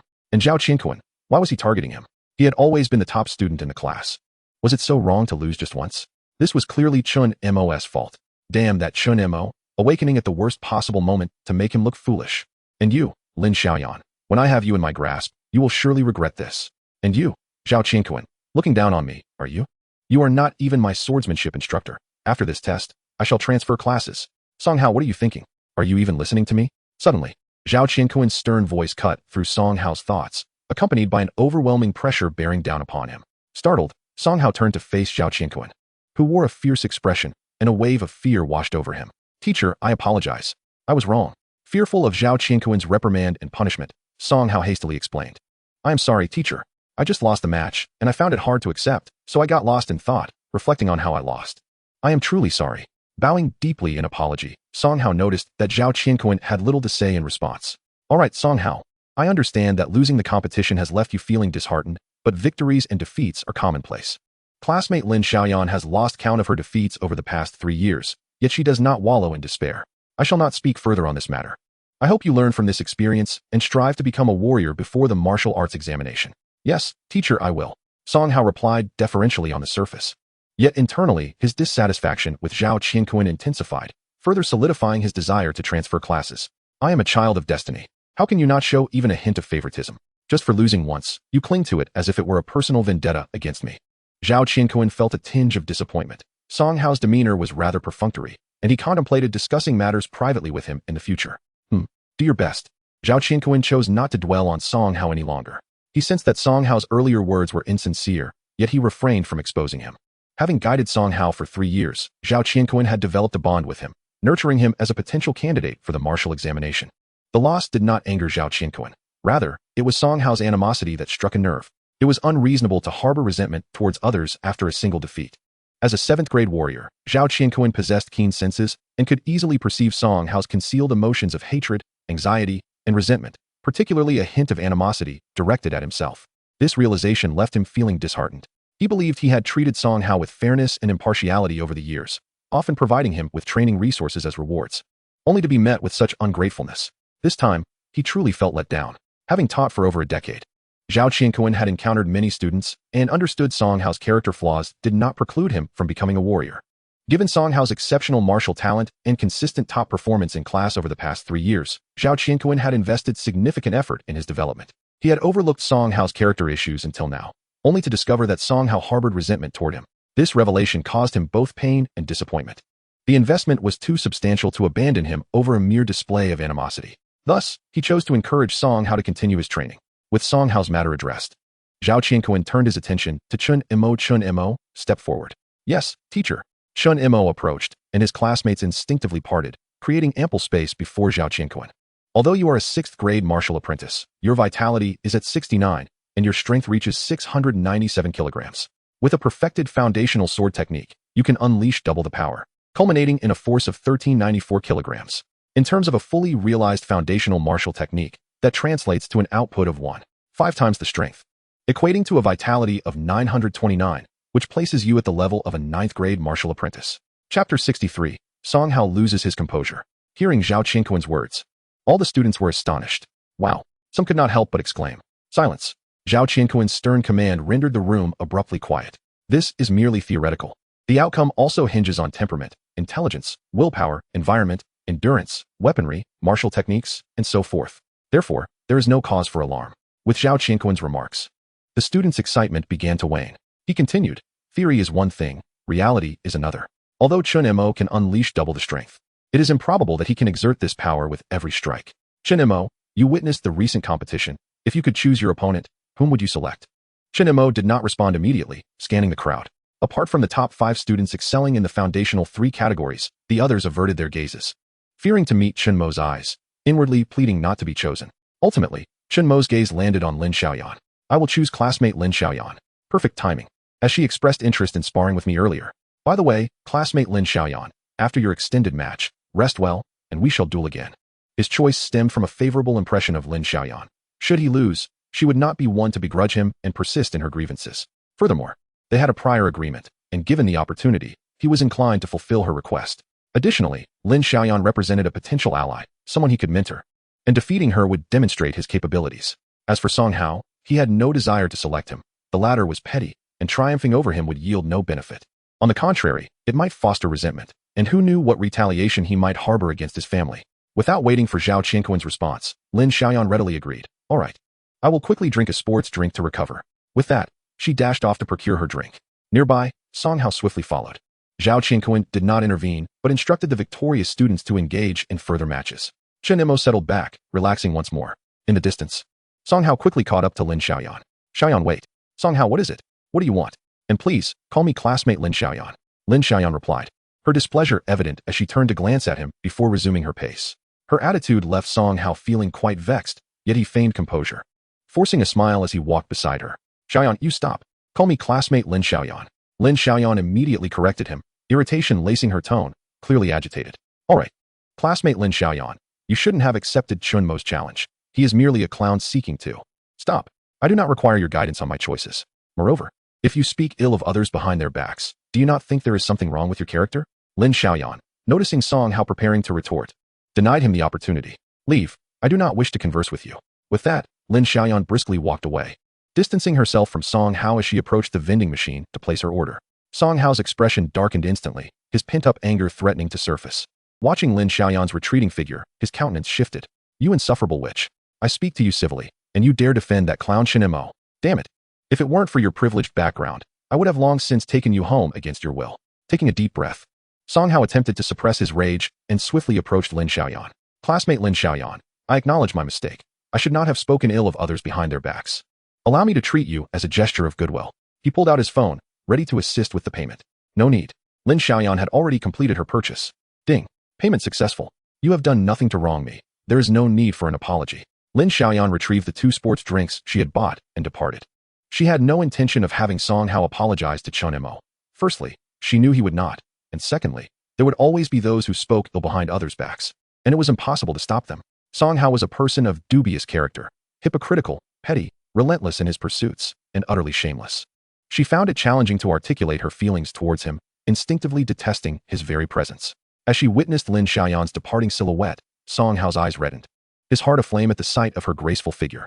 Once again overlooked, he could no longer suppress the fury brewing within him. Damn it, he exclaimed, instinctively striking the vending machine with his fist. Beep, beep, beep. Warning, malicious damage to the vending machine detected. First offense, fine of 5,000 yuan. Your actions have been recorded on video. If the fine is not paid, it will be noted in your personal credit record. Please cease all aggressive actions. Failure to comply will result in automatic notification to the Enforcement Bureau. In that instant, Song Hao came to his senses and promptly paid the fine. Damn it. The vending machine was situated a bit too far from the assessment area, and fortunately, no other students had witnessed his outburst, which brought him a moment of relief. He wished to avoid further embarrassment. Exhausted from his earlier contest with Lin Xiaoyan, he sought to purchase an energy drink. However, upon placing his order, an ominous message appeared. You have been placed on the blacklist and are prohibited from purchasing items for 7 days. Damn it. Song Hao's anger surged again, and he raised his fist, ready to strike the vending machine once more. Yet, at the very moment his fist was about to make contact, he regained his composure and abruptly withdrew his hand. Damn it all. Even this vending machine is against me. Damn, damn, damn. With curses escaping his lips, Song Hao stormed away. On his way back to class, a thought struck him. Lin Xiaoyan had purchased 2 energy drinks, and among the entire class, only he and Lin Xiaoyan had exerted themselves the most. The other drink must surely be intended for him. He realized he had misjudged Lin Xiaoyan. Had he not spoken out of turn, she would have offered it to him at once. A wave of regret washed over him. After pursuing Lin Xiaoyan for so long, he still failed to grasp her intentions. Being a girl, she must maintain her reserve, which is why she had not expressed it openly. Indeed, Xiaoyan still harbored feelings for him. How could he have been so oblivious until now? What a fool he was. As the attributes of a lovesick suitor took hold, Song Hao completed his self-reconciliation, and the anger within him dissipated, replaced by overwhelming joy. Xiaoyan was waiting for him with that energy drink. Feeling buoyed by this revelation, Song Hao's steps became notably lighter. However, as he neared the classroom, he spotted Chen Mo standing alongside Lin Xiaoyan. The two of them engaged in cheerful conversation, with Chen Mo holding a bottle of energy drink in his left hand. This sight pierced his heart like a dagger. Damn it, Chen Mo! Enraged, Song Hao's furious shout echoed throughout the assessment area, causing everyone to halt and turn their attention toward him. His eyes blazed with rage, and his face contorted as though he were about to explode. Ignoring all caution, he charged toward Chen Mo and Lin Xiaoyan, who were taken completely off guard. At that moment, someone could not help but shout, "Watch out!" Chapter 64, Compensation and Contest.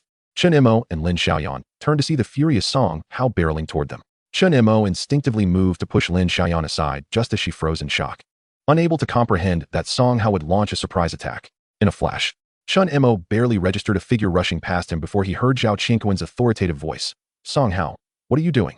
Song Hao found himself firmly grasped by Zhao Qingquan, rendered immobile. Chen Mo quickly retracted his hand, relieved that he had not inadvertently touched Lin Xiaoyan. Upon hearing Zhao Qingquan's voice, the onlookers regained their composure, though none dared to utter a sound. They watched in silence. In that instant, Song Hao was seized by a wave of cold sweat. At that moment of capture, he finally realized the gravity of his actions. He had felt the terrifying power of a martial artist firsthand. "Teacher, I. Song Hao stammered, bowing his head, unable to meet Zhao Qingquan's gaze, his body trembling slightly. His earlier ambush on Chen Mo was fueled by a surge of anger that had clouded his judgment, a behavior Zhao Qingquan could not condone. He had always taught his students that while sparring among classmates was acceptable, ambushes were strictly forbidden. Now, Song Hao had crossed a line. Though Zhao Qingquan remained silent, it did not mean he would easily let Song Hao off the hook. "Song Hao, how many times have I told you? You cannot ambush other students. What do you think you're doing? This is a serious violation of school rules." Zhao Qingquan's voice was stern. "What grievances do you have against Chen Mo? If you wish to spar, you can inform me, and I will arrange it for you in a fair manner. Your actions have deeply disappointed me." While Zhao Qingquan did not object to students dating, the issue of ambushing another student was grave.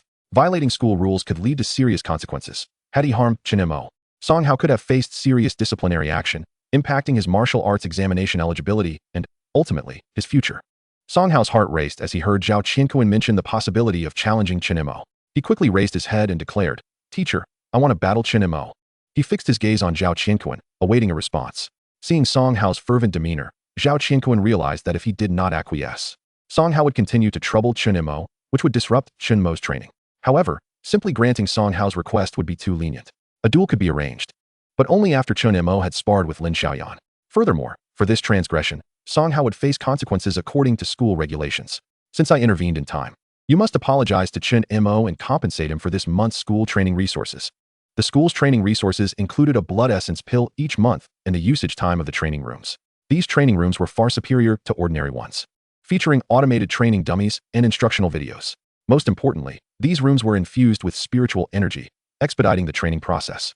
However, each student was limited to just 1 hour a day. To gain additional time, one had to grow stronger. The more powerful one became, the more training time was allotted. The top 10 students could spend all day training. As the top student in Class 3, Song Hao had 2 hours of access to the training room each day. Without that daily 2-hour training session, his progress would not have been so rapid. The construction of such training rooms required significant investment, and very few were built privately. Even Song Hao's family did not possess such facilities. Naturally, martial arts schools and martial artist guilds had these training rooms, but they required payment. 500 yuan for an hour at a martial arts school, and access at a martial artist guild was contingent upon being a martial artist. Lastly, there were also energy-boosting food resources.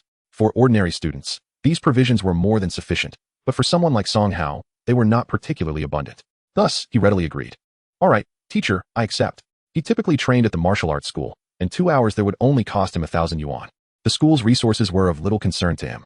Zhao Qingquan recognized that this punishment might be somewhat lenient, yet since Song Hao's ambush had failed, it had to suffice. "Good." Zhao Qingquan nodded, releasing his grip on Song Hao and turning to Chen Mo, "What are your thoughts? If you have any objections, please voice them." "Teacher, I have no objections. I merely hope that after the duel, Song Hao will cease to trouble me. This punishment is already sufficient." Chen Mo wished to avoid putting his teacher in a difficult position. He simply did not want to attract the attention of Song Hao's family. "Rest assured, the teacher guarantees it." Zhao Qianquan understood Chen Mo's concerns and offered him a reassuring glance. Although he said nothing, Chen Mo understood. Thus, the contest between the two was set in motion. Song Hao, having apologized, turned to Chen Mo in the training room. Due to the inability to trade the blood chi pills and other resources, he converted them into money for Chen Mo afterward. Lin Xiaoyan, having fully recovered, stepped forward. Classmate Chen Mo, teacher, I am completely restored and ready to begin our sparring. Chen Mo looked at Lin Xiaoyan, noting her vibrant spirit and eager expression, and smiled as he turned to Zhao Qianquan.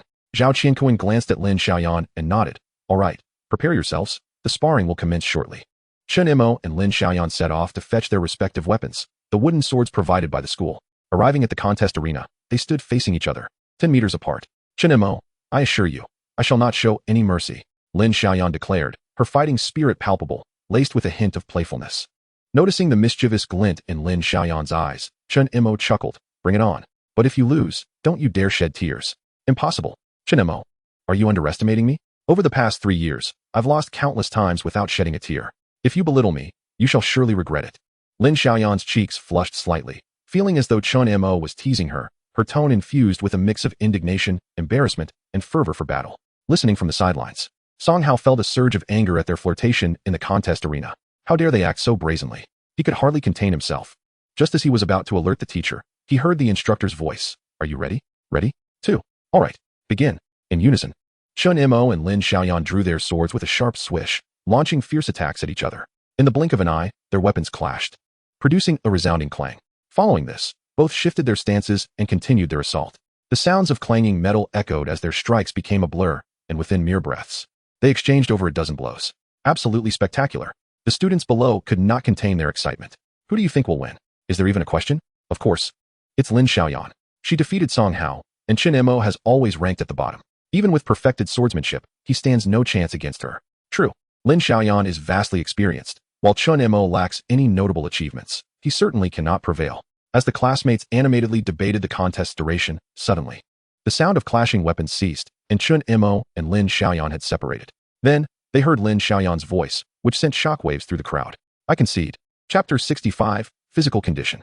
The announcement of Lin Xiaoyan's surrender caused an uproar. How could she have lost so quickly? The spectators were still processing the situation when it abruptly ended. This felt entirely fabricated. Indeed, when Lin Xiaoyan faced Song Hao, it took at least 20 minutes to declare a victor. To concede in less than a minute? This reeked of collusion. We're all classmates. To play us like this is simply uninteresting. We were hoping to observe and learn, only to discover it was a sham. Even if Chen Mo is an awakened one, Lin Xiaoyan need not throw the match. Did they perhaps share a connection that compelled Lin Xiaoyan to yield? The classmates began to question the authenticity of the contest's outcome, suspecting Lin Xiaoyan of throwing the match. Among the crowd, Li Donghai initially accepted Chen Mo's victory without surprise. After all, a 7th-grade martial artist with perfected swordsmanship being defeated in 3 moves by Chen Mo seemed reasonable. Yet, hearing the doubts from his peers, he began to question his own judgment.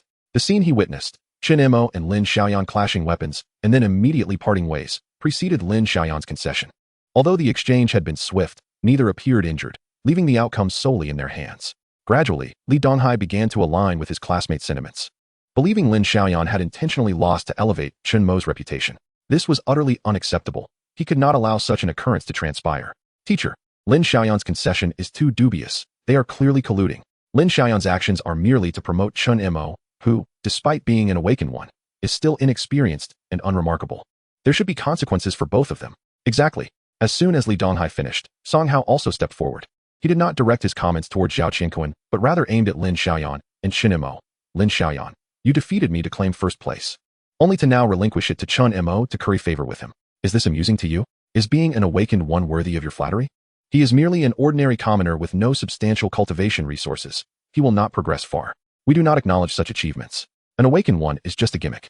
As I know, awakening merely indicates heightened perception. Martial talent encompasses various factors, including physical condition. When we first entered high school, our physical conditions were assessed, and Chen Mo was found to possess an ordinary physique, with most of his meridians blocked. In contrast, the last awakened one awakened a powerful physique alongside their abilities, achieving remarkable success. With all this said, Song Hao's implication was clear. Chen Mo lacked potential, and Lin Xiaoyan's judgment was severely flawed. If Chen Mo were to awaken a powerful physique and also be an awakened one, he would indeed be a talented individual. However, based on Chen Mo's performance thus far, he was evidently not. Textbooks also discuss physical conditions, albeit not in detail. They merely state that the more unobstructed the meridians, the faster one's cultivation speed and the stronger the martial skills. Some individuals awaken unique physiques, granting their bodies elemental properties, such as ice, fire, or lightning. Possessing such attributes undoubtedly signifies high potential, making them coveted talents in martial schools, with possibilities of recommendations or even being taken on as disciples by the top 10 martial artists in the Great Xia Kingdom. While the previous awakened individual did not awaken such a unique physique, their meridians were mostly clear, making them a highly promising talent. In contrast, after awakening, Chen Mo's chi and blood levels remained insufficient due to a lack of resources, indicating that he had not awakened a special physique. Given Chen Mo's originally ordinary constitution, his achievements would not soar unless he obtained precious resources to refine his meridians. Such resources were non-existent in Jiangbei City. Everyone speculated that when the teacher called Chen Mo over at noon, it was certainly to meet the principal.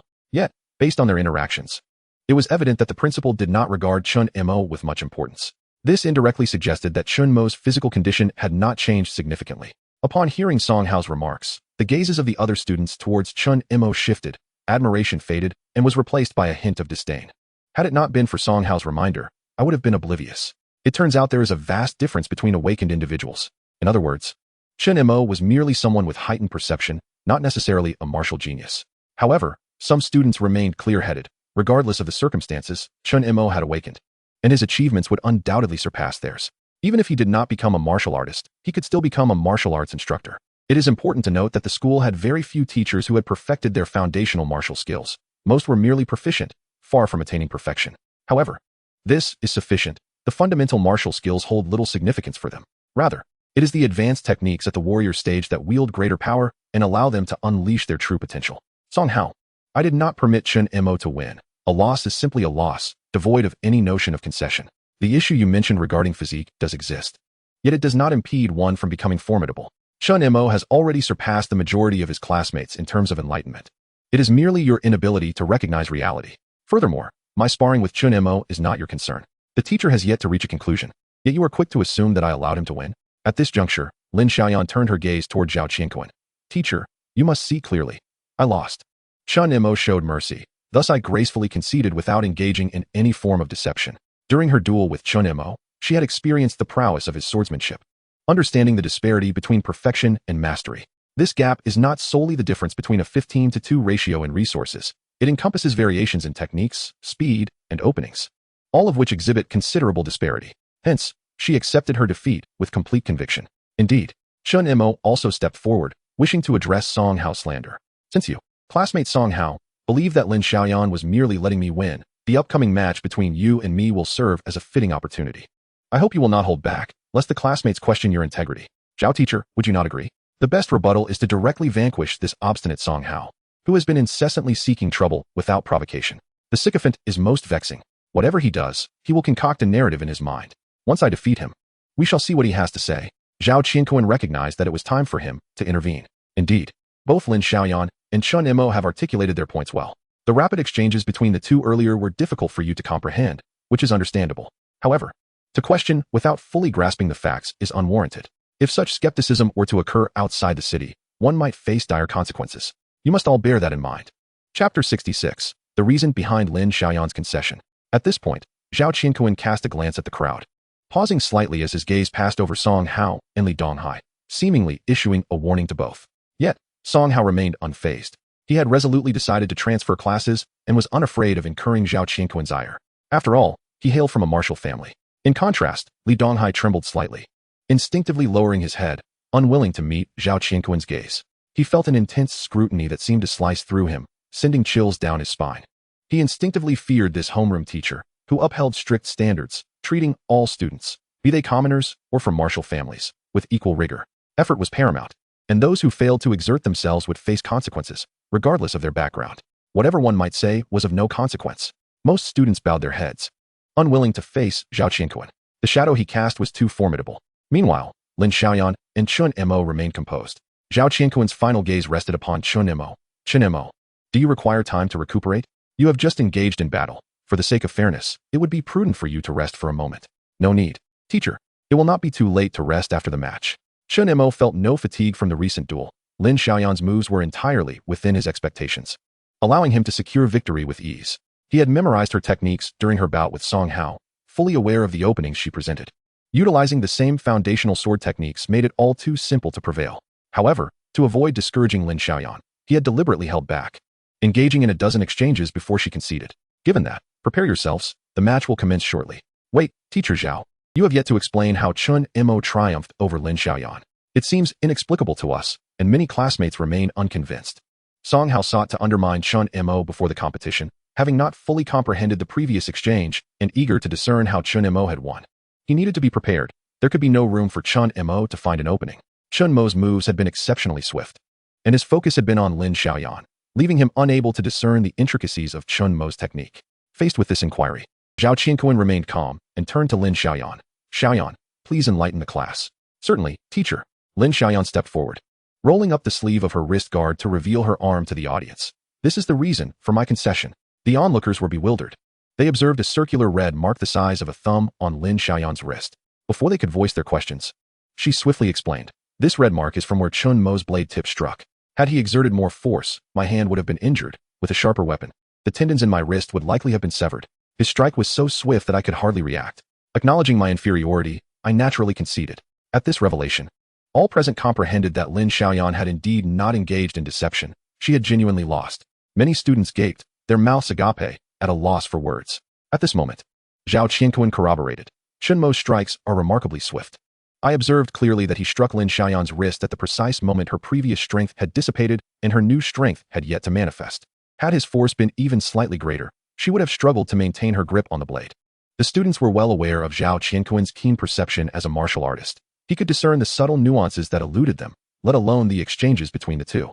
Even if Chen Mo's strikes had been marginally swifter, he would still have been able to perceive them. At the martial apprentice stage, one merely tempers their vitality and strengthens their physique, fortifying their body gradually. The enhancement of the five senses is a slow process. Thus, to the onlookers, Chen Mo's movements appeared as mere afterimages. They could not discern whether he had indeed struck Lin Xiaoyan's wrist. His speed was beyond their comprehension. And this epitomizes the velocity of mastery in swordsmanship. The difference between a martial artist and an apprentice is monumental, akin to a rebirth. The enhancement of the five senses is magnified several times over, rendering martial apprentices utterly incomparable. In quantitative terms, the enhancement for apprentices is 0, 1 and 0, 2, whereas for martial artists, it is 1, 2, and 3. The disparity ranges from several times to tens of times, a chasm of difference. Thus, Zhao Qianquan's assertions held substantial weight. The majority of the students were convinced. Even Li Donghai was persuaded. Having previously been swiftly defeated by Chen Mo, he was acutely aware of the latter's speed in combat. Zhao Qianquan's explanation provided clarity to his confusion. Only Song Hao remained unconvinced, believing Zhao Qianquan was shielding Chen Mo, thereby elevating his reputation through exaggeration. He did not deny Chen Mo's strength, but deemed the claims excessively inflated. Earlier, his attention had not been on Chen Mo. Convinced that Lin Xiaoyan had allowed him to win, otherwise, Chen Mo would not have triumphed. This time, he would not hold back, ensuring that Chen Mo understood his own prowess and demonstrating to Zhao Qianquan that he was the undisputed champion. Contemplating his impending victory and the prospect of transferring to another class, he relished the thought of Zhao Qianquan's ire, feeling an immense sense of satisfaction. After all, was he not the true martial genius, not some insignificant figure like Chen Mo? Teacher, I am ready. We may commence the competition. Chen Mo expressed his desire to proceed without further delay, unwilling to squander time. Zhao Qianquan nodded slightly. Song Hao, I have finished explaining. You may come up and prepare to compete with Chen Mo. Song Hao did not respond. Instead, he gracefully leaped onto the stage. Striding a few steps to stand before Chen Mo raised an eyebrow, uncertain of Song Hao's intentions, until he heard him declare, Chen Mo, do you dare to change weapons and engage in a genuine duel? Change weapons? Absolutely not. Chen Mo refused. Immediately discerning Song Hao's ulterior motive, he simply wished to inflict a serious injury upon him during the match. A wooden sword was sufficient for Chen Mo to defeat Song Hao. There was no need to switch weapons. Upon hearing Chen Mo's refusal, Song Hao's expression soured slightly, and he sought to provoke Chen Mo further. What is the matter? Afraid? Too timid to face me? If you're this cowardly, perhaps you should join the liberal arts class. No need to provoke me. If you're not going to fight, I'll leave the stage. Chen Mo interjected, cutting off Song Hao's incessant attempts at taunting. He had not managed to get under Chen Mo's skin. Realizing Chen Mo's resolve, Song Hao snorted in frustration, retreating 10 meters away, his gaze icy as he awaited Zhao Qianquan's command. Just you wait. Observing the palpable hostility emanating from Song Hao, Chen Mo mentally condemned him, vowing to seize any opportunity to eliminate him. Presumably, Song Hao harbored a similar intent. Zhao Qianquan, seeing that both were adequately prepared, spoke up. Are you ready? Ready. All right, take your positions. As both competitors drew their weapons, Zhao Qianquan immediately shouted, "Begin." Chapter 67. Song Hao defeated in 3 moves. The match commenced. Song Hao gripped his long sword, pointing it menacingly towards Chen Mo's heart, his murderous intent evident in his eyes. With a powerful push, he launched himself like a cannonball at Chen Mo, the sword's tip aimed straight for his heart. In an instant, he covered 5 meters, closing in on his target. Chen Mo appeared startled, holding his wooden sword without moving an inch. Seeing this, Song Hao felt a surge of delight. Look at this, an enlightened practitioner reduced to fear. Unable to make a move. Even if Chen Mo were to kneel and beg for mercy now, he would not easily let him off the hook. With this thought, Song Hao accelerated sharply, his speed intensifying as he aimed to wound Chen Mo before Zhao Qianquan could call a halt. In the blink of an eye, the distance between them shrank to 3 meters, with Song Hao's sword tip now merely a foot away from striking Chen Mo. He had already envisioned the scene of Chen Mo being pierced by his blade, but in the next moment, as his sword tip was a mere 10 centimeters from inflicting harm, Chen Mo made his move. With a slight shift to the right, Chen Mo deftly slashed his wooden sword against Song Hao's blade, then swiftly dodged to the side. I was waiting for that. Song Hao grinned, having anticipated this maneuver. After suffering a recent defeat, he would never underestimate Chen Mo again. He immediately swung his sword to block the incoming wooden blade. But the anticipated clash of metal never occurred, leaving him unable to maintain his smile. Oh no, I've been tricked. Song Hao, propelled by inertia, stumbled forward 2 steps, misaligning with Chen Mo, who had already advanced to his rear. The sound of rushing air behind him prompted Song Hao to instinctively whirl around, swinging his sword while simultaneously kicking out with his left leg, hoping to prevent Chen Mo from ducking beneath his strike. Just moments ago, Chen Mo had effortlessly evaded his attack. Chen Mo was fully aware of Song Hao's every movement, his heightened perception allowing him to anticipate the actions with ease. Without hesitation, he lifted his right foot and delivered a powerful kick. Clang. Thud. The first sound was that of blade against blade, while the second was the collision of their legs.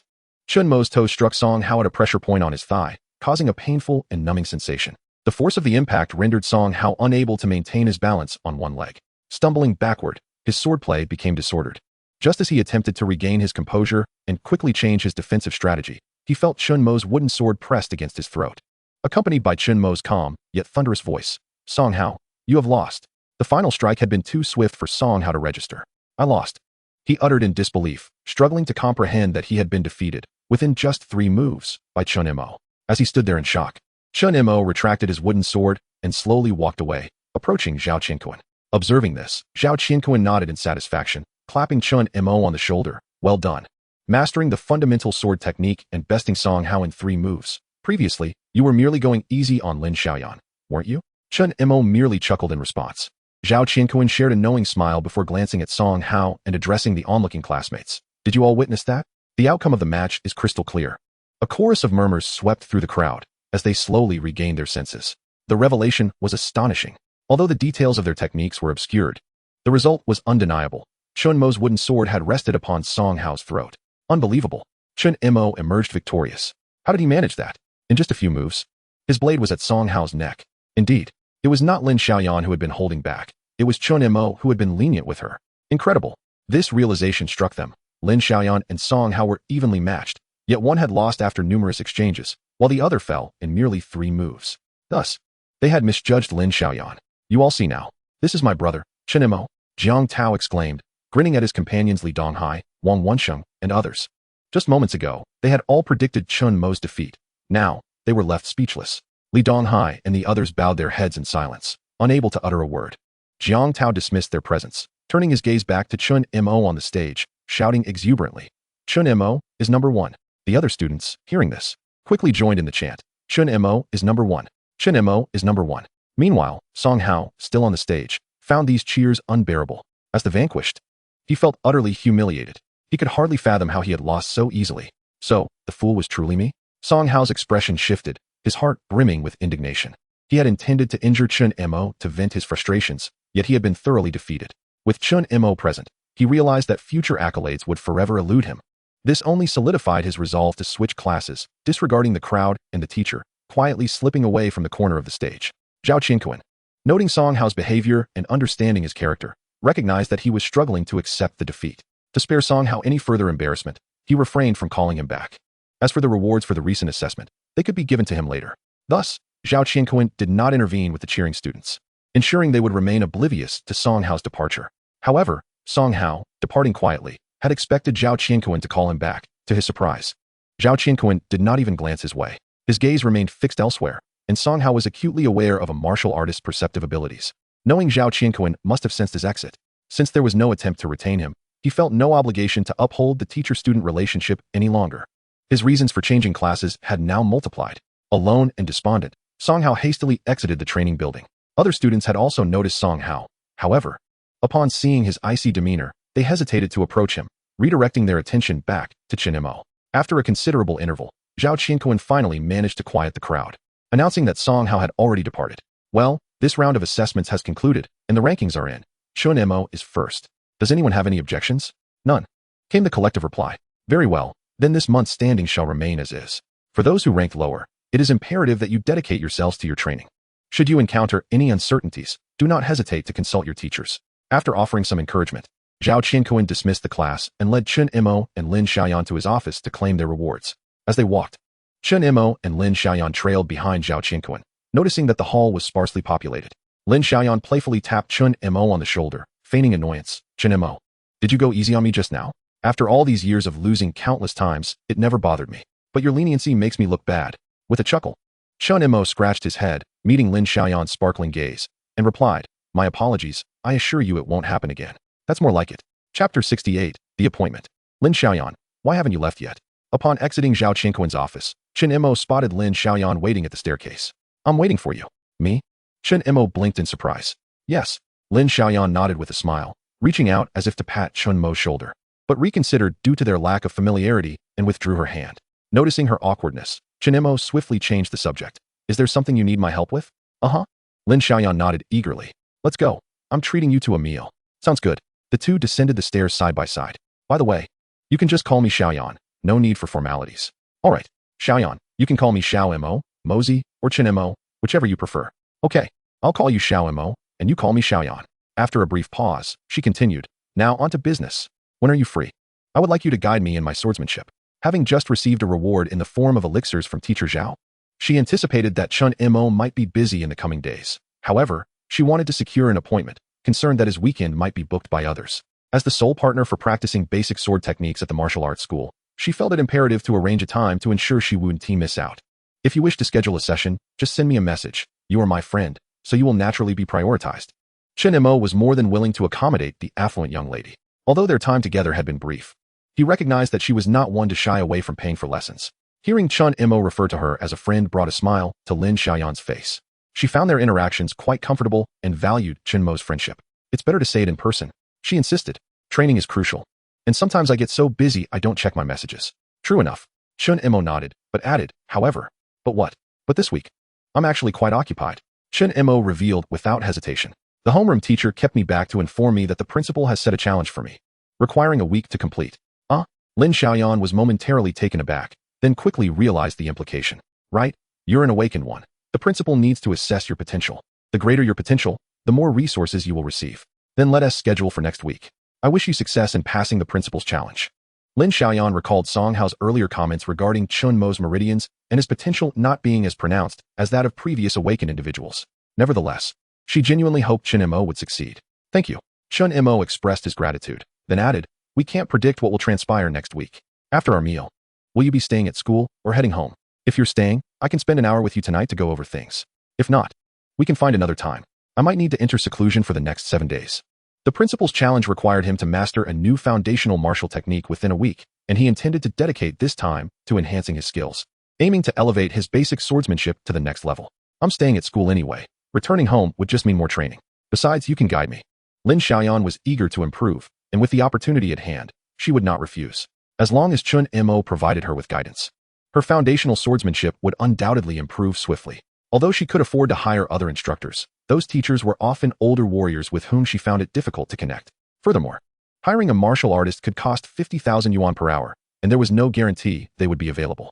She had attempted to have her family hire instructors several times, but they had only come twice, providing minimal instruction each time. While she had made some progress, it was far too slow. Now, with Chen Mo appear by her side, not only did they share common ground for conversation, but the cost was also reasonable, allowing her to seek guidance whenever she needed. When she first heard Chen Mo's rates, her heart had soared with delight. All right, it's settled then. Yes, let us go. I'm treating you to a meal. Lin Xiaoyan's tone carried a hint of eagerness, and her pace quickened as they walked. Before long, they arrived at a nearby restaurant. Securing a private room. Upon receiving the menu, Lin Xiaoyan encouraged Chen Mo, order whatever you like. Don't be shy. Sure. Chen Mo casually selected a couple of reasonably priced dishes before returning the menu. Xiao Mo, you don't have to save money for me. Just 2 dishes, 1 tea be enough. Feel free to order the rest. I need to call my family. Chen Mo lowered his gaze, focused on his phone. All right then. Lin Xiaoyan relented and began to order while also texting her family. Chen Mo first messaged his close friend Jiang Tao, informing him of his upcoming seclusion.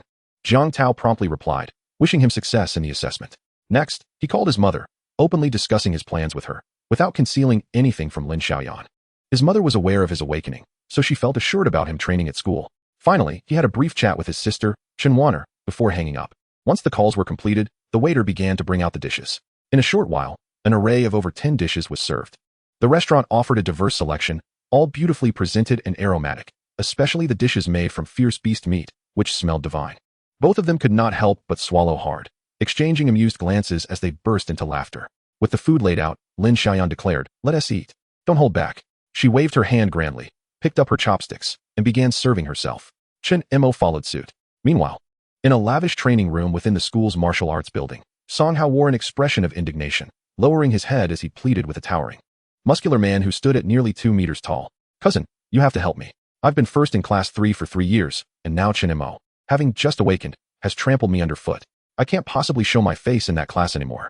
Moreover, during lunch, he boasted that all the top 10 students from your school are trash, attempting to profit from it. He is too arrogant. If we don't teach him a lesson, he'll walk all over you too. Upon hearing Song Hao's words, the muscular man, Jiang Ping, erupted in fury. I, Jiang Ping, am ranked 3rd in the school. I am not someone to be trifled with. He added, I have heard about Chen Mo's antics. He is quite audacious. Had it not been for the teacher's message clarifying that this was a misunderstanding, I would have sought him out already. As he spoke, a fist the size of a banana slammed heavily onto the table, producing a resounding bang. Had the table been crafted from solid wood, it would have been utterly shattered by such force. The sound startled Song Hao, who was acutely aware of Jiang Ping's prowess. He ranked 3rd in the school, not solely due to his strength, but rather because he wished to avoid offending Chu Mingxian, who held the 2nd position, and Li Mengxue, the reigning champion. Both of these individuals boasted exceptionally formidable backgrounds. Although he could not contend for the top spot, if he were to face Chu Mingxian, he would undoubtedly emerge victorious. Chapter 69, Song Hao's plea for help. That cousin, should we still trouble Chen Mo? Song Hao was taken aback by the teacher's intervention and support for Chen Mo. With the teacher backing him, regaining face would be nearly impossible. He understood well the significance of a person possessing a breakthrough in a school setting. Even the principal held them in high regard. What trouble? Are you brainless? We are merely engaging in mutual sparring to encourage his improvement. Jiang Ping shot a fierce glare at Song Hao, who had occupied the top position for 3 years. His strength had increased, yet his intellect seemed to have stagnated. Realizing his folly, Song Hao quickly responded, yes, mutual sparring. So, cousin, who shall we send to challenge him? This requires some consideration. I will discuss it with several of the top 10. Though Jiang Ping had a fiery temperament, he possessed discernment. He recognized that even Song Hao, a 9th-grade martial artist, could be defeated by Chen Mo, indicating that Chen Mo's strength was indeed extraordinary. Furthermore, Chen Mo had perfected his foundational sword techniques. Thus, it would be unwise to dispatch a typical 9th-grade martial artist. We need to deliberate?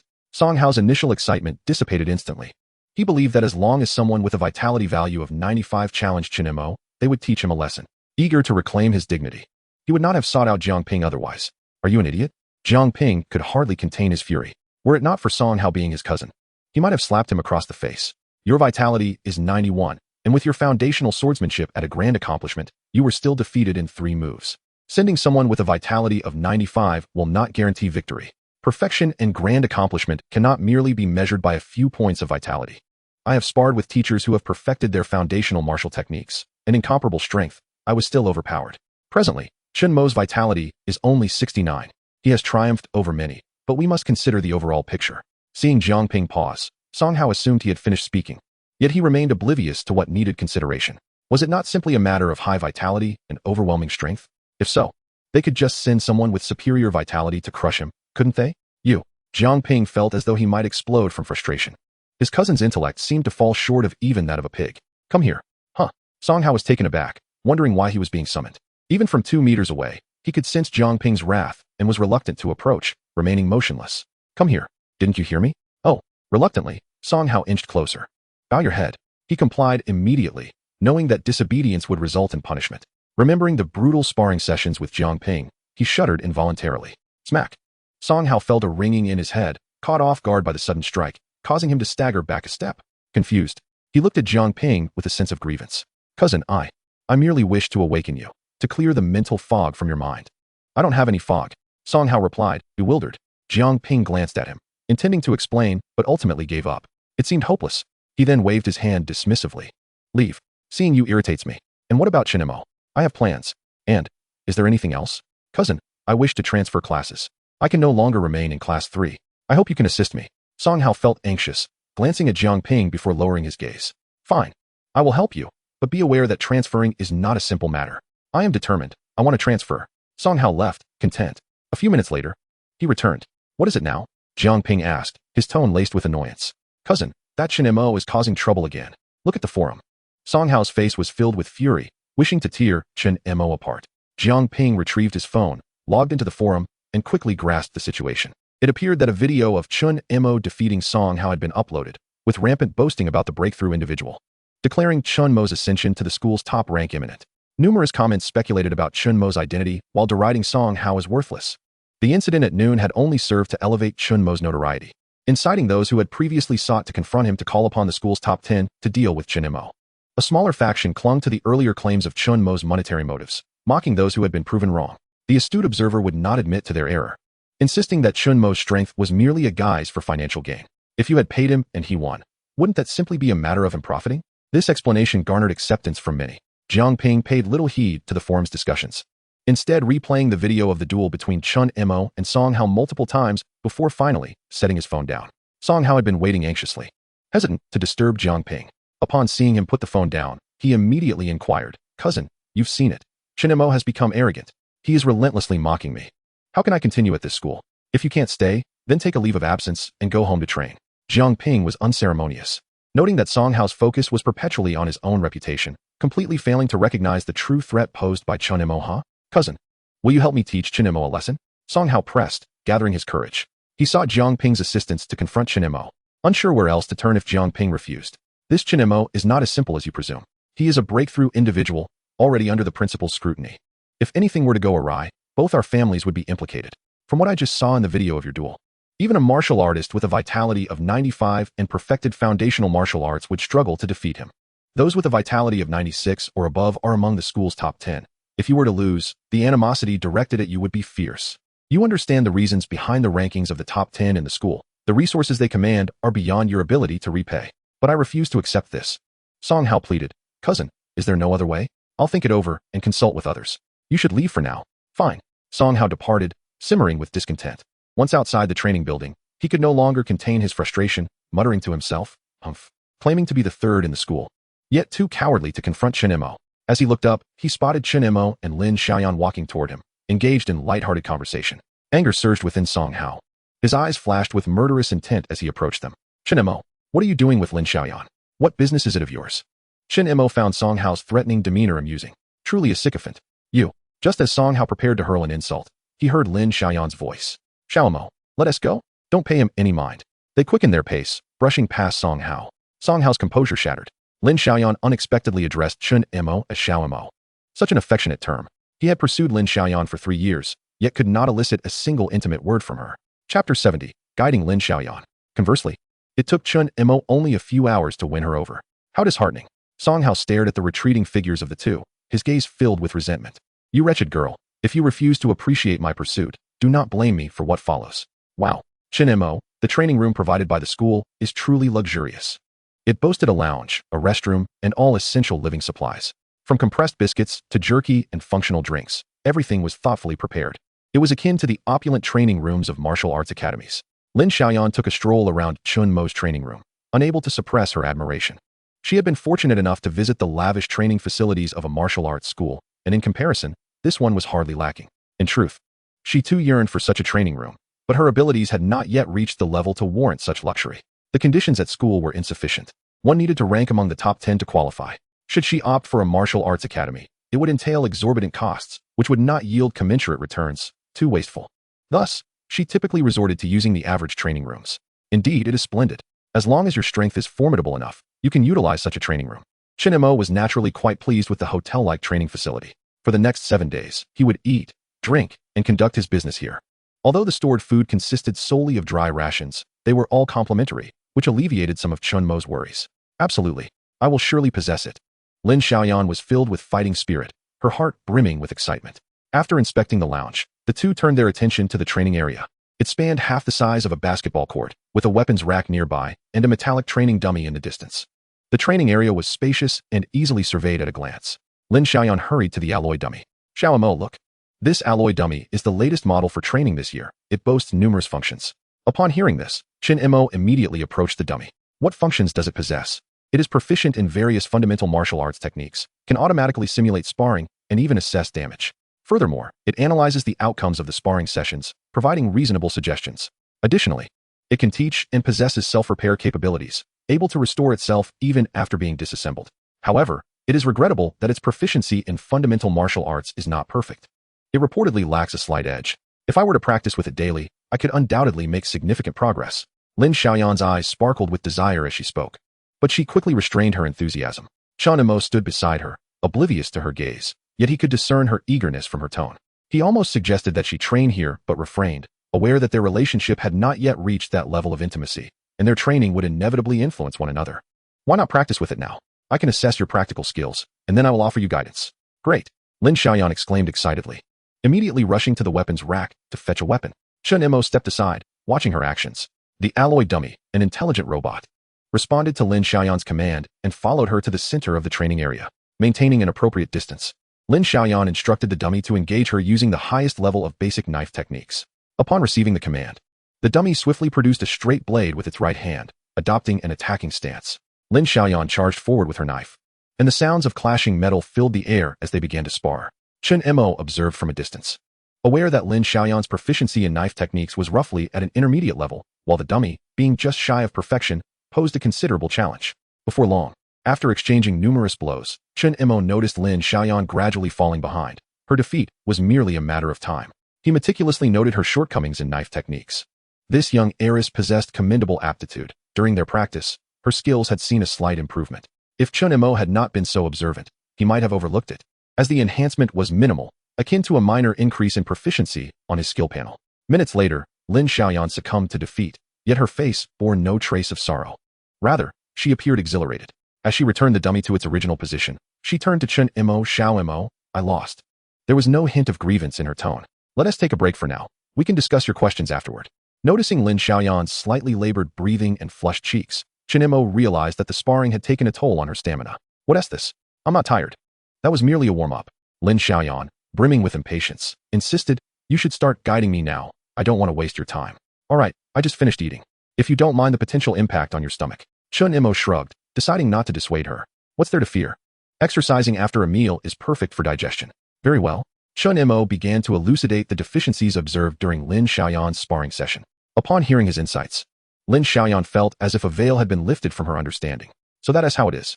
With a wooden sword in hand, she began to practice in front of Chen Mo, finding the movements remarkably smoother when following his guidance.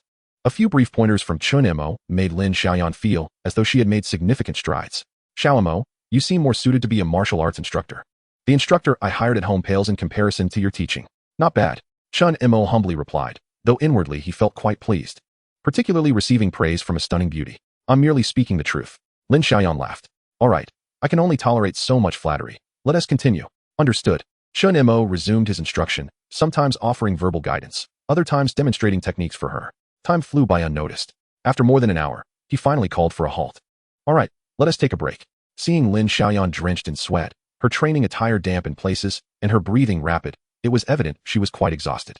During the guidance process, it was primarily Lin Xiaoyan who had been practicing, while Chen Mo had not exerted himself too much. Yes, Lin Xiaoyan sheathed her weapon. A hint of embarrassment crossing her face, though fatigue soon masked it. Despite her exhaustion, she felt invigorated. She had gained so much over the past hour, clearly sensing her improvement. If she were to receive guidance once a week, she was confident she could perfect her fundamental knife techniques before the martial arts examination. Xiaoyan, today's guidance ends here. For the time being, practice as I instructed, honing your instincts. Given that it was a paid session, Chen Mo was determined to give his utmost effort. All right, I will definitely practice. Come, let me transfer your payment. The two headed to put away their weapons before proceeding to the lounge to retrieve their phones. Just transfer me 10,000. Huh. Oh. Lin Xiaoyan began to operate her phone. I said to transfer 10,000. Why are you sending 20,000? Chen Mo looked up at Lin Xiaoyan. An hour and a half rounds up to 2 hours, so it's 20,000. Don't refuse. I'm not short on money. Lin Xiaoyan shot Chen Mo a glare, her expression conveying that if he refused, she would be quite displeased. Very well, I shall accept it. Chapter 71, Perfecting the Foundation Stance. As soon as Lin Xiaoyan left, Chen Mo's phone rang. Hello, teacher, is there something you need to assign to me? Chen Mo, do you not have access to the school forum? No. If you don't, then don't look, it might affect your mood. I will handle this matter properly. Focus on your secluded training. Understood, teacher. Chen Mo exchanged a few words with Zhao Qianquan before ending the call. Without needing to speculate, he was well aware that some individuals were stirring up controversy on the forum. They were merely labeling him as arrogant and ignorant. He remained unfazed by their remarks, recognizing them as mere bluster. Once he emerged from his seclusion, he would undoubtedly surpass the top 10 in the school. Putting aside those thoughts, Chen Mo took out the rewards bestowed upon him by his homeroom teacher. A foundational swordsmanship manual, 3 premium chi blood pills, and 10 essence blood pills. The essence blood pills were intended for his retreat, ensuring that he would not run short of provisions in the cultivation chamber. Initially, he had expected the principal to reward him, but he was informed that only by passing the principal's test could he receive such rewards. However, the principal was not entirely unreasonable. He had established a 7-day trial period, during which Chen Mo was granted access to a luxurious cultivation chamber. It should be noted that only the top 10 prodigies were permitted unlimited use of this chamber, while ordinary teachers at the school were required to pay a fee. These instructors, who were martial artists, could not utilize the chamber indefinitely, as they were restricted to limited daily usage. Thus, Chen Mo felt immensely satisfied to be able to cultivate in the luxurious chamber. After all, he was merely an enlightened individual with a damaged dantian, possessing little potential.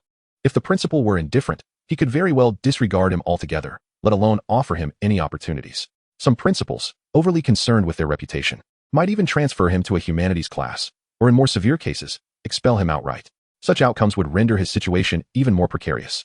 Although Chen Mo had his unique advantages, he still aspired to gain admission to a prestigious university, where he could learn more advanced techniques and martial arts, and have quicker access to formidable practitioners. Failing to enter a university would equate to being a solitary cultivator in the realm of immortals, making resources scarce and fostering a sense of trepidation. Offending a powerful family could spell disaster. Were he alone, he might not fear much. However, he had family, and they were his Achilles heel. Thus, in his previous matches, he had always held back. There was no alternative, unable to protect himself or his loved ones. He had to tread carefully. Therefore, he needed to demonstrate his worth, allowing the strong to recognize his potential. If, during these 7 days of seclusion, he could comprehend the essence of power, regardless of whether he mastered the foundational swordsmanship, the principal would surely take notice. When he showcased his abilities in the martial examination, university instructors would undoubtedly invest resources to restore his dantian. The martial world had thrived for over a millennium, and Chen Mo did not believe there was no way to heal a damaged dantian. Surely, a method existed, albeit concealed from him. Upon releasing the premium chi blood pills, Chen Mo decided not to return them to storage. Instead, he retrieved the one he had previously purchased and placed them together. At present, his foremost priority was to elevate his cultivation level, as an increase in realm would enhance all aspects of his physique, including stamina and endurance, thereby facilitating his mastery of swordsmanship. Without further hesitation, he consumed a premium chi blood pill in one swift motion. As the pill descended into his abdomen, a wave of pure warmth erupted within him, causing his chi and blood to surge and his heartbeat to quicken. He hurried to the center of the cultivation area and began practicing the foundational stance technique. As he executed the various movements, the swirling warmth within him gradually calmed. Following the guidance of his motions, pulsating within his acupoints, transforming into radiant points of light that navigated through his meridians, ultimately reaching his internal organs. During his introspection, Chen Mo discovered an unusual phenomenon. When the acupoints pulsated, it felt as though doors were being opened, allowing external spiritual energy to flow in and merge with the luminous points, enhancing their brilliance and increasing the nourishing and strengthening effects by 10%. He now understood that spiritual energy held the power to augment the human body. This energy was the essence emanating from the abyss, as described in textbooks. Prior to becoming a martial artist, one could not absorb or was unable to absorb this energy, which explained Chen Mo's previous lack of attention to it. Moreover, the external spiritual springs were exceedingly scarce, subtly enhancing the human body but in limited amounts. In contrast, this luxurious cultivation chamber was abundant in spiritual energy, 10 times that of the outside world, which was why he was able to perceive it. Of course, another reason he had not noticed the spiritual energy during his previous introspection was due to his insufficient introspective abilities. His mental strength was lacking. Now, With the increased concentration of spiritual energy, his mental acuity had also improved significantly, allowing him to perceive it as it entered his body. To his astonishment, such an effect existed. If he could consistently utilize spiritual energy to enhance his physique, his constitution would undoubtedly strengthen. Suppressing his exhilaration, Chen Mo continued refining his stance technique. He wasted no time, immersing himself completely in the practice. 3 hours later, at 1 o'clock in the morning, Chen Mo not only perfected the stance technique, but also absorbed the full potency of the Qi blood pills. His Qi blood value had risen to 75, an impressive increase of 6 points. Mastery of the stance technique brought him numerous benefits. First, his Qi perception had magnified several times, enabling him to effortlessly manipulate it to strengthen his physique and clear his meridians. This heightened perception was akin to internal energy, flowing slowly with his stance movements. Unlike before when it could only travel short distances. Now, with the stance technique perfected, his internal energy could circulate throughout his body. Secondly, his ability to absorb the medicinal properties of the pills had improved, allowing him to absorb 90% of their potency instead of the previous 70%. This granted Chen Mo more energy to refine his Qi blood, effectively accelerating the process. Thirdly, due to the more complete absorption, his tolerance to the medicine had decreased. This meant that he could now consume a Qi blood pill daily, rather than waiting 3 to 5 days for another. Lastly, the foundational stance technique facilitated the expulsion of impurities from his body, further reducing his tolerance to the pills. What a tremendous gain! Chen Mo was overjoyed and proceeded to practice the stance technique once more, keenly savoring its intricacies. Regrettably, his body had reached saturation and could no longer absorb more medicinal energy. Otherwise, he could have consumed the remaining pills. He reminded himself not to be too greedy. Next, it was time to practice swordsmanship. Before doing so, Chen Mo glanced at his status panel, noting that the foundational stance technique still had room for further mastery. Foundation stance technique. Perfected. 1,000. Just like the foundational swordsmanship. Estimating that once he reached full proficiency, he would unlock an enhanced version of those benefits, which would not significantly boost his strength. He needed to focus on swordsmanship. Chapter 72. Planning for swordsmanship practice. Swish, swish, swish. Inside the cultivation chamber, only the sound of Chen Mo executing his swordsmanship echoed. His strikes were executed with such speed that they left only after images, yet each blow carried immense weight. The harmony of speed and power accentuated the sword's gravitas. In less than 5 minutes, Chen Mo completed a round of foundational swordsmanship practice. More precisely, it took 4 minutes and 25 seconds, a 5-second improvement from before. Another advancement. A smile crept onto Chen Mo's lips as he regarded the sword in his hand. When he fully unleashed the foundational sword technique, he did not feel fatigued physically, but infusing his mental energy into the swordplay drained him rapidly. After one practice session, a third of his mental strength was depleted. Consequently, he could only practice 3 times, gaining 6 points of proficiency. Recovery of his mental energy required half an hour, if not an hour. In a span of 1 hour, he could attain a maximum of 18 proficiency points and a minimum of 12. If he practiced for a full 24 hours, calculating based on the minimum of 12 points per hour, he would garner a total of 288 proficiency points in a day. With his foundational sword techniques nearly perfected, 89 out of 1,000, he anticipated a breakthrough in less than 5 days. However, Chen Mo was no machine. He required rest, thus rendering such calculations impractical. While his mental exhaustion could be alleviated through visualization, allowing him to forego sleep, his physical fatigue necessitated pauses for recovery. The aches in his body and the need for energy replenishment mandated breaks. He decided to set aside these calculations for the moment and first test how many proficiency points he could acquire in an hour. Gripping his longsword tightly, Chen Mo commenced his practice. Following the aforementioned method, he performed 2 drills, exhausting his mental energy, and was immediately besieged by drowsiness. He had no choice but to halt and utilize visualization techniques to restore his mental fortitude. Excessive mental fatigue would hinder the efficiency of his training if he persisted recklessly. After 5 minutes of visualization, he emerged, having regained 1/6 of his mental energy. He had no intention of pausing further. He would continue practicing his foundational sword techniques, resting his body while simultaneously visualizing to recover his mental energy. 40 minutes later, Chen Mo was drenched in sweat, utterly fatigued, every muscle aching. He bent over, hands resting on his knees, gasping for breath as beads of sweat dripped from his forehead, hitting the ground with a soft patter. Assessing his condition, he realized his body was spent, yet his mental energy had recovered by half. Such a state required at least half an hour of rest. Just then, his stomach let out a loud growl. Hunger pangs. His internal energy reserves were nearly depleted, prompting Chen Mo to hasten to the rest area, where he consumed a blood essence pill. Soon, he felt a sense of fullness wash over him. Settling onto a meditation cushion, he crossed his legs, preparing to visualize for the restoration of both physical and mental energy.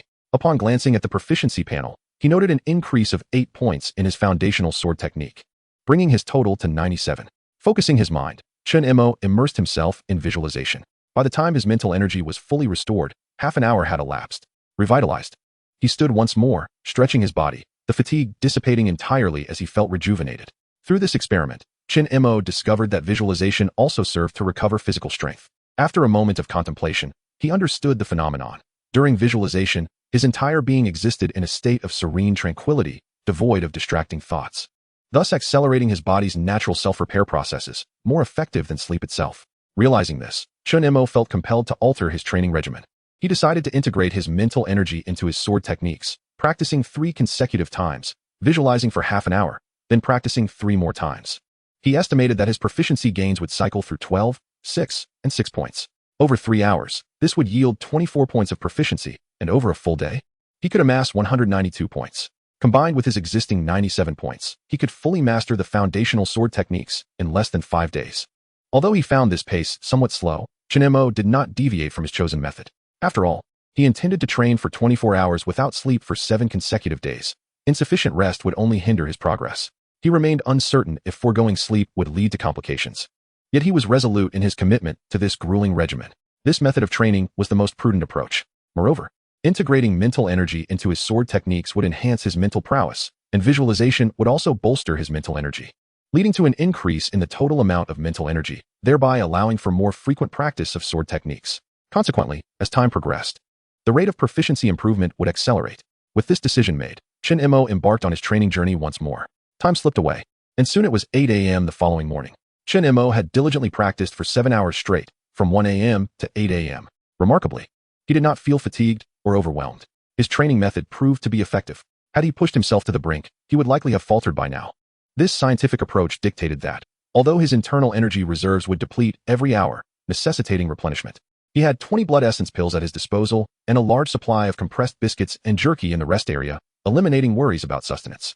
These items were high-energy foods, readily available to replenish his energy. In these 7 hours, albeit only half of that time spent practicing sword techniques, his innate talent enabled him to successfully infuse a portion of his mental energy into his swordplay. This represented a breakthrough from 0 to 1, a milestone of significance. The sword techniques imbued with mental energy did not disappoint. The power of each maneuver doubled, exhibiting a remarkable effect on armor penetration. It felt akin to enchanting his weapon.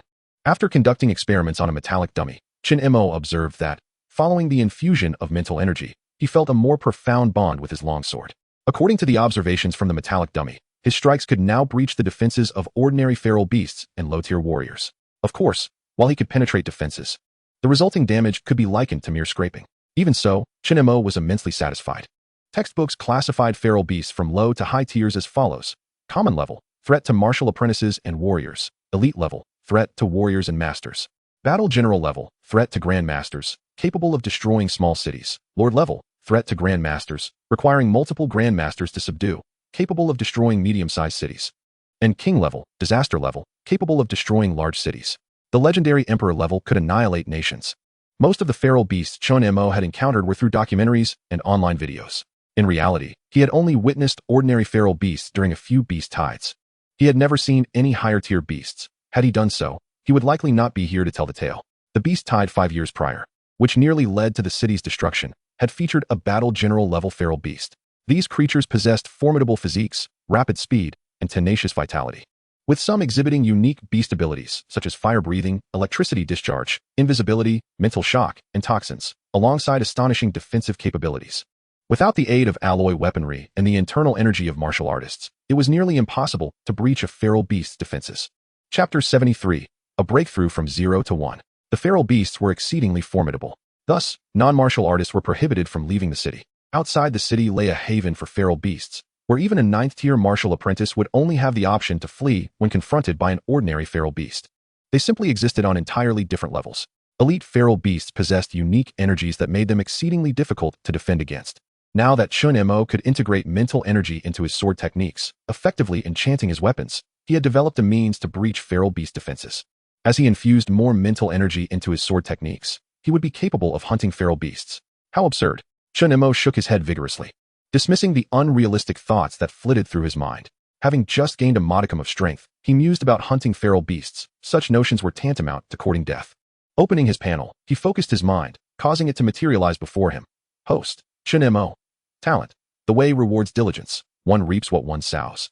And 1's achievements are everlasting. Realm. 6th tier martial apprentice. Dantian shattered. Chi blood value. 76 mental energy. 215. Technique. Foundation stance mastery. 1, 1000. Visualization method beginner. 87. 1000. Martial skills. Basic fist technique minor completion. 42, 200. Basic blade technique perfection. 157, 1000. Basic body technique minor completion. 87, 200. Basic flying needle beginner. 13, 100. Special skills. Spirit perception beginner. 156, 500. General proficiency points. 0. To his astonishment, Chen Mo found that his mental strength had unexpectedly increased by 50 points. He disregarded the mere 1-point increase in vitality, deeming it trivial and unworthy of attention. The progress of his visualization technique was also rapid. In just 7 hours, he gained 35 points in proficiency, a significant improvement compared to the previous 20 points over 8 hours. This was attributed to his complete depletion of mental energy, followed by a restorative visualization, amplifying the effects considerably. His basic blade technique saw a standard increase of 60 points in proficiency, which was anticipated. The basic body technique followed suit. Yet he was pleasantly surprised to find that his proficiency in spirit perception had also surged by 50 points. The swift increase in data on his panel brought Chen Mo a sense of reassurance. Even without a Dantian, what of it? I can still hunt ferocious beasts. With that, he closed the panel and resumed his practice of the blade technique, for time waits for no one. While Chen Mo was engrossed in his secluded training, the discussions on the forum had quieted down, thanks to the intervention of a teacher. However, early in the morning, students from all grades, freshmen, sophomores, and juniors, were fervently discussing the matter. Many students remained unconvinced, claiming that Chen Mo had spoken out of turn and expressing a desire to teach him a lesson. Indeed, even before class began, several individuals were already lurking outside Chen Mo's classroom, intent on finding him. Fei Ge, it's almost class time. But that Chen Mo hasn't shown up. A junior reported anxiously, scanning the students entering and exiting class 3. Then we shall wait. I refuse to believe he won't come to class. Go ask them when Chen Mo is expected to arrive. Yes. The junior hurried off, returning swiftly with troubling news. Fei Ge, it's bad. That Chen Mo has gone into seclusion. Damn it. The yellow-haired youth seethed with rage. He turned into a turtle. Regardless, I shall still teach him a lesson. With that, he shoved the junior aside and strode confidently into class 3, slamming his hand down on the podium. Bang. The resounding noise silenced the previously raucous classroom. Upon seeing a stranger, the students immediately began questioning him. Who are you? Are you here to provoke us? Are you seeking death? Exactly. State your name. Some students recognized the yellow-haired figure and quickly identified him. He is Wang Jifeng from class 2. Known for his arrogance and penchant for challenging others, many have suffered losses at his hands. He is here to challenge Chen Mo, isn't? I've heard he has already broken through to the 9th rank martial apprentice. I wonder if he can defeat Chen Mo? The crowd buzzed with speculation. Yet none dared to stand up, as there were no 9th rank martial apprentices in the class, and Lin Xiaoyan and Song Hao were both absent. Silence. Wang Jifeng bellowed, and the students immediately fell silent, the room returning to an eerie quietness. Listen well. Tell Chen Mo that when he emerges from seclusion, he should come find me and apologize, or face the consequences. He is merely an enlightened one and not worth much. If he dares to provoke me on the forum again, it won't be so simple. With that, Wang Jifeng disregarded the students of class 3 and departed hastily. Though he was arrogant, he wouldn't dare provoke a teacher. Such actions could lead to repercussions, even expulsion. He may have some strength, but his arrogance was merely a facade to bully the weak. After Wang Jifeng left, the students of class 3 began to murmur amongst themselves. Damn, that yellow-haired guy is too arrogant. If only Lin Xiaoyan were here, she would have taught him a lesson. Indeed, but this is Chen Mo's fault. Ever since he became enlightened, he has grown so arrogant, spouting those words on the forum. And now, look, he is hiding away. Such misfortune. Many classmates took out their phones, incessantly tagging Chen Mo in the class group chat. Chen Mo, can you manage your mouth? You talk so big, yet dare not face the challenge. Exactly. What does seclusion even mean? Come out and knock them down. Numerous students tagged Chen Mo, expressing their disdain. By the time the class teacher, Zhao Qianquan, noticed, half an hour had already passed. He immediately silenced the chatter and issued a warning to the students not to speak recklessly. The situation on the forum had been thoroughly investigated. Chen Mo had not made any statements there. It was clear that someone had manipulated public opinion. Think before you act. Rather than discussing this matter, you should focus on your training to grow stronger. Zhao Qianquan reprimanded the students, then took them for additional training, leaving them exhausted before he finally relented. After Zhao Qianquan's grueling training, the students no longer dared to discuss Chen Mo. They understood that Zhao Qianquan was standing up for him. Once he had handled the situation with the students, Zhao Qianquan sought out the boastful Wang Jifeng. Upon seeing Zhao Qianquan, Wang Jifeng was struck dumb with fear. I heard you want Chen Mo from my class to apologize? After bringing Wang Jifeng into his office, Zhao Qianquan sat at his desk, took a sip from his teacup, and spoke calmly. Wang Jifeng trembled, unable to meet Zhao Qianquan's gaze. Teacher Zhao, I just saw it on the forum. Hasn't the forum already issued an announcement? What offense has Chen Mo committed against you? And none. Wang Jifeng hastily waved his hands, eager to explain. But Zhao Qianquan interrupted him. If there's nothing, then why did you come to my class to provoke him? I. Wang Jifeng stuttered, at a loss for words. Should he admit that he was merely arrogant and came to provoke him for the sake of face? Zhao Qianquan fell silent, and the office was enveloped in an oppressive quiet. Chapter 74, Basic Blade Technique Proficiency Maxed Out. Zhao Qianquan handled the public opinion and resolved the issue, all while Chen Mo remained oblivious, deeply immersed in his practice of the basic blade technique. Ever since his breakthrough from nothing to something, his focus on integrating his mental energy into the blade technique became clear. As long as he continuously infused his mental energy, his proficiency in the basic blade technique would escalate rapidly. This method, however, was not without its drawbacks. The consumption of mental energy increased exponentially. Thus, his over 200 points of mental energy would be entirely consumed in 2 full training sessions. This was a result of his persistent effort in enhancing his proficiency, which took Chen Mo a total of 5 hours. Although the consumption of mental energy had surged, it bore a substantial advantage. The acquisition of proficiency in the basic blade technique had also multiplied. Originally, practicing the blade technique with vigorous mental energy infusion yielded merely 2 points of proficiency. Now, this had increased to 3 points, and after 5 hours of practice, it had escalated to 4 points. The frequency of training sessions decreased, while rest periods lengthened, yet the proficiency gain doubled, alleviating any concerns of not reaching full proficiency within 5 days. Chen Mo's training routine transformed into charging for 50 minutes and practicing for 10 minutes, equating to 8 points of proficiency each hour. As today was still the first day, despite the reduced proficiency increments, Chen Mo understood that as he continued to infuse his mental energy, he could achieve 10, 12, 14 points, or even more proficiency in the subsequent hour. As the clock struck midnight, marking the conclusion of the first day, Chen Mo attained a remarkable proficiency of 178 points in his knife skills, achieving a perfect mastery of the basic technique, 275, 1000. In the initial 7 hours, he garnered 60 points. During the subsequent 5 hours, which required a blend of mental acuity and knife techniques, he acquired merely 30 points. The remaining 11 hours yielded 88 points at a rate of 8 points per hour. Since Chen Mo commenced his practice at 1 in the morning, he had only trained for 23 hours. Notably, with each hour yielding 8 points, a full 24-hour cycle would amount to 192 points, a figure identical to his previous accumulation. His earlier practice, consisting of 3 repetitions with 2 points of proficiency each and a half-hour break, also culminated in 192 points. Astonished by this result, Chen Mo felt a surge of joy as he calculated his progress. Thus, he pressed on. He replenished his energy and meditated, returning to the monotonous yet essential practice of the basic knife technique, repeating the motions ad infinitum. Truth be told, Chen Mo did not find the endeavor particularly tedious. After 2 repetitions, he could indulge in a 50-minute respite. During this half hour, aside from consuming nourishment and addressing personal needs, he immersed himself in visualization. This mental exercise transported him to an expansive, ethereal realm, allowing him to transcend his own being, free from any intrusive thoughts, as if he had merged with the cosmos itself. In such a boundless expanse, how could one ever feel boredom or tedium? By the end of the first day's training, Chen Mo had reduced his knife practice duration to a mere 4 minutes. The following day unfolded in similar fashion, with Chen Mo unwaveringly committed to his training. Time slipped away unnoticed, and after another 24 hours had elapsed, he had made significant strides. During the first 16 hours, he earned 8 points per hour, while the remaining 8 hours increased to 10 points per hour. In total, he amassed 208 points of proficiency on the second day, exceeding his initial goal by 16 points.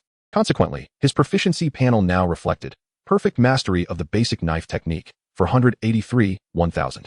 With the second day concluded, he was nearly halfway to his target, a result that filled Chen Mo with satisfaction. Furthermore, his mental acuity had increased by 10 points, visualization proficiency soared by 100 points, and his spiritual perception proficiency rose by 50 points, alongside a 13-point enhancement in basic agility. His innate talent proved invaluable, as each session of basic knife practice deepened his understanding of both the technique and mental fortitude. The cumulative insights from these 24 hours rendered Chen Mo's knife skills increasingly profound. He persevered. He trained with relentless fervor, having gone 3 days without sleep. Chen Mo felt neither mental nor physical fatigue. On the third day, he accumulated 240 points of proficiency at a rate of 10 points per hour.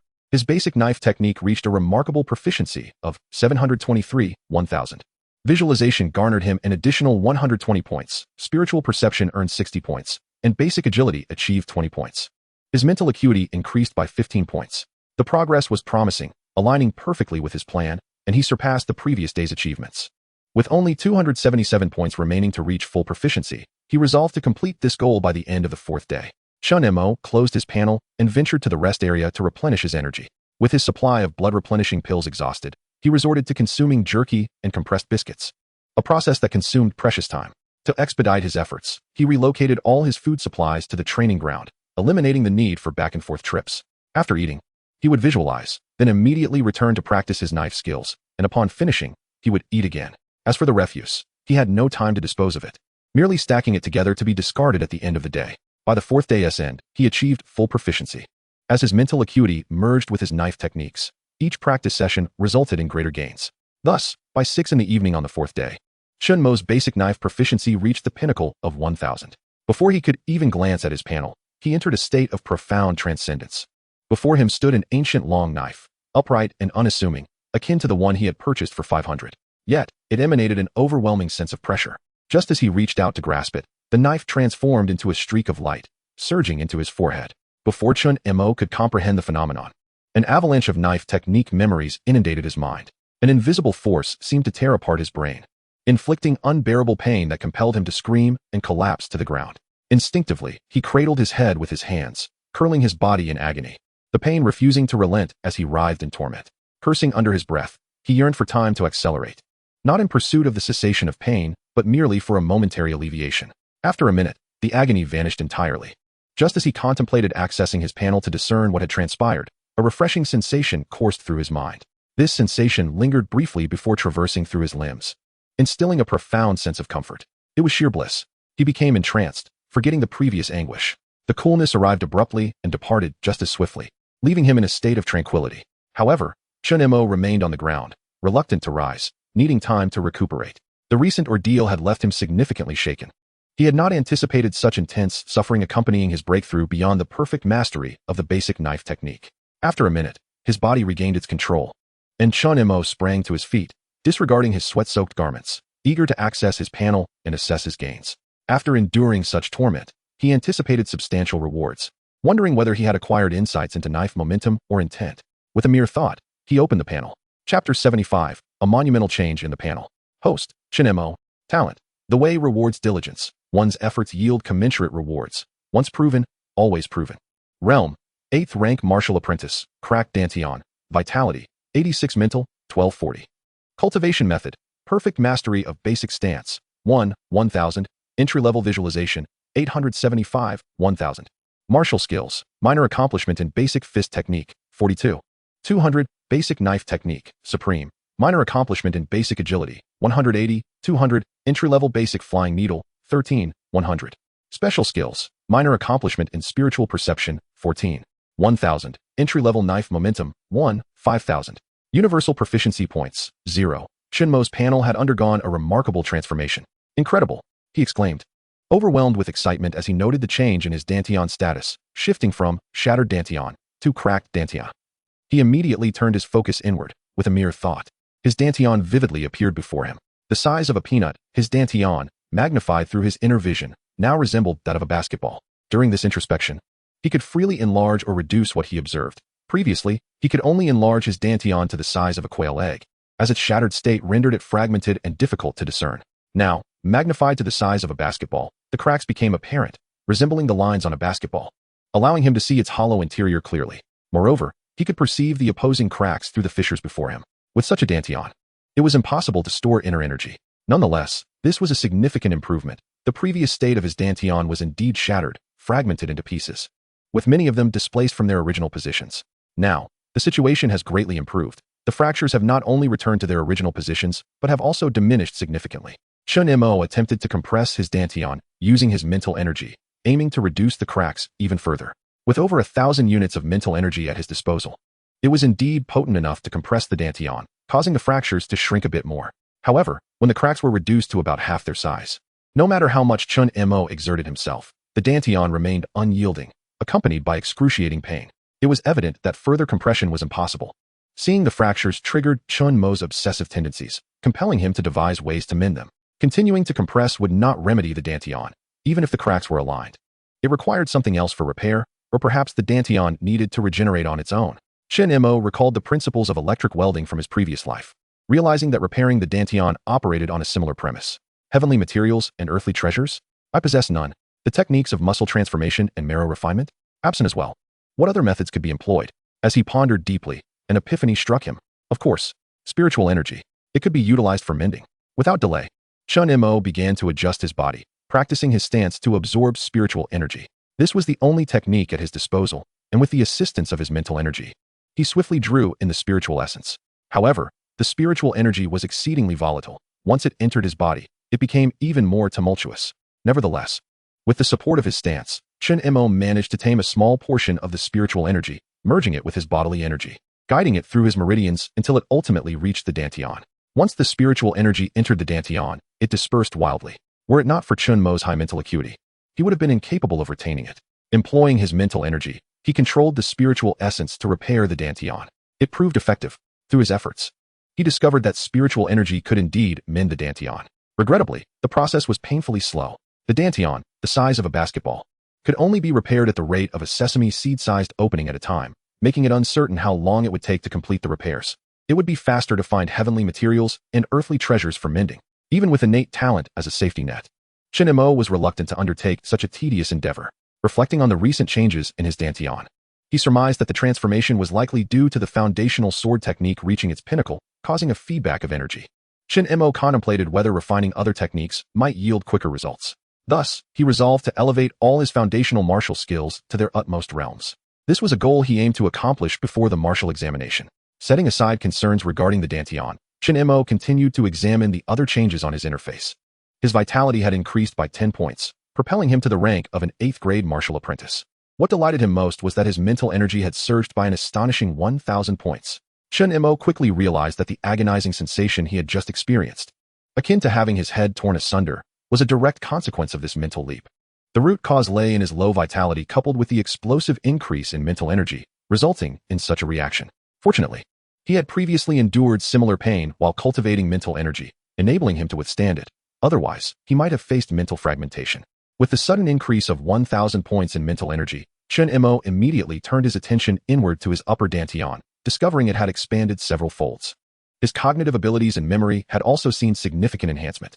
The most striking change was the tall silhouette standing at the center, merely an outline, holding the sun and moon, gazing down upon all beings. Without a doubt, this was his own image, a manifestation of himself as envisioned. Chen Mo quickly grasped the situation. As his visualization deepened, this form would become increasingly distinct. This silhouette bore great utility, aiding him in visualization and safeguarding his sea of consciousness and soul. He noted that the proficiency of his visualization technique needed just 125 more points to advance, at which point this figure would become even clearer. He considered whether he could devote the next couple of days to fully mastering the visualization technique. It was indeed feasible. With a firm resolution, he turned his gaze to the other information on the interface. Having reviewed the technique section, he moved on to the martial skills section. The other changes were minimal, thus easily disregarded. The most crucial aspect remained the foundational sword technique, which had reached its pinnacle and, as such, no longer required proficiency points. Pinnacle realm, beyond mere technique. It approaches the Tao, allowing for the seamless integration of mental energy, manifesting the thoughts of the heart. In simple terms, one can achieve whatever they envision. Perfection realm, merely a consummation of technique, where all moves are ingrained as instinct, confined within the framework of techniques, unable to transcend their limitations. The pinnacle realm, however, allows for spontaneous expression, even the creation of original techniques. Phew. Thankfully, there were no further proficiency points required. Had there been, it might have taken him half a month. However, Chen Mo's mood soured upon seeing the subsequent requirement for the entry-level mastery of sword momentum, 5,000 points. Entry-level demanded 5,000 proficiency points, while minor mastery would require at least 10,000, and major mastery, perfection, and pinnacle mastery might necessitate hundreds of thousands of points. Furthermore, beyond sword momentum lies sword intent, with proficiency demands that were unfathomable. Perhaps universal proficiency points could remedy this issue, but how to acquire them remained uncertain. Chen Mo was not surprised to find sword momentum listed under special skills. After all, sword momentum could be applied to any sword technique. The insights he had just gleaned regarding sword momentum had already inscribed themselves within his sea of consciousness, a result of his own efforts and innate talent, accumulated bit by bit. Thus, he could wield sword momentum at will, controlling how much mental energy to fuse into it and the extent of its power. Indeed, employing sword momentum requires the support of mental energy, Without mental will, sword momentum is merely a fantasy. Chapter 76. The Transformation of Mental Perception. The proficiency of his mental perception surged unexpectedly, catapulting him into the minor mastery realm, a delightful surprise. However, upon reflection, it was hardly surprising. With a 1,000-point increase in mental energy, it was a quintessential leap from quantity to quality, and mental perception relies heavily on mental energy, the essence. With the enhancement of the essence, this skill naturally followed suit. With a mere thought, Chen Mo unleashed his mental perception. The range of his mental perception materialized in his mind, extending a radius of 124 meters from his position, an astonishing increase of 120 meters. Indeed, it was a qualitative enhancement. When mental energy exceeds 1,000, a transformation occurs. Although no one had informed Chen Mo, he understood through personal experience. Within the confines of the training room, as he demonstrated his mental energy, Chen Mo discerned his capabilities. Ordinary walls and glass could be penetrated, albeit only with infrared-like sensing. As for alloy doors and walls, mental energy struggled to penetrate. He could only breach a few centimeters, yet these alloy barriers were at least 10 centimeters thick. In truth, penetrating alloy meant merging mental energy with it. Simply put, it was akin to employing sword momentum. Only when his mental energy grew sufficiently strong could he penetrate the alloy barriers. His mental prowess would continue to grow, so he was not concerned about this limitation. Next, he began experimenting with using mental energy to lift objects. Through his trials, he discovered that within a 3-meter radius, he could lift 10-kilogram objects. While at a distance of 62 meters, he could manage 1-kilogram items. Beyond 62 meters, he could no longer lift any weight. From these experiments, he gleaned the reason behind the limitation. Beyond half the distance of his mental perception, the effect relied on the radiation of mental energy, akin to infrared sensing, prohibiting any further manipulation. Thus, the effective range of his mental energy was confined to 62 meters. While this distance may have been halved, Chen Mo felt no disappointment. Within 62 meters, he could lift 1-kilogram objects, enabling him to unleash a barrage of flying knives. A standard alloy throwing knife weighed only a couple of 100 grams at most, and even the heaviest would not exceed 1 kilogram. If he were to employ needles instead, their weight would be even lighter. Thus, he could wield his mental power to control flying needles or daggers to slay enemies or hunt fearsome beasts. The term mental warrior surged into Chen Mo's mind, a title he had encountered in novels during his previous life. Mental warriors are exceedingly rare and possess an almost invincible prowess, their long-range assault capabilities rendering them nearly impossible to defend against. Moreover, now that Chen Mo had mastered the blade intent, if he were to integrate this into his flying daggers, the lethality of his ranged attacks would undoubtedly reach staggering heights. At this juncture, Chen Mo had acquired a means of self-defense, as well as a method to hunt ferocious beasts. Alas, he had neither flying daggers nor needles at his disposal. Otherwise, he would have been eager to experiment. Unable to proceed with that endeavor, Chen Mo resolved to wield a long knife to test the power of the blade intent. His test subject was, naturally, the latest model of an alloy training dummy. He activated the dummy and set it to damage reception mode. With a thought, he infused a modicum of mental energy into the long knife and struck fiercely at the alloy dummy. The clash resonated with a loud clang as the two collided. Chen Mo retracted his blade, fixating on the readout on the dummy's chest display, where the numbers fluctuated. 1892 kilograms. An amplification of 10 in strength. The armor-piercing effect was not remarkably evident. This figure represented double his foundational strength, plus an additional 10. Given that Chen Mo's foundational swordsmanship had reached perfection, the techniques amplified his power twofold. While the ultimate realm did not provide additional enhancement, it relied on the integration of mental energy to augment strength and achieve armor-piercing effects. An increment of 10 in power equated to 20, while 10 equated to 100. Following this logic, all his mental energy could amplify his strength by a staggering 124 times. Holy smokes, 124 times. That equates to 280 kilograms. A staggering weight of 213 tons. Was this not invincibility incarnate? Chen Mo found it hard to fathom that he could unleash such force. His heart raced instantly, akin to a frantically sprinting rabbit, pounding with a cacophony of thuds. His entire being trembled, his face flushed red, overwhelmed with excitement. Gasping for breath, his chest rose and fell like a bellows, desperately attempting to calm himself through deep inhalations, though with little effect. A voice in his mind proclaimed that he was on the verge of invincibility. This thought burgeoned, impossible to suppress, instilling him with a compelling urge to charge forth and slay ferocious beasts. Yet reason cautioned against such folly. To regain his composure, Chen Mo delivered a firm slap to his own face. The sting jolted him back to reality. He hadn't yet validated his calculations. What was there to boast of invincibility? Even if he could indeed exert 213 tons of force, so what? Each of the top 10 powerhouses of the Great Xia nation could cleave mountains and redirect rivers, incinerating the heavens and boiling the seas. Battle-hardened beasts could obliterate Jiangbei City with ease, A mere flick of their limbs could shatter a building. In their presence, 213 tons of strength would barely suffice to tickle, reflecting on the fearsome beasts depicted in documentaries, as well as elite martial artists and grandmasters. Chen Mo swiftly regained his composure. He was still exceedingly weak. 213 tons of power was utterly insignificant. Furthermore, he was merely hypothesizing based on an experimental outcome, which might differ from actual circumstances. Subsequently, Chen Mo proceeded with his planned tests, and, indeed, the results aligned with his calculations, a mere increment of 10 in mental energy. But that was not the end of it. When his mental energy reached 100, the armor-piercing effect became pronounced, and the force he exerted doubled once more, cleaving the alloy dummy clean in two. Alas, the alloy dummy was now irreparably damaged. Witnessing it split in half, failing to self-repair, Chen Mo covered his face with his hands. Had he known, he would have merely severed a hand or a foot. To cleave it in half from top to bottom was a grave miscalculation. Word had it that this alloy dummy was worth several million. He couldn't afford such a loss. Crouching down, Chen Mo attempted to piece the two halves of the dummy together, hoping to trigger its self-repair mechanism. After 10 minutes, he released his grasp, only for the halves to separate once more. It was truly beyond repair. Driven by curiosity, he began to inspect the internal structure of the alloy dummy. Inside, he found numerous components resembling circuit boards, which also appeared to be formations, adorned with unfamiliar runes.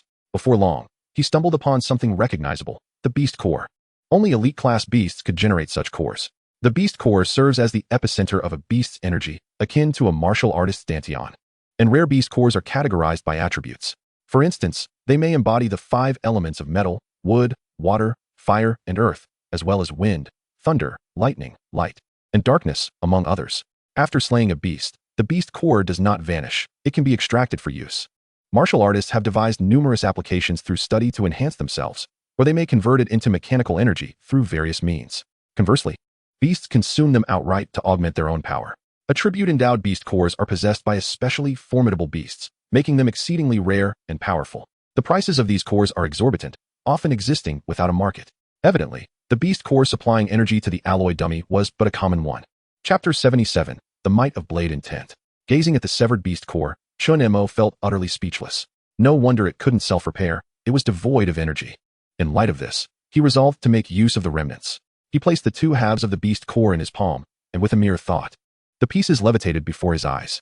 Having previously attempted multitasking, Chen Mo's mental prowess had undergone a qualitative transformation. Multitasking had become second nature. The two halves of the beast core began to whirl rapidly around him, guided by his will. Whoosh, whoosh, whoosh. As their speed intensified, the beast cores generated a piercing sound from the friction against the air. Suddenly, the noise escalated. The two halves of the beast core exceeded the speed of sound, reaching 370 meters per second. At this velocity, regardless of how Chen Mo directed his will, the speed would not increase further. This was the limit of speed driven by mental energy. For Chen Mo, this was far too slow. It merely matched the initial velocity of an ordinary handgun bullet, falling far short of the 700 to 1,000 meters per second that a rifle bullet could achieve, let alone the speed of a sniper's bullet. With a thought, he enveloped the beast core with blade intent, and its speed immediately doubled. As the blade intent surged, it surpassed 1,000 meters per second.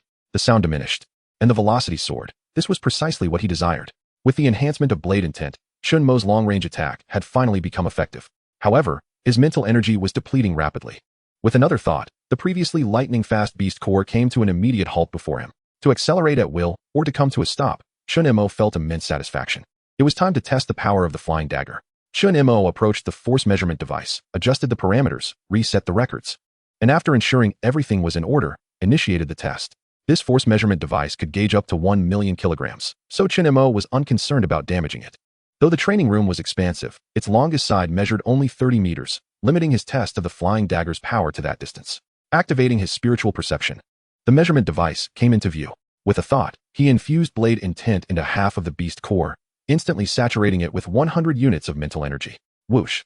The half-beast core shot forth like a sniper's bullet, colliding with the measurement device with a resounding bang. The half-beast core detonated instantly, shattering into fragments that scattered in all directions, clanging against the alloy walls and floor.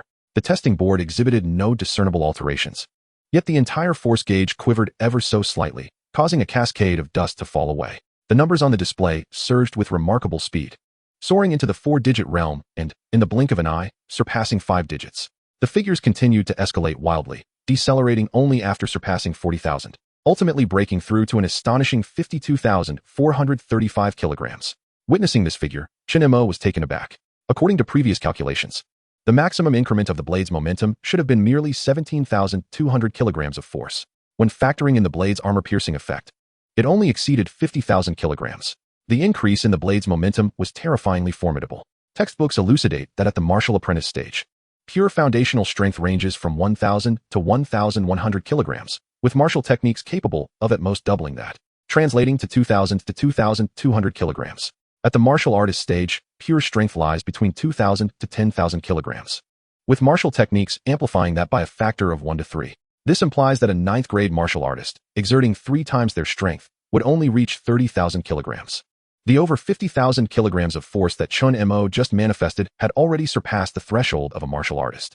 With such power, he could execute it 12 times, conservatively estimating 10. Thus, he was more than capable of hunting ordinary ferocious beasts, sufficient for self-preservation.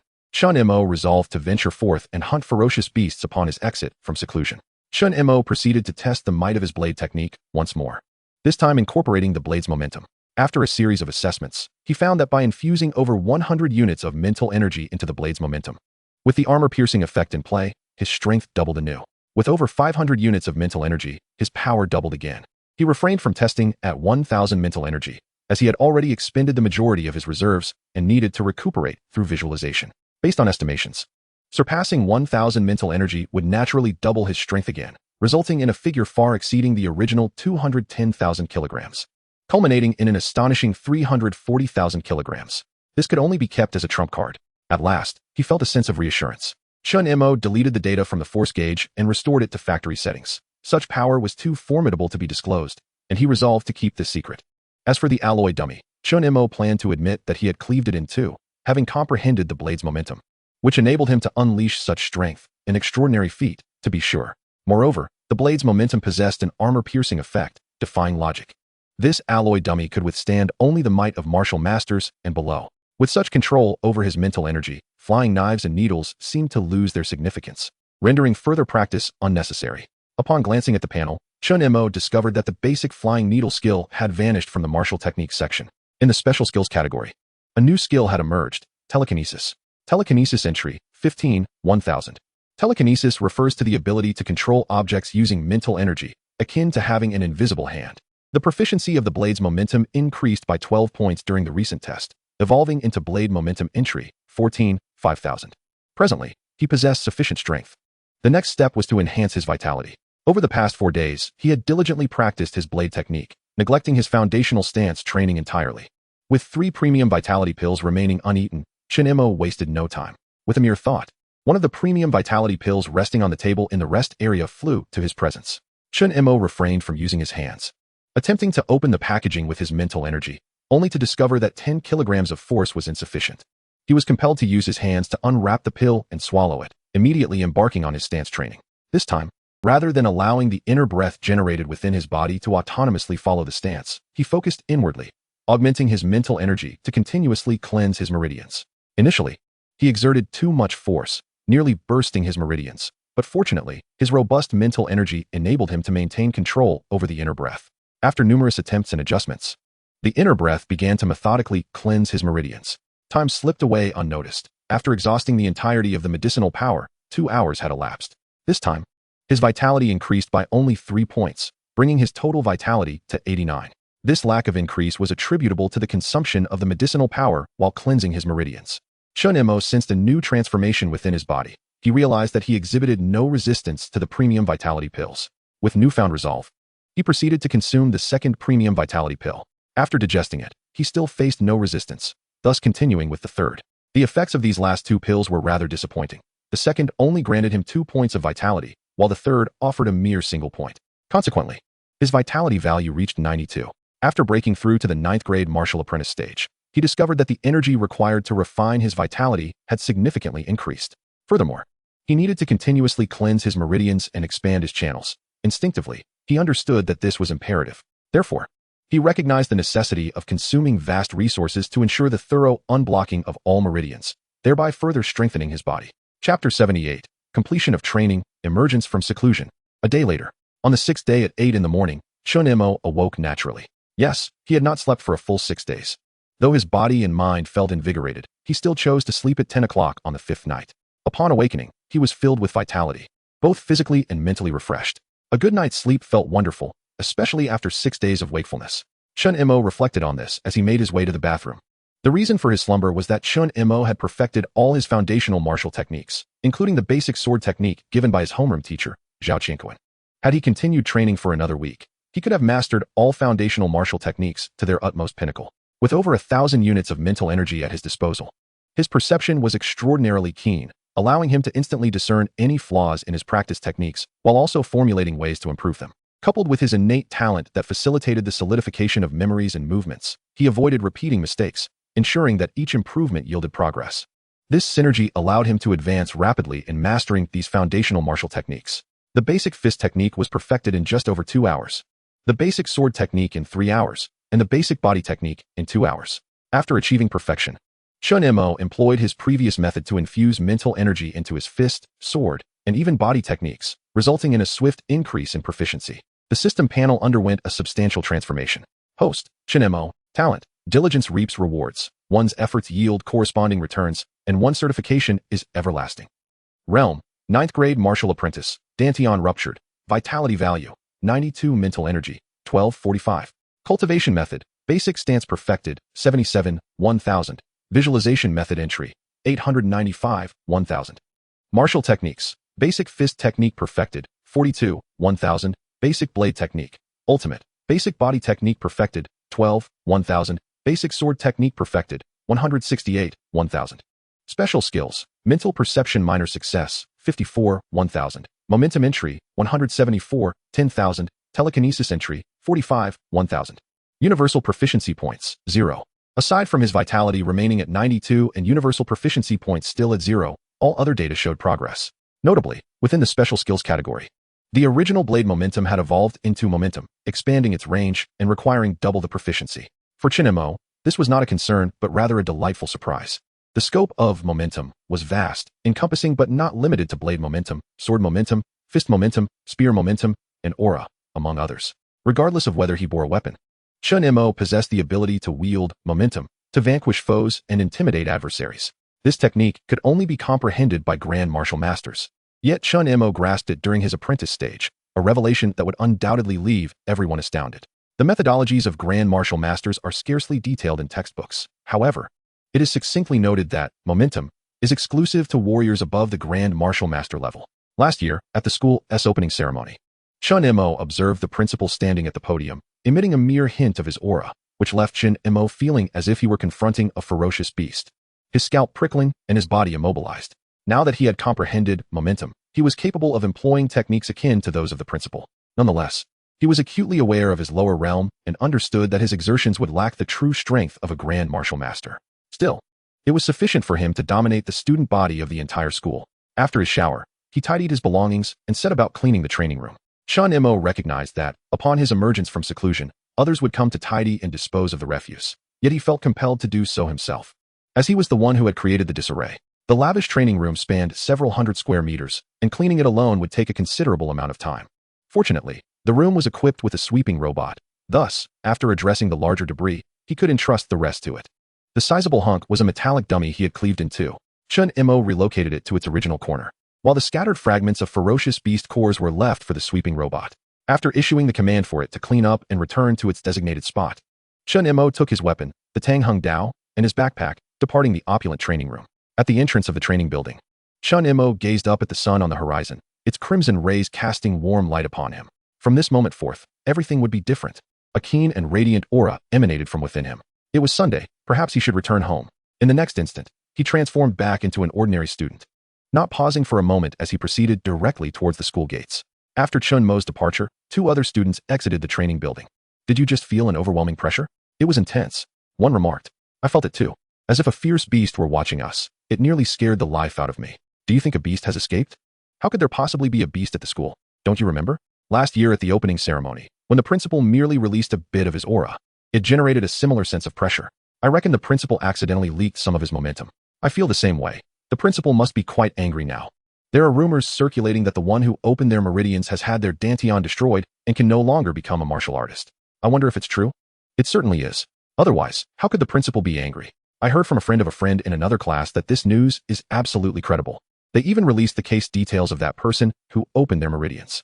Apparently, they were ambushed and rendered incapable. What a pity. With their dantian ruined, they can never rise again.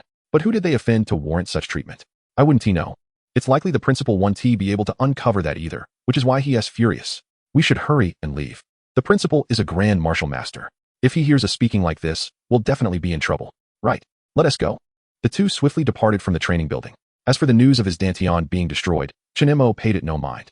At present, even without a dantian, he had already transcended the realm of martial artists, even surpassing martial masters. Those who conspired against him were nothing more than ants in his eyes. Why would he concern himself with the opinions of ants? Upon exiting the school gates, a student with green hair abruptly blocked Chen Mo's path. Chen Mo, halt. Our brother Feng is looking for you. What brother Feng? I don't know him. Scram. Chen Mo frowned slightly, preoccupied with thoughts of returning home, and had no time to deal with such insignificant pests. As he uttered the last scram, he released a modicum of his aura. The green-haired student froze, as if caught in the gaze of a ferocious beast, unable to move a muscle. After intimidating the green-haired student with his aura, Chen Mo simply circumvented him and briskly made his way to the bus stop, as the bus had arrived. After a significant interval, the green-haired student regained his senses, feeling as though he had narrowly escaped death. Next time, I won't dare to block Chen Mo again. Just as he intended to return and report to his older brother, Wang Jifeng, he realized that his pants were wet, and a pungent odor wafted into his nostrils. Chapter 79. Chen Mo has been targeted. Lowering his gaze, the green-haired student noticed a large wet spot on his pants. And only then did it dawn on him that he had been so frightened he had urinated himself. Chen Mo is terrifying. I can't ever face him again. He exclaimed in distress. Hey, look at that green-haired kid. He can barely walk, and he just fell. A female student laughed, addressing her boyfriend. The male student glanced over and quickly covered his girlfriend's eyes, saying, Don't look. It'll dirty your eyes. Why not? The girl queried, puzzled. That green-haired kid wet his pants. That's disgusting. Is he sick? Their conversation was overheard by the green-haired student, who had just stood up, and he felt an immediate surge of rage. Had it been earlier, he would have given them both a slap. However, now he was paralyzed by fear, solely focused on fleeing the scene, and thus he bolted away, disappearing around the corner, finding a secluded spot. The green-haired student trembled as he pulled out his phone and called Wang Jifeng. Brother Feng, I don't want to guard the school gate anymore. That Chen Mo is too terrifying. His tone was filled with dread, his voice quivering, and he struggled to articulate his words. Wang Jifeng, discerning the fear in his brother's voice, felt perplexed. What is wrong with you? Didn't I tell you to keep an eye on the gate and bring Chen Mo to me when he comes out? Did he come out with a teacher, causing you to be so frightened? No teacher. It's just Chen Mo. He is too terrifying. The green-haired student repeated, Chen Mo is terrifying. Wang Jifeng, growing irritated, couldn't comprehend what his subordinate was trying to convey, and raised his voice. Shut up. Answer my questions. The green-haired student fell silent immediately. Chen Mo came out. Was he alone or with others? Alone. Where did he go? He took the bus. All right. I understand. You no longer need to guard the gate. Thank goodness. Thank you. Brother Feng. The green-haired student was overjoyed, hung up the phone, and immediately ran home. Meanwhile, Chen Mo, seated on the bus, remained blissfully unaware of the green-haired student's fright. Even if he had known, it would not have concerned him. An ant was of no consequence. He sat in the back seat, contemplating his thoughts while considering whether to bring back a gift for his sister. Time passed unnoticed, and soon the bus announced its arrival at the city center square. Chen Mo stood up, preparing to disembark. Suddenly, a passenger approached, someone who appeared somewhat familiar, particularly those eyes. Is that the fugitive, Luo Jianren? A seed of suspicion was sown in Chen Mo's mind. Those eyes resembled the mugshot released by the authorities with uncanny accuracy. While one's outward appearance could be altered, even through plastic surgery or gender reassignment, the eyes remained unchanged unless adorned with contact lenses. There are numerous ways to alter a person's appearance. Thus, Chen Mo remained uncertain. Just then, as fate would have it, he needed to disembark as well, trailing behind. Upon exiting the vehicle, Chen Mo swiftly spotted Luo Jianren amidst the throng, heading towards the shopping center in the central square. The brazen act of perusing the shopping mall made Chen Mo question his judgment. However, his instincts insisted that this individual harbored ulterior motives. Luo Jianren's audacious demeanor suggested a profound self-assurance, perhaps even an indication that he was under the protection of others. Rather than approaching Luo Jianren directly, Chen Mo maintained his distance, using his mental perception to monitor every movement of the man. He refrained from directly projecting his mental energy towards Luo Jianren. Instead, he employed his skill of mental perception to establish an infrared lock on him from a safe outer perimeter. Given that Luo Jianren was a desperate fugitive and a fifth-tier martial artist, seasoned by life and death struggles, his senses would be exceptionally acute. Employing inner mental perception could risk detection, a gamble Chen Mo was unwilling to take. Although he understood that martial artists at this stage could not wield mental energy, even at the martial master stage. One only possessed heightened awareness, with true mental energy capabilities emerging only at the grand martial master level. Nevertheless, to avoid alerting Luo Jianren to any unexpected developments, Chen Mo chose to follow discreetly without interference. This time, by utilizing mental perception, Chen Mo discovered that locking onto his target consumed minimal mental energy, proving to be more precise and effective at an extended range, surpassing 124 meters and reaching 154 meters. This increase of 30 meters made it even less likely for Luo Jianren to detect Chen Mo. After securing his focus on Luo Jianren, Chen Mo followed him into a large supermarket to procure the items he needed. Primarily, he sought groceries, some snacks, and ultimately, a gift for his sister. Having selected his desired items, he proceeded to check out, packed them into his backpack, and quietly awaited Luo Jianren's exit. Unbeknownst to him, Luo Jianren was entirely unaware that someone had set their sights on him. He continued to gather an array of necessities, checked out, and subsequently ventured to other shops before departing the shopping center. When Chen Mo observed Luo Jianren waiting for the bus, he ceased his mental perception and approached the bus stop. Presently, the bus arrived, coincidentally the same one that would take him home. Upon boarding, Chen Mo noticed that Luo Jianren had seated himself directly across from the rear door. He deliberately avoided casting his gaze upon Luo Jianren, instead choosing to ignore the other passengers and settled into the last row. However, as he passed by Luo Jianren, Chen Mo distinctly sensed that the latter was fixated upon him. What could Luo Jianren possibly desire? I do not recall ever meeting him. Why is he fixating on me? Chen Mo found himself perplexed, suddenly recalling the matter of his dantian. Could it be that Luo Jianren was aware of this? Never mind, he thought. I shall ascertain his intentions when he makes a move. With strength rivaling that of a martial master, Chen Mo felt unperturbed by the fifth-tier martial artist. As the bus commenced its journey, Chen Mo began to visualize, allowing a sliver of mental energy to remain attuned to Luo Jianren. Each bus stop passed, and Luo Jianren remained aboard, prompting Chen Mo to remain seated as well. Eventually, at the stop near Chen Mo's residence, Luo Jianren was the first to disembark. Departing in a particular direction, Chen Mo followed suit and activated his mental perception, quickly discovering Luo Jianren lurking in a corner, his gaze fixated on Chen Mo. Feigning ignorance of the situation, Chen Mo continued toward his residential complex. The revelation of his home address posed a significant risk. He needed to devise a solution regarding Luo Jianren. If he had not comprehended the concept of momentum, then Chen Mo's family would be left to their fate. Upon entering the community, Chen Mo detected the presence of another martial artist. In comparison to Luo Jianren and Zhao Qianquan, he surmised this individual to be a sixth-tier martial artist. Who could this new martial artist possibly be? Chapter 80. Choices, Family. Chen Mo's ability to sense the new martial artist stemmed from the fact that martial artists possess a life force far more potent than that of ordinary individuals. To illustrate, it is akin to infrared thermal imaging. The stronger the heat source, the more pronounced it becomes. Martial artists are the most conspicuous heat sources. With Luo Jianren as a reference point, the martial artist within the community was even more detectable, allowing Chen Mo to surmise the latter's tier.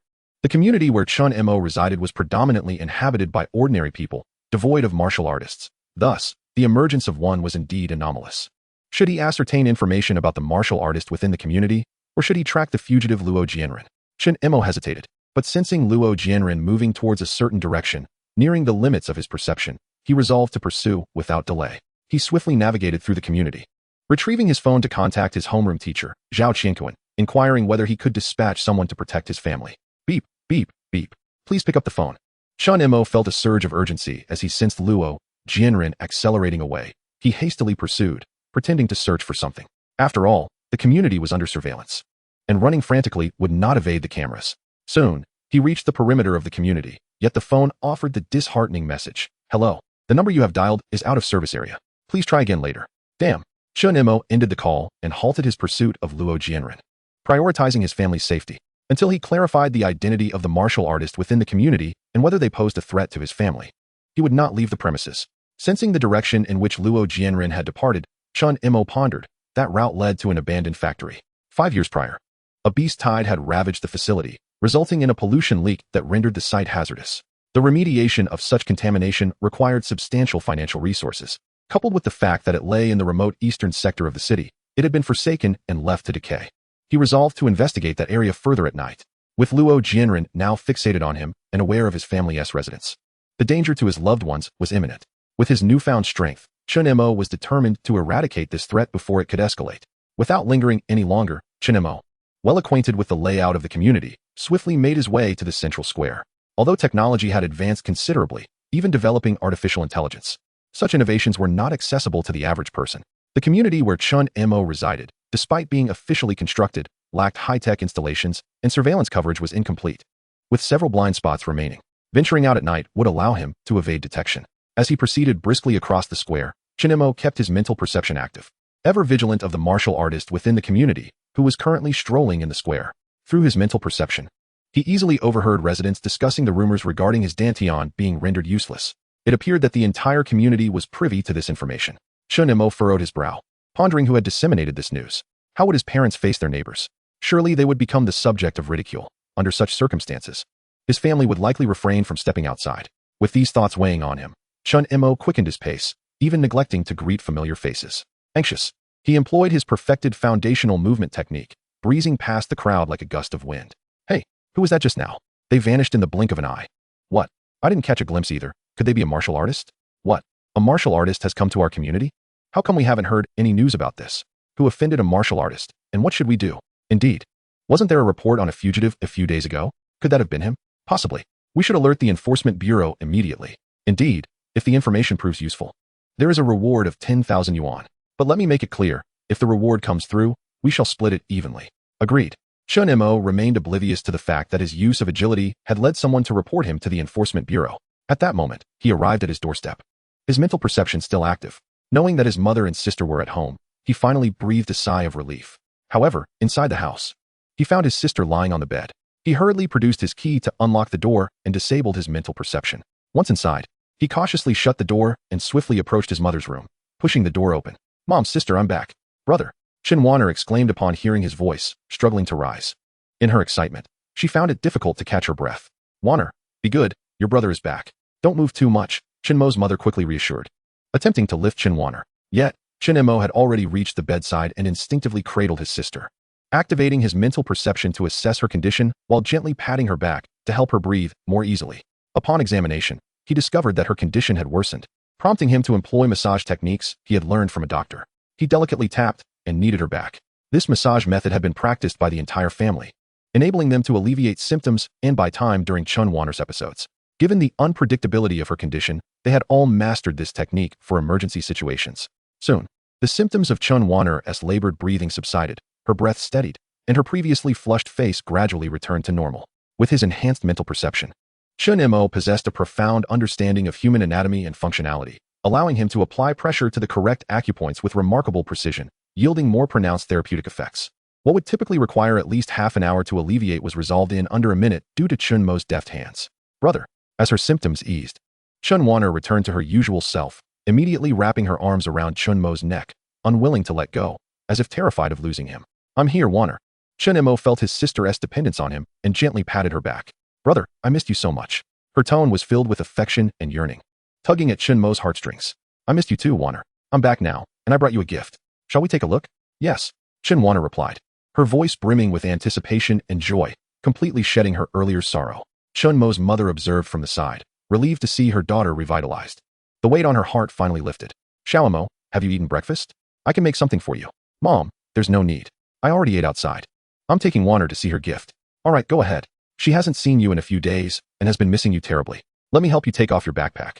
"Sure." In his haste, Chen Mo had neglected to set his backpack down. He had simply tossed his weapon onto the sofa before rushing into the room. With his mother's assistance, they removed the backpack, and the three of them gathered in the living room, where Chen Mo's mother helped to open it and retrieve the gift. Chen Warner's excitement soared upon receiving the gift. After half an hour of play, Chen Warner grew tired, prompting Chen Mo to lay her down in her room. Once she was sound asleep, he quietly stepped out. "Xiao Mo," Chen Mo's mother called out as she noticed her son emerging. "There is something I need to discuss with you." "What is it, Mom?" "Please, go ahead." Chen Mo had a feeling he knew what was coming, but he refrained from speaking prematurely. They sat facing each other on the sofa. Chen Mo's mother appeared somewhat pale, dark circles under her eyes, her expression sorrowful as she gazed at him for a moment before taking a deep breath and speaking. "Xiao Mo, in truth, your dantian is no longer functional. I didn't intend to conceal it from you, but I feared you might take it too hard, which is why I didn't tell you when you were hospitalized. Now, this news has spread throughout the community, and I..." As she spoke, Chen Mo's mother broke into tears, the burden she bore weighing heavily on her heart. Comparable to that of her son, she too wished for her son's martial journey to flourish and dreaded the thought of others labeling him a failure. For days, she had avoided speaking to neighbors, too embarrassed to face them. "Mom." Chen Mo quickly stood and moved to comfort her, gently patting her back. Please don't cry. I already know about it. Moreover, I understand that this news would eventually circulate. There's no need for you to be upset, even if my dantian is non-functional. I am not as inadequate as they believe, and I am certainly not a failure. Didn't I mention before? I am working as a sparring partner at the Wujia Martial Arts School, earning 500 an hour. If I were to instruct, I could make 1,000. That's much better than many others. Even if I cannot become a martial artist, I can still earn a living for you. Let them gossip as they please. The principal is already aware of the situation and has begun seeking solutions. Perhaps in time, my dantian can be repaired. Upon hearing Chen Mo's words, his mother ceased her tears. Indeed, her son's circumstances were not as dire as she had imagined. Why should she be sorrowful? Furthermore, with the principal's attention on her son, things were likely to improve. Realizing that her son had known about his dantian's condition without confiding in her made her a bit upset. Why had he chosen to keep it from her? Yet, she also felt a warmth in her heart, knowing he wished to spare her worry. All right, I won't cry anymore. Accepting the tissue her son offered, she wiped her tears, and the sadness on her face dissipated significantly. Chen Mo felt a sense of relief. By the way, son, didn't you say you would be in seclusion for 7 days to undergo the principal's assessment? Today is only the 6th day. Why are you back? I have already completed it. Today is Sunday, so I returned to check on you. Chen Mo smiled, having comprehended the concept of momentum. He was absolutely certain he would pass the principal's assessment. Really? His mother asked incredulously, seeking confirmation. Indeed. Soon, we will be moving. Chen Mo preemptively prepared her for the news, knowing that only by securing a safe environment for his parents and sister could he venture out with peace of mind. Moving? Where to? We don't have much money. Is it the place the principal arranged for you? Something like that. Chen Mo nodded. Although this was still merely a possibility, after demonstrating his capabilities, the principal would undoubtedly ensure he had suitable accommodation. You needn't worry. We will all live well from now on. Hearing her son's words filled Chen Mo's mother with joy. Her son was indeed rising to success. She believed her son would not deceive her. Once he became a martial artist, they could relocate to a martial artist community, where safety would be guaranteed, with martial teams patrolling daily. And no worries about criminals or rogue martial artists. Additionally, as a martial artist family member, she would have access to easier, higher-paying job opportunities. Chen Mo, the principal has been so kind to you. You must show your gratitude. Yes, I will. Chen Mo readily agreed, fully aware that the principal stood to gain far more from him than he did from the assistance offered. Nevertheless, he was indeed grateful for the help he received. By the way, did Wanner fall ill because the children in the community were teasing her and ostracizing her? Chen Mo could easily envision those children, influenced by their parents. Echoing the sentiment that Chen Mo was a failure, causing his frail 5-year-old sister, Chen Wanner, to be labeled as a little failure herself. Such words must have struck a chord with Chen Wanner, triggering her condition. Yes, last night, I took Wanner for a stroll downstairs, where a child insulted her by calling her worthless. Wanner was inclined to argue back, but I forcibly led her away. She persistently countered that her brother was not worthless, and in her emotional fervor, she began to struggle for breath and fell ill. Upon waking in the morning, she said to me, "Brother, I initially intended to call you, but Wanner prevented me from disturbing you." Chen Mo felt deeply moved. His sister was remarkably understanding, despite being merely 5 years old. If it weren't for her frail health, she should be a spirited and carefree child, not a quiet and obedient one. As for the matter concerning my dantian, who leaked it first? Had it not been for the malice of certain individuals, would the entire community have been made aware? It was none other than Grandpa Zhang's grandson, Zhang Hongda. He attends the same school as you, possesses extensive knowledge, and looks down upon us, deliberately spreading the rumors. Moreover, he even shared your medical diagnosis in the neighborhood owners group. My father and I confronted him, but we were promptly dismissed. Hearing this, Chen Mo's anger surged. His parents were only 5th-tier martial artists, aging and lacking the vigor of their youth. Their strength had diminished to a mere 4th-tier martial artist, barely over 400 kilograms. In contrast, Zhang Hongda had already attained the status of an 8th-tier martial artist, boasting over 800 kilograms of strength, double that of his parents, rendering them utterly powerless against him. Thus, confronting him would only lead to humiliation. How could he not be enraged at the dishonor suffered by his parents? Furthermore, Zhang Hongda was arrogant. He had previously ignored Chen Mo's greetings, let alone those of his lesser-powered parents.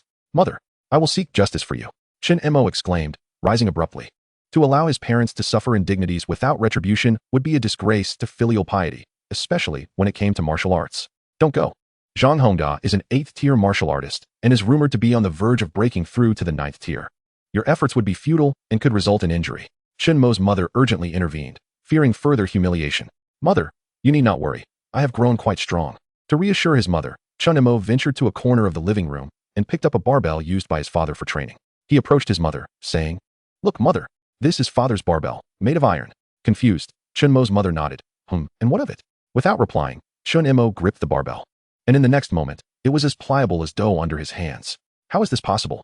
His mother gasped, her eyes wide with disbelief. Meanwhile, in the garden community's surveillance room, several elderly gentlemen requested the security captain to review the footage, claiming to have seen suspicious individuals. The captain, not daring to delay, quickly scrutinized the recordings. Is this him? Yes, indeed, that's him. The figure moved with astonishing swiftness. In our community, there were no martial artists. Observing his agility, it was evident he was one. Why would a martial artist come to our community? Given how fast he runs, he could very well be a fugitive. Quickly, rewind the footage to see how he entered. Yes, if he is a fugitive, we must report this to the authorities immediately. The elderly gentleman chimed in, and the security captain recognized the seriousness of the matter, hastily rewinding the footage. Gradually, the speed of the figure decreased, and soon, Chen Mo's face appeared before everyone. Who is this person? He looks so familiar. I feel like I've seen him before. Yes, I think I have too. Two elderly gentlemen struggled to recall. I know who he is. The security captain exclaimed after recognizing the face. He is Chen Mo, the son of Chen Mingyuan from our community. Chen Mo. Wait. He is the so-called waste of a Dantian that everyone in the owners group spoke of. Yes, that's him. What? How can it be him? It is indeed him. There is no mistake. The security captain confirmed again. Wasn't he supposed to be Dantian waste? How could he possess such speed? Could the rumors be false? Of course. They are false. Just look at his speed. He is undoubtedly at the martial artist level. With so many eyes observing, how could there be any mistake? Indeed, I witnessed him zoom past me. At this point, two elderly gentlemen panicked, recalling their previous discussions where they had spoken ill of Chen Mo and his family. Now that he had become a martial artist, they feared repercussions. Oh no, Chen Mo has become a martial artist. I must apologize quickly for my previous remarks. So must I. I deeply regret my words. We need to buy some gifts and visit him to make amends. Agreed. The elderly gentleman hurriedly departed the surveillance room to procure gifts. Meanwhile, Chen Mo's mother, still in disbelief, approached the barbell, now a crumpled mass, and picked it up. Feeling its weight and texture, confirming it was indeed a real barbell. Could this truly be a barbell? Xiao Mo, how did you manage this? Holding the barbell lump, Chen Mo's mother stared at him, brimming with curiosity. Has your Dantian healed? Did the principal assist in its restoration? No. My Dantian has not fully healed, but it has been partially restored. As for how I could manipulate the barbell like dough, it is because I have comprehended, sure. Chen Mo did not conceal the truth. The world of martial arts had advanced for over 1,000 years, and his parents had received education and were familiar with martial arts knowledge to some extent. Sure, a wave of immense surprise washed over Chen Mo's mother, leaving her momentarily dazed. She knew that, sure, could only be comprehended by martial artists at the grandmaster level, and her son, who had yet to become a martial artist, had grasped it. It was utterly unbelievable. Yet, knowing her son as she did, she understood he would not deceive her. The barbell was her husband's training tool. She had seen him use it that morning, and she had examined it. There was no room for deception. Furthermore, with her son's Dantian not yet fully healed, there was no possibility of him switching the barbell. Thus, she believed her son had indeed comprehended. Sure. Am I dreaming? Chen Mo's mother stood there, still in shock, clutching the barbell lump. Chen Mo watched quietly, allowing her time to absorb the revelation. After a considerable while, Chen Mo's mother regained her composure. Xiao Mo, what is your current strength? Although she understood the significance of sure, she was uncertain about the extent of her son's capabilities. Merely observing him manipulate the barbell into a pliable form did not reveal the full scope of his power. Comparable to a martial artist. I can easily handle that Zhang Hongda. Zhang Hongda has humiliated you, and he must apologize. Very well, Chen Mo's mother did not deter her son. Zhang Hongda had been arrogant and had insulted her and her husband with many derogatory remarks, forcing them to retreat in shame. She still vividly recalled the humiliation. Being neighbors in the same building, her family had never provoked them, yet they had the audacity to label her son as worthless, ridicule her family, and even cause her daughter to fall ill. Even as neighbors, she found it difficult to easily forgive them. Now that her son possessed sufficient strength to hold them accountable for their actions, she felt it was entirely justifiable. The Zhang family had become so brazen due to Zhang Hongda's status as an 8th-tier martial artist, with prospects of becoming a true martial artist, leading them to look down upon her family and demean them at will. She was eager to witness the moment the Zhang family would be forced to apologize. By the way, mother, has anything significant occurred in the neighborhood these past few days? Have any newcomers moved in? Thinking of that martial artist within our community, Chen Mo remains uneasy. He suspects that this martial artist was likely arranged by the principal, yet neither the principal nor the homeroom teacher has mentioned it to him. Therefore, it is imperative to ascertain the identity of this martial artist. Indeed, someone moved in 5 days ago, on Tuesday morning, to our floor, on the opposite end of the corridor. I learned of this through the homeowners group. Since we do not share the same staircase or elevator, we have yet to exchange greetings. Being a stranger, we did not pay him much attention. However, during our walks a few days ago, we occasionally spotted him. Yet the distance was too great for us to approach and say hello. Mother, it was wise of you not to seek him out. with fugitives rampant. Exercising caution is the best way to avert danger. Chen Mo refrained from informing his mother that the individual was a martial artist. From her description, it seemed plausible that this person might be interested in their family. Of course, he could be mistaken. If he truly intended to trouble his family, he would have acted by now. Whether this newcomer is indeed someone sent by the principal remains to be confirmed. Yes, mother understands. Our family cannot afford to offend those in power. Xiao Mo, you too must remain composed. Those individuals do not adhere to any sense of morality and are capable of anything. Mother, I understand. I will be cautious. In order to alleviate his mother's worries, Chen Mo assured her. Yet, he is aware that some individuals will not refrain from causing trouble simply because one wishes to avoid conflict. For instance, the inexplicable crippling of his dantian serves as a quintessential example. Such individuals do not engage in reason. If they are displeased, they will act without hesitation, even resorting to murder. As an ordinary person, there is no opportunity for a comeback. However, Chen Mo is no longer the same. Should anyone dare to threaten my family, they shall face certain death.